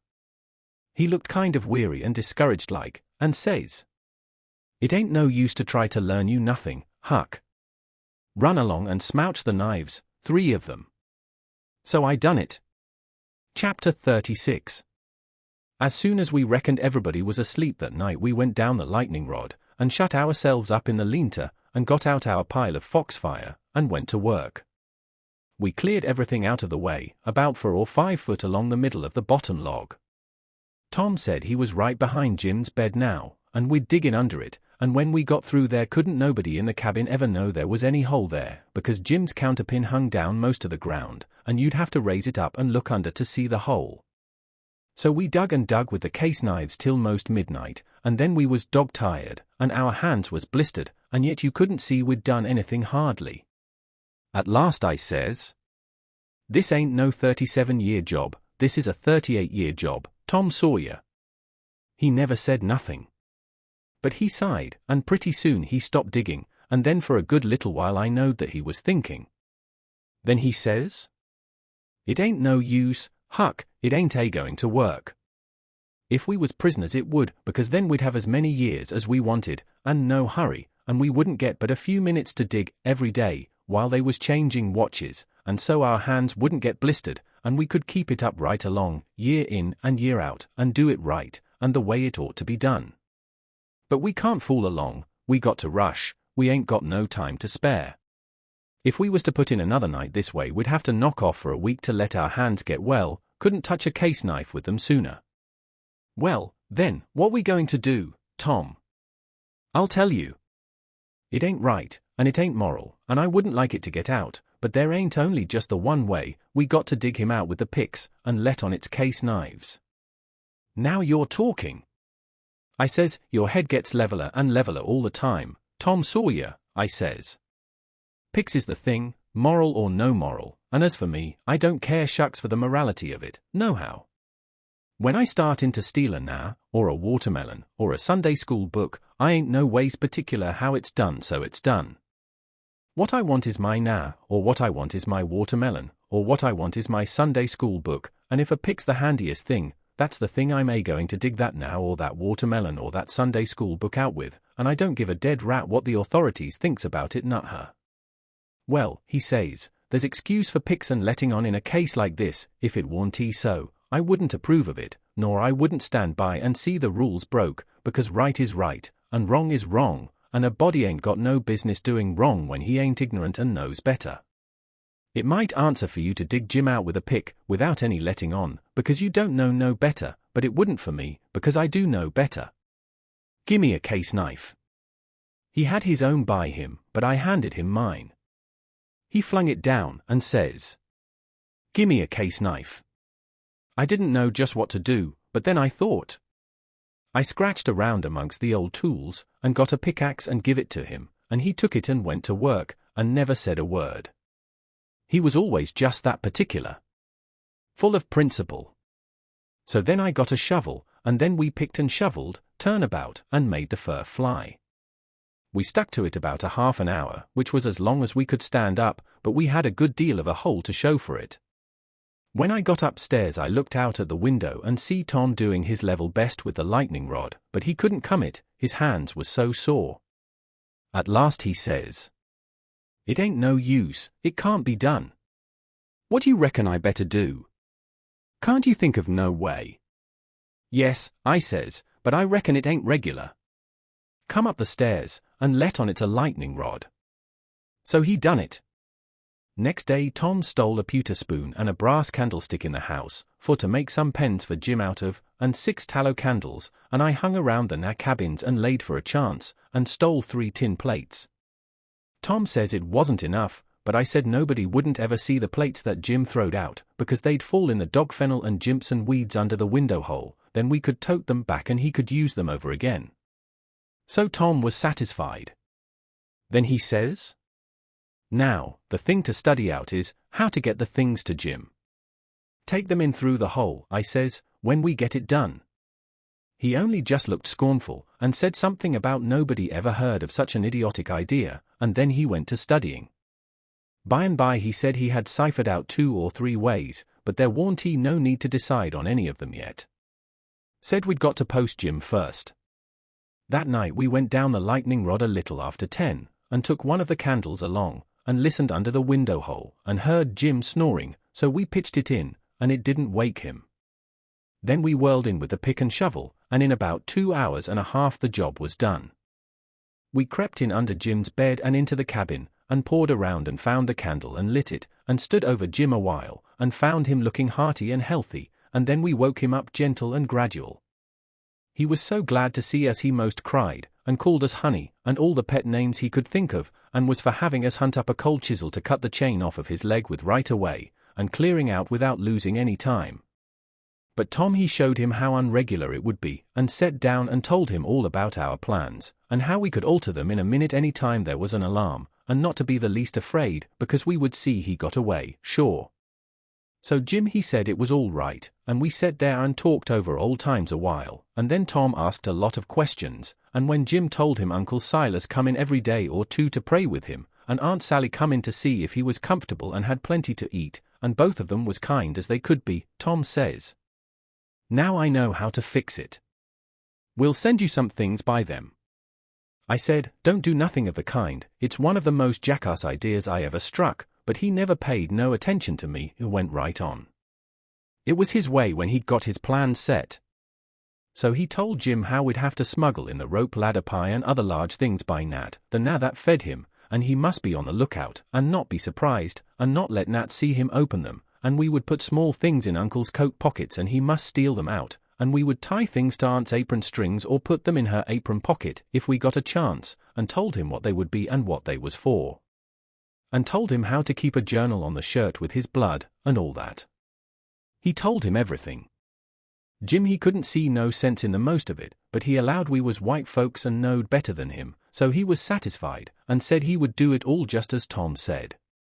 Jim had plenty corncob pipes and tobacco, so we had a right down good sociable time, then we crawled out through the hole, and so home to bed, with hands that looked like they'd been chawed. Tom was in high spirits.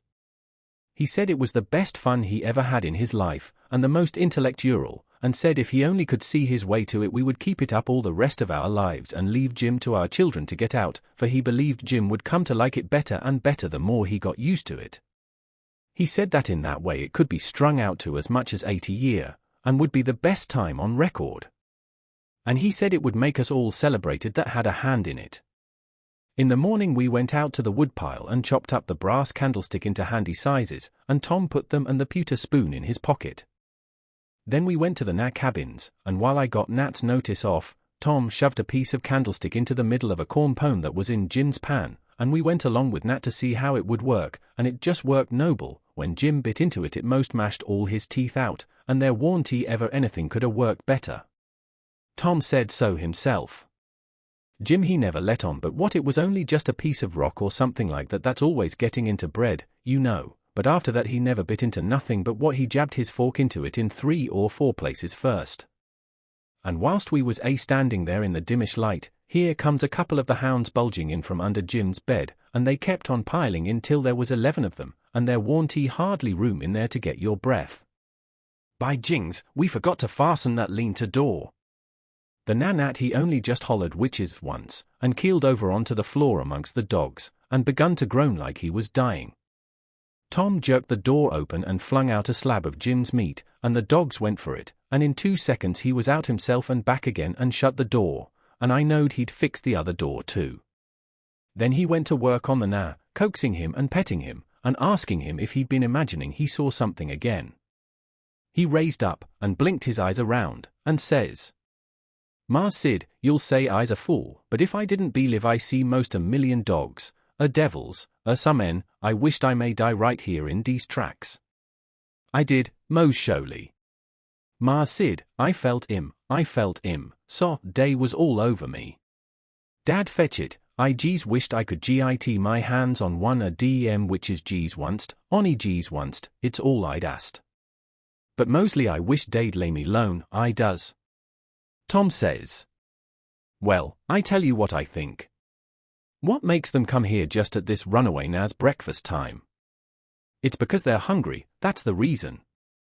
You make them a witch pie, that's the thing for you to do. But my lan, Mars Sid, how's I gwine to make a witch pie? I don't know how to make it. I hain't ever hearn sich a thing before the dot. Well, then, I'll have to make it myself. Will you do it, honey, will you? I'll wash up the ground yund yo I foot, I will. All right, I'll do it, seeing it's you, and you've been good to us and showed us the runaway now. But you got to be mighty careful. When we come around, you turn your back, and then whatever we've put in the pan, don't you let on you see it at all. And don't you look when Jim unloads the pan, something might happen, I don't know what. And above all, don't you handle the witch things. Hannel sem, Mars Sid? What is you a talking about? I wouldn't laid away to my finger on not fr $10,100,000 I wouldn't. Chapter 37. That was all fixed. So then we went away and went to the rubbish pile in the backyard, where they keep the old boots, and rags, and pieces of bottles, and wore-out tin things, and all such truck, and scratched around and found an old tin washpan, and stopped up the holes as well as we could, to bake the pie in, and took it down cellar and stole it full of flour and started for breakfast, and found a couple of shingle nails that Tom said would be handy for a prisoner to scrabble his name and sorrows on the dungeon walls with, and dropped one of them in Aunt Sally's apron pocket which was hanging on a chair, and t'other we stuck in the band of Uncle Silas's hat, which was on the bureau, because we heard the children say their pa and ma was going to the runaway Nas house this morning, and then went to breakfast, and Tom dropped the pewter spoon in Uncle Silas's coat pocket, and Aunt Sally wasn't come yet, so we had to wait a little while. And when she come she was hot and red and cross, and couldn't hardly wait for the blessing, and then she went to sluicing out coffee with one hand and cracking the handiest child's head with her thimble with the other, and says, "I've hunted high and I've hunted low, and it does beat all what has become of your other shirt." My heart fell down amongst my lungs and livers and things, and a hard piece of corn crust started down my throat after it and got met on the road with a cough, and was shot across the table, and took one of the children in the eye and curled him up like a fishing worm, and let a cry out of him the size of a war whoop, and Tom he turned kinda blue around the gills. And it all amounted to a considerable state of things for about a quarter of a minute or as much as that, and I would have sold out for half price if there was a bidder. But after that we was all right again. It was the sudden surprise of it that knocked us so kind of cold. "Uncle Silas," he says, "it's most uncommon curious, I can't understand it. I know perfectly well I took it off, because you hain't got but one on. Just listen at the man. I know you took it off, and know it by a better way than your wool-gathering memory, too, because it was on the clothesline yesterday, I see it there myself. But it's gone, that's the long and the short of it, and you'll just have to change to a red flannel one till I can get time to make a new one. And it'll be the third I've made in 2 years. It just keeps a body on the jump to keep you in shirts, and whatever you do manage to do with them all is more'n I can make out. A body d'ye think you would learn to take some sort of care of 'em at your time of life? I know it, Sally, and I do try all I can. But it oughtn't to be altogether my fault, because, you know, I don't see them nor have nothing to do with them except when they're on me, and I don't believe I've ever lost one of them off of me. Well, it ain't your fault if you haven't, Silas, you'd have done it if you could, I reckon. And the shirt ain't all that's gone, nut-her. There's a spoon gone, and that ain't all. There was 10, and now there's only 9. The calf got the shirt, I reckon, but the calf never took the spoon, that's certain. Why, what else is gone, Sally? There are 6 candles gone, that's what. The rats could have got the candles, and I reckon they did. I wonder they don't walk off with the whole place, the way you're always going to stop their holes and don't do it, and if they warn't fools they'd sleep in your hair, Silas, you'd never find it out, but you can't lay the spoon on the rats, and that I know. Well, Sally, I'm in fault, and I acknowledge it, I've been remiss, but I won't let tomorrow go by without stopping up them holes. Oh, I wouldn't hurry, next year'll do. Matilda Angelina Araminta Phelps. Whack comes the thimble, and the child snatches her claws out of the sugar bowl without fooling around any. Just then the now woman steps onto the passage, and says, "Missus, day's a sheet gone." "A sheet gone? Well, for the land's sake." "I'll stop up them holes today," says Uncle Silas, looking sorrowful. "Oh, do shut up, s'pose the rats took the sheet? Where's it gone, Liza?" "Clar to goodness I hain't no notion, Miss Sally. She was on the clothesline yestiddy, but she done gone, she ain't a-dar no mo now. I reckon the world is coming to an end. I never see the beat of it in all my born days. A shirt, and a sheet, and a spoon, and 6 can. Missus, comes a young yaller wench, day's a brass candlestick missen. Clear out from here, you hussy, I'll take a skillet to ye." Well, she was just a-biling. I begun to lay for a chance. I reckoned I would sneak out and go for the woods till the weather moderated. She kept a-raging right along, running her insurrection all by herself, and everybody else mighty meek and quiet, and at last Uncle Silas, looking kind of foolish, fishes up that spoon out of his pocket. She stopped, with her mouth open and her hands up, and as for me, I wished I was in Jerusalem or somewheres. But not long, because she says, "It's just as I expected. So you had it in your pocket all the time, and like as not you've got the other things there, too. How'd it get there?" "I really don't know, Sally," he says, kind of apologizing, "or I would tell. I was studying over my text in Acts 17 before breakfast, and I reckon I put it in there, not noticing, meaning to put my testament in, and it must be so, because my testament ain't in, but I'll go and see, and if the testament is where I had it, I'll know I didn't put it in, and that will show that I laid the testament down and took up the spoon, and... Oh, for the land's sake! Give a body a rest! Goed long now, the whole kit and biling of ye, and don't come nigh me again till I've got back my peace of mind." I'd a heard her if she'd a said it to herself, let alone speaking it out, and I'd a got up and obeyed her if I'd a been dead. As we was passing through the setting room, the old man he took up his hat, and the shingle nail fell out on the floor, and he just merely picked it up and laid it on the mantel shelf, and never said nothing, and went out. Tom see him do it, and remembered about the spoon, and says, "Well, it ain't no use to send things by him no more, he ain't reliable." Then he says, "But he done us a good turn with the spoon, anyway, without knowing it, and so we'll go and do him one without him knowing it, stop up his rat holes. There was a noble good lot of them down cellar, and it took us a whole hour, but we done the job tight and good and shipshape. Then we heard steps on the stairs, and blowed out our light and hid, and here comes the old man, with a candle in one hand and a bundle of stuff in t'other, looking as absent-minded as year before last. He went a-mooning around, first to one rat hole and then another, till he'd been to them all. Then he stood about 5 minutes, picking tallow drip off of his candle and thinking. Then he turns off slow and dreamy towards the stairs, saying, "Well, for the life of me I can't remember when I done it. I could show her now that I warn't he to blame on account of the rats. But never mind, let it go. I reckon it wouldn't do no good." And so he went on mumbling upstairs, and then we left. He was a mighty nice old man. And always is. Tom was a good deal bothered about what to do for a spoon, but he said we'd got to have it, so he took a think.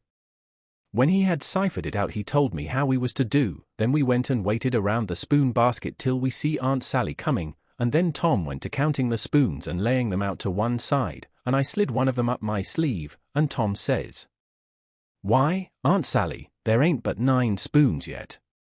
She says, "Go long to your play, and don't bother me. I know better, I counted them myself." "Well, I've counted them twice, Auntie, and I can't make but 9. She looked out of all patience, but of course she come to count, anybody would. "I declare to gracious there ain't but 9, she says. "Why, what in the world, plague take the things, I'll count hem again." So I slipped back the one I had, and when she got done counting, she says, "Hang the troublesome rubbage, there's 10 now," and she looked huffy and bothered both. But Tom says, "Why, Auntie, I don't think there's 10. You numbskull, didn't you see me count 'em?" "I know, but..." "Well, I'll count 'em again." So I smouched one, and they come out 9, same as the other time.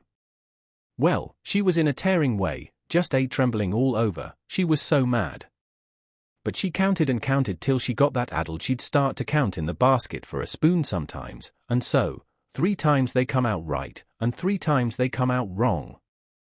Then she grabbed up the basket and slammed it across the house and knocked the cat galley west, and she said clear out and let her have some peace, and if we come bothering around her again betwixt that and dinner she'd skin us. So we had the odd spoon, and dropped it in her apron pocket whilst she was giving us our sailing orders, and Jim got it all right, along with her shingle nail, before noon. We was very well satisfied with this business, and Tom allowed it was worth twice the trouble it took, because he said now she couldn't ever count them spoons twice alike again to save her life, and wouldn't believe she'd counted them right if she did, and said that after she'd about counted her head off for the next 3 days he judged she'd give it up and offer to kill anybody that wanted her to ever count them any more. So we put the sheep back on the line that night, and stole one out of her closet, and kept on putting it back and stealing it again for a couple of days till she didn't know how many sheets she had any more, and she didn't care, and warned TA going to bullyrag the rest of her soul out about it, and wouldn't count them again not to save her life, she'd rather die first. So we was all right now, as to the shirt and the sheet and the spoon and the candles, by the help of the calf and the rats and the mixed-up counting, and as to the candlestick, it warn't no consequence, it would blow over by and by. But that pie was a job, we had no end of trouble with that pie.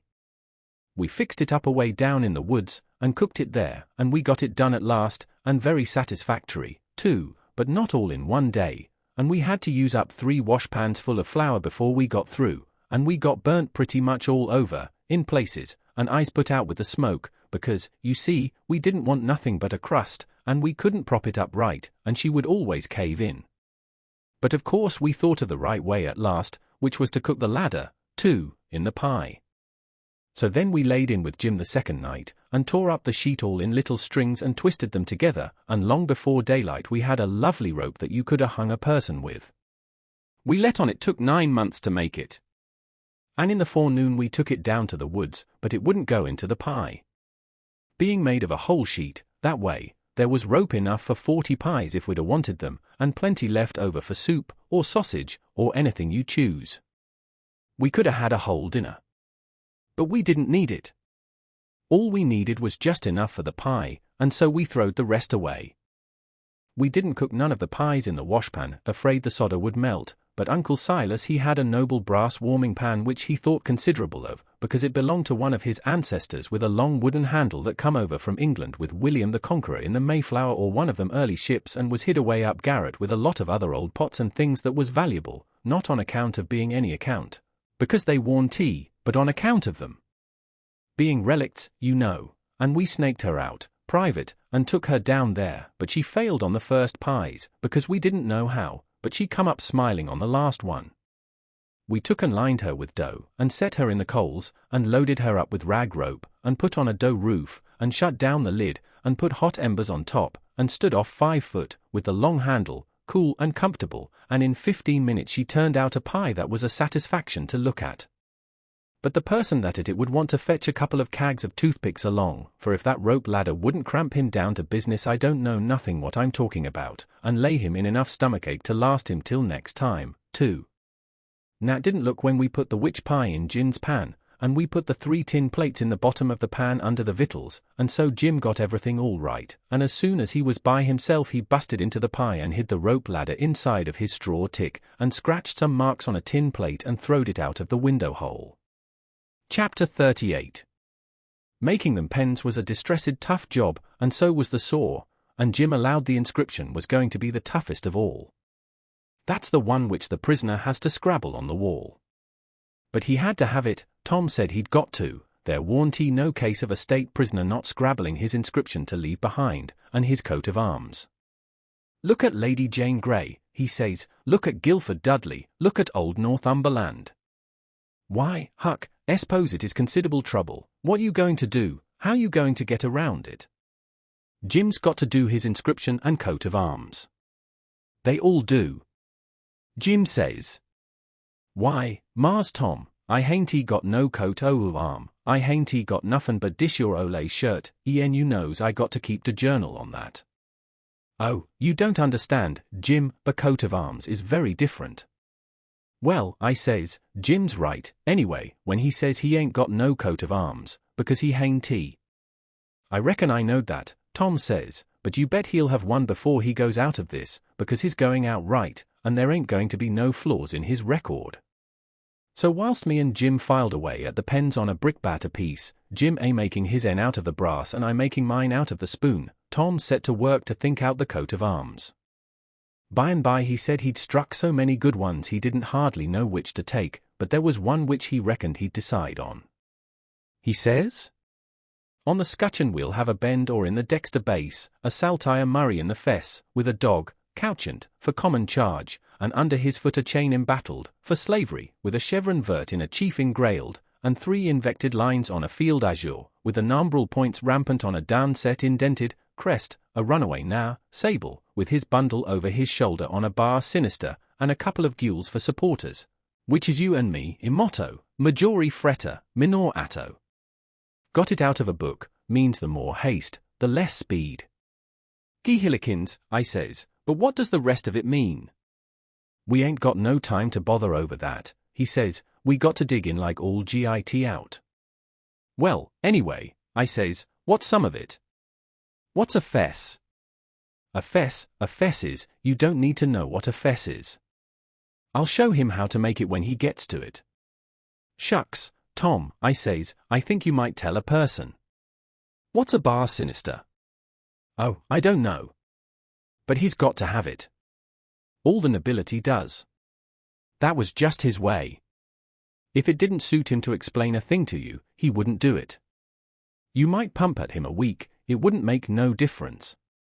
He'd got all that coat of arms business fixed, so now he started in to finish up the rest of that part of the work, which was to plan out a mournful inscription, said Jim got to have one, like they all done. He made up a lot, and wrote them out on a paper, and read them off, so. 1. Here a captive heart busted. 2. Here a poor prisoner, forsook by the world and friends, fretted out his sorrowful life. 3. Here a lonely heart broke, and a worn spirit went to its rest, after 37 years of solitary captivity. 4. Here, homeless and friendless, after 37 years of bitter captivity, perished a noble stranger, natural son of Louis XIV. Tom's voice trembled whilst he was reading them, and he most broke down. When he got done he couldn't no way make up his mind which one for Jim to scrabble onto the wall, they was all so good, but at last he allowed he would let him scrabble them all on. Jim said it would take him a year to scrabble such a lot of truck onto the logs with a nail, and he didn't know how to make letters, besides, but Tom said he would block them out for him, and then he wouldn't have nothing to do but just follow the lines. Then pretty soon he says, come to think, the logs ain't going to do, they don't have log walls in a dungeon, we got to dig the inscriptions into a rock. We'll fetch a rock. Jim said the rock was worse than the logs, he said it would take him such a peasin' long time to dig them into a rock he wouldn't ever get out. But Tom said he would let me help him do it. Then he took a look to see how me and Jim was getting along with the pens. It was most pesky tedious hard work and slow, and didn't give my hands no show to get well of the sores, and we didn't seem to make no headway, hardly, so Tom says. I know how to fix it. We got to have a rock for the coat of arms and mournful inscriptions, and we can kill 2 birds with that same rock. There's a gaudy big grindstone down at the mill, and we'll smouch it, and carve the things on it, and file out the pens and the saw on it, too. It warn't no slouch of an idea, and it warn't no slouch of a grindstone nutter, but we allowed we'd tackle it. It warn't quite midnight yet, so we cleared out for the mill, leaving Jim at work. We smouched the grindstone, and set out to roll her home, but it was a most nation-tough job. Sometimes, do what we couldn't keep her from falling over, and she come mighty near mashing us every time. Tom said she was going to get one of us, sure, before we got through. We got her halfway, and then we was plumb played out and most drowned with sweat. We see it warn't no use, we got to go and fetch Jim. So he raised up his bed and slid the chain off of the bed leg, and wrapped it round and round his neck, and we crawled out through our hole and down there, and Jim and me laid into that grindstone and walked her along like nothing, and Tom superintended. He could out-superintend any boy I ever see. He knowed how to do everything. Our hole was pretty big, but it warn't big enough to get the grindstone through, but Jim he took the pick and soon made it big enough. Then Tom marked out them things on it with the nail, and set Jim to work on them, with the nail for a chisel and an iron bolt from the rubbish in the lean-to for a hammer, and told him to work till the rest of his candle quit on him, and then he could go to bed, and hide the grindstone under his straw tick and sleep on it. Then we helped him fix his chain back on the bed leg, and was ready for bed ourselves. But Tom thought of something, and says, "You got any spiders in here, Jim?" "No, saw, thanks to goodness I hain't tea, Mars Tom." "All right, we'll get you some. But bless you, honey, I don't want none. I's afeard I just as soon have rattlesnakes around the dot." Tom thought a minute or two, and says, "It's a good idea. And I reckon it's been done." "It must have been done, it stands to reason." "Yes, it's a prime good idea. Where could you keep it?" Keep what, Mars Tom? Why, a rattlesnake. To goodness gracious alive, Mars Tom. Why, if dey was a rattlesnake to come in here, I'd take bus right out though that log wall, I would, with my head. Why, Jim, you wouldn't be afraid of it after a little. You could tame it. Tame it?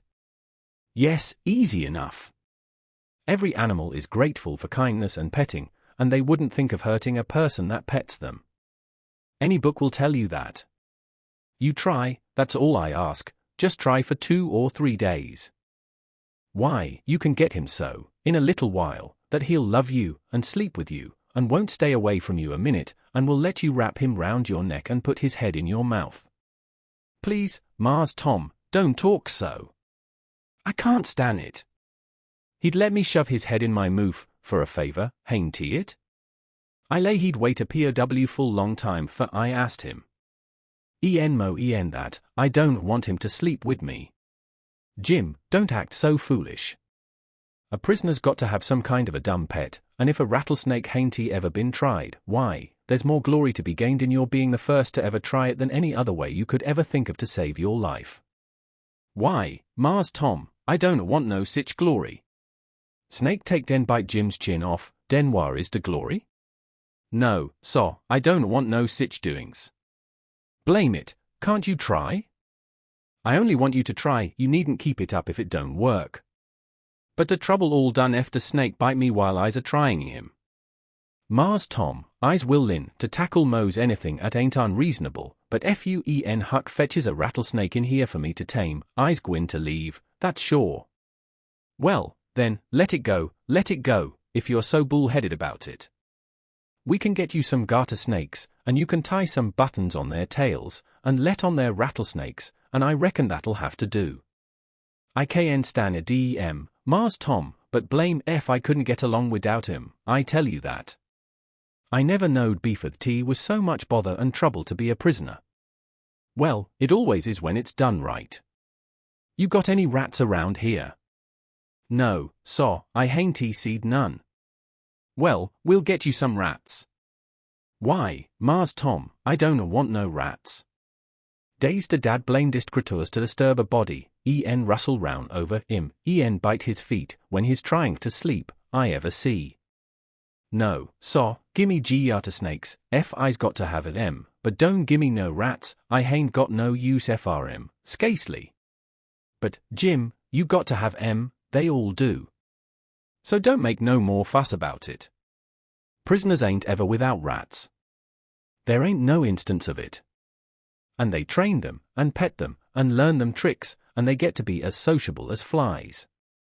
But you got to play music to them. You got anything to play music on? I ain't got nothin' but a coast comb a piece o' a paper, a juice harp, but I reckon they will take no stock in a juice harp. Yes, they would. They don't care what kind of music 'tis. A juice harp's plenty good enough for a rat. All animals like music, in a prison they dote on it. Specially, painful music, and you can't get no other kind out of a juice harp. It always interests them, they come out to see what's the matter with you. Yes, you're all right, you're fixed very well. You want to set on your bed nights before you go to sleep, and early in the mornings, and play your juice harp, play The Last Link is Broken, that's the thing that'll scoop a rat quicker than anything else, and when you've played about 2 minutes you'll see all the rats, and the snakes, and spiders, and things begin to feel worried about you, and come. And they'll just fairly swarm over you, and have a noble good time. Yes, they will, I reckon, Mars Tom, but what kinda time is Jim having? Blessed if I kin see de pint. But I'll do it if I got to. I reckon I better keep de animals satisfied, not have no trouble in de house. Tom waited to think it over, and see if there wasn't nothing else, and pretty soon he says, "Oh, there's one thing I forgot. Could you raise a flower here, do you reckon?" "I don't know, but maybe I could, Mars Tom, but it's tolerable dark in here, I ain't got no use for no flower, nohow, she'd be a POW full sight of trouble." "Well, you try it, anyway. Some other prisoners has done it. One a big cattail looking a mullen stalks would grow in here, Mars Tom, I reckon, but she wouldn't be wuth half the trouble she'd cost. Don't you believe it? We'll fetch you a little one and you plant it in the corner over there, and raise it. And don't call it mullen, call it pitchiola, that's its right name when it's in a prison. And you want to water it with your tears. Why, I got plenty spring water, Mars Tom. You don't want spring water, you want to water it with your tears. It's the way they always do. Why, Mars Tom, I lay I can raise one a dem mullen stalks twiced with spring water whiles another man's a start en one with tears. That ain't the idea. You got to do it with tears. She'll die on my hands, Mars Tom, she surely will, 'case I don't scarcely ever cry. So Tom was stumped. But he studied it over and then said Jim would have to worry along the best he could with an onion. He promised he would go to the na cabins and drop one, private, in Jim's coffee pot in the morning. Jim said he would geez there soon have tobacco in his coffee, and found so much fault with it, and with the work and bother of raising the mullen, and Jews harping the rats, and petting and flattering up the snakes and spiders and things, on top of all the other work he had to do on pens, and inscriptions, and journals, and things, which made it more trouble and worry and responsibility to be a prisoner than anything he ever undertook, that Tom most lost all patience with him, and said he was just loaden down with more gaudier chances than a prisoner ever had in the world to make a name for himself, and yet he didn't know enough to appreciate them, and they was just about wasted on him. So Jim he was sorry, and said he wouldn't behave so no more, and then me and Tom shoved for bed. Chapter 39. In the morning we went up to the village and bought a wire rat trap and fetched it down, and unstopped the best rat hole, and in about an hour we had 15 of the bulliest kind of ones, and then we took it and put it in a safe place under Aunt Sally's bed. But while we was gone for spiders, little Thomas Franklin Benjamin Jefferson Alexander Phelps found it there, and opened the door of it to see if the rats would come out, and they did, and Aunt Sally she come in, and when we got back she was standing on top of the bed raising Cain, and the rats was doing what they could to keep off the dull times for her. So she took and dusted us both with the hickory, and we was as much as 2 hours catching another 15 or 16, drat that meddlesome cub, and they warn't the likeliest, nut her, because the first haul was the pick of the flock. I never see a likelier lot of rats than what that first haul was. We got a splendid stock of sorted spiders, and bugs, and frogs, and caterpillars, and one thing or another, and we like to got a hornet's nest, but we didn't. The family was at home. We didn't give it right up, but stayed with them as long as we could, because we allowed we'd tire them out or they'd got to tire us out, and they done it. Then we got alicampane and rubbed on the places, and was pretty near all right again, but couldn't set down convenient. And so we went for the snakes, and grabbed a couple of dozen garters and house snakes, and put them in a bag, and put it in our room, and by that time it was supper time, and a rattling good honest day's work, and hungry, oh, no, I reckon not. And there warn't a blessed snake up there when we went back, we didn't half tie the sack, and they worked out somehow, and left. But it didn't matter much, because they was still on the premises somewheres. So we judged we could get some of them again. No, there warn't no real scarcity of snakes about the house for a considerable spell. You'd see them dripping from the rafters and places every now and then, and they genially landed in your plate, or down the back of your neck, and most of the time where you didn't want them. Well, they was handsome and striped, and there warn't no harm in a million of them, but that never made no difference to Aunt Sally. She despised snakes, be the breed what they might, and she couldn't stand them no way you could fix it, and every time one of them flopped down on her, it didn't make no difference what she was doing, she would just lay that work down and light out. I never see such a woman. And you could hear her whoop to Jericho. You couldn't get her to take a hold of one of them with the tongs. And if she turned over and found one in bed, she would scramble out and lift a howl that you would think the house was afire. She disturbed the old man so that he said he could most wish there hadn't ever been no snakes created.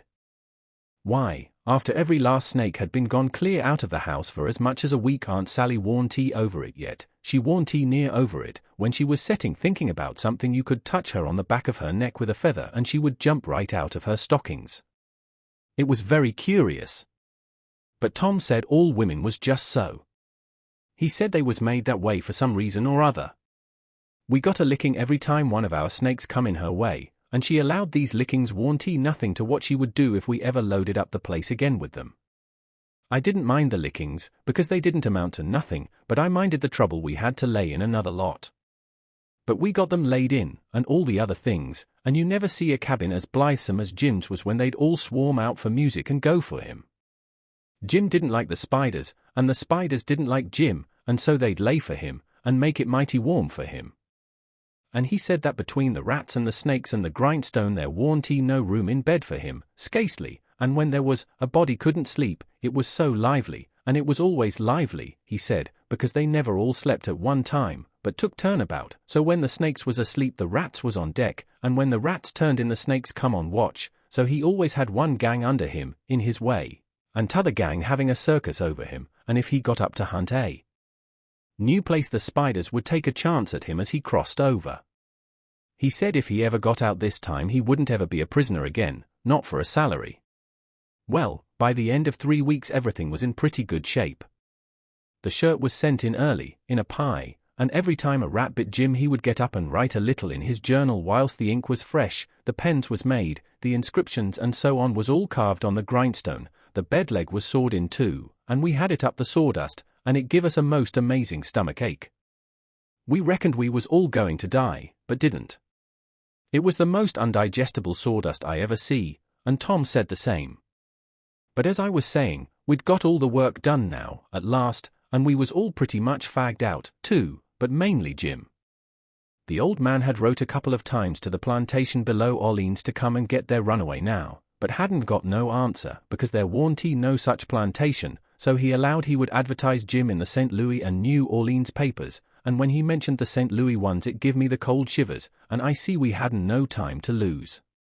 So Tom said, now for the non-namus letters. What's them? I says. Warnings to the people that something is up. Sometimes it's done one way, sometimes another. But there's always somebody spying around that gives notice to the governor of the castle. When Louis XVI was going to light out of the Tuileries, a servant girl done it. It's a very good way, and so is the non-namus letters. We'll use them both. And it's usual for the prisoner's mother to change clothes with him, and she stays in, and he slides out in her clothes. We'll do that, too. But looky here, Tom, what do we want to warn anybody for that something's up? Let them find it out for themselves, it's their lookout. Yes, I know, but you can't depend on them. It's the way they've acted from the very start, left us to do everything. They're so confiding and mullet-headed they don't take notice of nothing at all. So if we don't give them notice there won't be nobody nor nothing to interfere with us, and so after all our hard work and trouble this escape will go off perfectly flat, won't amount to nothing, won't be nothing to it. Well, as for me, Tom, that's the way I'd like. Shucks, he says, and looked disgusted. So I says, but I ain't going to make no complaint. Anyway that suits you suits me. What you going to do about the servant girl? You'll be her. You slide in the middle of the night, and hook that yaller girl's frock. Why, Tom, that'll make trouble next morning, because, of course, she prob'ly hain't got any but that one. I know, but you don't want it but 15 minutes, to carry the non-namus letter and shove it under the front door. All right, then, I'll do it, but I could carry it just as handy in my own togs. You wouldn't look like a servant girl then, would you? No, but there won't be nobody to see what I look like, anyway. That ain't got nothing to do with it. The thing for us to do is just to do our duty, and not worry about whether anybody sees us do it or not. Hain't you got no principle at all? All right, I ain't saying nothing, I'm the servant girl. Who's Jim's mother? I'm his mother.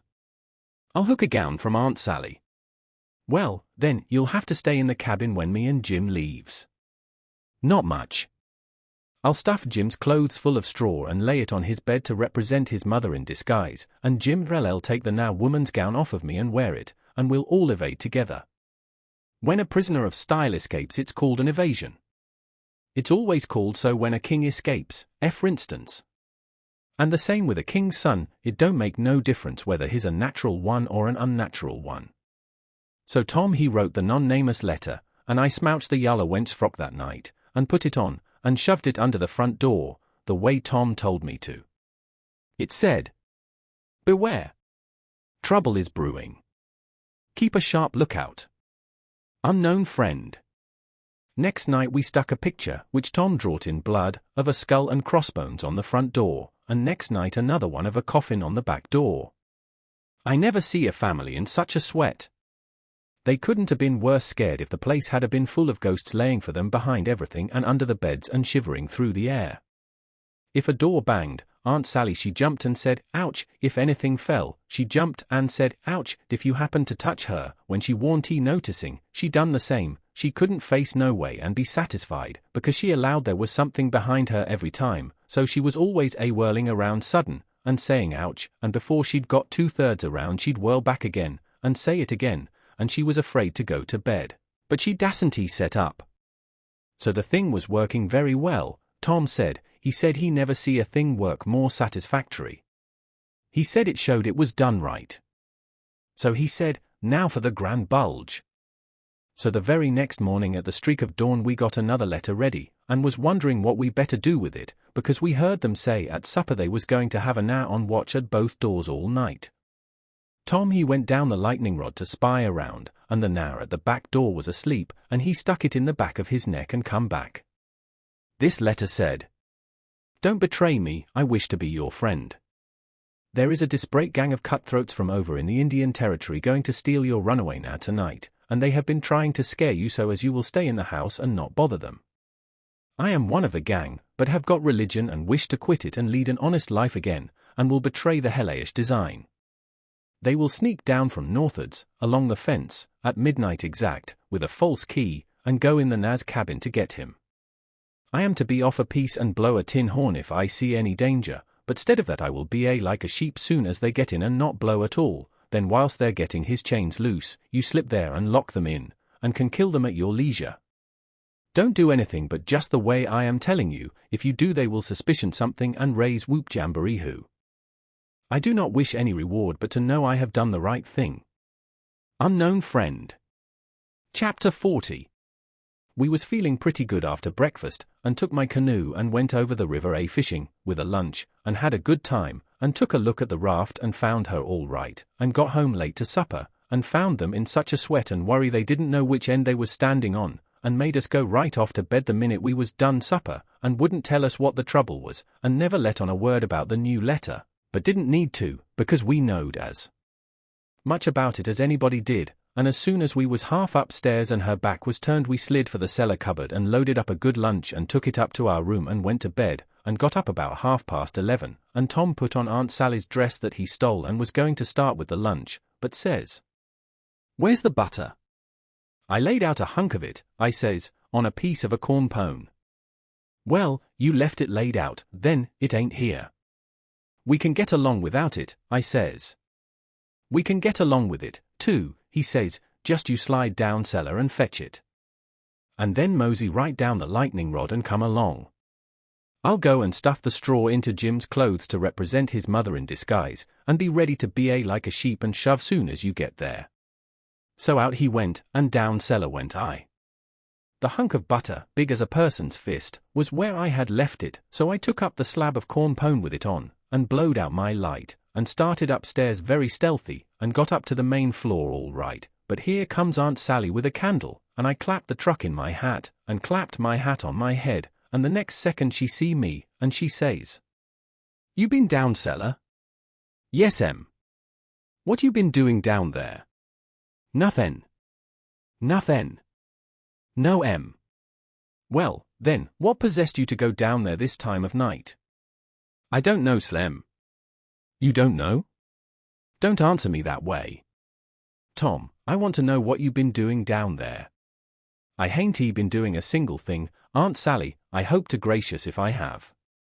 I reckon she'd let me go now, and as a general thing she would, but I suppose there was so many strange things going on she was just in a sweat about every little thing that warn't yardstick straight, so she says, very decided, "You just march into that setting room and stay there till I come. You been up to something you know business to, and I lay I'll find out what it is before I'm done with you." So she went away as I opened the door and walked into the setting room. My, but there was a crowd there. 15 farmers, and every one of them had a gun. I was most powerful sick, and slunk to a chair and sat down.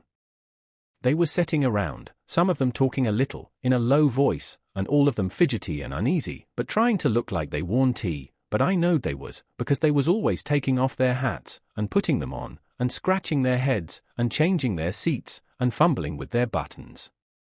I warn't easy myself, but I didn't take my hat off, all the same. I did wish Aunt Sally would come, and get done with me, and lick me, if she wanted to, and let me get away and tell Tom how we'd overdone this thing, and what a thundering hornet's nest we'd got ourselves into, so we could stop fooling around straight off, and clear out with Jim before these rips got out of patience and come for us. At last she come and begun to ask me questions, but I couldn't answer them straight. I didn't know which end of me was up, because these men was in such a fidget now that some was wanting to start right now and lay for them desperados, and saying it warn't but a few minutes to midnight, and others was trying to get them to hold on and wait for the sheep signal, and here was Auntie pegging away at the questions, and me shaking all over and ready to sink down in my tracks. I was that scared, and the place getting hotter and hotter, and the butter beginning to melt and run down my neck and behind my ears, and pretty soon, when one of them says, "I'm for going and getting in the cabin first and right now, and catching them when they come," I most dropped, and a streak of butter come trickling down my forehead, and Aunt Sally she see it, and turns white as a sheet, and says, "For the land's sake, what is the matter with the child? He's got the brain fever as sure as you're born, and they're oozing out." And everybody runs to see, and she snatches off my hat, and out comes the bread and what was left of the butter, and she grabbed me, and hugged me, and says, "Oh, what a turn you did give me! And how glad and grateful I am it ain't no worse, for luck's against us, and it never rains but it pours, and when I see that truck I thought we'd lost you, for I knowed by the colour and all it was just like your brains would be if, dear, WHYDNT you tell me that was what you'd been down there for, I wouldn't a cared. Now clear out to bed, and don't let me see no more of you till morning." I was upstairs in a second, and down the lightning rod in another one, and shinning through the dark for the lean-to. I couldn't hardly get my words out, I was so anxious, but I told Tom as quick as I could we must jump for it now, and not a minute to lose, the house full of men, yonder, with guns. His eyes just blazed, and he says, "No, is that so? Ain't it bully?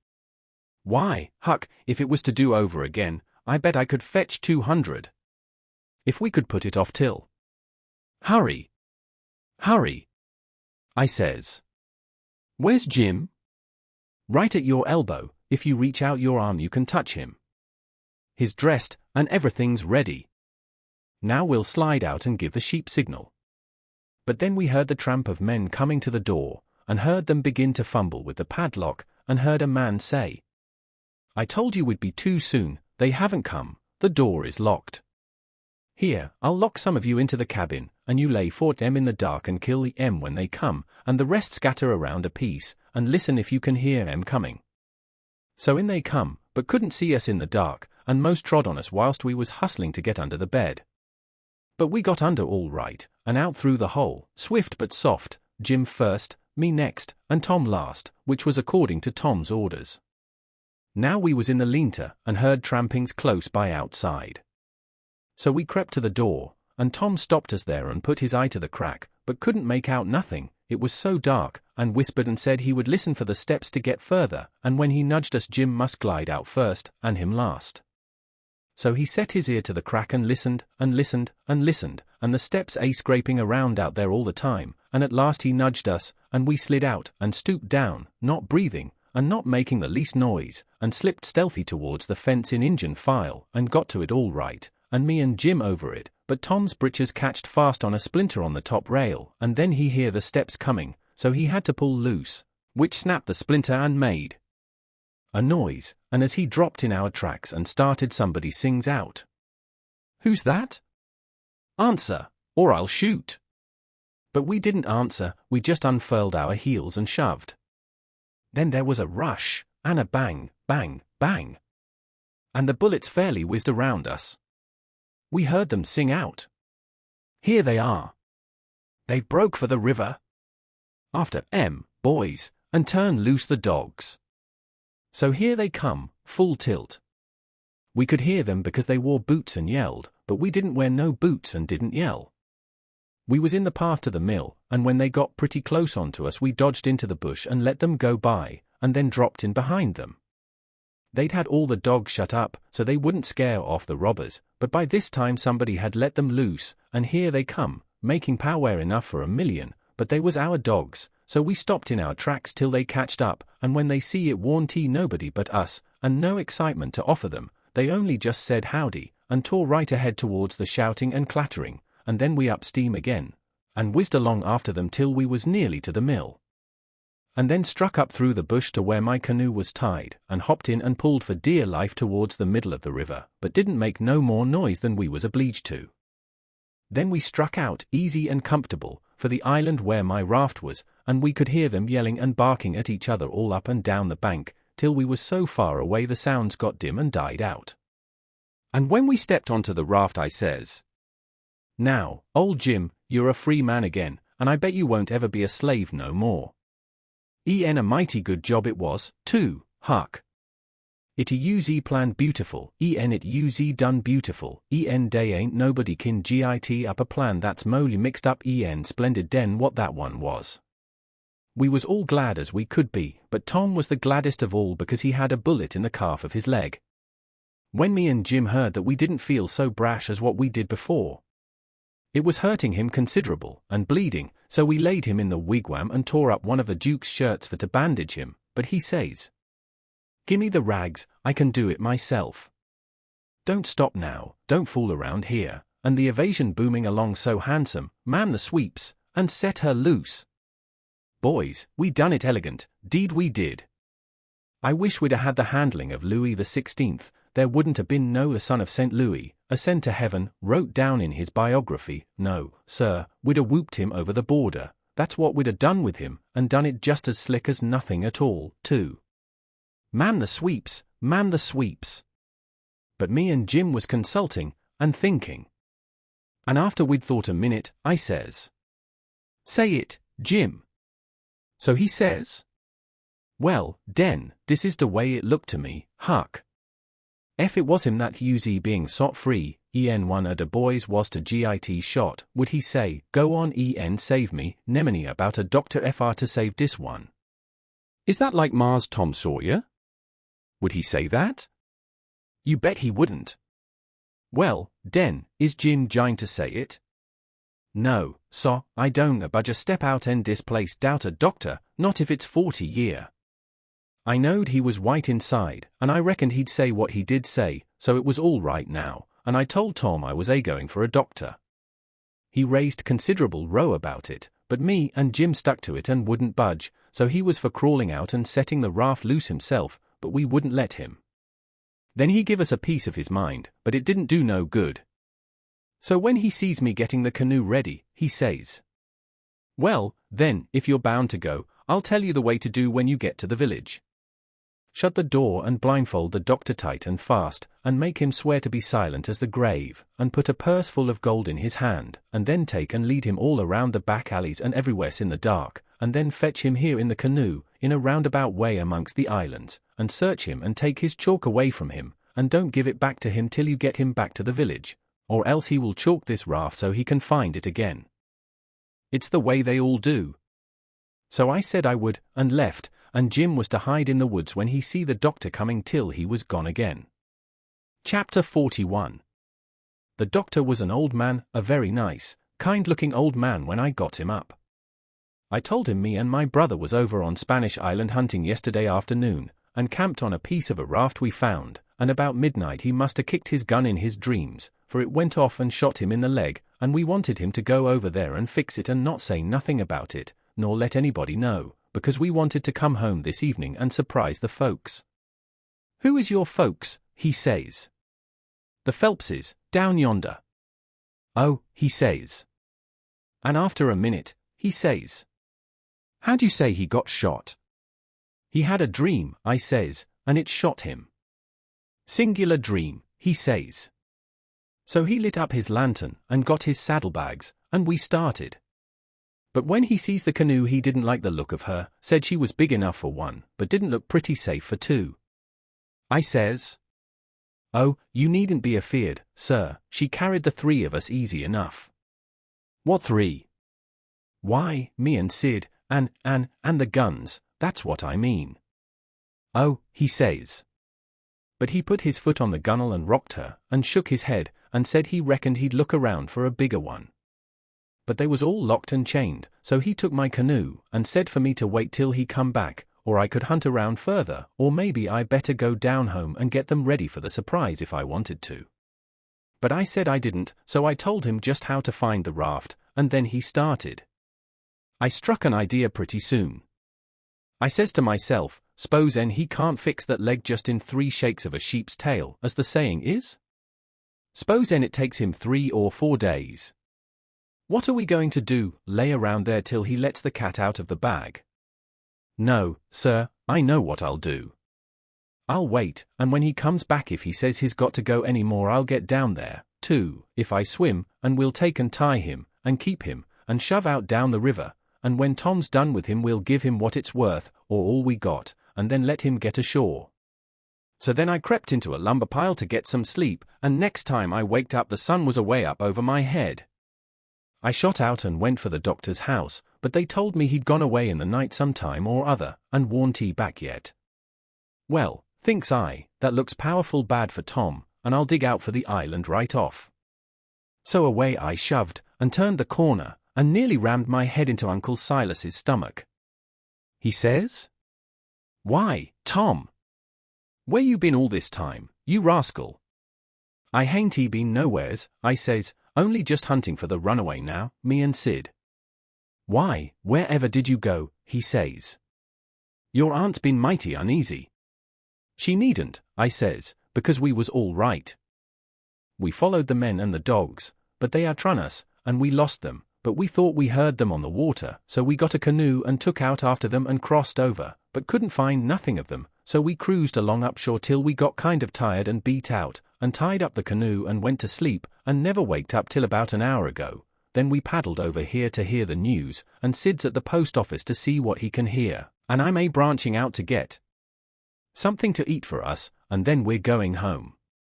So then we went to the post office to get Sid, but just as I suspicioned, he warn't there, so the old man he got a letter out of the office, and we waited a while longer, but Sid didn't come, so the old man said, "Come along, let Sid foot it home, or canoe it, when he got done fooling around, but we would ride." I couldn't get him to let me stay and wait for Sid, and he said there warn't no use in it, and I must come along, and let Aunt Sally see we was all right. When we got home Aunt Sally was that glad to see me she laughed and cried both, and hugged me, and give me one of them lickings of hern that don't amount to shucks, and said she'd serve Sid the same when he come. And the place was plumb full of farmers and farmers' wives, to dinner, and such another clack a body never heard. Old Mrs. Hotchkiss was the worst, her tongue was going all the time. She says, "Well, Sister Phelps, I've ransacked that air cabin over, and I believe the now was crazy." I says to Sister Damrell, "Didn't I, Sister Damrell, S.I., he's crazy, S.I., them's the very words I said." "You all hearn me, he's crazy, S.I., t'everything shows it, S.I. Look at that air grindstone, S.I., want to tell me any creature o's in his right mind, S.A. goin' to scrabble all them crazy things onto a grindstone, S.I. Here sitched and sich a person busted his heart, and here so pegged along for 37 year, and all that, natural son oath Louis somebody, and sich everlastin' rubbage. His plumb crazy, S.I., it's what I says in the first place, it's what I says in the middle, and it's what I says last and all the time, the now's crazy, S. Nebuchadnezzar, S.I. And look at that ladder made out en rags, Sister Hotchkiss, says old Mrs. Damrell, what in the name o' goodness could he ever want of? The very words I was saying no longer ago thn this minute to Sister Utterback, and she'll tell you so herself. She, look at that rag ladder, she, S.I., yes, look at it, S.I., what could he wanted of it, S.I. She, Sister Hotchkiss, she. But how in the nation they ever git that grindstone in there, anyway, who dug that air hole? Who? My very words, Brer Penrod. I was saying, pass that air sasser o lasses, won't ye? I was saying to Sister Dunlap, just this minute, how did they git that grindstone in there, si? Without help, mind you, without help. Thar's where it is. Don't tell me, si, there was help, si, yen there was a plenty help, too, si, there's been a dozen helping that now, I lay I'd skin every last now on this place but I'd find out who done it, sin, moreover, si. A dozen says you, 40 couldn't have done everything that's been done. Look at them case knife saws and things, how tedious they've been made. Look at that bed leg sawed off with the a week's work for 6 men. Look at that now made out end straw on the bed, and look at. You may well say it, Brer Hightower.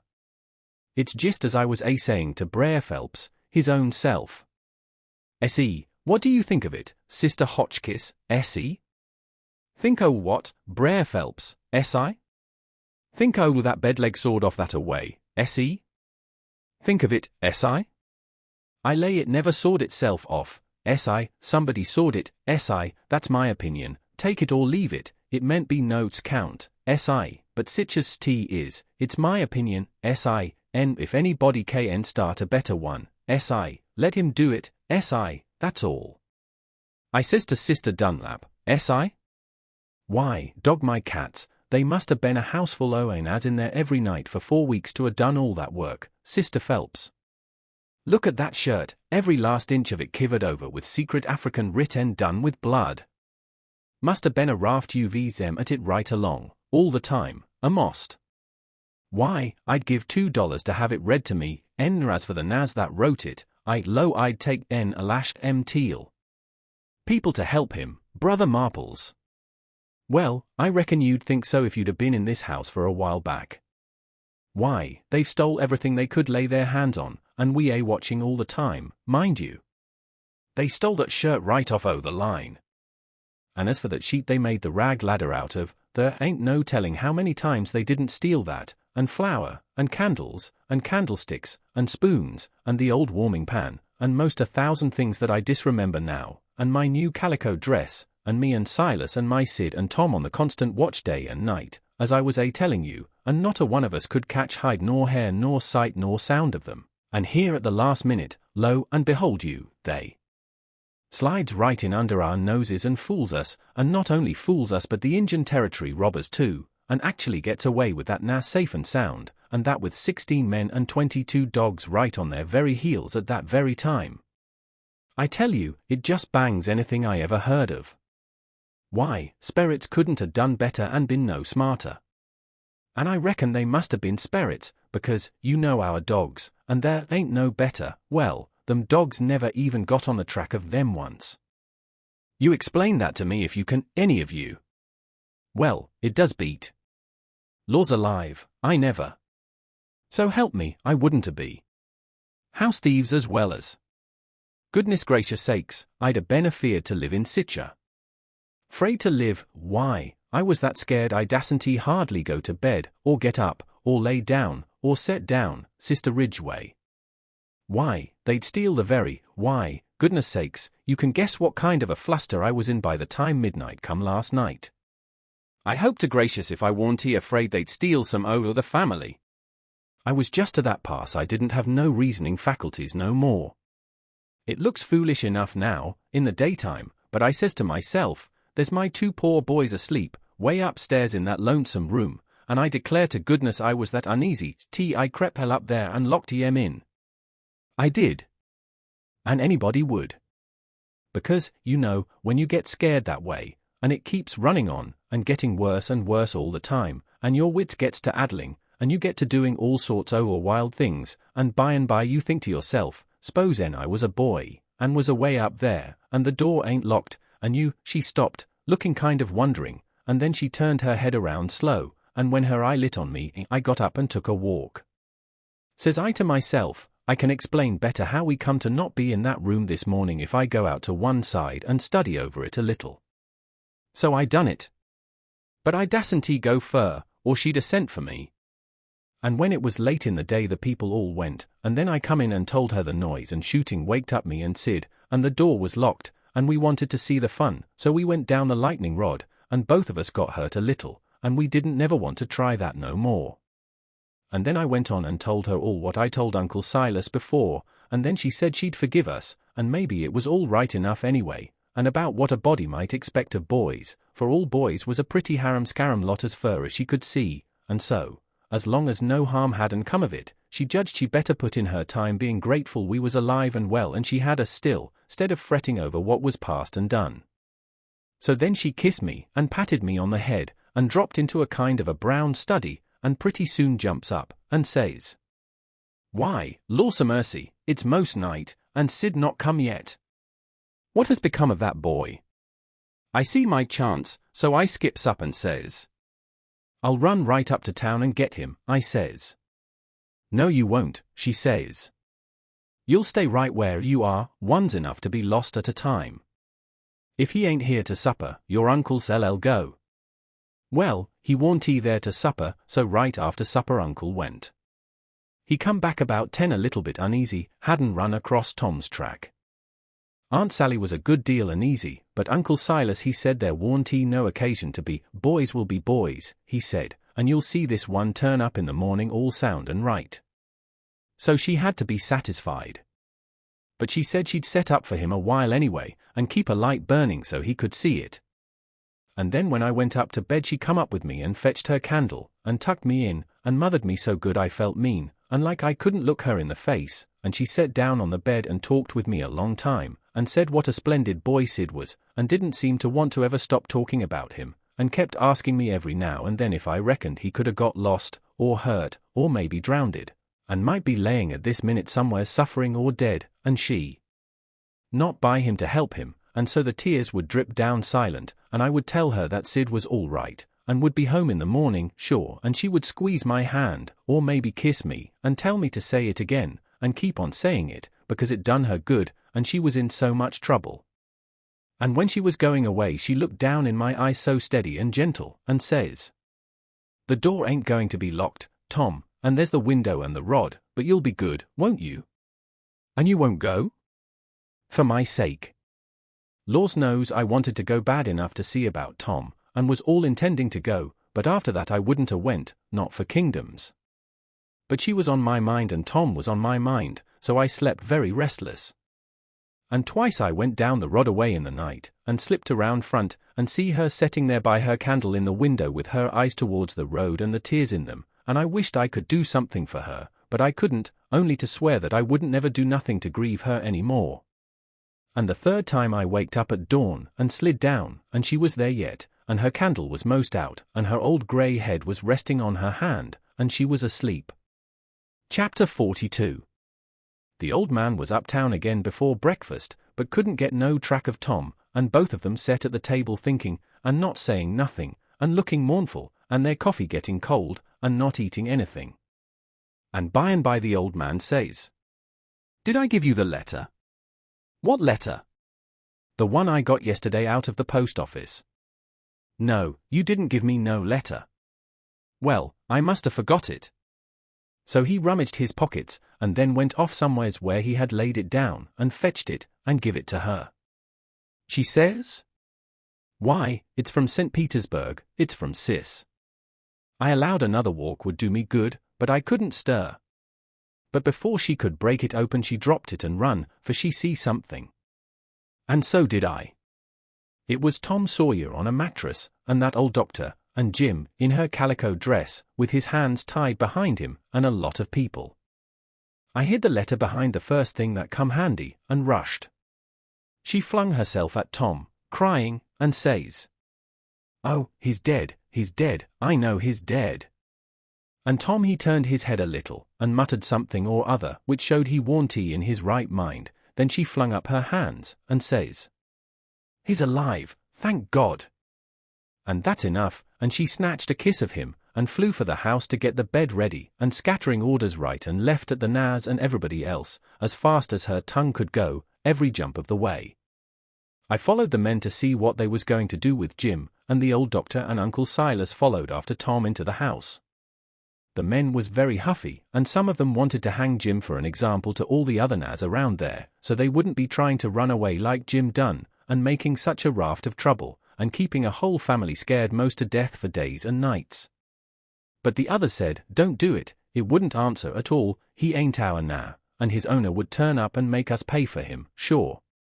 So that cooled them down a little, because the people that's always the most anxious for to hang a now that hain't he done just right is always the very ones that ain't the most anxious to pay for him when they've got their satisfaction out of him.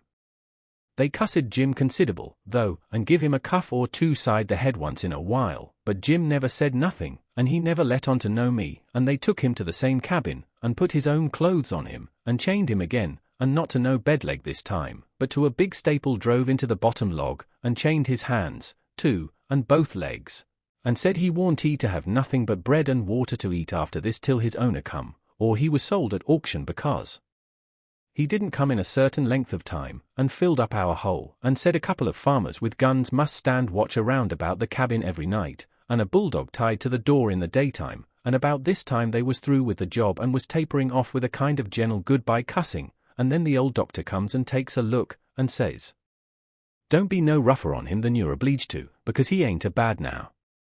When I got to where I found the boy I see I couldn't cut the bullet out without some help, and he warn't he in no condition for me to leave to go and get help, and he got a little worse and a little worse, and after a long time he went out of his head, and wouldn't let me come nigh him any more, and said if I chalked his raft he'd kill me, and no end of wild foolishness like that, and I see I couldn't do anything at all with him, so I says, I got to have help somehow, and the minute I says it, out crawls this now from somewheres and says he'll help, and he done it, too, and done it very well.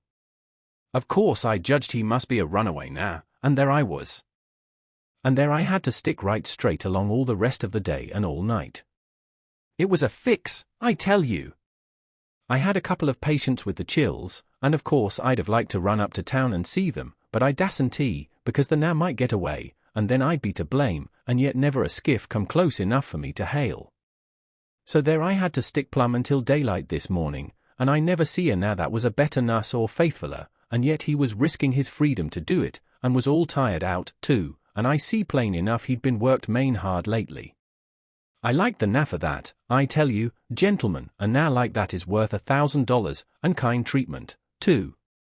I had everything I needed, and the boy was doing as well there as he would have done at home, better, maybe, because it was so quiet, but there I was, with both of them on my hands, and there I had to stick till about dawn this morning, then some men in a skiff come by, and as good luck would have it the now was setting by the pallet with his head propped on his knee sound asleep, so I motioned them in quiet, and they slipped up on him and grabbed him and tied him before he knowed what he was about.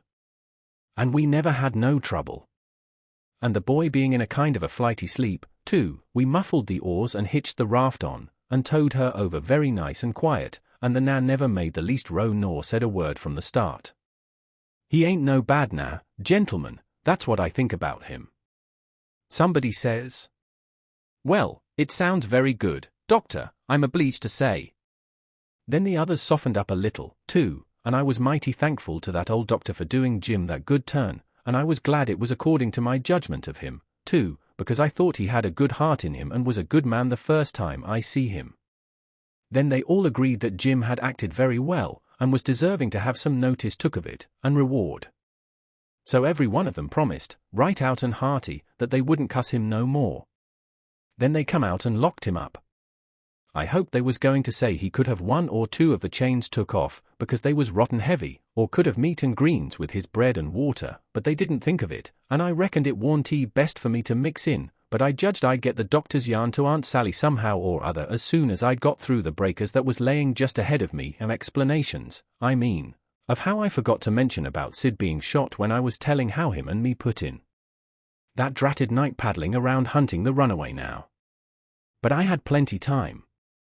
Aunt Sally she stuck to the sick room all day and all night, and every time I see Uncle Silas mooning around I dodged him. Next morning I heard Tom was a good deal better, and they said Aunt Sally was gone to get a nap. So I slips to the sick room, and if I found him awake I reckoned we could put up a yarn for the family that would wash. But he was sleeping, and sleeping very peaceful, too, and pale, not fire-faced the way he was when he come. So I sat down and laid for him to wake. In about half an hour Aunt Sally comes gliding in, and there I was, up a stump again. She motioned me to be still, and sat down by me, and begun to whisper, and said we could all be joyful now, because all the symptoms was first-rate, and he'd been sleeping like that for ever so long, and looking better and peacefuler all the time, and 10 to 1 he'd wake up in his right mind.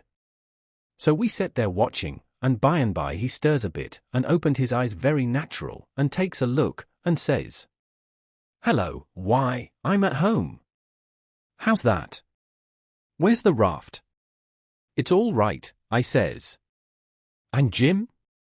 "The same," I says, but couldn't say it pretty brash. But he never noticed, but says, "Good. Splendid. Now we're all right and safe. Did you tell Auntie?" I was going to say yes, but she chipped in and says, "About what, Sid?" "Why, about the way the whole thing was done." "What whole thing?" "Why, the whole thing. There ain't but one, how we set the runaway now free, me and Tom." "Good land. Set the run, what is the child talking about?" Dear, out of his head again." "No, I ain't out of my head, I know all what I'm talking about. We did set him free, me and Tom. We laid out to do it, and we done it. And we done it elegant, too. He'd got a start, and she never checked him up, just set and stared, and let him clip along, and I see it warn't no use for me to put in. Why, Auntie, it cost us a power of work, weeks of it, hours and hours, every night, whilst you was all asleep. And we had to steal candles, and the sheet, and the shirt, and your dress, and spoons, and tin plates, and case knives, and the warming pan, and the grindstone, and flour, and just no end of things, and you can't think what work it was to make the saws, and pens, and inscriptions, and one thing or another, and you can't think half the fun it was. And we had to make up the pictures of coffins and things, and non-nameless letters from the robbers, and get up and down the lightning rod, and dig the hole into the cabin, and made the rope ladder and send it in cooked up in a pie, and send in spoons and things to work within your apron pocket. Mercy sakes! And load up the cabin with rats and snakes and so on, for company for Jim, and then you kept Tom here so long with the butter in his hat that you come near spiling the whole business, because the men come before we was out of the cabin, and we had to rush, and they heard us and let drive at us, and I got my share, and we dodged out of the path and let them go by, and when the dogs come they warn't interested in us, but went for the most noise, and we got our canoe, and made for the raft, and was all safe, and Jim was a free man, and we done it all by ourselves, and wasn't it bully, Auntie? Well, I never heard the likes of it in all my born days. So it was you little rapscallions, that's been making all this trouble, and turned everybody's wits clean inside out and scared us almost to death. I've as good a notion as ever I had in my life to take it out o'er you this very minute. To think, here I've been, night after night, you just get well once, you young scamp, and I lay I'll tan the old Harry out both ye. But Tom, he was so proud and joyful, he just couldn't hold in, and his tongue just went it, she chipping in, and spitting fire all along, and both of them going it at once, like a cat convention, and she says, "Well, you get all the enjoyment you can out of it now, for mind I tell you if I catch you meddling with him again." "Meddling with who?" Tom says, dropping his smile and looking surprised. "With who?" "Why, the runaway now, of course." "Who do you reckon?" Tom looks at me very grave, and says, "Tom, didn't you just tell me he was all right? Hasn't he got away?" "Him," says Aunt Sally, "the runaway now." "Did he hasn't? They've got him back, safe and sound, and he's in that cabin again, on bread and water, and loaded down with chains, till he's claimed or sold." Tom rose square up in bed, with his eye hot, and his nostrils opening and shutting like gills, and sings out to me, "They hain't no right to shut him up. Shove, and don't you lose a minute. Turn him loose. He ain't no slave, he's as free as any creature that walks this earth." "What does the child mean?" "I mean every word I say, Aunt Sally, and if somebody don't go, I'll go. I've knowed him all his life, and so has Tom, there. Old Miss Watson died 2 months ago, and she was ashamed she ever was going to sell him down the river, and said so, and she set him free in her will." "Then what on earth did you want to set him free for, seeing he was already free?" "Well, that is a question, I must say, and just like women. Why, I wanted the adventure of it, and I'd a waded neck deep in blood to goodness alive, Aunt Polly. If she warn't he standing right there, just inside the door, looking as sweet and contented as an angel half full of pie, I wish I may never. Aunt Sally jumped for her, and most hugged the head off of her, and cried over her, and I found a good enough place for me under the bed, for it was getting pretty sultry for us, seemed to me. And I peeped out, and in a little while Tom's Aunt Polly shook herself loose and stood there looking across at Tom over her spectacles, kind of grinding him into the earth, you know. And then she says, "Yes, you better turn our head away, I would if I was you, Tom." "Oh, dearie me," says Aunt Sally, "is he changed so?" "Why, that ain't Tom, it's Sid, Tom's. Why, where is Tom?" "He was here a minute ago." "You mean where's Huck Finn, that's what you mean." "I reckon I hain't he raised such a scamp as my Tom all these years not to know him when I see him. That would be a pretty how-to-do. Come out from under that bed, Huck Finn." So I done it. But not feeling brash.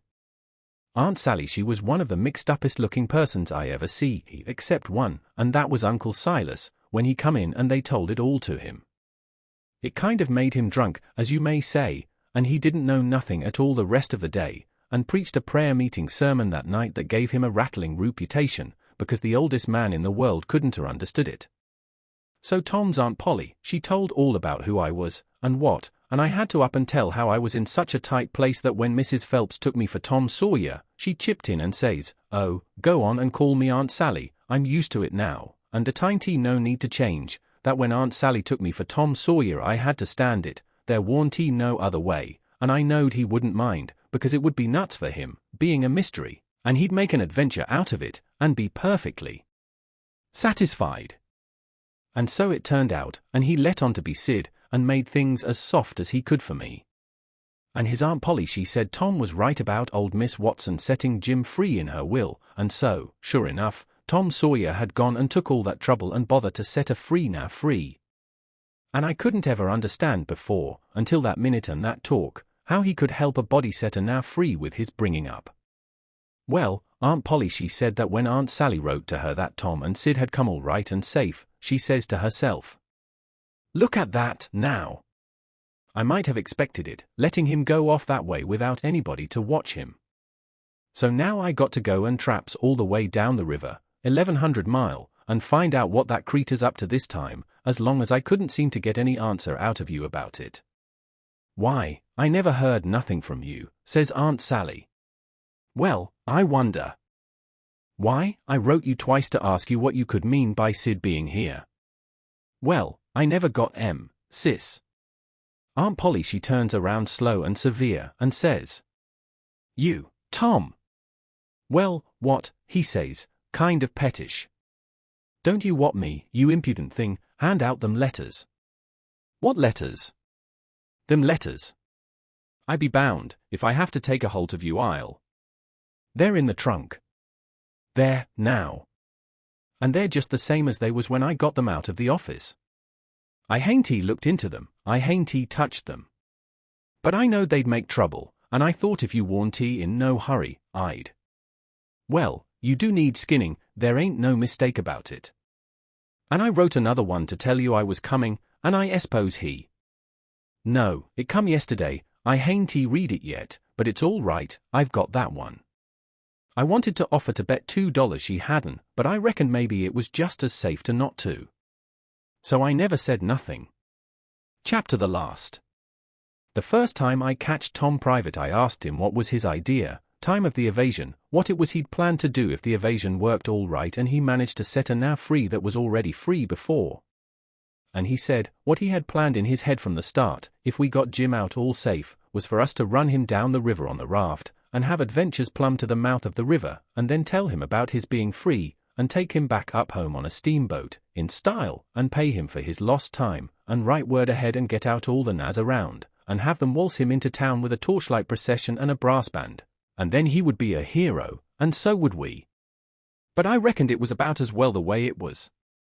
We had Jim out of the chains in no time, and when Aunt Polly and Uncle Silas and Aunt Sally found out how good he helped the doctor nurse Tom, they made a heap of fuss over him, and fixed him up prime, and give him all he wanted to eat, and a good time, and nothing to do.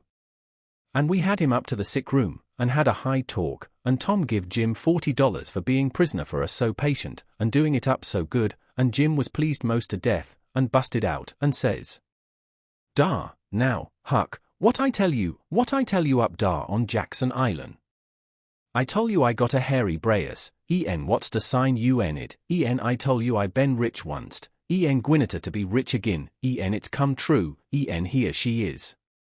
Dar, now. Don't talk to me, signs is signs, mine I tell you, I know G's s well ad I use Gwineta be rich agin as I's a standin' here dis minute." And then Tom he talked along, and says, "Let's all three slide out of here one of these nights and get an outfit and go for howling adventures amongst the Injuns, over in the territory, for a couple of weeks or two," and I says, "All right, that suits me, but I ain't got no money for to buy the outfit, and I reckon I couldn't get none from home, because it's likely Pap's been back before now, and got it all away from Judge Thatcher and drunk it up." "No, he hain't he," Tom says, "it's all there yet, $6,000 and more, and your Pap hain't he ever been back since. Hadn't when I come away, anyhow." Jim says, kind of solemn, "He ain't coming back no mo, Huck." I says, "Why, Jim?" "Nemini why, Huck, but he ain't coming back no mo." But I kept at him, so at last he says, "Don't you remember the house that was floatin' down the river, day was a man in dar, kivered up, I went in unkivered him and didn't let you come in. Well, den, you can git yove money when you wants it, case that was him. Tom's most well now, and got his bullet around his neck on a watchguard for a watch, and is always seeing what time it is, and so there ain't nothing more to write about, and I am rotten glad of it, because if I'd a knowed what a trouble it was to make a book I wouldn't a tackled it, and ain't going to know more. But I reckon I got to light out for the territory ahead of the rest, because Aunt Sally she's going to adopt me and civilize me, and I can't stand it. I been there before. The end. Yours truly, Huck Finn.